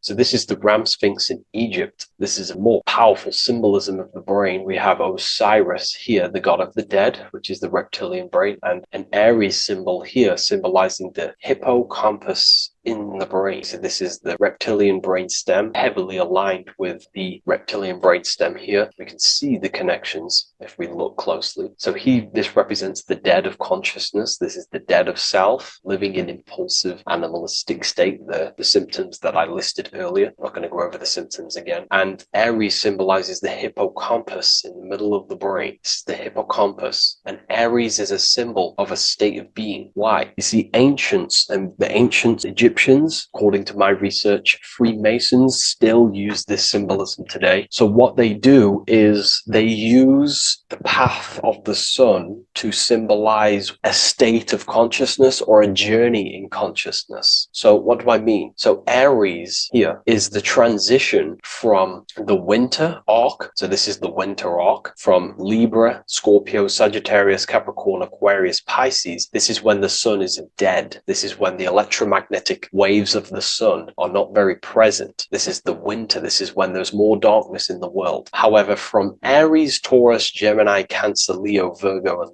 to Libra, this is when the sun is giving more electromagnetic rays. Everything grows. Everything is reborn again. Everything's growing. There's more light. There's more warmth. You can grow crops. So this is very symbolic as a state of consciousness. Aries is used heavily to represent the rebirth of the sun, but in internally, as an esoteric interpretation of Aries, it symbolizes the resurrection of awakening of the self. It is the rebirth of the sun, of the soul, the rebirth of becoming aware out of the darkness into the light, living in the reptilian unconscious state, the unconscious, not being aware that I possess consciousness, not being aware of my thought, emotion, actions. And Aries is that symbol, is of the rebirth of the spirit, the rebirth of the self, becoming self-aware. So that's what we're looking at here with the Ram Sphinx. We're looking at Osiris, dead, the reptilian brain, operating life in an unconscious state, not really thinking, not self-aware of thought, emotion, actions, not aware of the soul, not aware of good and evil, not aware of the laws that are in the heart of love, not aware that there's always an intelligence in the heart telling us what's the right thing to do at all times, not aware of anything, just simply reacting to the world. But then we have a symbol of Aries above, which is the resurrection of self. So again, this is symbolizing by the Egyptians, to me and my research, going from darkness to light. This is the resurrection of consciousness when we start to deepen our self-awareness, which is ultimately what I'm doing to you in these videos. Hopefully I can awaken some people's minds and make people think deeper. And that process of internally what's happening within you, that's what Aries represents. When you're starting to say, wow, my mind's going deeper and deeper into the self, and I'm realizing more. That is what Aries symbolizes. When the sun returns, it's also a symbol of a sacrifice, because obviously when the sun returns back to Aries, we're sacrificing the winter, when we're transitioning, and all transitions require sacrifice. So in Aries, the Jews celebrate the Passover. It's the Passover of the sun. And what do? They eat lambs in the Passover Aries, because it's all symbolic of this internal process. In Aries, Christians celebrate with the Easter, which is the resurrection of Jesus, the resurrection of the sun. Remember, it goes deeper. There's deeper layers to this. It's the resurrection of the self and the mind deepening into a deeper awakening. So again, we're going from the lower regions of the brain, and when we start to critically think and become self-aware, we're starting to use the mid part of the brain, and the mid part of the brain then expands into the neocortex, which is the resurrection of the self. The mind is no longer functioning in just the reptilian brain, but then it's going into the light of the higher brain, the neocortex, and this is the reptilian brain. This is the midbrain, what we're looking at here with the Ram Sphinx. Yeah. So this is the resurrection. It's the transition point of going from the reptilian brain into the midbrain, into the neocortex. We're now resurrecting ourselves. Now, this is not putting anything negative on the reptilian brain. Without the reptilian brain, we wouldn't be able to live. We need the reptilian brain, but it's an abuse of the reptilian brain that can keep us in a very low state. It keeps us stuck in an unconscious state. But the reptilian brain is what's allowing you to breathe, to eat, to scan the environment for any threats. If there are threats, we do need the reptilian brain. That's not to say it's evil, but what I'm saying is an abuse of this brain, which is what most people are stuck in. They're operating their life out of this brain. And this is what the Egyptians, I think, are symbolizing, trying to tell us to resurrect ourselves, to become self-mastered, to become the highest version of yourself, to actively create in the world. Because when we are only operating from this brain, we're unconscious, well, then other people can use you as a vessel to create their reality. This is how the world is at the moment. The ones who know how to use the mind are controlling the other ones who do not know how to control the mind. So I hope this makes sense to you. Let me know if you have any video recommendations, and I'll see you inside Ethereal University. If you wish to take your research to the next level, I have things inside of there that are very powerful. We happily invite you. I'll see you inside of Join. If not, I'll see you in the next YouTube video. The Freemasonic square and compass is not just a symbol that represents Freemasonry, a lodge, or a secret society. It is a symbol of gaining your own personal power. Now, in this video, I'm going to be breaking down this symbol in the most detail I can possibly go into. Most people live in a state of illusion. They live their life impulsively, acting based on their five senses, tasting. They want to feel a certain thing like an orgasm, or they're basically just slaves to external things and their five senses, which leads to a very dark path where you'll never actually become a conscious creator and you'll never actually be internally happy. The Freemasonic square and compass reveals some deep wisdom about this. Now let me break this down. If you want to gain your personal power, listen up. The Freemasonic square and compass is a compass which is used to create circles. Now, if you notice something about the circle, they have no beginning, no end. You can't tell where it begins and ends. It's eternal, which means this represents consciousness. Now, if you don't know what consciousness is, if you close your eyes, you have an internal world. You have thoughts, emotion, visualization. This is all consciousness, spiritual. Then we have the square. The square creates squares or lines, which represents matter. It has a beginning and an end. You can quite see where the beginning of the end is, right? So we can even link this to Leonardo da Vinci, the Vitruvian Man. We see the man in the square with the circle. The circle is the eternal consciousness, and the man is the square, limited to the physical world. But consciousness is not limited. That's why it's outside the square. This is eternal. The body is mortal. The body will die. Consciousness will never die. If we look even closer at the symbol, we notice in this particular symbol, we have the compass overlapping the square. This is very, very symbolic. This represents spirit over matter, also known as mind over matter, consciousness over matter, the circle over the square. Like I mentioned earlier, most people are slaves to their senses. They go through their day and all they do is chase validation and feelings. They eat all day to feel good, which means they're a slave to their taste. They're slaves to their feeling. They masturbate, which means they're a slave to orgasms and external things. They're literally being governed by the external world controlling their internal world. They're literally living life on autopilot. And don't get me wrong, I was guilty of this too. We're all guilty of this when we join this world because we're not taught this sacred knowledge. Until you actually stop and recognize this, you'll be living life on autopilot, literally not even living. You'll be running off subconscious programs, seeking external validation and being ruled by these five senses. The square underneath the compass represents consciousness on top of matter, which means the internal world is controlling the external world. It is the mind controlling matter and not matter manipulating the mind. In the occult and esoteric world, it's very important that you are conscious of every action that you are taking in your day-to-day life. Never act subconsciously. Always be conscious. What are you thinking? What are you acting? What are you giving your attention? All of this is contributing towards creating because you are a creator. Consciousness is a creative force. You need to make sure that the compass is on top of the square, that your inner world is controlling the outer world and not the outer world controlling the inner. As I've mentioned in many videos before, the internal world of consciousness is what's producing the external world. Your life is just a result of every thought and emotion that you felt in the past. Everything you own, everything you possess, your friends are all reflections of your consciousness. They're all reflections of what you are thinking about. When you change your thinking, your external world starts to rearrange itself. On a basic level, this symbol represents the combination of spirit and matter. You are a spiritual being and a material being. You are heaven, the sky, and earth, the ground. You are heaven and earth, spirit and matter infused into one. You are a bridge between the divine and the earthly worlds. And you can bring down these higher realms of consciousness, thought, imagination, and emotions into a physical, tangible reality. To do this consciously, we need to make sure the external world is not manipulating the inner world.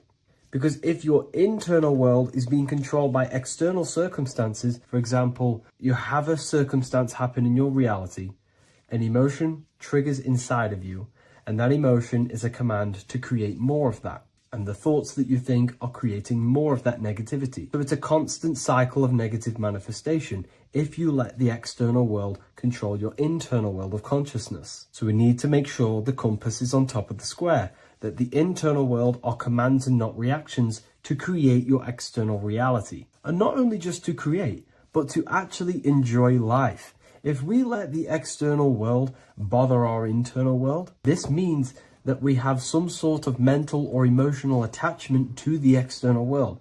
We need to detach from the external world.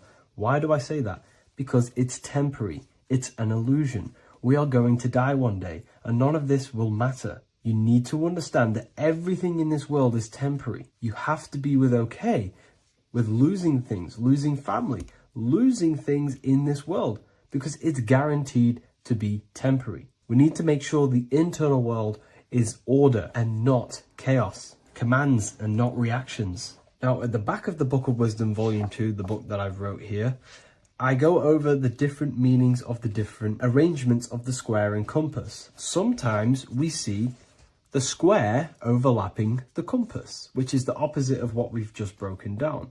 Or sometimes we see one leg of the compass on top of the square and one leg of the square on top of the compass. These are all highly symbolic. When we see the square overlapping the compass, this pretty much represents the beginning of the Freemasons' journey, when their internal world is being controlled by the external. They have a lot of spiritual growth and a lot of learning and inner work to do. Now, when we see half and half, one leg of the square on top and one leg of the compass on top, this represents the Masons' gradual emergence from the material realm into the spiritual. This interplay of symbols reflects the process of gaining greater light and knowledge as the Masons ascend from material concerns towards spiritual enlightenment. And of course, we've just broken down what this means. This represents spirit over matter. They're not chasing external physical things anymore. They're actually chasing and gaining validation and happiness from spiritual growth, more knowledge and deeper understanding of consciousness and themselves. Most people chase external material things, which actually don't make you happy in the long run. You could be given £1 million today. In a week's time, you would be back to the same original state of consciousness and actually chasing more and more millions of pounds. It's because nothing physical in this tangible world will ever satisfy your internal world of consciousness. So through spiritual growth, we can actually become happy and seek higher understanding, higher consciousness, which actually satisfies us eternally. So when we see the compass on top of the square, it symbolizes the triumph of spirit over matter. This arrangement not only signifies the mastery of spirit over the material realm, but also represents the resurrection, ascent, and dominion of spiritual principles over all earthly conditions. It's all about gaining personal power and spiritual growth. It's all about spiritual evolution, going from matter to spirit.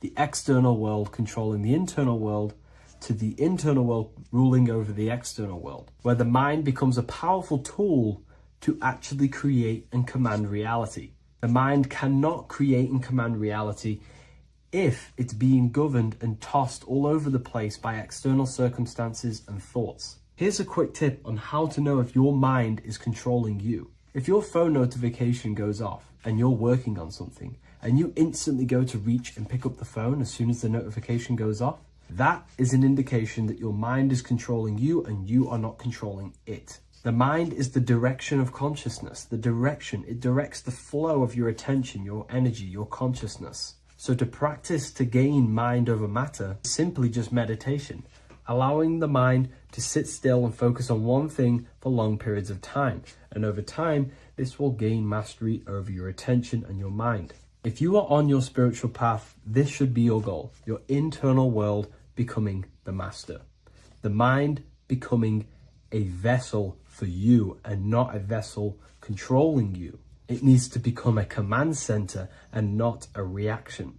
Please like, share this with a friend, and subscribe to the channel if you're new. Leave a link in the description for the Book of Wisdom Volume 2. By the end of this video, you will understand the 3 expressions of consciousness, how to use them to create the life you truly want. You'll discover the hidden meaning of the word God, the secret power of the number 3, and how consciousness itself is the key to your reality. We have 3 main expressions of consciousness. We think, we feel, and we act. God is 3-fold. It stands for generator, operator, destroyer. The generator is the mind. This is what thinks, generates ideas. This is the beginning of all creation. This is the first expression of consciousness. It is the first form of consciousness, not a physical form, but a spiritual form. Then we have the operator, which is emotion. When we think something, if we have care or any emotion towards it, then we take physical action. The body, the destroyer. We think, we care, we act. Thoughts and emotions are the 2 spiritual forces which merge together and give birth to actions. Think about it. Why are you watching this video? Because you had a care to watch the video. Therefore, the reality in front of you is because you had a thought, you had a care, you took action to express that reality. Everything goes through this threefold process. This is why we say follow your heart, because the body does follow the heart. We think something in the mind, we feel something in the heart, and the body takes action towards it. Everything operates on the care energy of the heart. The body follows the heart. If you do not care about something, then you do not act towards it.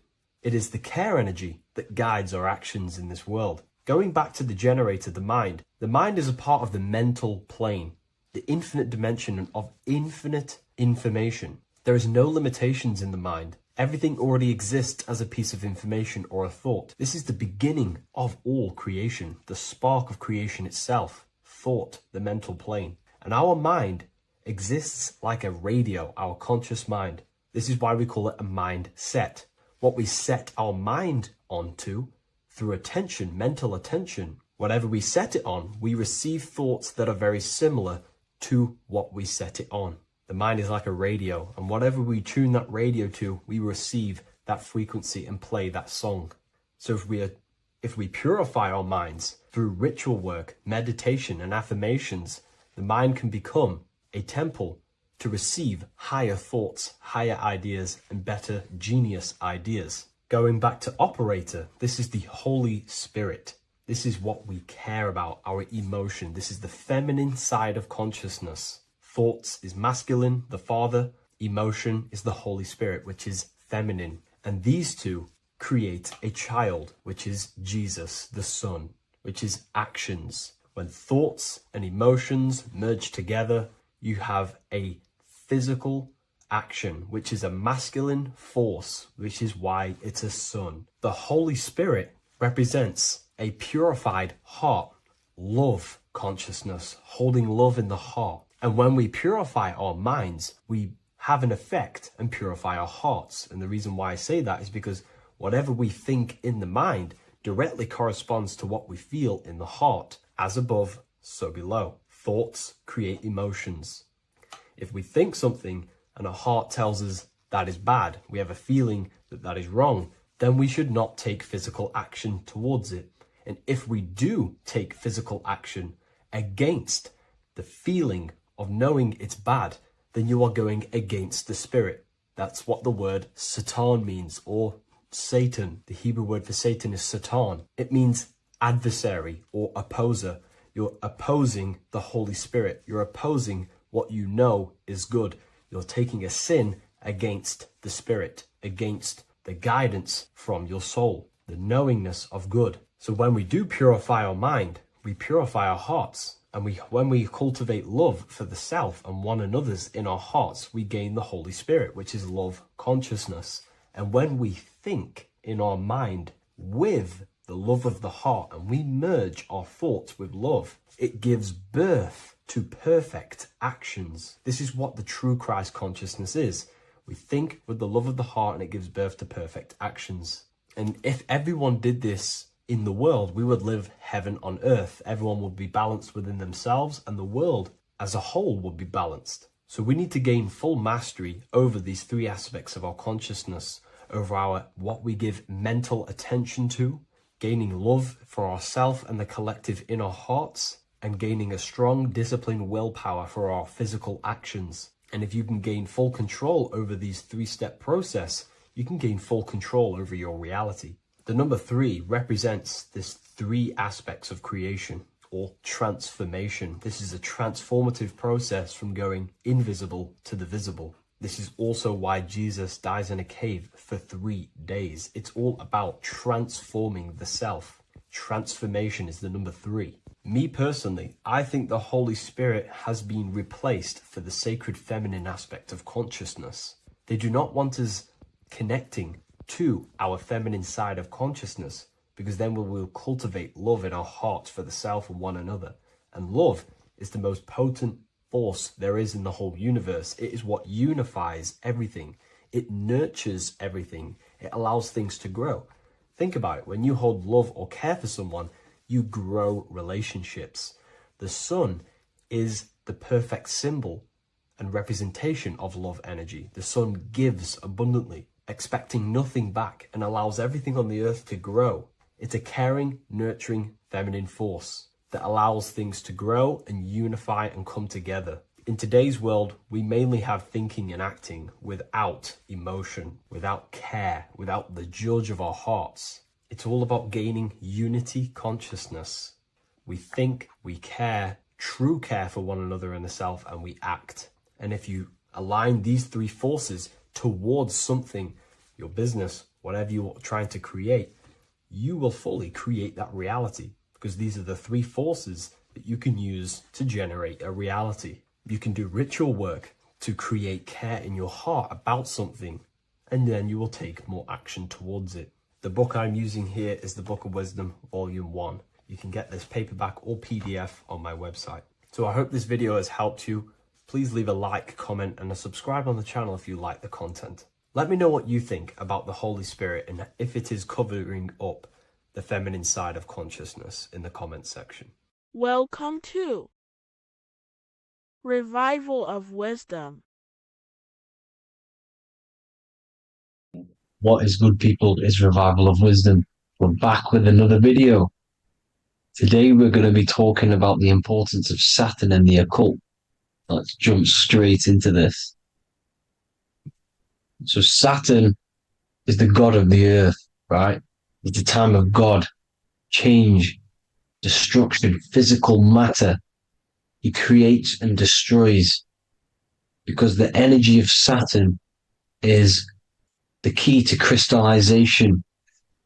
It wraps things in physical matter, right? He creates everything, all life forms, and he takes things back, because the day that you're born, that's the day that your expiry date is coming. The time is ticking until Saturn takes your life. This is why he's known as the Reaper. Okay? As he's personified as eating his child here in this ancient Roman painting. As you can see, he's eating the child. We are all children of Saturn, right? He creates physical matter, our physical bodies, right? He's the god of time because he's the slowest moving celestial body. He's the Lord of the Rings, as you can see here. He's the last one on the ring. He's the slowest one moving, okay? So he is the Lord of time, of destruction and creation, okay? This is why his name is Saturn, Satan. He's the devil, okay? But I'm not saying Saturn's evil, guys. It's a part of life. Everything lives and dies, right? He's the key to crystallization. Now, as we have the clock here, our god Saturn, or Chronos in Greek, just means time. He's also the god of time, as I've already said. 60 seconds in a minute, 60 minutes in an hour, 24 hours in a day. Add 2 plus 4 equals 6. 60 seconds, 60 minutes, 2 plus 4 equals 6. That's 666, okay? And as you see on the clock, 6 take away 12 equals 6. 7 take away 1 equals 6. 9 take away 3 equals 6. 6 is the number of Saturn. It's associated with Saturn, right? He's the god of time, of justice. Everything goes back to the Reaper in the end. Everything lives and dies. Now, the artwork of him, he's always got the Reaper staff. You see, it's personifying death. Now, when you see this, the Romans were not saying Saturn was a real person, a real god in human form. No, this is personification. This is what the ancients always did. They personified, just like the Bible. It's all personification. So the personifying Saturn eating its children because it eats, it's the Reaper. No one can escape the Reaper. No one can escape death. Now, Saturn is 666, which is in the Bible, the number of the beast, right? The number of the beast, Satan, 666, right? So on the North Pole of Saturn, you have a hexagon which makes a cube, right? Now this hexagon, when you join up all the corners, creates the six-pointed star known as the Star of David, right? In the Jewish religion. Now, as you can see, the six-pointed star has 6 points, 6 mini triangles, and a six-sided hexagon. That makes 666.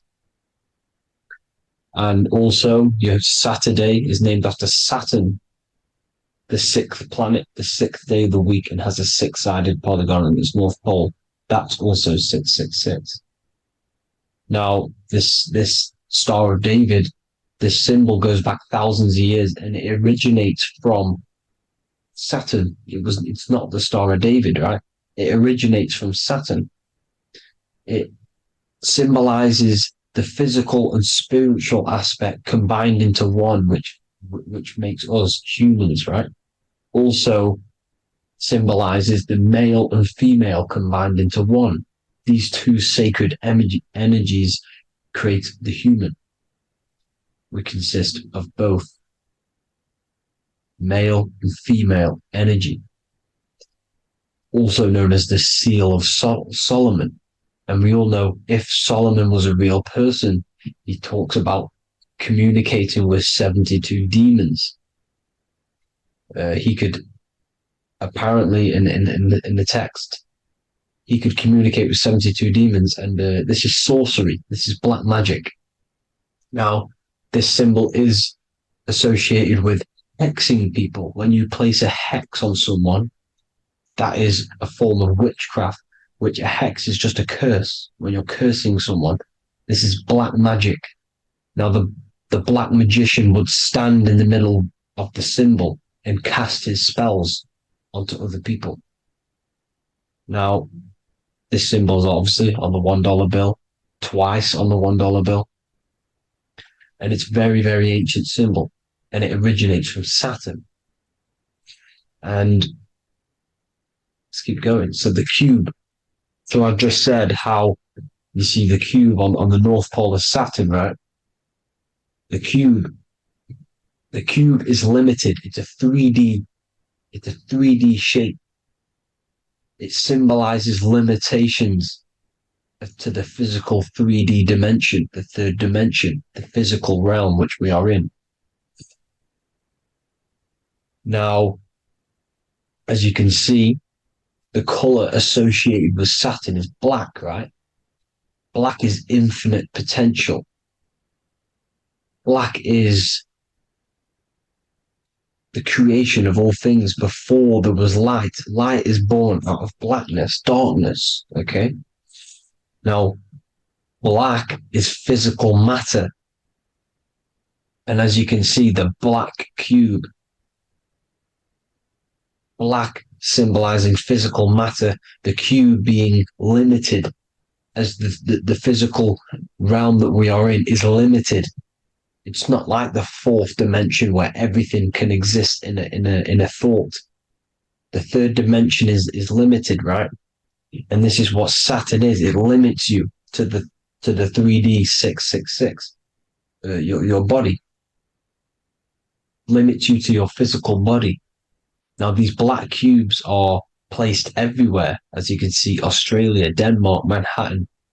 There's one in New York. As you can see, the Apple have a cube. The Nintendo GameCube. Trump Tower is a black cube.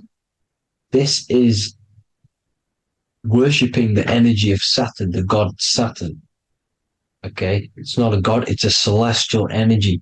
However, it rules over Earth because it pretty much created the physical realm.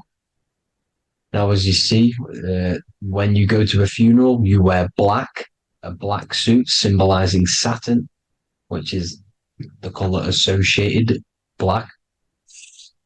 And as you see in Mecca, they walk around the black cube in rings. As you can see here, they're stood around in rings, like the Saturn, the rings of Saturn. The Mercedes symbol. You probably wouldn't notice that, but yes, it's Saturn. And when you graduate from university, you wear a black cube on your head. This is all symbolizing Saturn. Okay. Now, as you can see, the Jews here have a black cube on their third eye whilst they pray. Notice how he's shutting his eyes into blackness, darkness, and he's wrapped around a black strap around his arm. This is symbolizing the wrapping of physical matter, of how physical matter wraps things into existence.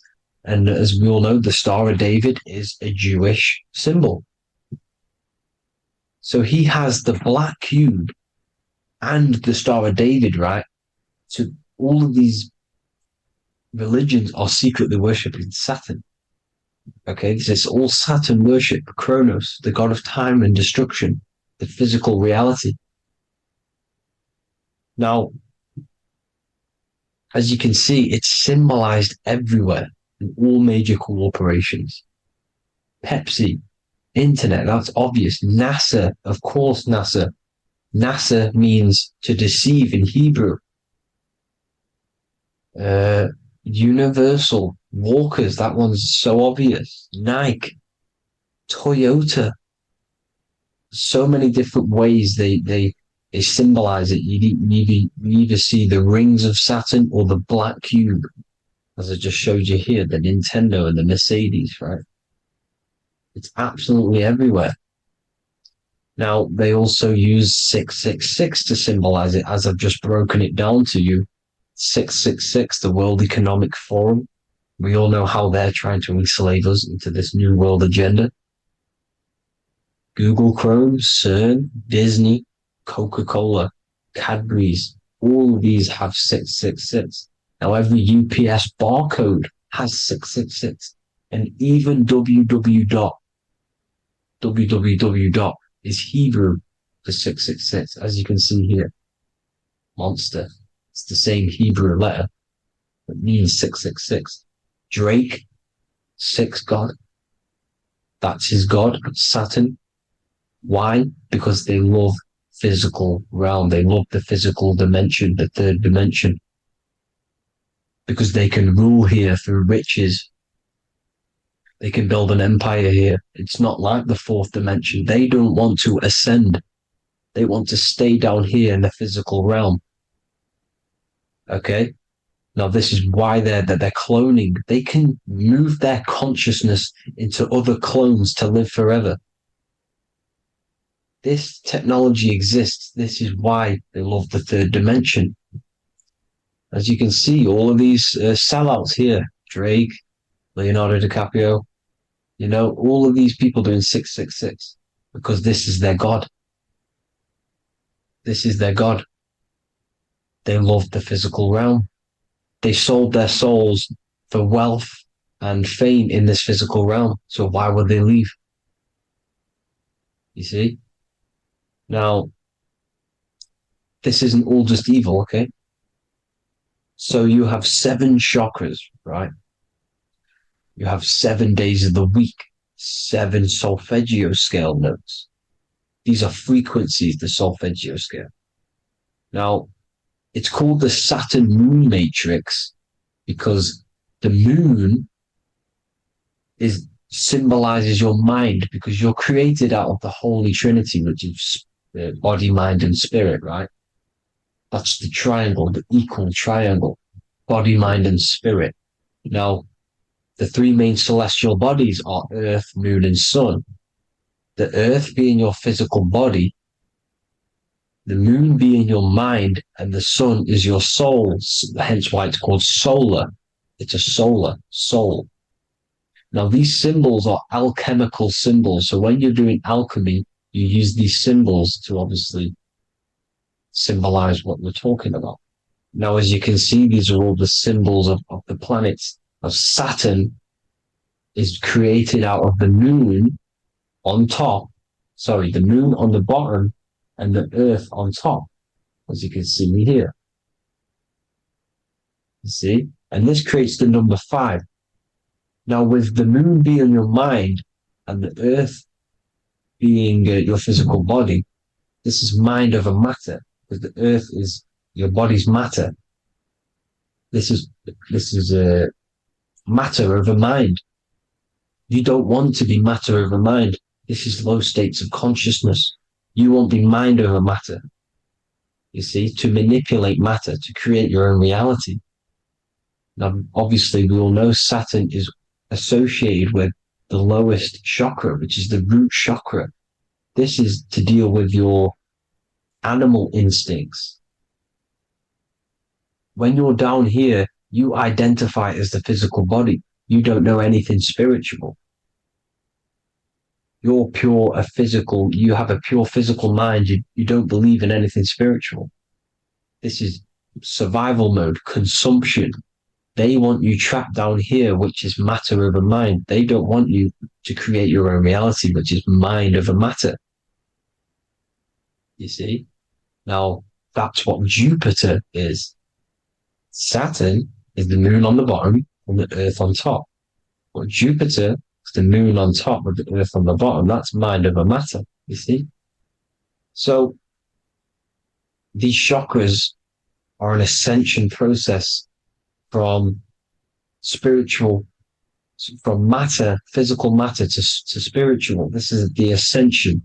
This is the stairway to heaven. This is Jacob's ladder. You see? Now, the number 5, which is obviously associated with Saturn as well, which create the symbol for Saturn, created the number 5. You have 5 senses, 5 elements, 5 physical elements.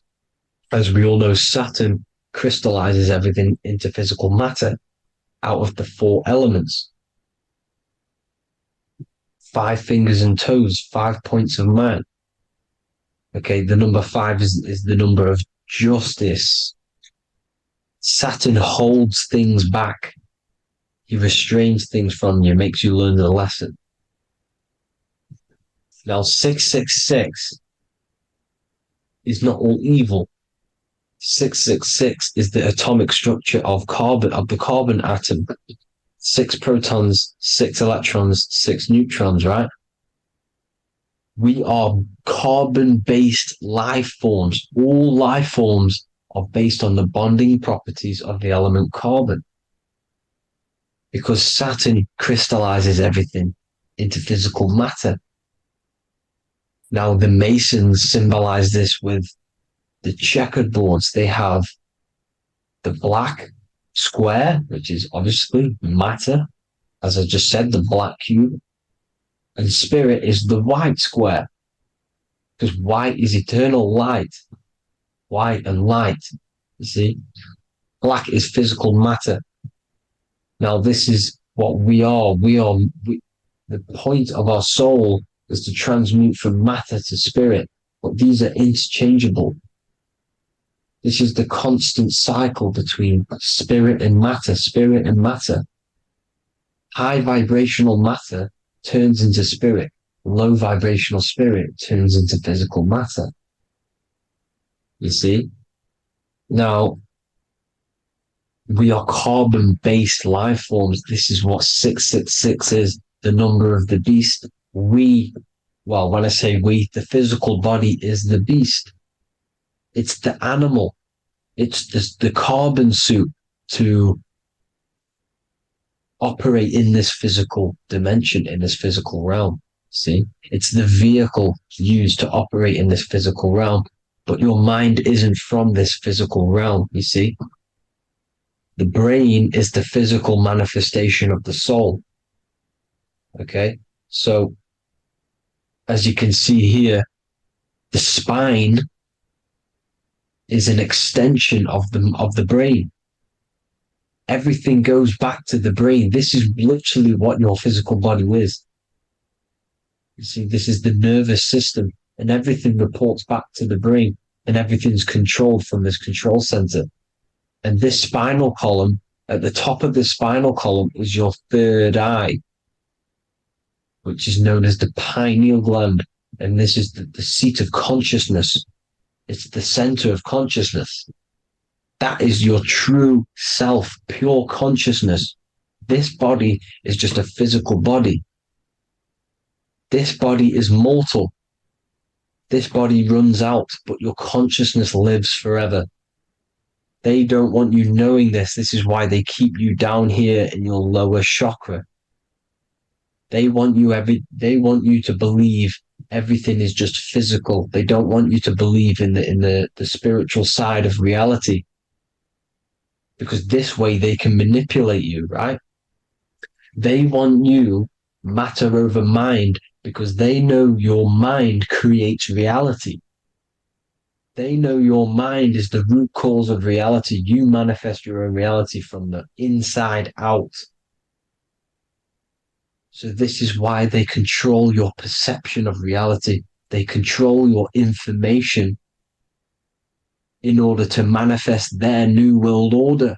You who are ignorant to knowledge and wisdom, you who are ignorant are manifesting their agenda because you accept their information and their perception of this reality.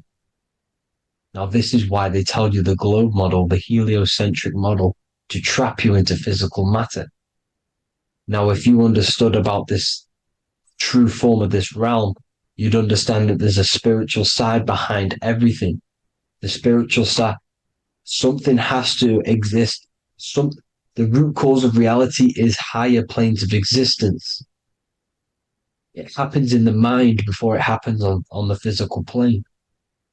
You see? They don't want you knowing this. They want you matter over mind, which is the symbol for Saturn. Moon over Earth. The Holy Trinity.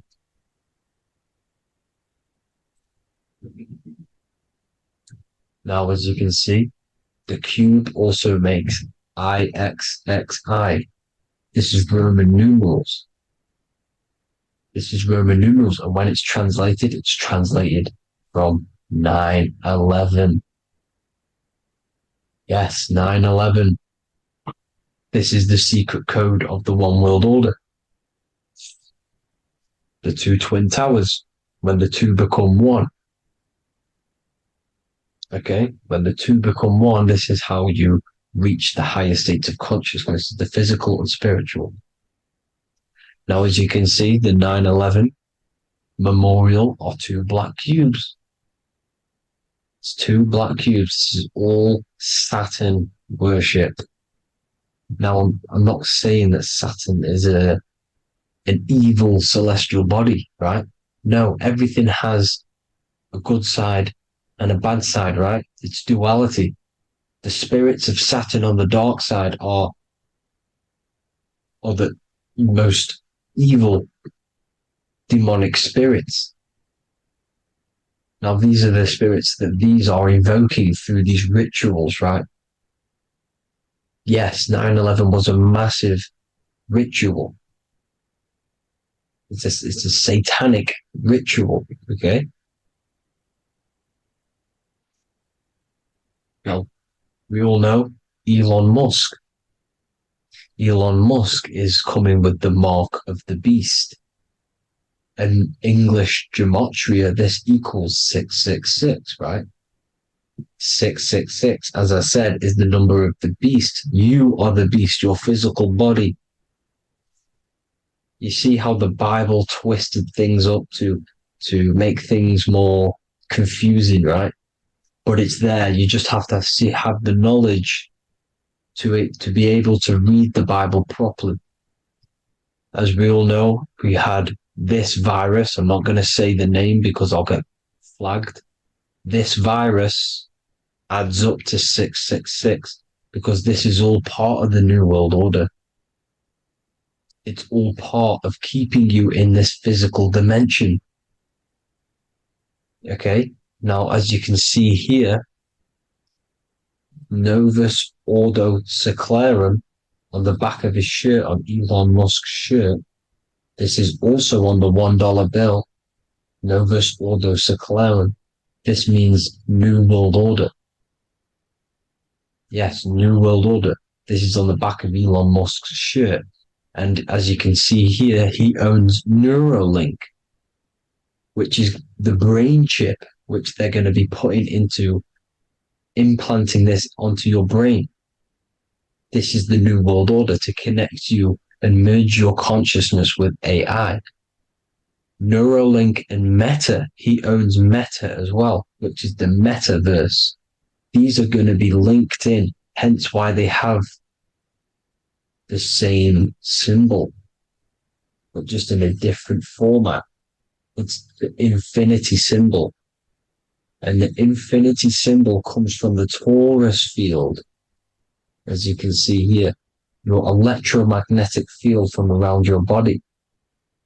Now, the end goal is for this New World Order is to trap your consciousness inside of an alternative reality being projected from the metaverse. Because the metaverse will be the reality, Neuralink will be the brain chip inside of your brain, projecting your consciousness into an alternative reality while they harness your energy of your physical 666 body. Now, this stuff gets real deep, people. Now, this is the end goal of the New World Order, is to connect you with AI. This is why they're trapping you and keeping you in these lower states of consciousness in the Saturn-associated root chakra, so you don't find out about the spiritual side of reality. Because if you knew the truth of this reality, you wouldn't connect to AI. You see, you have the power within you to travel to other worlds, the astral plane, for example. You travel to different worlds when you are sleeping. Okay? They want you to know it's just a dream. However, their end goal is to trap your consciousness and feed off your energy, spiritually and physically. Okay? I don't know why these people are just pure evil. As I said, evil love bondage. They love the physical dimension. They don't want to ascend to other realms.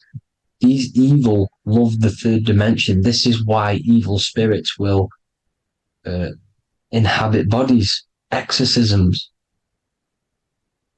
because they miss being in the physical realm. They miss it. Evil love bondage. So this is why they're cloning and putting their consciousness in clones to stay in this third dimension, to stay as further away from the source as possible. Okay? This is why they're doing it. And this is how it's all linked in. So I hope you all enjoyed this video. Hope you gained some wisdom. Please feel free to join the Telegram. And please leave a like and a subscribe. Thank you all, people. God bless.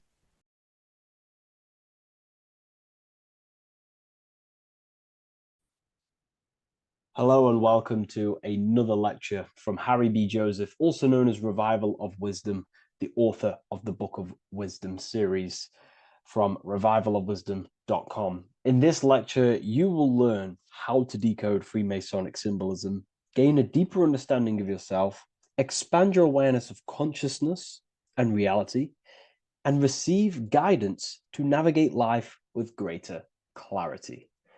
So today we're going to be breaking down this particular piece of artwork, this Freemasonic artwork, and how this relates to you and reaching a higher consciousness. Because ultimately, this is what it's about, okay? Freemasonry is considered a craft, and this craft is crafting a better brain and heart, crafting a higher consciousness, crafting a better self.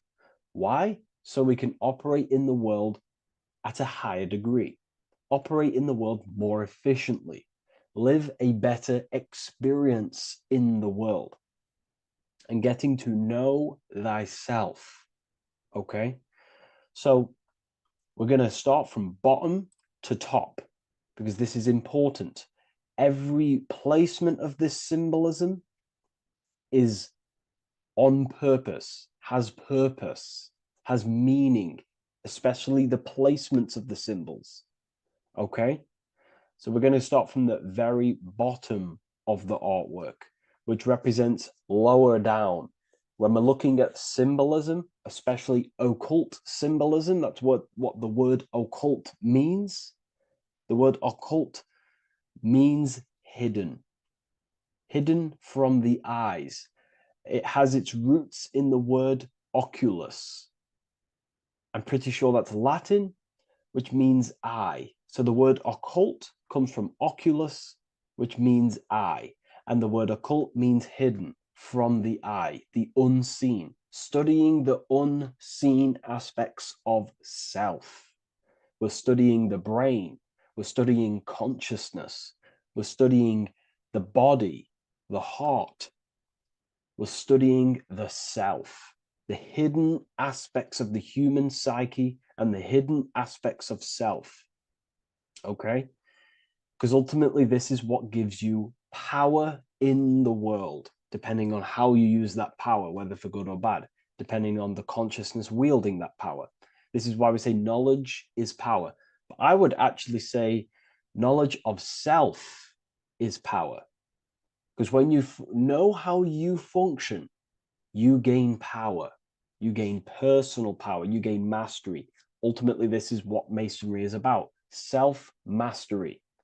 Crafting a higher consciousness. So at the very bottom of this artwork, we have a checkered board with a coffin.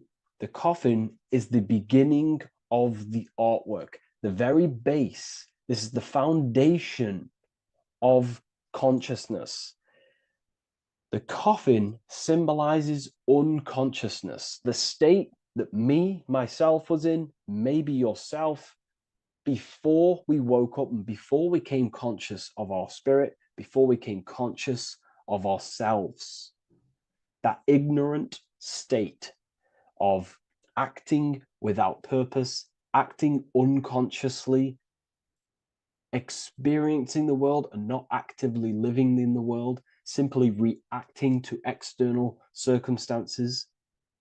This is an unconscious state where one is ignorant. 80% of the world is in this unconscious state. And this is symbolized as the darkness, the tomb. Look at how the tomb is fully blacked out, representing dull, no emotion, it's dark. This represents the darkness of self. The spirit is buried. The spirit is in the tomb. They're not even aware that they possess consciousness. They think they're the material body flying on a ball millions of miles per hour through space, and the sun is, they think they're a monkey evoluted. They've never questioned themselves. They stay in ignorance. They're in the spiritual darkness, okay? And they're furthest away from the light. Look at the top. This is the light sources. They're in the darkness, okay? They're in spiritual darkness. They're in ignorance. And they're in division. Their mind has no power. Their thoughts contradict themselves. They say they're going to do something, but then their mind tells them, oh, I'm going to fail. Or I want to do this, but my mind says this, and I believe this about myself. They want to, they want to write a book, but their actions are scrolling on TikTok, and their emotions about, feeling about their past person in their life. That's division between the self. That's divided consciousness. They also have a divided brain hemisphere. They do not see reality through a true lens, because the brain acts as like a lens on how we perceive things. And if the brain hemispheres are not aligned, then we cannot see reality the way it actually is and truly presents itself, neutral.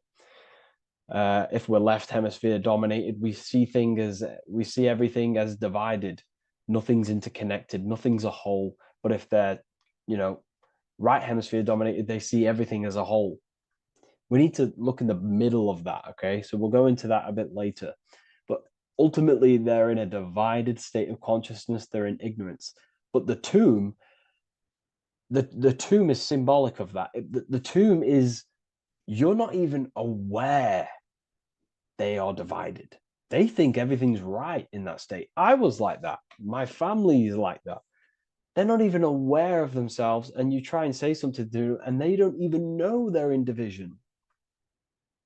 They don't even recognize that they're in a bad, low earth base consciousness. Okay, so when we get out of the tomb, which is representing by a spiritual awakening, we get out of the tomb, we realize, wow, I possess consciousness. I've woken up. You're waking up to the things in the world, and you wake up and start to see the world for what it truly is. When you become aware and you rise out the tomb, you're born again. You start to actually start looking within. You start to become conscious of your thoughts. You start to become conscious of your actions. You start to become conscious of the evil in the world. You start to become conscious of the things. You rise out the tomb. You start to become conscious of your intuition. You then step on the checkered board. The checkered board is now you realizing you're in a divided state. Okay, so you're now putting down the ego, because remember, when you're in the tomb, the ego is fully in domination over consciousness, over your consciousness. It doesn't allow you to say that you are wrong. It doesn't allow you to think that there's evil in the world. It doesn't allow you to believe you have a spirit. It doesn't allow you to see that there is maniacs running the world and trying to control you. The ego is so stuck. But when we start to realize this is part of our awakening, we start to realize that the ego is trying to keep us safe at all times and keep us locked in that state of thinking and believing that we were in before. It's always seeking safety. Okay? So when we come out the tomb, we start to put down the ego and start to, how do I say this? We start to acknowledge that we were wrong about the world. And that is a lot about awakening. You have to acknowledge that you do not know everything. There are people with such higher knowledge. Okay? So when we come out the tomb, we put down the ego. We start to actually say, I was wrong about the world. I was a victim of mind control. I was in ignorance. I was in darkness. Spiritual, I'm divided. My thoughts, emotions, and actions are not aligned. My intuition and my action are not aligned. I'm not taking action on what I know is good. I'm taking actions against what I know is good. That's a sin. That's a sin against the spirit. Okay? So when you acknowledge this, you acknowledge you're in division, you then take the first 3 steps, which is the Freemasonic Blue Lodge degrees. These 3 steps. Okay? Ultimately, this checkerboard represents illusions as well. You're in an illusion. Okay, this is why we see it heavily used in the music industry. It represents base consciousness, base level awareness, 5 sense thinking. It represents you versus me thinking, walking down the street and thinking everyone's trying to hurt you, and it's always you versus me, judging people in your own mind. That's low thinking, lower thought. And not to notice squares. Squares are an unnatural state. They're an unnatural shape. We do not see squares or 90-degree angles in nature. It's the lower mind. So it represents base consciousness, base level awareness, only aware of the physical body, only aware of the 5 senses, never looked within. That is the base. And this is the foundation we have to rise up to the light from, up to higher consciousness. So this gives us a strong foundation when we realize this about ourselves, that we were in division. Our thoughts, emotions, actions were not aligned. Our brain hemisphere was not aligned. I'm not thinking with love of the heart. Okay? So that is the state we're in. Now, hopefully that's cleared things up about the chessboard. Before we move on, please leave a like, maybe a comment if you wish for me to discuss anything in the further lectures. Please smash the like button, and it would really help me out. And share this with a friend who is interested in the occult. Okay, so the steps. are the first steps of the Freemasonic degree, the 3 Blue Lodge degrees. Now, this can be represented as the number 3, a very powerful number, a very symbolic number. Number 3 is the 3 expressions of consciousness. How do we express consciousness? How does consciousness express itself? Well, there are 3 ways. We think, consciousness thinks, consciousness feels, and consciousness acts. They are the 3 expressions that we express our awareness and consciousness.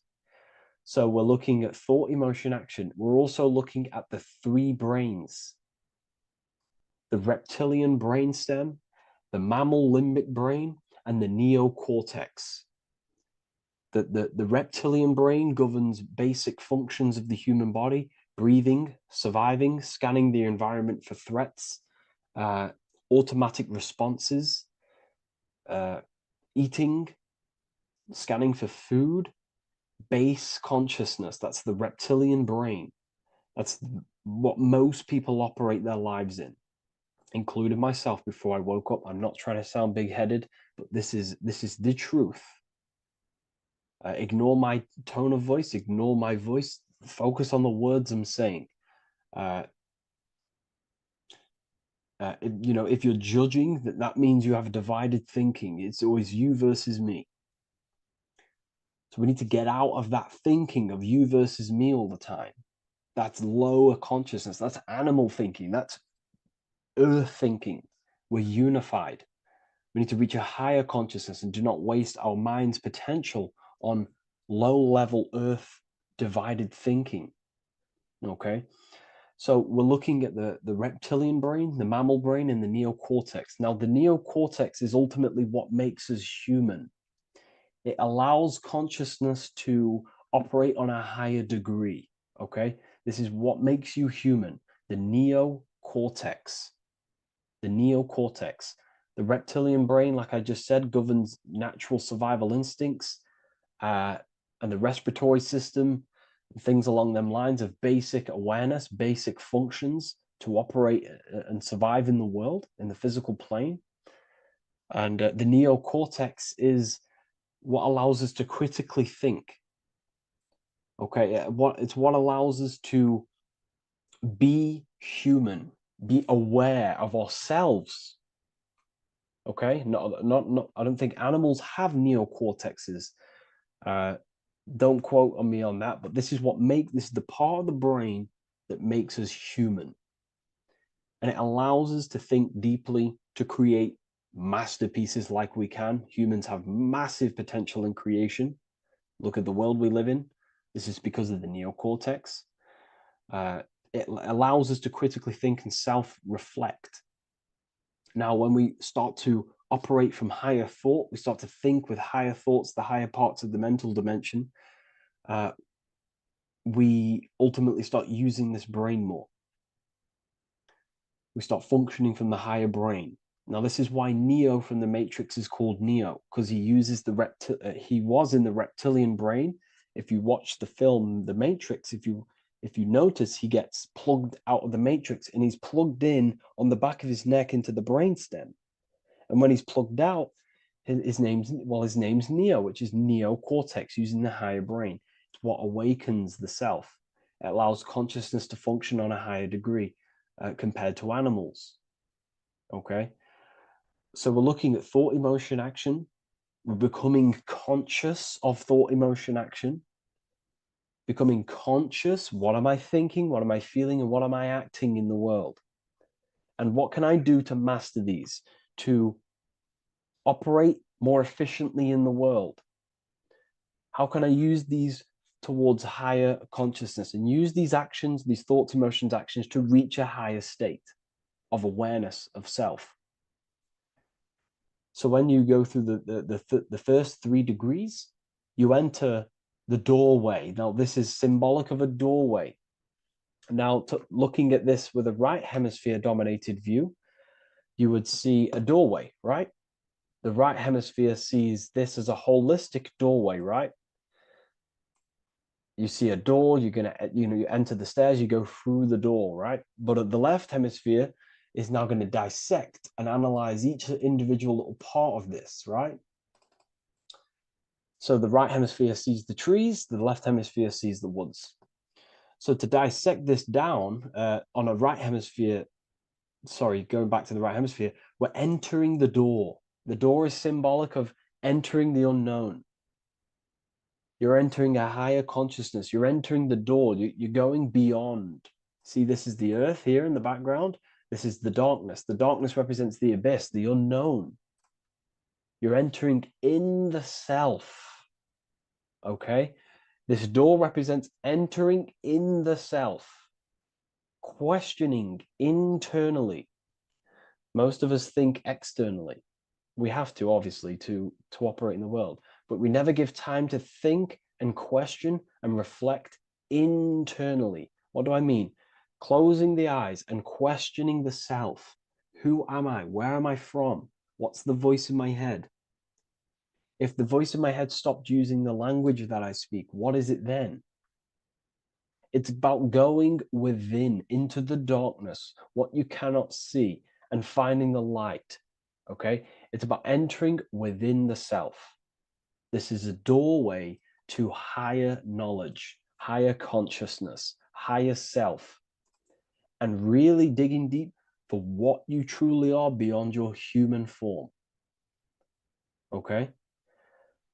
So we have, most importantly, I'm not going to go over every single one of these symbols here. I'm going to go over this on a basic, well, not a basic level, a very detailed level, but it's not going to go over every single symbol. We have a left pillar and a right pillar. The left pillar has the sun next to it. The sun is more electrical energy. It's very dominant. It's a very powerful masculine force. This represents the masculine quality of consciousness. The masculine qualities. We have many masculine qualities, such as actions, physical actions with the body. We have thinking. Thinking is a very masculine force. We have the left brain, analyzing brain, the brain that's very logical, that's trying to figure things out. That's the masculine pillar, okay? So this is the masculine qualities of consciousness. It also represents what we can see, the sun. The sun allows us to see, to visually see in the world. So the sun represents the external world, the world outside the self. When we close our eyes, we have a self, an internal dialogue, an inner voice. We have an inner world, outer world. This represents the world we take physical action in, the material external world outside you, okay? The world we can see. And then on the right pillar, we have the moon, which is associated with feminine qualities of consciousness.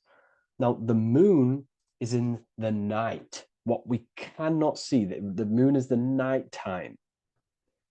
The darkness symbolizes what we can't see. So it's representing the internal world, the world of the self, the immortal world, okay? The self in the mind is immortal. When you close your mind, you go in the mind, that self inside you is immortal. In the mind, you are immortal. Outside the mind, you are mortal. You will die. This body will die. Okay?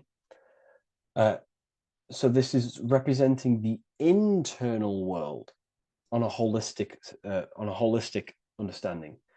It's also representing the right brain, the feminine brain. It's also representing intuition, emotion. They're linked. Intuition and emotion.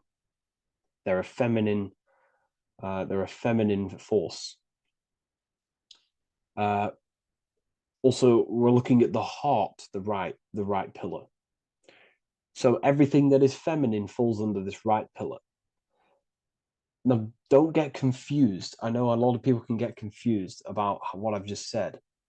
So this represents the inner world, the outer world. It also represents everything masculine and feminine.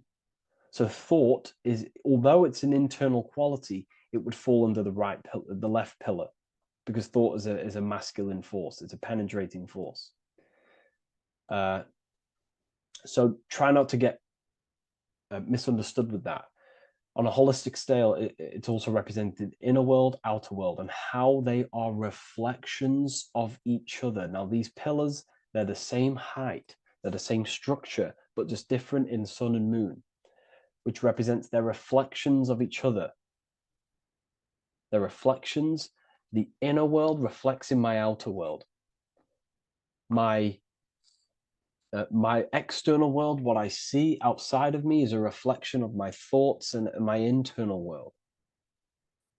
So the inner reflects the outer. The inner reflects the outer. As within, so without.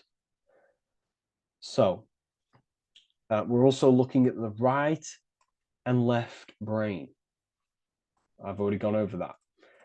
So what we need to do is build the bridge between the two to reach higher awareness of self.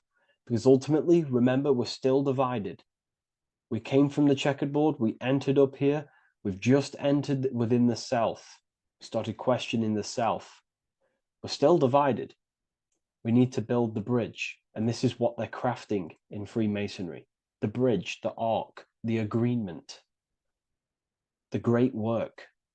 This is the crafting of aligning the left and right brain.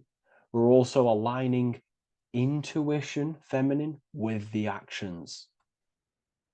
Because ultimately, the higher self is always guiding us. That's our true spirit guide. Our true spirit guide is our higher self. And the higher self ultimately exists in a higher dimension. This is going to sound crazy to some people, okay? But who you are is not your human body. And your higher self does not communicate through the language of the human material world. It doesn't communicate through English, doesn't communicate through thoughts. It communicates through intuition and communicates through dreams and symbolism. So it's all associated with the right pillar. This is the things we can't see. The higher self is always guiding us to awakening and to our purpose on the earth.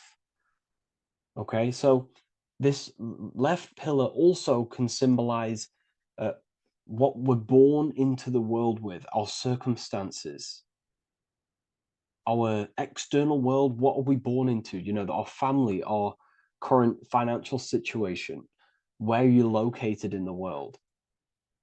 So it's also symbolizing this. It's also symbolizing the qualities you bring here, the natural abilities you have when you're born, and what we need to do with our environment to ultimately reach a higher consciousness and reach our and transmute our environment we're born into to realize who we were and why we came here. Okay, so we need to build the bridge between intuition and action, and always take action on what we know and feeling is right at all times. That's unity consciousness. And when we do this, we gain the light. We gain more light, symbolic of more information of the self. Because the higher self is always guiding. It's always watching over. And it's always trying to give us knowledge of awakening, of why we came here. And when we take action on what we know and feel is right at all times, it's like a domino effect and a stepping stone that pushes you closer and closer towards your life purpose. Okay? We're also aligning the right and left brain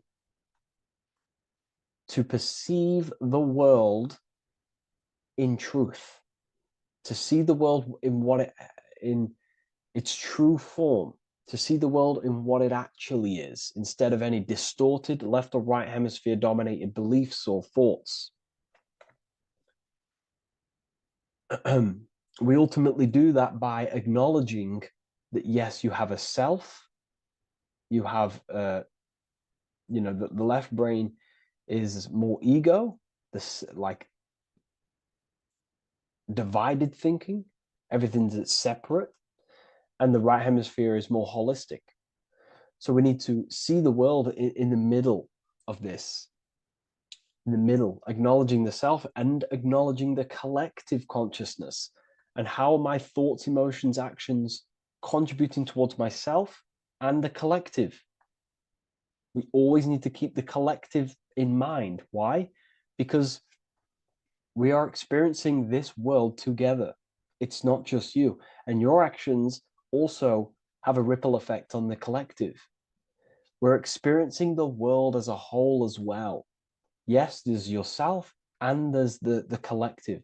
We need to think, feel, and act towards the collective and the self. So aligning our brain hemispheres allows us to do this. It allows us to think holistically and individually and see reality in this. And when we do align the left and right brain, what do? We gain higher insight, the eye. We build the bridge between the left and right pillars. We gain the eye. The eye is what? Insight. The eye requires light to perceive and see the material world. So this is symbolic. This is the inner eye, the inner self, consciousness. And when consciousness has light, which is symbolic of truth, knowledge. Light is a massive symbol in Freemasonry. And light represents knowledge of self, information. And when we gain information and knowledge of self, when we align our left and right hemispheres, our actions take action on our intuition, we gain higher light, higher knowledge of self, ultimately. And this is why we also have the square and the compass. Okay? We have a square and compass here. The square and the bottom, base consciousness, also representing masculine qualities. This is the masculine qualities, because squares are masculine. And the compass creates circles. So we have the circle on top of a square. Circles are divine. This is oneness. The circle is one line. The square is 4 lines. It's divided. So we need oneness over division. We need to unify the masculine and feminine qualities. Masculine and feminine qualities, okay? This is in the middle, because the compass would fall on the right pillar and the square would fall on the left pillar. And it's unifying. It's representing unification of these 2 pillars of masculine and feminine qualities of self to ultimately rise towards this light, out of the darkness and into the light. Okay. Let's go back. The G. This is very important. This is one of the most important teachings I could possibly give you about the G. The G is the generative principle, is what generates things. And the force within you that generates things is care and the heart energy. The heart ultimately expresses our actions. We think, if we care, we act. Everything in your external world is in front of you because your heart cares. You care about the video and gaining knowledge. You're now here watching this video. That's the care energy expressing actions. So in order for us to truly get out of this divided consciousness, we have to go through the G. We have to go from base consciousness, the square, divided, we go through the G, because we have to care. And if we care, we'll reach the higher mind and gain higher self-knowledge and master the self. You cannot do this if you do not care. And if you do care, you will take action towards it. If you're watching this and you don't actually truly deeply care, you won't take the action, you'll just gain the knowledge, which is ultimately useless. You have to take action on this knowledge. And if you do not, there's no point watching the video. It's difficult. It's difficult. It's not easy. And things, throw us off our path sometimes. I understand. I'm not saying I'm perfect, but we ultimately have to give care towards reaching higher knowledge. Seek and you shall find. If you have the care about reaching higher knowledge of self, you will seek it and you will take actions towards it. Okay. We see this everywhere, and I mean everywhere. The Temple of Solomon has the two pillars, Jachin and Boaz pillars, feminine and masculine qualities. Sol, O, Mon. Sol is sun, Mon is moon. It's building the temple, which is, the temple is the inner self, ultimately. It's symbolic. The temple's not a real place. The temple of self, building the Temple of Solomon and reconstructing the Temple of Solomon, is about reconstructing the self through masculine and feminine qualities. We see it everywhere. And this is very symbolic, like very symbolic. We have the two pillars, we have building the bridge, and we have a stairway that goes to what you can't see, because it's going to the unknown. You have to have faith. Okay? What I'm about to say is very important. You don't know what higher consciousness is, okay, until you get a little bit higher.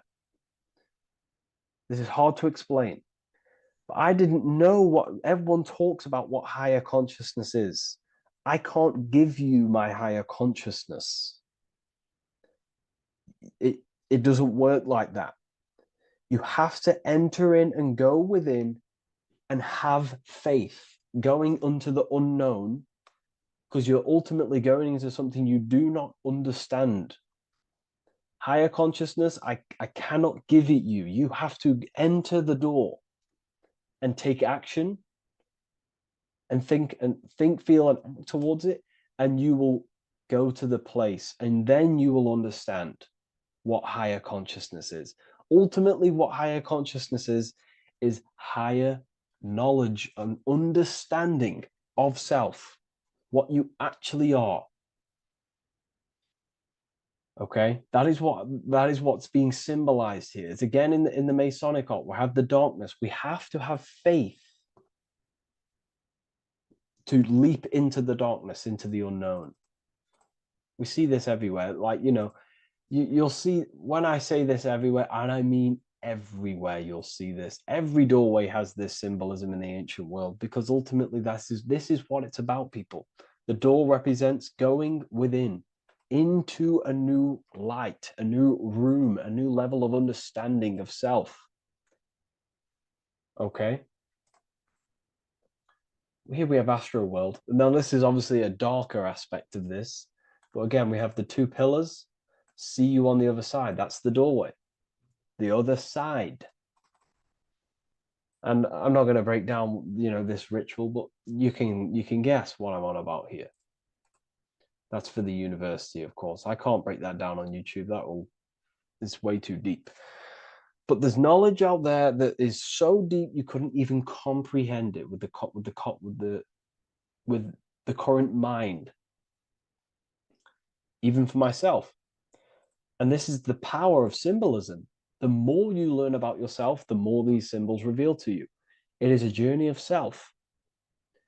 And I can't give you these understandings. You have to go within and question and meditate on these symbols yourself, and have thinking exercises of meditating on a symbol and seeing what your mind does with the symbol, what it lets you think about that symbol, and you'll unlock deeper meanings.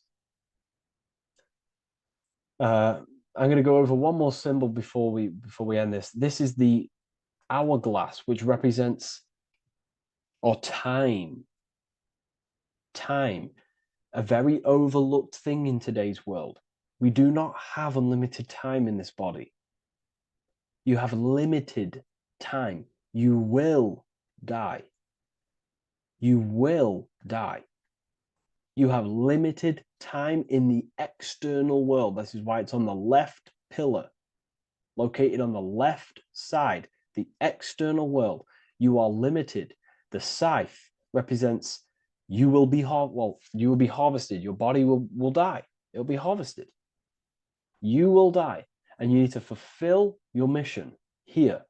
You came with a purpose.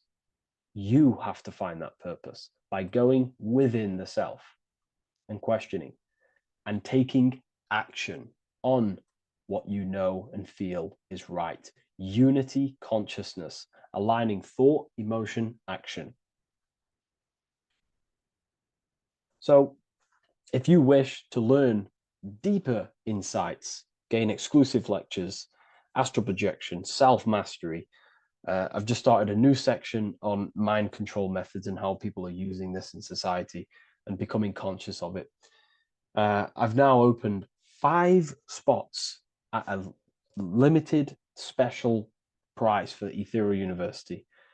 Use the code MIND, all capital letters, MIND, all capital letters at the checkout.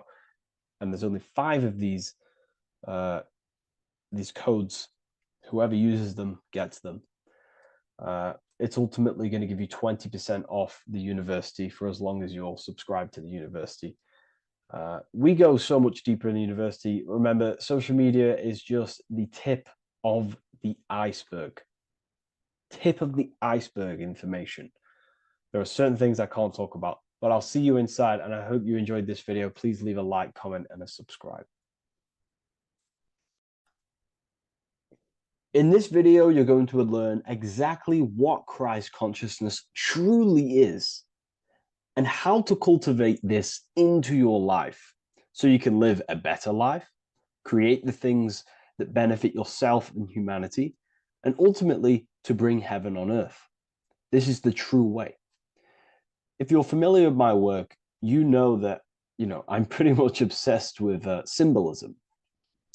Symbolism is such a massive topic, and it unlocks profound ancient wisdom that is hidden behind these layers of symbolism of the ancient paintings, symbols, and texts. So I was going through some Christian artwork and I came across this painting. It's a well-known painting called The Sacred Heart of Jesus. And it just blew my mind what this is revealing about human consciousness and Christ consciousness, which is what Jesus represents. If you're not familiar with Christ consciousness, you should definitely do a bit of research on that. But I'm going to explain it today in detail. So when we look at this painting, we are looking at symbolism. We're looking at consciousness, a state of being, a state of living, a way of thinking, a way of feeling, and a way of acting in the world. As I've said this many times, we're all creators. We all create and generate reality. And you don't just have your personal reality, you have a collective reality. Your reality is affected by the collective consciousness. Depending on the collective consciousness's understanding of reality will also affect your life. We have a collective life and a collective experience. So Jesus in this depiction here is in a way showing us instructions to reach Christ consciousness, whether you see it yet or not. But I'm going to decode this for you. And your mind might be blown after watching this. Okay, so what is the meaning of Christ consciousness? What's the whole purpose of this? Very simple. Like I mentioned before, we have a collective experience on this world. And Christ consciousness is the natural consciousness that we all need to be functioning on to generate peace love and unity on the earth in this experience we call life. That's what Christ consciousness truly is. It's a state of being that we need to cultivate within our own self, within myself, others, and everyone in this life and experience, so that we can all live in peace and heaven on earth, what they like to call it, so that we can generate the best experience possible together on this thing we call earth, on this material world, this material dimension. The material dimension is simply just a physical dimension of thought. It's a physical outcome of thought, but that's a whole of a lecture. So please leave a like, leave a comment if you have any topics to talk about that you wish for me to cover, and definitely leave a subscribe if you like my content and channel. So to go deeper into this, right, we've explained what Christ consciousness is and what it actually, will do to the earth and what it will do to reality and our collective experience. And it's also representing a profound understanding of self, a deep understanding of the true nature of self, the true source of self, what the self is, pure consciousness, pure God. We are all Jesus. Jesus is you, a physical manifestation of the divine made manifested physically. A physical manifestation of consciousness, okay, of spirit descended into matter. However, Jesus is a symbol that should not be worshipped, but something that we need to cultivate, maybe look up to, and cultivate within our own mind and hearts and actions. So he is someone that we should embody into our own very own being.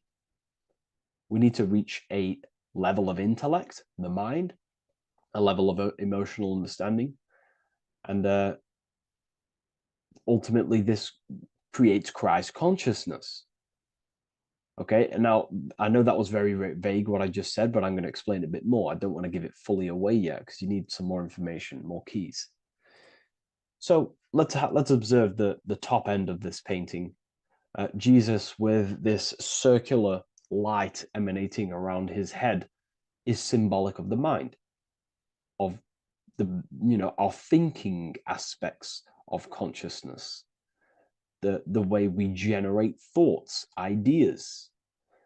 The mind is also good at also ruling communication. It also rules what we give attention to. Okay, so this is symbolizing the mind of every human being. The mind is a very powerful center of consciousness located in the head, of course. This is why Jesus is the head at the top with the circle around it, representing the mind. Now, to reach Christ consciousness, we need to purify our minds. Purification of the subconscious mind.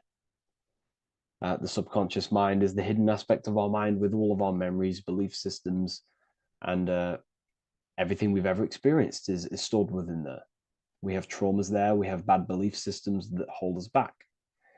So it's about reprogramming the subconscious and aligning the subconscious with higher consciousness, with higher understanding of self. Removing any mental blockages from the mind. Because in today's world, most people's minds, including myself before I, purified myself, and I'm still continually purifying myself. That's not to say I'm perfect, because I'm definitely not. But what I was saying was purifying the mind so we can have a powerful mind. Because like I was saying, most people's minds are not their own friend. They let their mind control them. They let their thoughts create negative influence on them, negative emotions. They let their mind destroy their confidence, destroy themselves. We do not want a mind like this. We need a mind that is our best friend, that receives powerful thoughts, that gives someone power. We do not want our mind taking away our power. Okay, so in this specific image here of Jesus, this represents a light mind, a powerful mind, enlightenment. The word enlightenment means light and ment coming from mental or mind, light in the ment. This means a powerful mind. Light is also symbolic of knowledge, information. When someone's very intelligent, you call them a bright person. It's a bright mind. It's knowledge of self. So the mind is conscious of self. That's another thing. We need to be conscious. A lot of people are not conscious, including myself before I did this, before I woke up. Most people are not conscious of their actions. They're not conscious when they're actually awake in the day. They do things unknowingly. Are we conscious of our thoughts, emotions, and actions, what we're giving attention to in our mind? Because ultimately this shapes our experience. There's a great quote, I think it's Julius Caesar or one of the Roman emperors, who says the quality of your life is dependent on the quality of your thoughts. Something along them lines. I don't know if I'm 100% correct there, but it's very true. Our thoughts dictate our happiness. So to cultivate Christ consciousness, we need to be conscious of our actions, conscious of our thoughts that we're giving attention to. There is a level of mastery that we can achieve within ourselves where we become conscious of every single thought that enters our mind. That sounds easy, but it's definitely not. But that's a high level of mastery that we can achieve and cultivate within ourselves. So we're looking at a powerful mind here from Jesus, a powerful mind, a purified mind. And we purify the mind through, affirmations, meditations, ritual work. Rituals are things we do every single day with an intent in our mind and an emotion in our heart to impress that state of consciousness into our subconscious, so we can slowly rewrite our consciousness and align our consciousness and sync it with higher thoughts and higher emotions with love. We can sync our consciousness with love, which is ultimately what Christ consciousness truly is. Well, now we're going to go on to that now. So we've gone over the mind. Now we go over the heart. Now notice, before we go into the heart, Jesus is revealing. He's pulling back the robe, symbolizing opening the heart, revealing the heart, revealing the soul, the light of the heart. Our authentic self lies in the heart. Our pure intentions, our love, our soul needs to be shining through our heart. And our soul is unconditional love. Now, that's not to say that we can get corrupted hearts. We surely can have corrupted hearts, for sure. We can love sick and twisted things, and that's evident in today's world. People love killing people. People love hurting people, manipulating people. People love power. Now, that's obviously an inversion of the natural state of consciousness for humans. When we're born with a natural state of love, of unconditional love for the self, for everyone else, for animals, insects, the earth. We love everything as a child. And not only do we love everything, we actually act upon this. As a child, we do not act on anything we know is not good. And I'm talking early stages of being a child, before we're indoctrinated, before the mind and heart become corrupted. We are pure.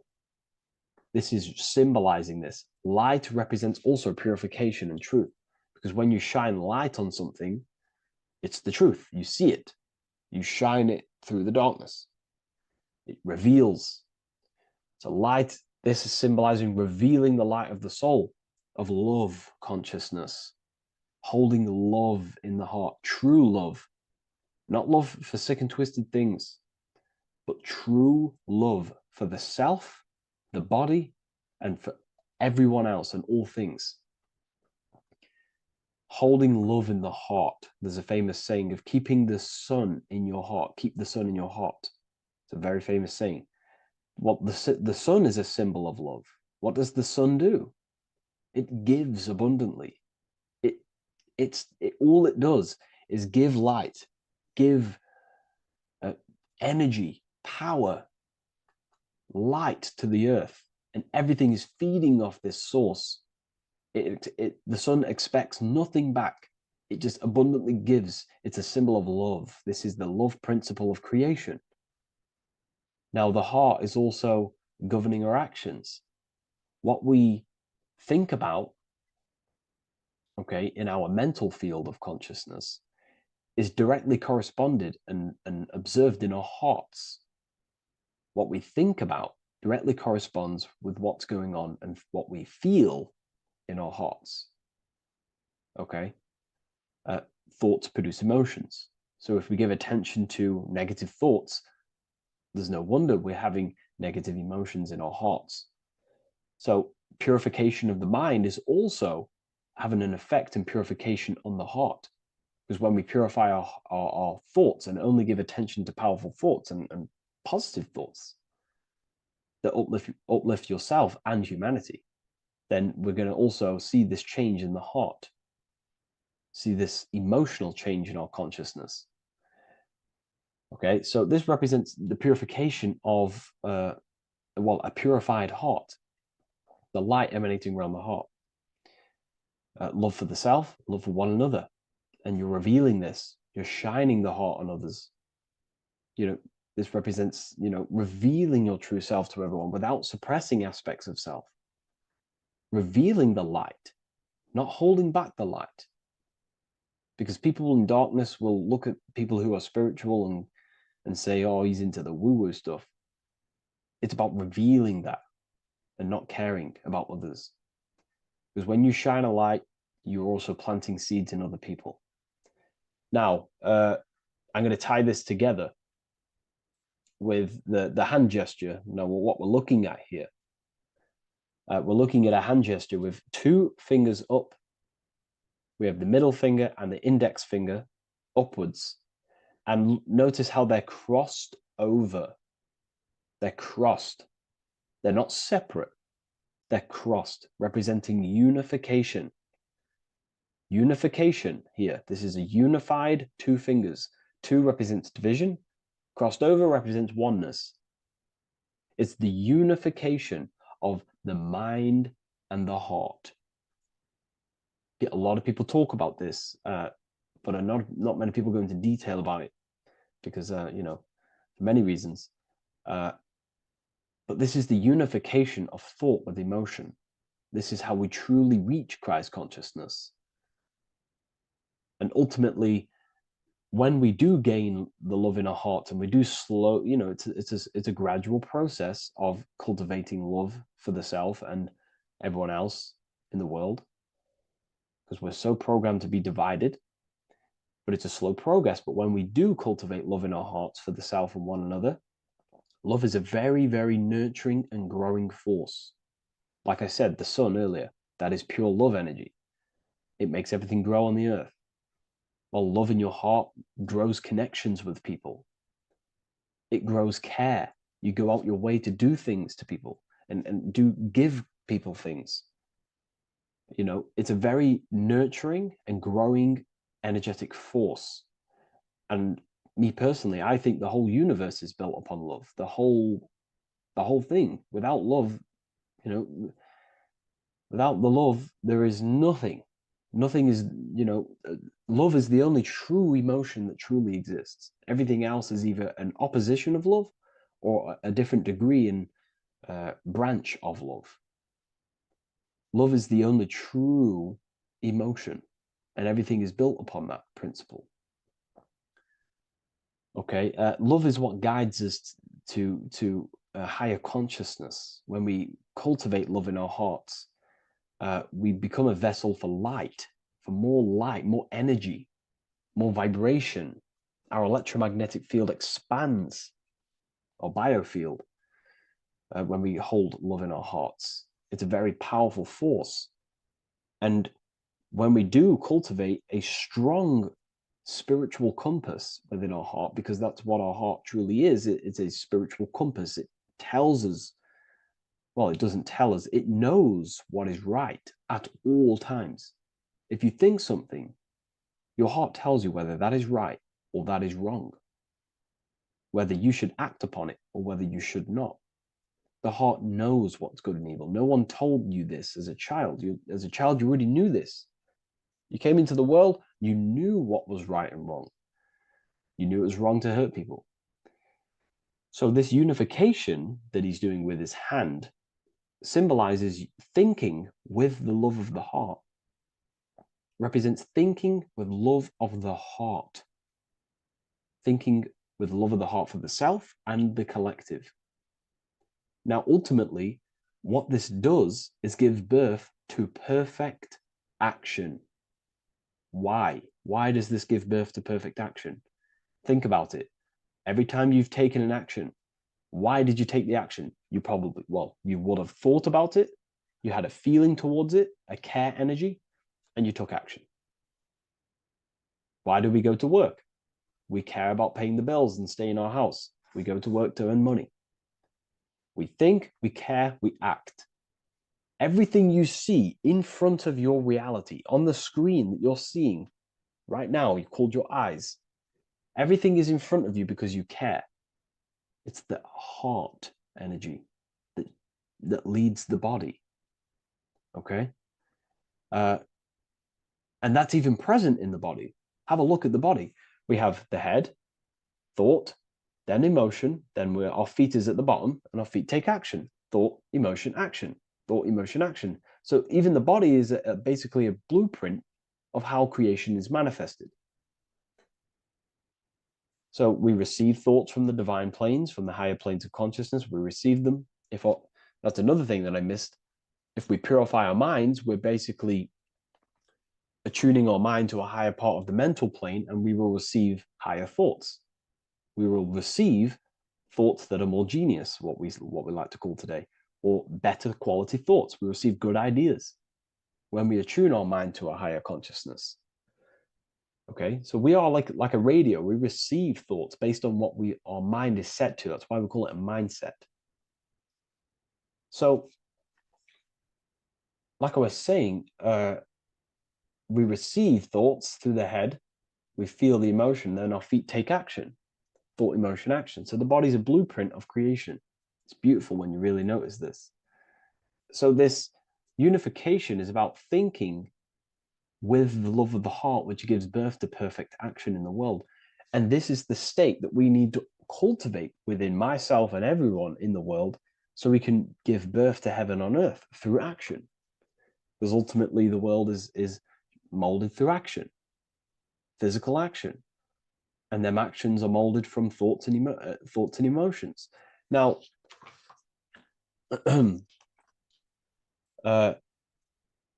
just to have a little announcement, I am now opening 10 more spaces inside my symbolism masterclass.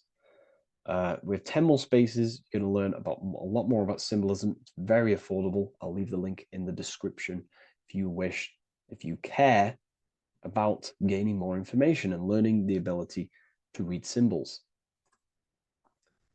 So what is the inversion of this? What is the inversion of this consciousness? Well, that's what we call satanic consciousness.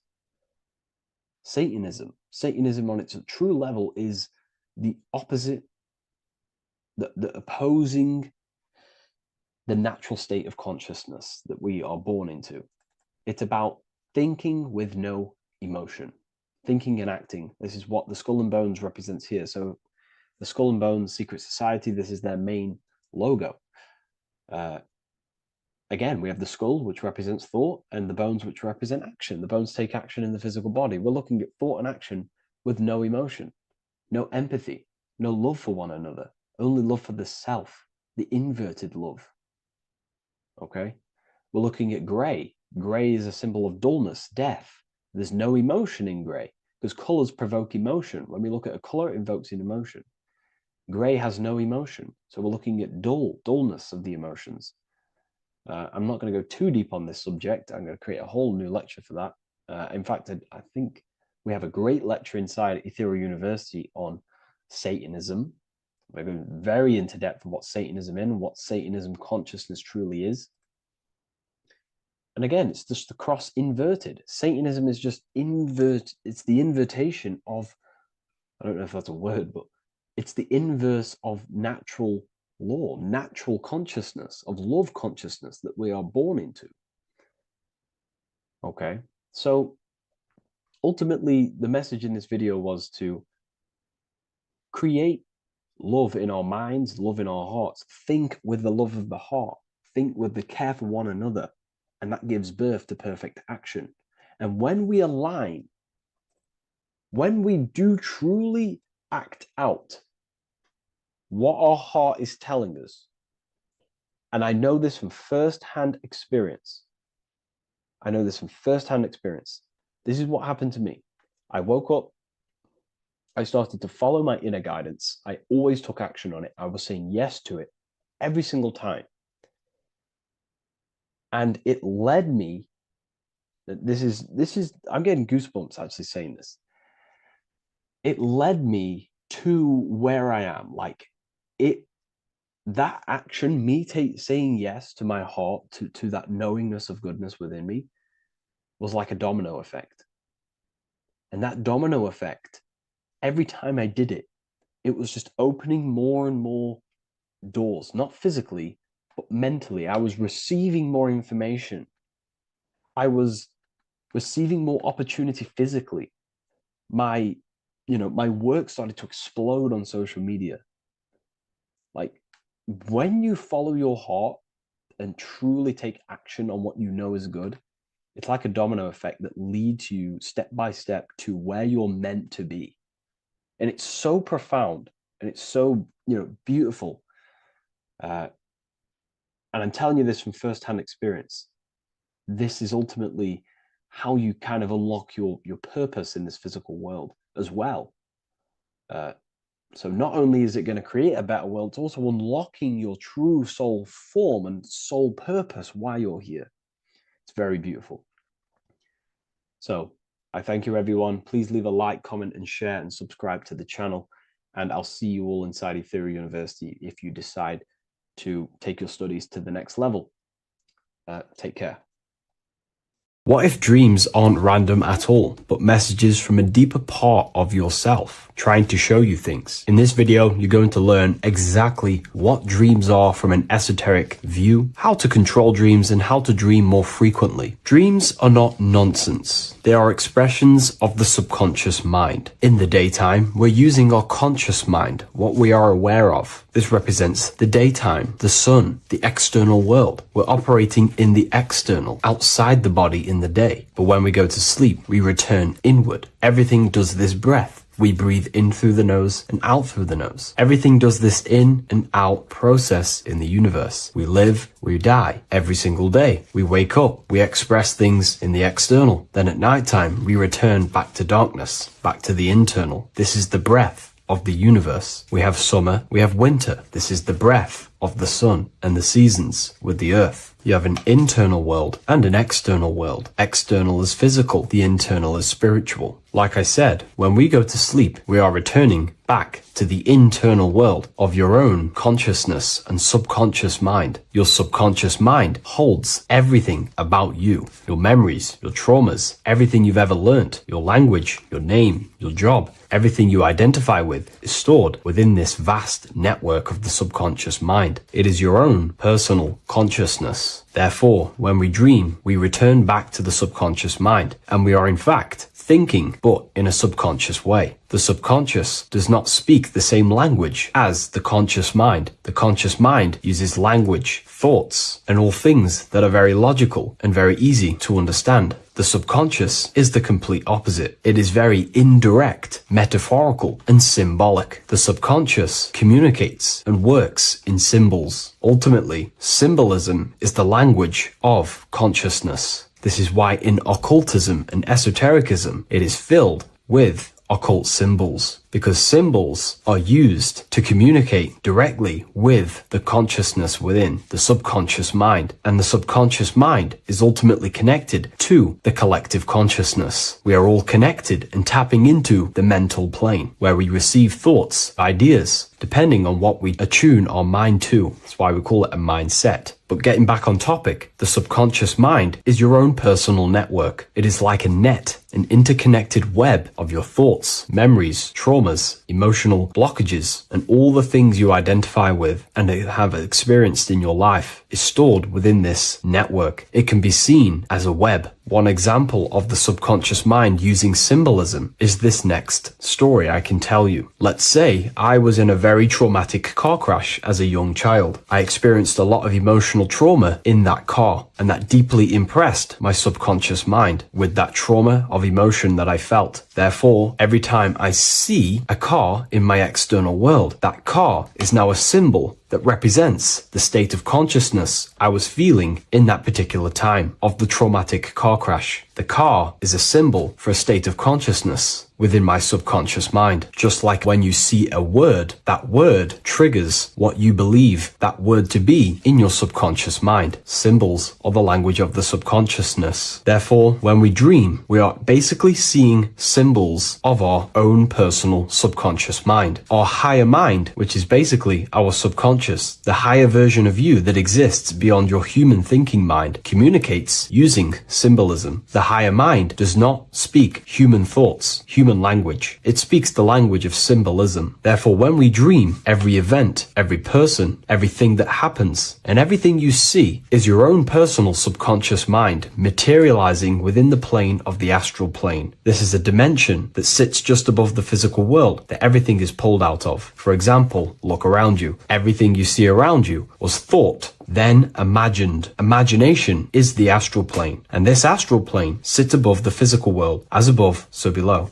These objects were thought, imagined within someone's mind, and then pulled into a physical reality. Therefore, the imagination is what you're experiencing within a dream. It is your subconscious mind thinking and materializing within the imaginative plane. For example, let's say you are a Christian, you believe in Jesus your whole life, you have lots of emotion towards Jesus. This deeply impresses your subconscious mind. You believe in him so much, you go to sleep, you have a dream that you meet Jesus. You did not meet directly with Jesus. You met with your own belief. It was your own belief materializing within the imaginative plane and revealing itself to you. Dreams are materializations of your memories, your subconscious beliefs, traumas, and anything that could be inside the subconscious mind. It is your subconsciousness revealing itself to you in a material form. Let's say you have a nightmare. There is a big dark figure chasing you and you are running away in fear, away from this dark figure chasing you. That dark figure is not an external entity. It is not a spirit or a jinn or a demon. It is in fact an aspect of your own mind. It is a symbol that represents maybe a fear, a trauma, or something you are running away from internally inside your subconscious mind. Something that you are not addressing, but something that is fearful, something that can be controlling you on a subconscious level. Let's say you have a fear to address something in your personal life. You want to address someone who is getting on your nerves at work. You continuously put this off and you fear doing that situation. Over a long period of time, this can slowly control you subconsciously. You start to avoid the person, avoid any contact. It is subconsciously controlling you. This is not the best example, but you can see what I mean. Hidden fears and traumas in the subconscious mind can subconsciously control your actions and ultimately lead you to low states of consciousness, keep you from reaching your higher potential, and ultimately create blockages within your own consciousness. That figure in the dream is a materialization of something that you are fearing and running away from and not addressing. This is why people always have dreams of traumas that they have experienced as a child or when they were younger, or maybe from a year ago or two. It's because that emotion is deeply impressed in the subconscious, and the subconscious is always trying to reveal things to you, communicate to you that you need to change, purify, and maybe heal within your own consciousness. This is how the higher self communicates to you through the language of symbolism. Once you understand this, dreams can become a very powerful tool, not just entertainment at nighttime. Your consciousness never rests. Your consciousness is eternal. It is the very spark of the divine. Your body needs rest. Your consciousness is not physical. It does not need rest. So this is a way you can identify what your dreams are trying to show you is by writing them down. A dream journal. Every single dream that you have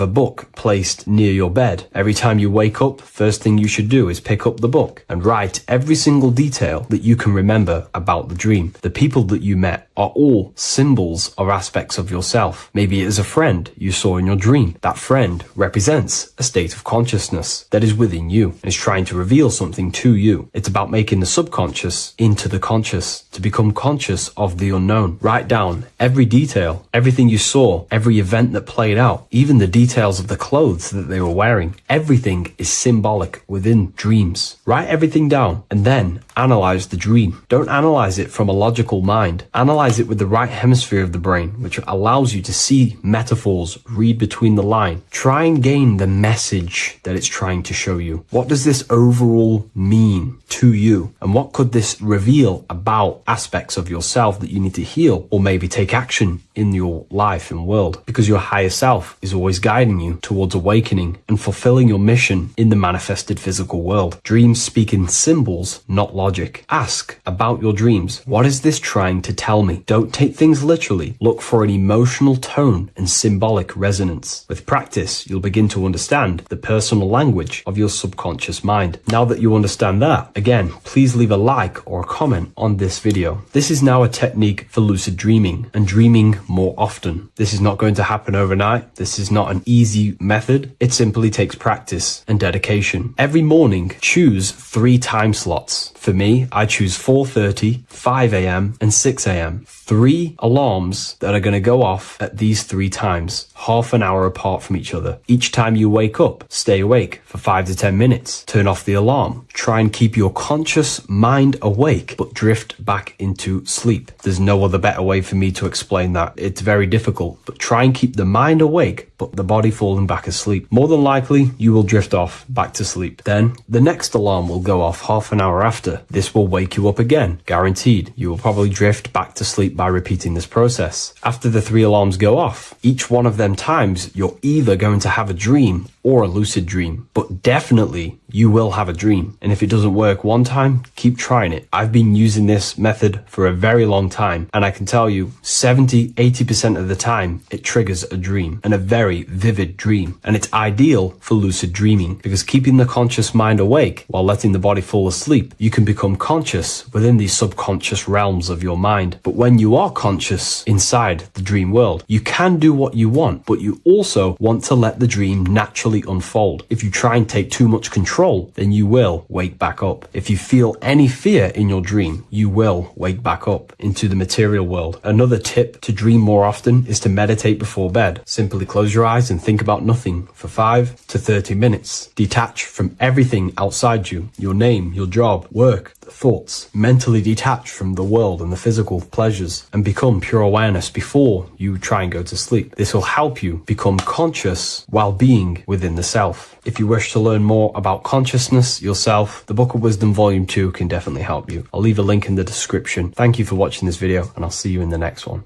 Neo is plugged into the matrix on the back of his neck. And if we look at the human brain, the back of the neck is the reptilian brain stem. And when one operates their life out of the reptilian brain stem, they are unaware, unconscious. They are consciously dead because the reptilian brain does not really critically think. It acts on instinct, fight or flight mode. This is considered in the occult spiritually dead. When one is taking actions without intention, simply very reactive to life. They're not living, they're simply experiencing. When you're walking down the street and you see someone, and in your mind you think me versus them versus me, that is an animalistic way of thinking. I used to be trapped in this way of thinking, always thinking of fight or flight, always judging people, always reacting to the world, never consciously creating and commanding with intention in the world. This could be considered the matrix, when one lives unconsciously, simply surviving in the world. Another symptom of living in the reptilian brain could be obsession, a constant need to assert your power over others to feel safe or superior. Views relationships as power hierarchies, not as mutual connections. It could be a conquest for sex, lust, seeking validation through sexual activity. Sex becomes a tool for dominance, escape, and self-worth. Intimacy is avoided. Pleasure is pursued without emotional depth. Seeking pleasure all the time. This is all to do with the reptilian brain. Seeking safety. It could be compulsive eating or food hoarding driven by craving and not actual hunger. Eats to soothe fear or emotional discomfort, often unconsciously. This is the unconscious. Fear-based decision making. Every choice is shaped by perceived threat or insecurity or fear within the subconscious mind. Long-term vision is sacrificed for immediate safety and gratification. All the reptilian brain. Territorial behavior overacts when personal space, possessions, or status is threatened. Acts as though survival depends on ownership or status. Addiction repeats patterns to feel safe, even if they are harmful. Avoids anything unfamiliar or unpredictable. Low empathy. No empathy or emotional care for one another and for fellow beings in the world. Sees people as threats, tools, or competitors. This is all to do with the reptilian brain. Intense jealousy or possessiveness. Sees others as rivals or objects to control. Cannot tolerate perceived threats to loyalty or status. Quick to be angry. Slow to reflect. Reacts with rage, withdrawal when challenged. Lacks emotional regulation or deep self-awareness. So this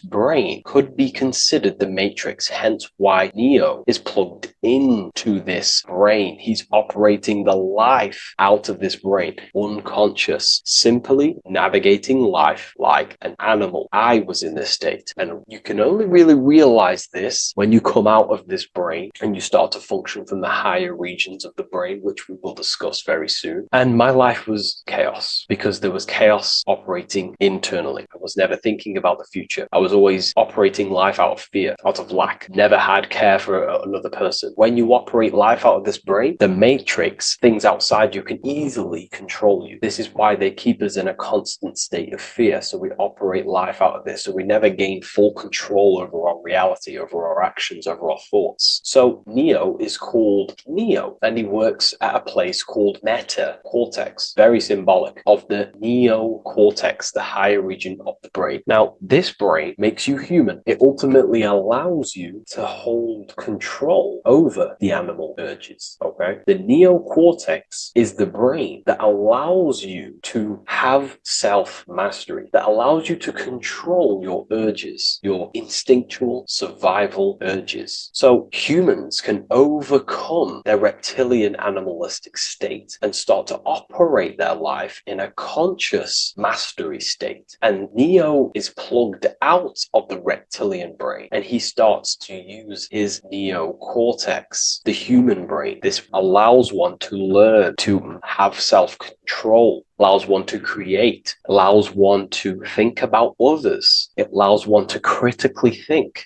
deeply. It allows one to be self-aware. Who am I? Where did I come from? And where am I going? This is ultimately the brain that has shaped the world. We look at humans. We built technology. We built all of these amazing things. They all come from the neocortex. This is the higher region of the brain that allows consciousness to function on a higher degree. It allows you to truly become a creator and have self-control instead of living in a reactive animal state. You see, animals are only aware of their five senses. They're only aware of surviving. If you notice, look at animals, they're always looking around. Even in their home, they're always looking around, sniffing around. That's because they operate in an animalistic brain. Humans have the neocortex. This is a higher region of the brain, which if you wish to master yourself, this is the brain that you will be using. This allows you to operate life on a higher degree. We see this reptilian brain symbolized everywhere. See it as reptiles. Reptiles are symbols of this brain. We see the Egyptian god Osiris with the green skin representing a reptile, a crocodile. Sometimes we see Osiris depicted in Egyptian artwork with crocodiles or reptiles, if you do a little bit of research on that. And also, if we look at the overall symbolism of Osiris and his story, we notice that he is the god of the dead or the underworld. This is not literal, but the dead or the god of the death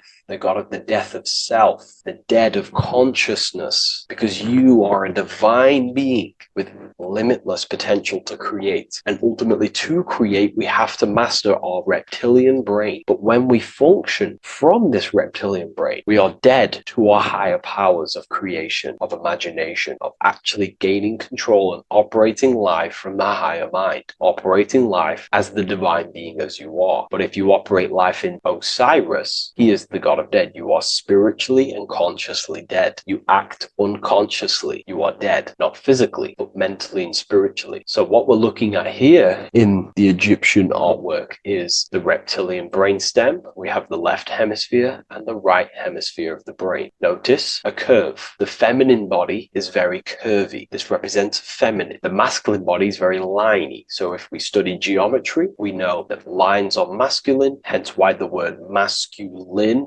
line, and the feminine body is, in geometry, feminine is represented as curves. So this is the left masculine brain on the left side, and this is the right feminine brain on the right side, with Osiris, the reptilian brainstem, in the middle. So we're going to go deeper into some Mesopotamian artwork now. Now let's have a look at this. We're looking at the reptile on the very bottom. We see the left brain and the right brain, the Eye of Ra and the Eye of Horus on the left and right. In Freemasonry, we still see the symbolism of the two pillars, Yakin and Boaz in Freemasonry, with the two pillars symbolizing masculine, feminine forces of consciousness, also representing the masculine left brain and the feminine right brain, with the reptile down here. But if we have a little look here, right, we have a little look at these reptiles. This person is standing on top of the reptiles. When you are on top of something, you have power over the below. You are standing atop of something. You have mastery over it. You have control over it, symbolizing gaining control over the reptilian brain, the reactive actions, the sexual urges, the addictions, the territorial behavior, the fear-based decisions, constant internal tension, never being able to focus. It's symbolizing gaining control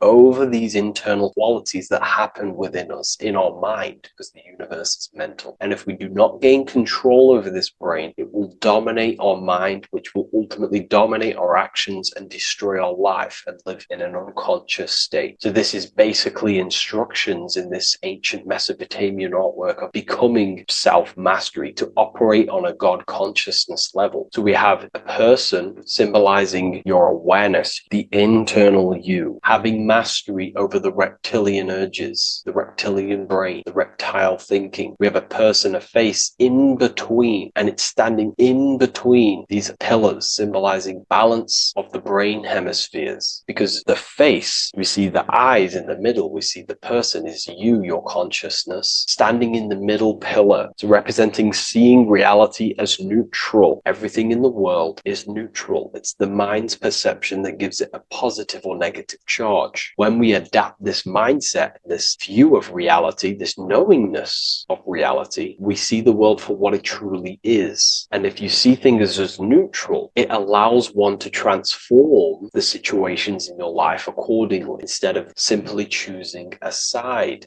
This is a major problem in society, and this was a problem within myself also. We like to choose sides, and choosing sides can keep your consciousness locked in a certain mindset, in a certain belief. And belief is what is ultimately destroying humanity. It's about knowingness, and knowingness is in the middle. We want to seek to know things. Knowing things allows you to go out there, directly experience it, and know it for yourself. For example, I know I'm not on a spinning global ball flying through space. Why? Because my senses tell me I'm not doing that. My senses tell me I'm not going 1,000 miles per hour and 360,000 miles per hour through space while spinning around the sun. I know that because I know myself. I know I'm not my body because I've had direct mystical experiences beyond the physical body. So we should seek to know things, and that's what we call gnosis, direct knowledge obtained through direct experience, knowingness. And that is a middle pillar quality. So in Freemasonry, Freemasonry, where we see the middle pillar. The matrix is designed to give you two wings all the time. Democrats, Republicans, feminism, and then there's another side. There's always two sides that they're giving you because they want you locked in either way, which is seek the middle pillar, seeing things as neutral, seeing things as the middle pillar, seeking direct experience, gnosis. And this aligns with the brain because the brain gives us these two perceptions also. The right brain sees the woods, the whole woods, but the left brain sees the individual trees and branches and leaves. If we're too left hemisphered, we're going to see everything as divided. If you're too left hemisphered, you're only going to see yourself. You're only going to think about me, myself, my ego, my consciousness, my life. And I'm only going to operate in the world, take actions only towards me without considering the collective, which is the right hemisphere quality. The right hemisphere allows you to see the bigger picture, how we're all connected. We're all one family of consciousness. We're all one being separated in different bodies, one consciousness operating in different bodies. So it's about aligning these perceptions of the brain and standing in the middle and also conquering the reptilian brain. This allows us to operate in the world and see the world for what it truly is and operate from a place of balance. We also see some more symbolism in Egypt of the ram sphinx in Egypt. Ram sphinx. Please leave a comment and please leave a like and a subscribe onto the YouTube if you like my content. Smash that like button and we'll get straight to this. So this is the ram sphinx in Egypt, also symbolizing the brain. This is my research. These are my conclusions. You can take this with a pinch of salt and go out and do your own research. This is what makes sense to me based off my information I've gained, my symbolism that I can read. So take what you can from it. I'm not here to obstruct anything. I'm not here to place anything in your mind. I'm simply here expressing my research. Never take anything off anyone as solid truth. I've never have said everything I say is solid truth. This is my research. If the research aligns with you, that's great. Maybe it doesn't with some people, that's fine. Simply take things with a pinch of salt, go out and collect as much research and information from many different sources and place together your own understanding of symbolism and your own perspective on reality. But like I say, seek to know and not believe. So this is the ram sphinx in Egypt. This is a more powerful symbolism of the brain. We have Osiris here, the god of the dead, which is the reptilian brain, and an Aries symbol here symbolizing the hippocampus in the brain. So this is the reptilian brain stem, heavily aligned with the reptilian brain stem here. We can see the connections if we look closely. So this represents the dead of consciousness. This is the dead of self, living in impulsive animalistic state, the symptoms that I listed earlier. I'm not going to go over the symptoms again. And Aries symbolizes the hippocampus in the middle of the brain. This is the hippocampus. And Aries is a symbol of a state of being. Why? You see, ancients and the ancient Egyptians, according to my research, Freemasons still use this symbolism today. So what they do is they use the path of the sun to symbolize a state of consciousness or a journey in consciousness. So what do I mean? So Aries here is the transition from the winter arc. So this is the winter arc from Libra, Scorpio, Sagittarius, Capricorn, Aquarius, Pisces. This is when the sun is dead. This is when the electromagnetic waves of the sun are not very present. This is the winter. This is when there's more darkness in the world. However, from Aries, Taurus, Gemini, Cancer, Leo, Virgo, and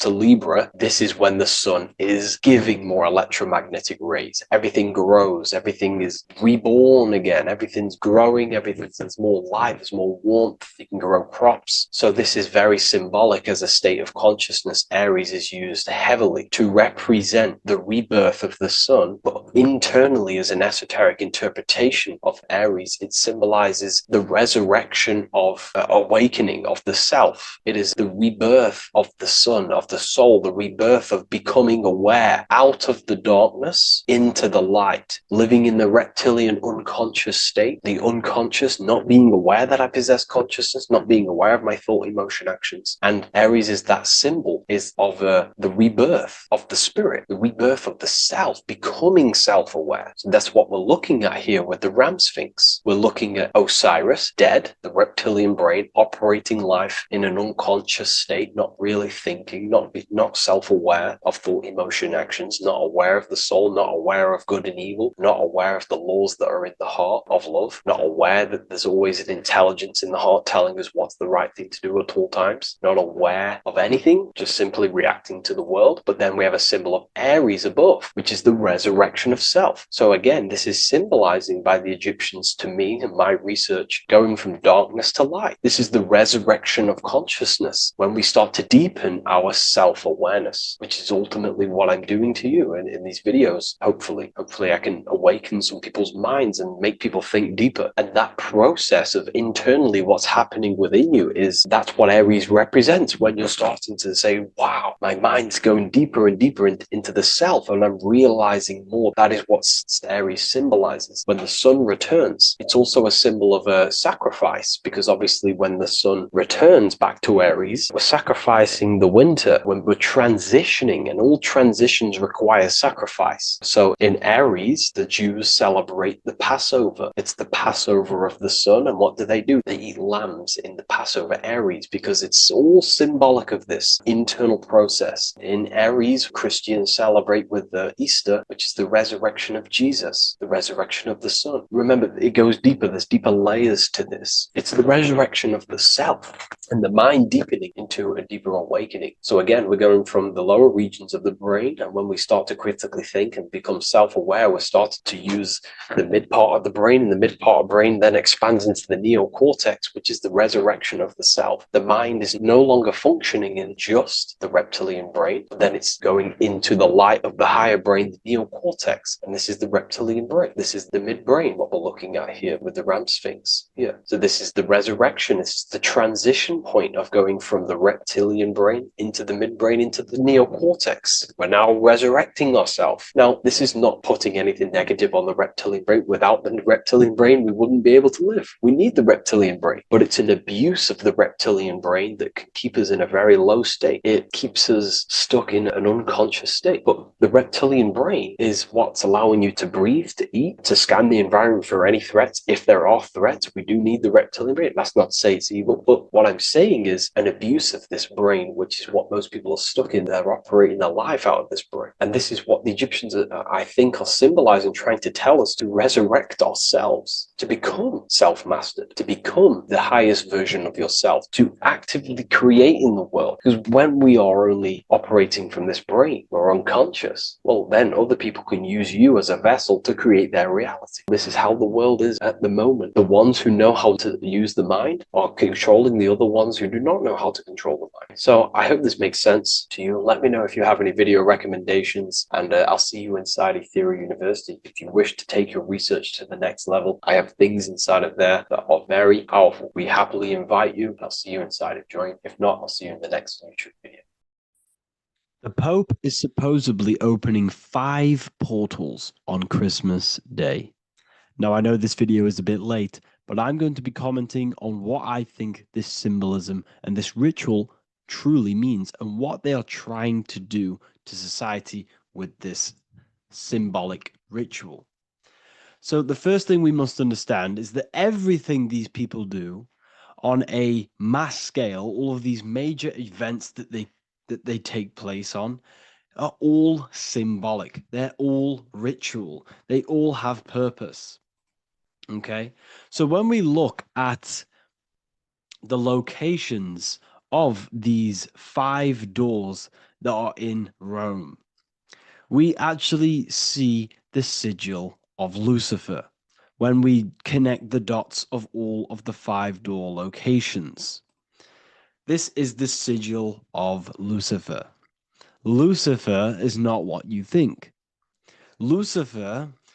Sigil of Lucifer represents the outline of the human brain and our visual perception field. Now, the human perception field is how our brain interacts with the external reality. Our external reality is not physical. The only thing that exists outside of you is pure energy, formless, vibrational energy and light. Your brain is an energy decelerator. Your brain decelerates this light, this energy, into a material reality or perception that you can interact with. You don't look into the external world. The energy, the light enters the eye retinas, goes through the optic nerve, and travels to the back of the brain called the visual cortex. And the visual cortex is what shapes your visual screen.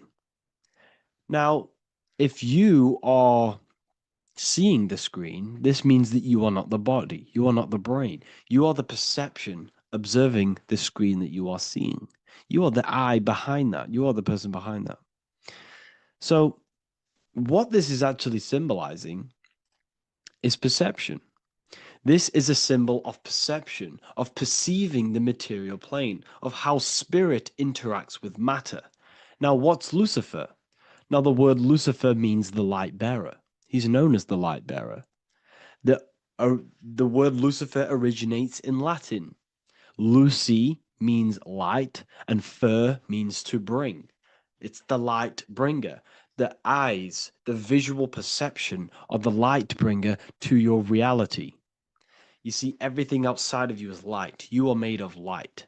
The word hue man means light. Hue means color, which is a form of light. And man means manifest. We're light manifested into material form. Every single one of us is Lucifer. When we fall for the material world, the external world, is an illusion.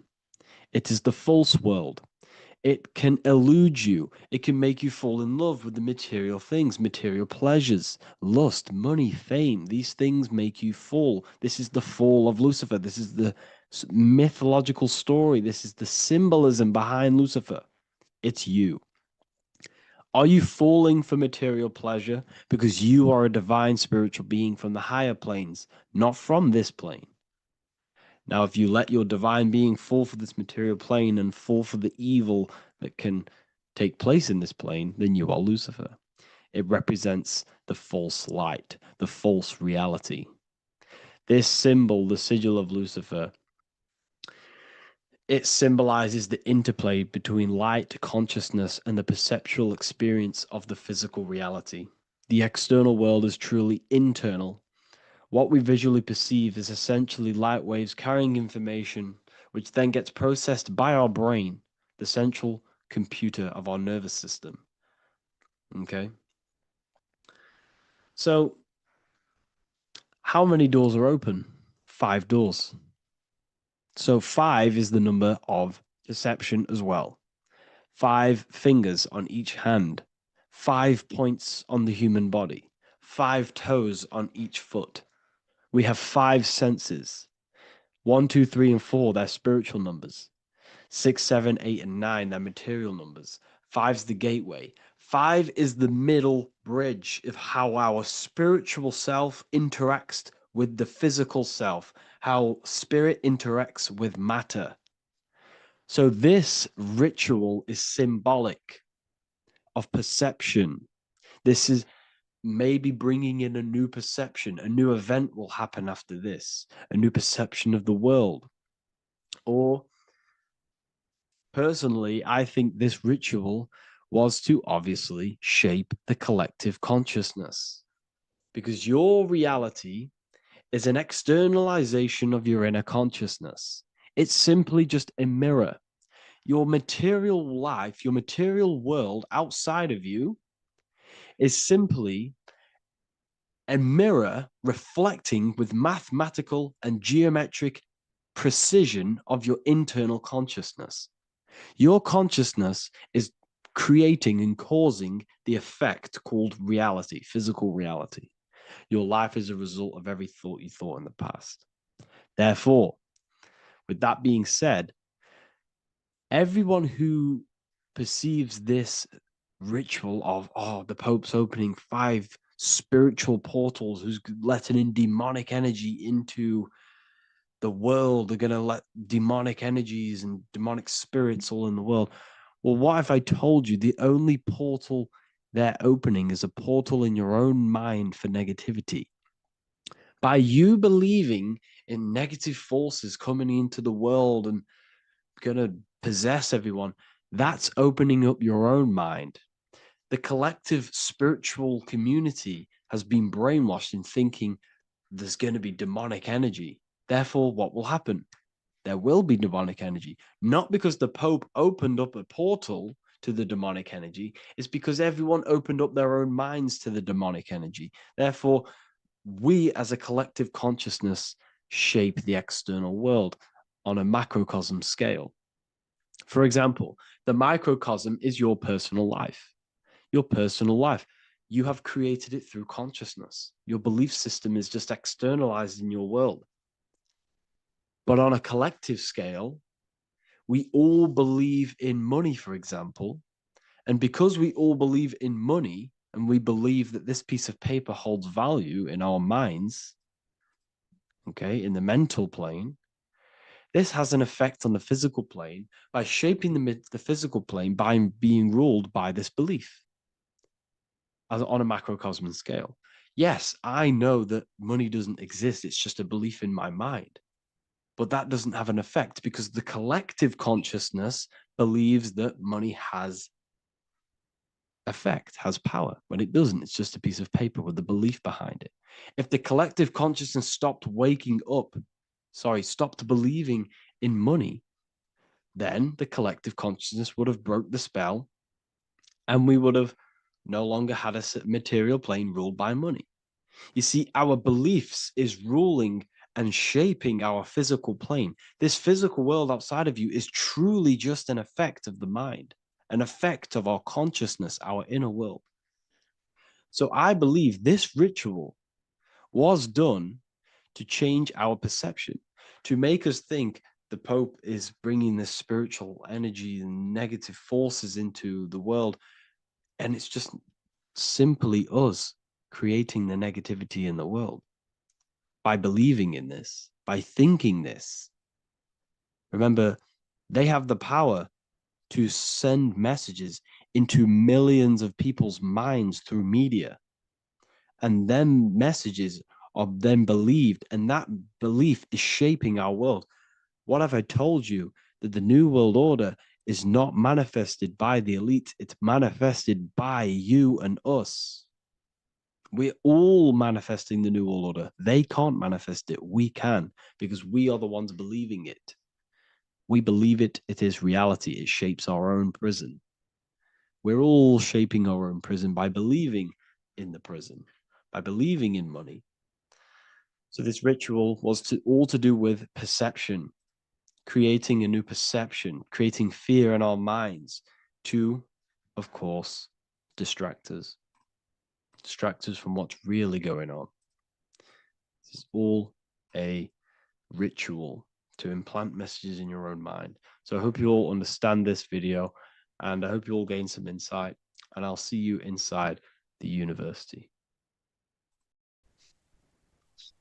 Matthew 21:1, Jesus went into the temple of God. Corinthians 3:16, do you not know that you are the temple of God? Now, what is this telling you? That God is within you. Hence why in Luke 21:12, it tells you the kingdom of God is within you. And the side of your head region is called a temple for a reason. Because the brain encapsulates the mind. The brain is a physical manifestation of the mind. The heart is a physical manifestation of emotion. So we have these different layers of our consciousness. We have an intellectual, communicative aspect of our consciousness, which we would call the mind. We have an emotional aspect of our consciousness, which is the heart. And to communicate with the divine, it's all to do with the mind. Hence why the ancients always symbolize the mind being God. This is why Michelangelo always placed God inside of the brain on top of Sistine Chapel in the middle of the Vatican. He understood that God is in the brain. God is within you, not outside of you. The church tells you that God is in the sky because they are creating a externalization of the truth to create a business and a distraction. so that you don't find the divinity within you, so that you don't find your power. Now you have Adam, the physical man, the physical body, the ego, the lower self. And he is resting. He's not trying to reach to God, but God is reaching, because the higher consciousness within you is always trying to communicate with you. It's always trying to wake you up to your divinity. But the lower mind, the lower self, Adam, the physical self, is always in ignorance of truth, always in ignorance, and stays in a materialistic way of thinking, which is the lower animal self. And this is what we call a sleep, or an NPC. This is the lower mind of man. But all you have to do is to move your finger to touch God. You have to look within yourself, within the brain, meditate, and you can find God. This is why in the Bible we see many references to the human body and anatomy to truly connect with God. Kings 6:8, the door to the middle chamber was in the right side of the house, which is the right hemisphere of the brain. The middle chamber is the pineal gland, where the seat of your consciousness is, where the seat of your higher consciousness is, the mind.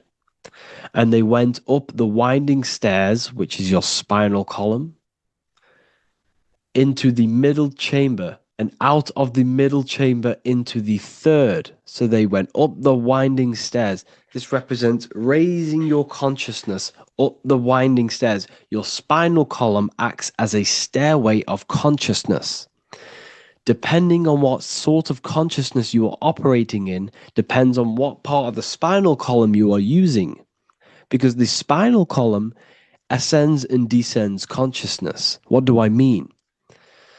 If you are in a reproductive way of thinking and you're always thinking about sex, you're jerking off all the time and you're always eating, all of your brain's power and your mind's power is being descended into the lower aspects of the spinal column, which represents hell, the physical state of man, Adam, the ignorant state. We're basically living off low-level pleasures like an animal.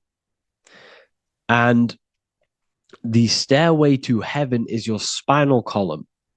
They went up the winding stairs into the middle chamber, which is your mind, your pineal gland, and out of the middle into the third stage of consciousness, physical, etheric, astral. When you meditate and you start to raise your consciousness during meditation, you enter the astral plane when you turn off thought. But this is the middle chamber inside of the brain. Here we see another painting inside of Sistine's chapel of God inside of the brain. This is the brainstem. This is the brain. This is the frontal lobe. This is the back lobe. This is the back lobe. This is the cerebellum. Here's the reptilian brainstem. Here's the claustrum. This is what we are seeing here. Anatomy. Here is another one in Sistine's chapel in the middle of the Vatican. This is depicting the brainstem. God's neck looks exactly like the brainstem. Here we see a real brain compared to God's neck, because the neck is just below the brainstem. And this is what they are symbolizing, because they knew that God is within you. God is a part of the human body. God is inside of the body, because the body is a vessel for consciousness, for universal consciousness. Inside of you, inside of me, is the same spark of consciousness. And this same consciousness is spread out into every living essence, because everything comes from the one source, the one God, the one consciousness. Matthew 6:22-23. The light of the body is the eye. If therefore thine eye be single, thy whole body shall be full of light. Practicing the single eye. What is this? This is meditation. This is entering within yourself. So the Bible's telling you to practice the single eye. But if thine eye be evil, thy whole body shall be full of darkness. What does this mean? If your consciousness is in an evil way of thinking, if your mind is filled with an evil, negative mind space, then your body shall be filled with darkness. with evil, with negativity, because negative thoughts destruct the body. Positive thoughts heal and regenerate the body. So he tells you to be, the light of the body is the eye, your consciousness, the inner eye of consciousness, the eye that lets you see. And what do I mean? You look with your two physical eyes, but you see with the inner eye.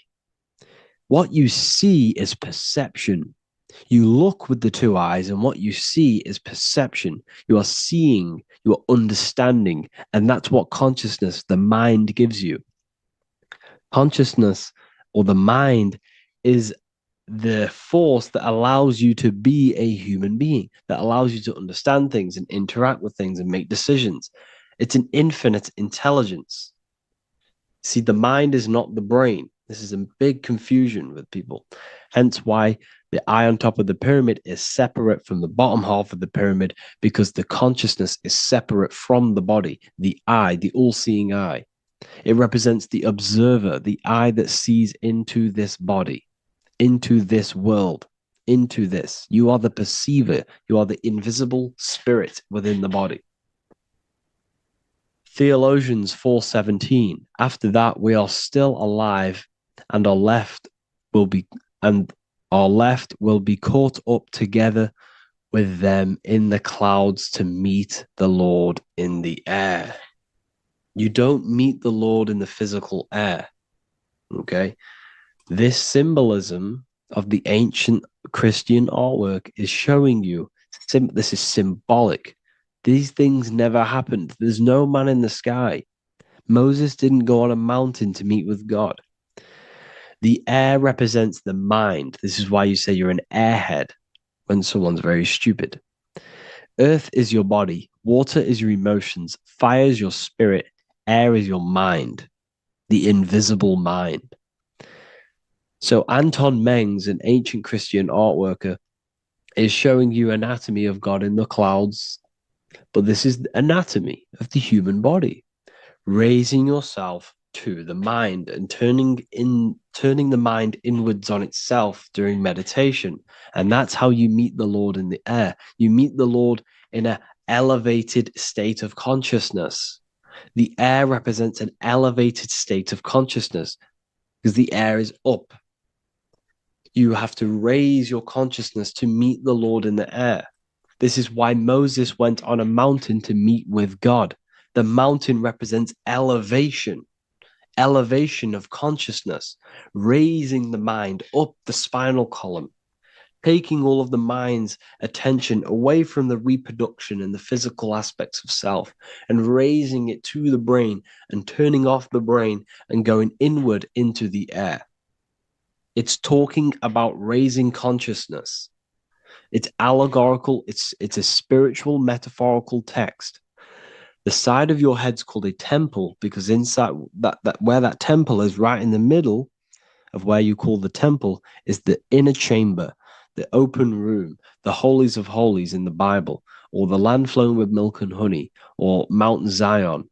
There's so many different names for the brain, or the upper room where Jesus meets his 12 disciples, the 12 cranial nerves in your brain.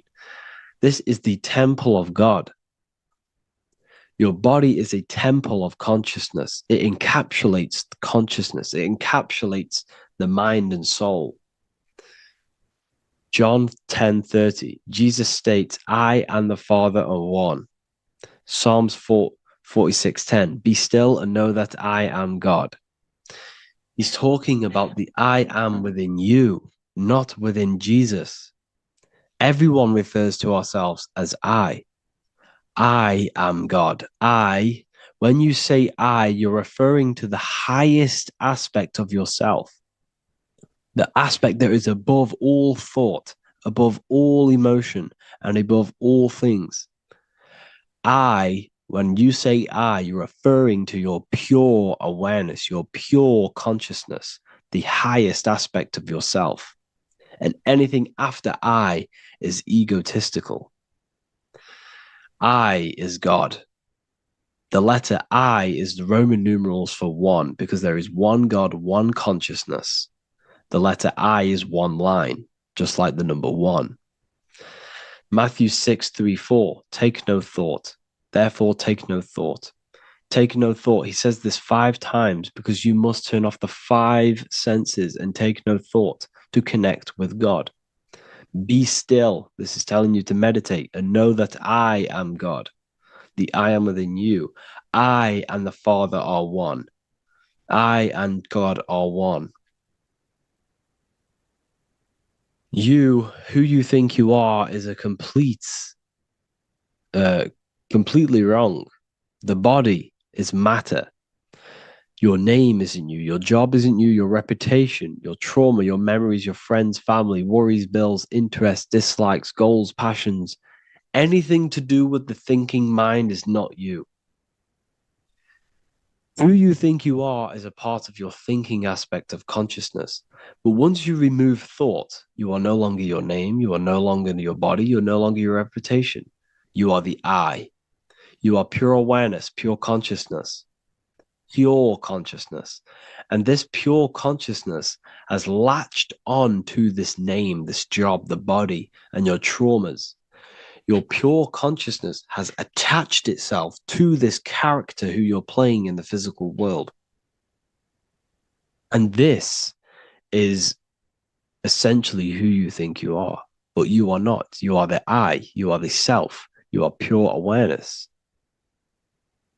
So, in order for you to detach from these things, you must learn how to detach from your name, your job, your reputation. And you do this through meditation by turning off the thinking mind. Turning off the thinking mind allows other aspects of your consciousness to open up. What do I mean? Your whole life you've been thinking, and all of these thoughts has attached you to this physical body. You haven't allowed your consciousness to open up. And you can only do this by taking no thought. That's why Jesus tells you, take no thought. When you turn off the thinking mind, other aspects of your consciousness starts to open up. Other aspects of your being can open up. And this is how you astral project. This is how you do all these mystical things and things to do with consciousness. It's taking no thought.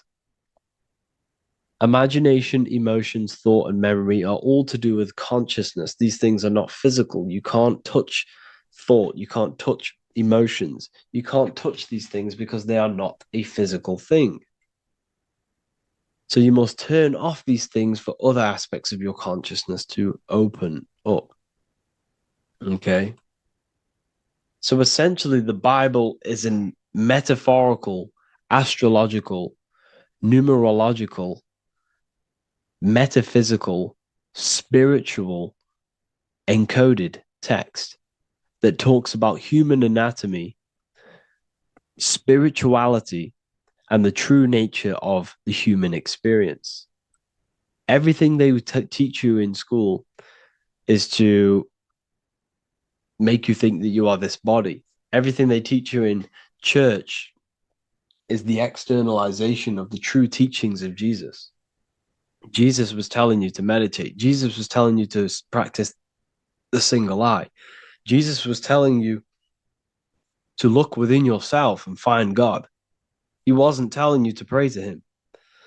Mark 16:19, he was taken up to heaven and sat at the right hand of God, the right hemisphere of your brain. John 21:6, cast the net onto the right hand side of the boat and you shall find fish. Fish is understanding. The boat is your body, your brain. Cast your awareness into the right side of your brain and you will find understanding, because the right side of your brain is all to do with the creative aspect and the intuition and the spiritual sides of your consciousness. This is why God is here. This is why Michelangelo depicted God in the right hemisphere of your brain, because this is all human anatomy.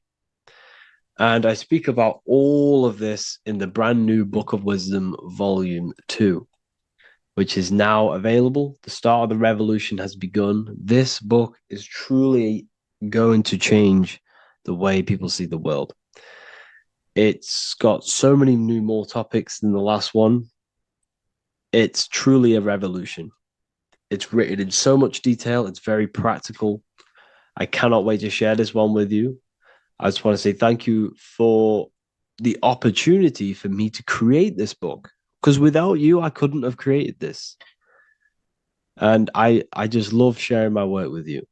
And I thank every single one of you for the support, the watch, like the views and the likes, everything, especially the people who have joined the university and stuff like that. And for people who have joined the university, you do get a free Book of Wisdom paperback if you just go to the general chat and follow the description, follow what the instructions that I gave you in the chat, then you'll be able to order a free Book of Wisdom if you are inside of the university. Plus, you get all of my other books, 2 books, and over 45 occult books on occult and esoteric things. You get lectures, live calls, a community, a manifestation mastery course, and a whole library and reoccurring updates every month, every week. So yeah, I hope you all enjoyed this video. Thank you all. Please leave a comment to help the algorithm, and leave a comment on what videos I should make. And yeah, I'll get to uploading on the YouTube a lot more now the second book is now released. I have a lot more time on my hands. No longer using my energy to create the book. I'm now going to redirect this mental energy into the YouTube. So there will be a lot more content coming. So I need some content ideas. So feel free to comment some ideas, some YouTube videos that I can create. Thank you all, people. Have an amazing day. Hello, everyone, and welcome to another lecture inside Ethereal University. In this lecture, you will learn about the death process and how to prepare for it, and why that preparation is so important. So let's get straight into this. You must understand, as a spiritual creature that you are, you have a visible nature and an invisible nature. You never truly die. You are an eternal soul experiencing a temporary physical world. The inner world of thought and emotion is eternal, while the outer world of matter is mortal. Everything that is seen is mortal. Everything that is unseen by the eyes is immortal. When you die, your external physical world will be stripped away, leaving only your pure consciousness in its raw form, drifting within the astral plane. So here you see your physical external body and your internal world. And your internal world is your state of consciousness. It's your state of consciousness. Your thought and emotion is one overall state. Okay? So you must understand these planes. You have the physical body, the etheric double, an astral body, a mental body, and the Buddhic body.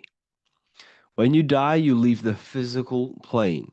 Then you will more than likely leave the etheric plane, because the ether acts as like a portal. Everything comes out of the ether and returns back to the ether. I can break that down in another video in electromagnetism. But electromagnetism is ether, energy coming in and out of the ether. You will, every single day you die, every single day. There's a cycle of life and death occurring all the time. Every single day, you go to sleep, you go back, your consciousness slips back through the ether.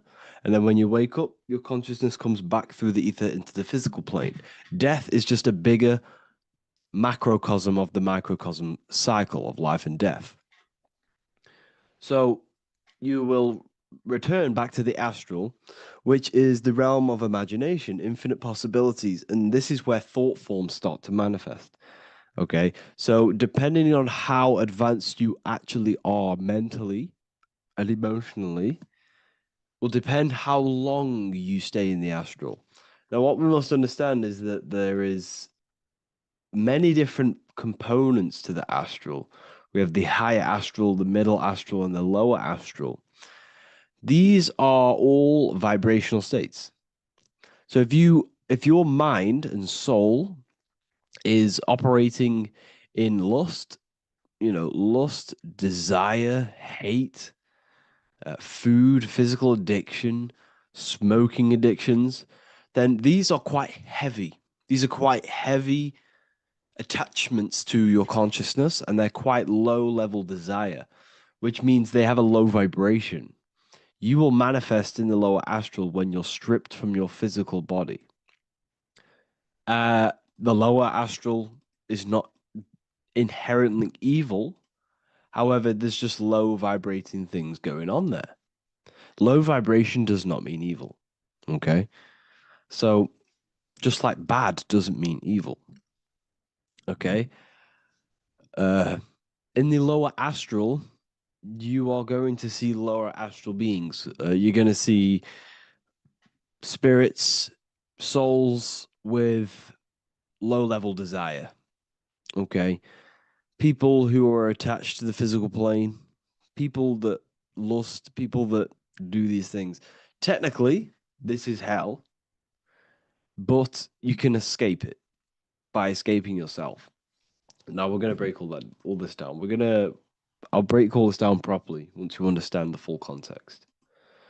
So depending on your level of desire, you will manifest in a corresponding layer of the astral plane. If your mind is still attached to the low physical desires, you will find yourself in the lower astral realms.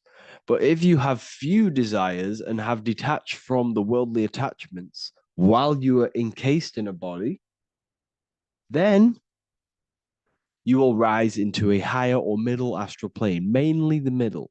Okay. The higher astral plane is very formless.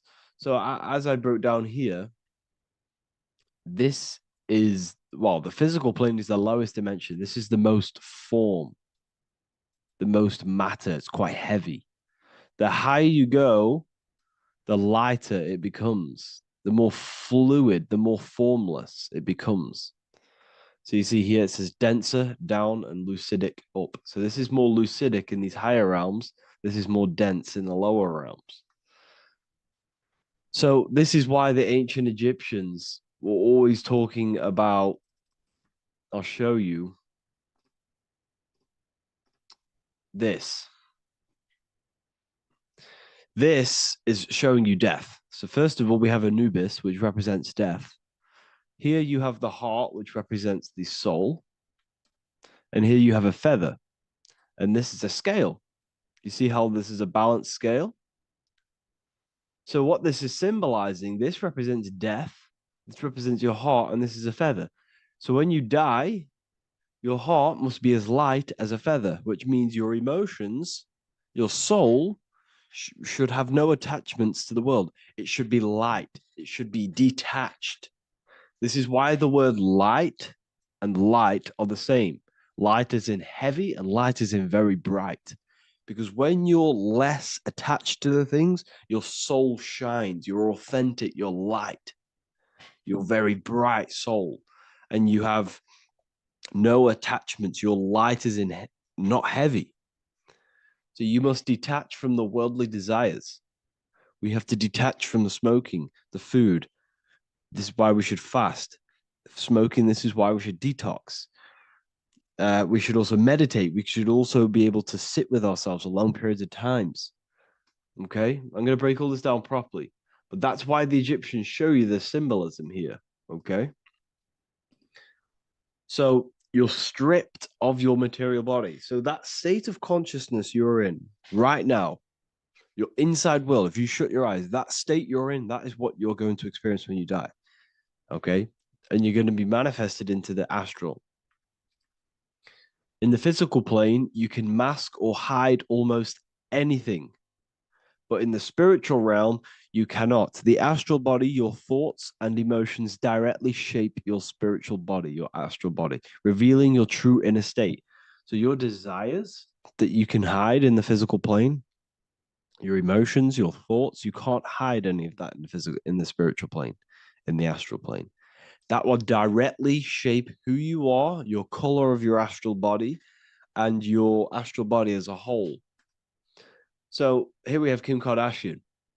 If you could see this lady's astral body, you would run so far that you would be horrified for the rest of your life. If you could see their spirit, their astral form, it would be horrific. Because their mind is so attached to physical things, so attached to desire, money, fame, worship, power. These people do not want to die. These billionaires and millionaires will never want to die. They will do whatever they can to stay alive because they understand what when they die, they have to face themselves. They have to face their inner world. And their astral body, their true authentic self on the inside, is horrible and horrific and so low vibration. So this is where it comes in. You must be as light as a feather. This is what the Egyptians are showing you in their artwork. Your soul must be as light as a feather. In order for the soul to ascend to a higher plane and not look at that physical plane and say, I want to go back or I want to desire things down there, you must detach now and prepare for death. Hell is not a place, it's your own personal suffering born from within. If your mind and soul are deeply attached to mental fixations, emotional wounds, and physical addictions tied to the material world, that pain will follow you into the astral. This is your true judgment day. You judge yourself when you die. You see your authentic self. There's no hiding. Right. Imagine right now that you that everything you cling to was stripped away. No matrix, no electricity, no food, no TikTok, no phone, no possessions, no distractions, no one else. Could you sit alone with yourself for just 1 hour?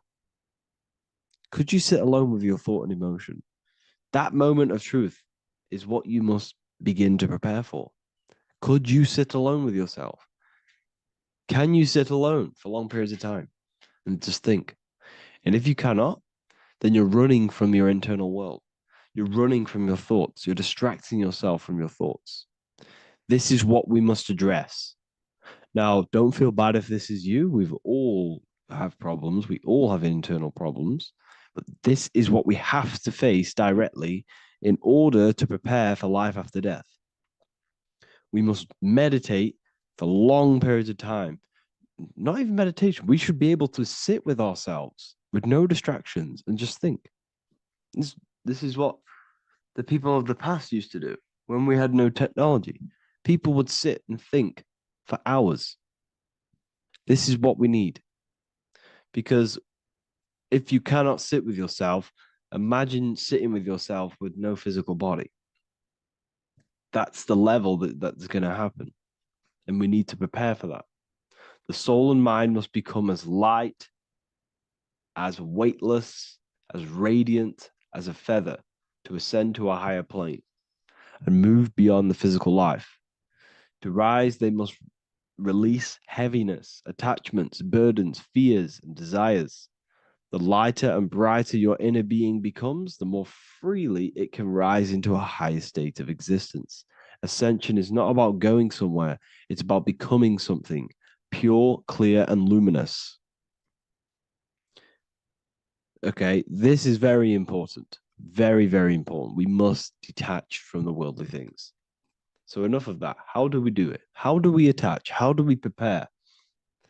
Number one, you must detach from the material things. Start loosening your grip on things, possessions, titles, even identities. They are temporary. Appreciate them, but don't let them define you. Let nothing outside of you define you. Nothing. Your name is not you. Your job is not you. Your reputation is not you. Your bad past is not you. Your good past is not you. Your business is not you. Everything outside of you is not you. Now, what I'm saying is, I'm not saying go full right-hand path and never care about anything physical, never care about your family, don't love your family. I'm not saying that. What I am saying, love these things, love these outside things, but do not become attached and do not let them define you. You must be okay with losing anything that is outside of you. You must be okay with that because you must understand the physical plane it's promised that everything is temporary. Everything is temporary in this plane. So don't ever think it's going to be there forever because it's not. And you must remind yourself, not remind yourself, but I think about this sometimes when I start becoming a bit attached to work and stressed. I just remind myself that I'm going to, this is temporary. I'm going to leave this world one day and I'm not going to care. So you must have the balance. Okay. The balance is key. You can go down that right hand path and just fully cut off from the world like a monk and shave off your hair, disconnect from the physical world. You can do that. That's not wrong. There's different paths in life. You have the left hand path, purely physical. You have the middle path, which is balance between the physical and spiritual. Then you have the right hand path, which is monk mode, where you fully disconnect from the world. They shave their hair off to disconnect from the physicality. They meditate for long periods of time. This is what they're doing. They're preparing for death. Monks prepare for death. They understand this. They understand that you don't die. Your inner world is the true world. The inner world is the only world that exists. Everything outside of you is an extension of you. Number 2, cleanse the mind. Watch your thoughts. Are they rooted in fear, anger, regret, or craving? Meditation, mindfulness, and inner reflection help purify the mind. The cleaner your thoughts, the lighter your spirit.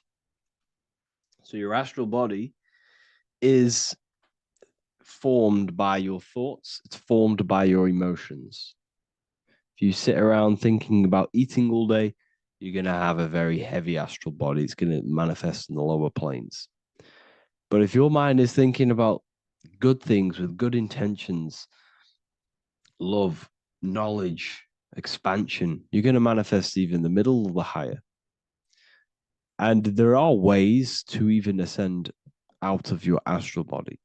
Yes, you can ascend out of your astral body and out of the mental body, but that's all very advanced, and I'm not going to teach that yet.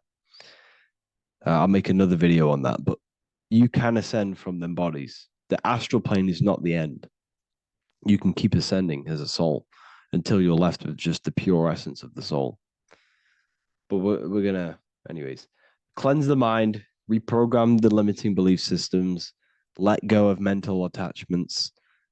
And the way you do this is by getting a piece of paper and writing down every single attachment that you have. And you're going to realize, dude, there's more than you think. Okay.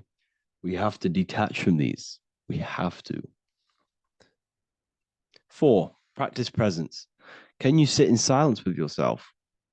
The more at ease you are with your own inner being, the less you'll feel death. The afterlife is just an extension of your inner world. It's so important. This is so, so important. Can you sit with yourself? If you cannot sit with yourself, you have some inner work to do. You have some thoughts to address, some beliefs to address, and some feelings to address. Okay, so practice sitting in the present, meditation, or just literally sit there and try and be okay with yourself. And if you can't be okay with yourself, then there's something you need to address, whether it's a belief system, whether it's an emotional trauma, or something. This is what we must reshape, refine, and let go of. Live truthfully. Speak and act from your soul, not from fear or ego. The more authentic you are, the more aligned you become with your true self, which carries beyond this life. The ego is your mind's perception of itself while being incarnated in this world. It's been shaped by your experiences, your thoughts, your beliefs, and your emotions. So your ego is basically this false thought form that you've created. It's a false layer of yourself that sits on top of your true authentic self. It's basically your physical character. When you were young, you had no ego. You were pure. You had a pure consciousness. But then as you grew older, your ego started to grow, and it still is growing because it was shaped by experiences, things you've gone through, things you said, things you believe, things you think. It's created by you, by your mind. And the ego is close to the word echo. The ego is the echo. It's an echo. It's a layer. It's a false identity. It's a false layer that sits on top of your soul. And if you don't get rid of that ego, if you don't know how, well, not get rid of it, but balance it, if you don't know how to rise above that ego and you die, it's that ego that's going to be pulling down when you die. It's that ego that's going to be your suffering. Okay. 7, connect with the divine, whether through prayer, meditation, tune into something greater than yourself. The connection is the soul's compass beyond this world. If you can meditate and rise above them clouds of thought, that's the soul, that's the observer. We must connect with that. Okay, this will definitely help with just allowing yourself to connect with your true self. Meditation is great because you can just fully detach from the world. And the more you meditate, the more you can prepare for death. A powerful way to cultivate detachment is through daily detachment meditation, done either at night or in the morning or the first breath upon waking. Or do this as many times as possible per day. Start by physically grounding yourself in the present moment. Say out loud, I am here right now, nothing else matters. Let that phrase draw your awareness into the now. Just keep saying it until you're present. Then begin to slowly list everything you identify yourself with, one by one. I am not your body. I am not my body. I am not my name. I am not my possessions. I am not my house. I'm not my children. I'm not my everything. I am not my thoughts. Release each layer gently. Imagine, if you want to, if you have a good imagination, imagine placing these things into a big box. Placing your body, placing your name, placing your possessions, placing your house, your car, your thoughts, your beliefs into a box, and then shut that box. If you have a good imagination, do that. That can help. And you'll be left with yourself. And you're not even that. It goes even deeper. Eventually, you'll reach the mind itself. Detach from the language that the mind is even using. Now, that's very difficult. And not many people have ever thought about that, and they've ever even been there. Detach from the language that the mind is using. Think about that for a second. Your mind is not what you actually think. It goes very deeper. Your mind is not that little voice. It's that voice that the language is using. So even the language is a spell on your mind. Okay, it's an attachment. Eventually, you'll reach the mind itself, detached from the language it uses, the voice in your head, the need to define. What remains is something beyond thought and beyond words. I can't even describe what's left, because words, once the language is gone, it's purely metaphysical. All I can say it is pure awareness, and it's symbolized. This is why symbols are so amazing, because they can symbolize things that are beyond words. A flame, it's just a flame, and you won't be able to understand that until you've been there. It's just a flame. It's pure cause. Words can't describe it. You'd have to experience it. Connect with this essence daily. This is truly who you are. So this is a great way to detach. We can do these detachments every single day during meditation. This will definitely help over long periods of time. Of course, you're not going to be ready tomorrow for death, but just try and prepare for these things. This is the whole reason people used to meditate. It's the whole reason why people do these spiritual practices, because they understood that this plane is temporary and your soul moves on from this plane. And you'll never truly believe in the soul until you experience it.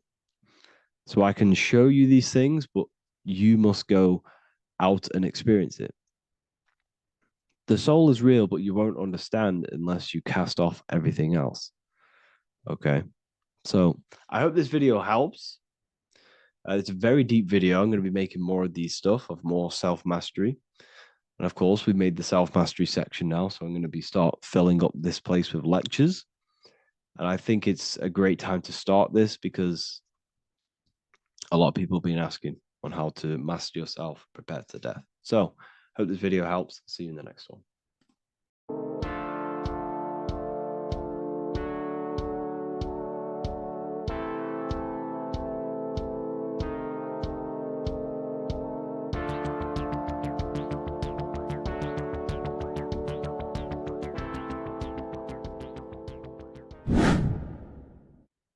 How are we all doing, people? It's Revival of Wisdom from the Wisdom Academy. Today, we're going to be breaking down God, consciousness, and the higher and the lower self, and how to overcome the lower self. Now, the first thing you need to understand is that you are the invisible intelligence within the brain, within the body. This invisible intelligence is known as the mind. But you are not the mind. You are the observer of the mind, which is the soul, the invisible entity. The mind is your intellect, your intelligence. Now, the mind is, it's hard to put this in words, but the mind is something that gives you the ability to explore the universe. And this inner self is the I am. It's the quiet, the inner self, the voice you see in you hear in your head. This is why within spells high twin, inside, internal. The I is also the number one, which is one line. Because the one and only, is the inner self, which is the I am. This is why you say, my name is Harry. You are not Harry, you are the I, the inner self, the intelligence. Okay, this is why Jesus in French is I am. You look with the two eyes and you see with the inner eye. I and I, the same thing. Okay, because the I inside is what gives you the perception of what you're looking at. So when someone's trying to explain something and then you catch on saying, I see now, it's because you're seeing with your inner eye, the one that gives you perception, gives you intelligence, gives you the ability to understand things. This is the internal I, the invisible self, which the physical body is nowhere near as complicated as this inner self. Is in infinite potential, infinite potential. God, God, generator, operator, destroyer, soul, mind, and body. Brahma, Vishnu, Shiva, the Father, the Holy Spirit, and the Son. They're all, the reason why you see God is always a triad is because it represents yourself.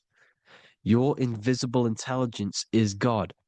Me and you are the same invisible intelligence.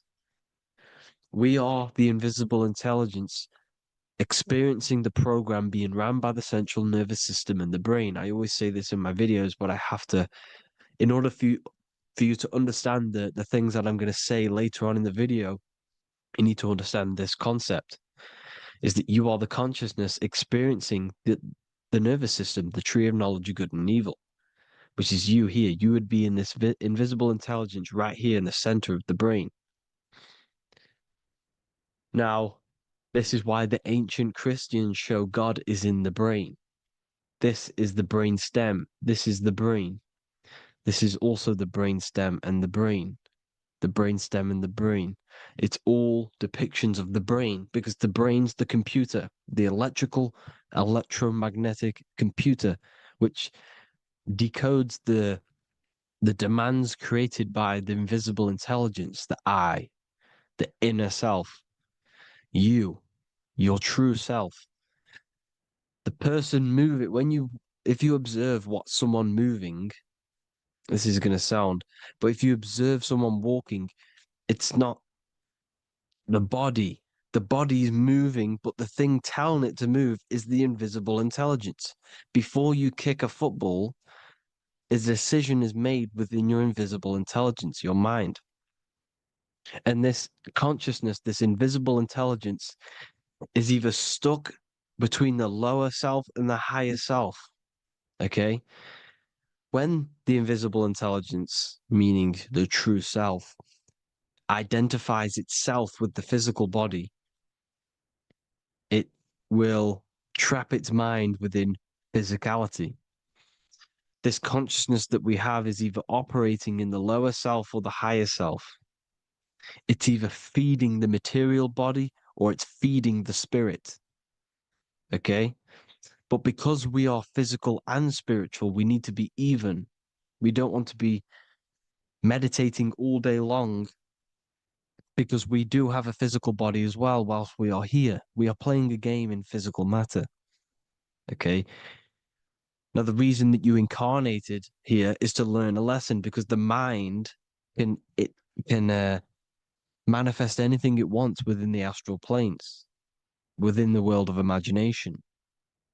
It can manifest anything it likes, but it incarnates into matter, into this game, so we can understand labor, because anything in matter you have to labor to manifest. But in the astral, you can manifest at the click of a finger.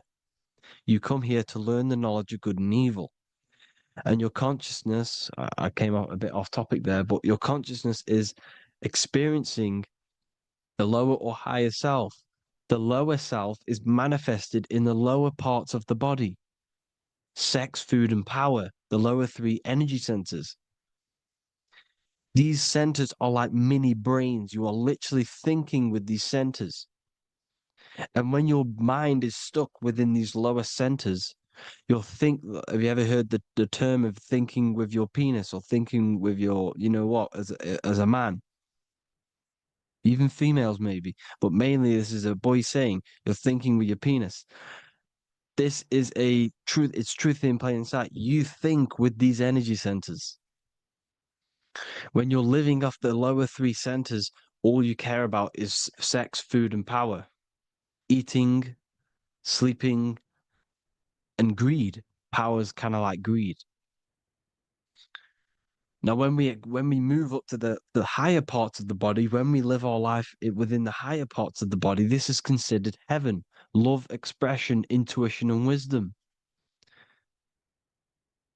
This is what we need to be aiming to do, moving out of the lower half of the body and living our life within the higher self, the higher parts of the body, thinking with the higher energy centers, thinking with love, expression, intuition, and wisdom, spreading love, expression, intuition, and wisdom to others. Heaven is even. This is why Jesus is pointing at the heart chakra, always pointing at the heart. Earth rearranged his heart, because in earth you're manifested as a physical being. You're in the heart, good and bad. You need to be balanced between the good and bad, because love can be a demon too. That's a whole nother video, but love can be a demon. Now, the seven chakras are known as the seven seals in the Bible. When the Lamb opened the seventh seal, there was silence in the heaven for about half an hour. This is a verse from the Bible. The Lamb is Aries, which is the higher brain, the cerebrum, Ram, Aries. Because when the Ram opens the seven seals, you enter the kingdom of heaven. Because these chakras seal your invisible intelligence. They seal your true self. You are behind these seven seals, your true invisible self, your true consciousness. Because behind these seven seals, you do not think about anything materialistic. Your intelligence is not material. It's not physical. It's not from the physical world. It does not desire the physical world. The body is the beast. The body's the animal, the lower self, which can corrupt our intelligence. It can corrupt the intelligence. Okay? Now, we need to balance these chakras so that we gain a deeper connection between this intelligence and the brain. Because when there's a strong connection between the brain and the intelligence, your body and the intelligence, you have a strong connection. Therefore, you can manifest what the intelligence is saying at all times. Meaning, when, for example, your higher self, this is intelligence, the higher intelligence is always speaking to you. It's always guiding you. It's always telling you the right thing to do. You can feel it when you're doing something wrong. You can feel that you're doing something wrong, because this higher self This intelligence knows what it needs to do here. And when there's no connection between the body and this our intelligence, our true self, when we strip away, when you close your eyes for long periods of time, you will figure out you are this invisible, infinite, creative being. There's no words that I can't describe what it is. But it's the voice inside of your head that you can feel when you close your eyes. You are this being inside of the head, heaven, because this is heaven, this intelligence. And when there's a strong connection between the body, you can manifest everything it's saying. When everything is balanced, when you're no longer thinking with the lower centers, when they're all balanced, you're not thinking in particular with every center, you balance them all, you can manifest everything it says. Your body will act out what the intelligence is always saying. This is God in the brain, the intelligence, trying to touch Adam, representing the lower self. This is why they're not touching. Notice how Adam is resting, but the intelligence is always reaching out, stretching, symbolizing metaphorically saying it's guiding. I'm always reaching out. The intelligence, your intelligence is always guiding you. It's always reaching out to you. But Adam is ignorant of it. The lower self is ignorant of it. And that's why he's so relaxed and God is so stretching out. Because at our highest self, that when you think of when you want to better your life, that highest true version of yourself is God. When you're manifesting this, your highest self, this is God. Your truest form, your most perfect form, that is God. Your highest version of yourself, that is God. Emotions are not what you've been taught. Emotions are not something that should be reactive, okay? You should not let the emotion be you, except that you should experience them instead of letting them become you. You need to understand there's a separation in our consciousness. You have the soul, which is the person who is observing your thoughts. When you think a thought, who's the one observing that thought? The soul, you.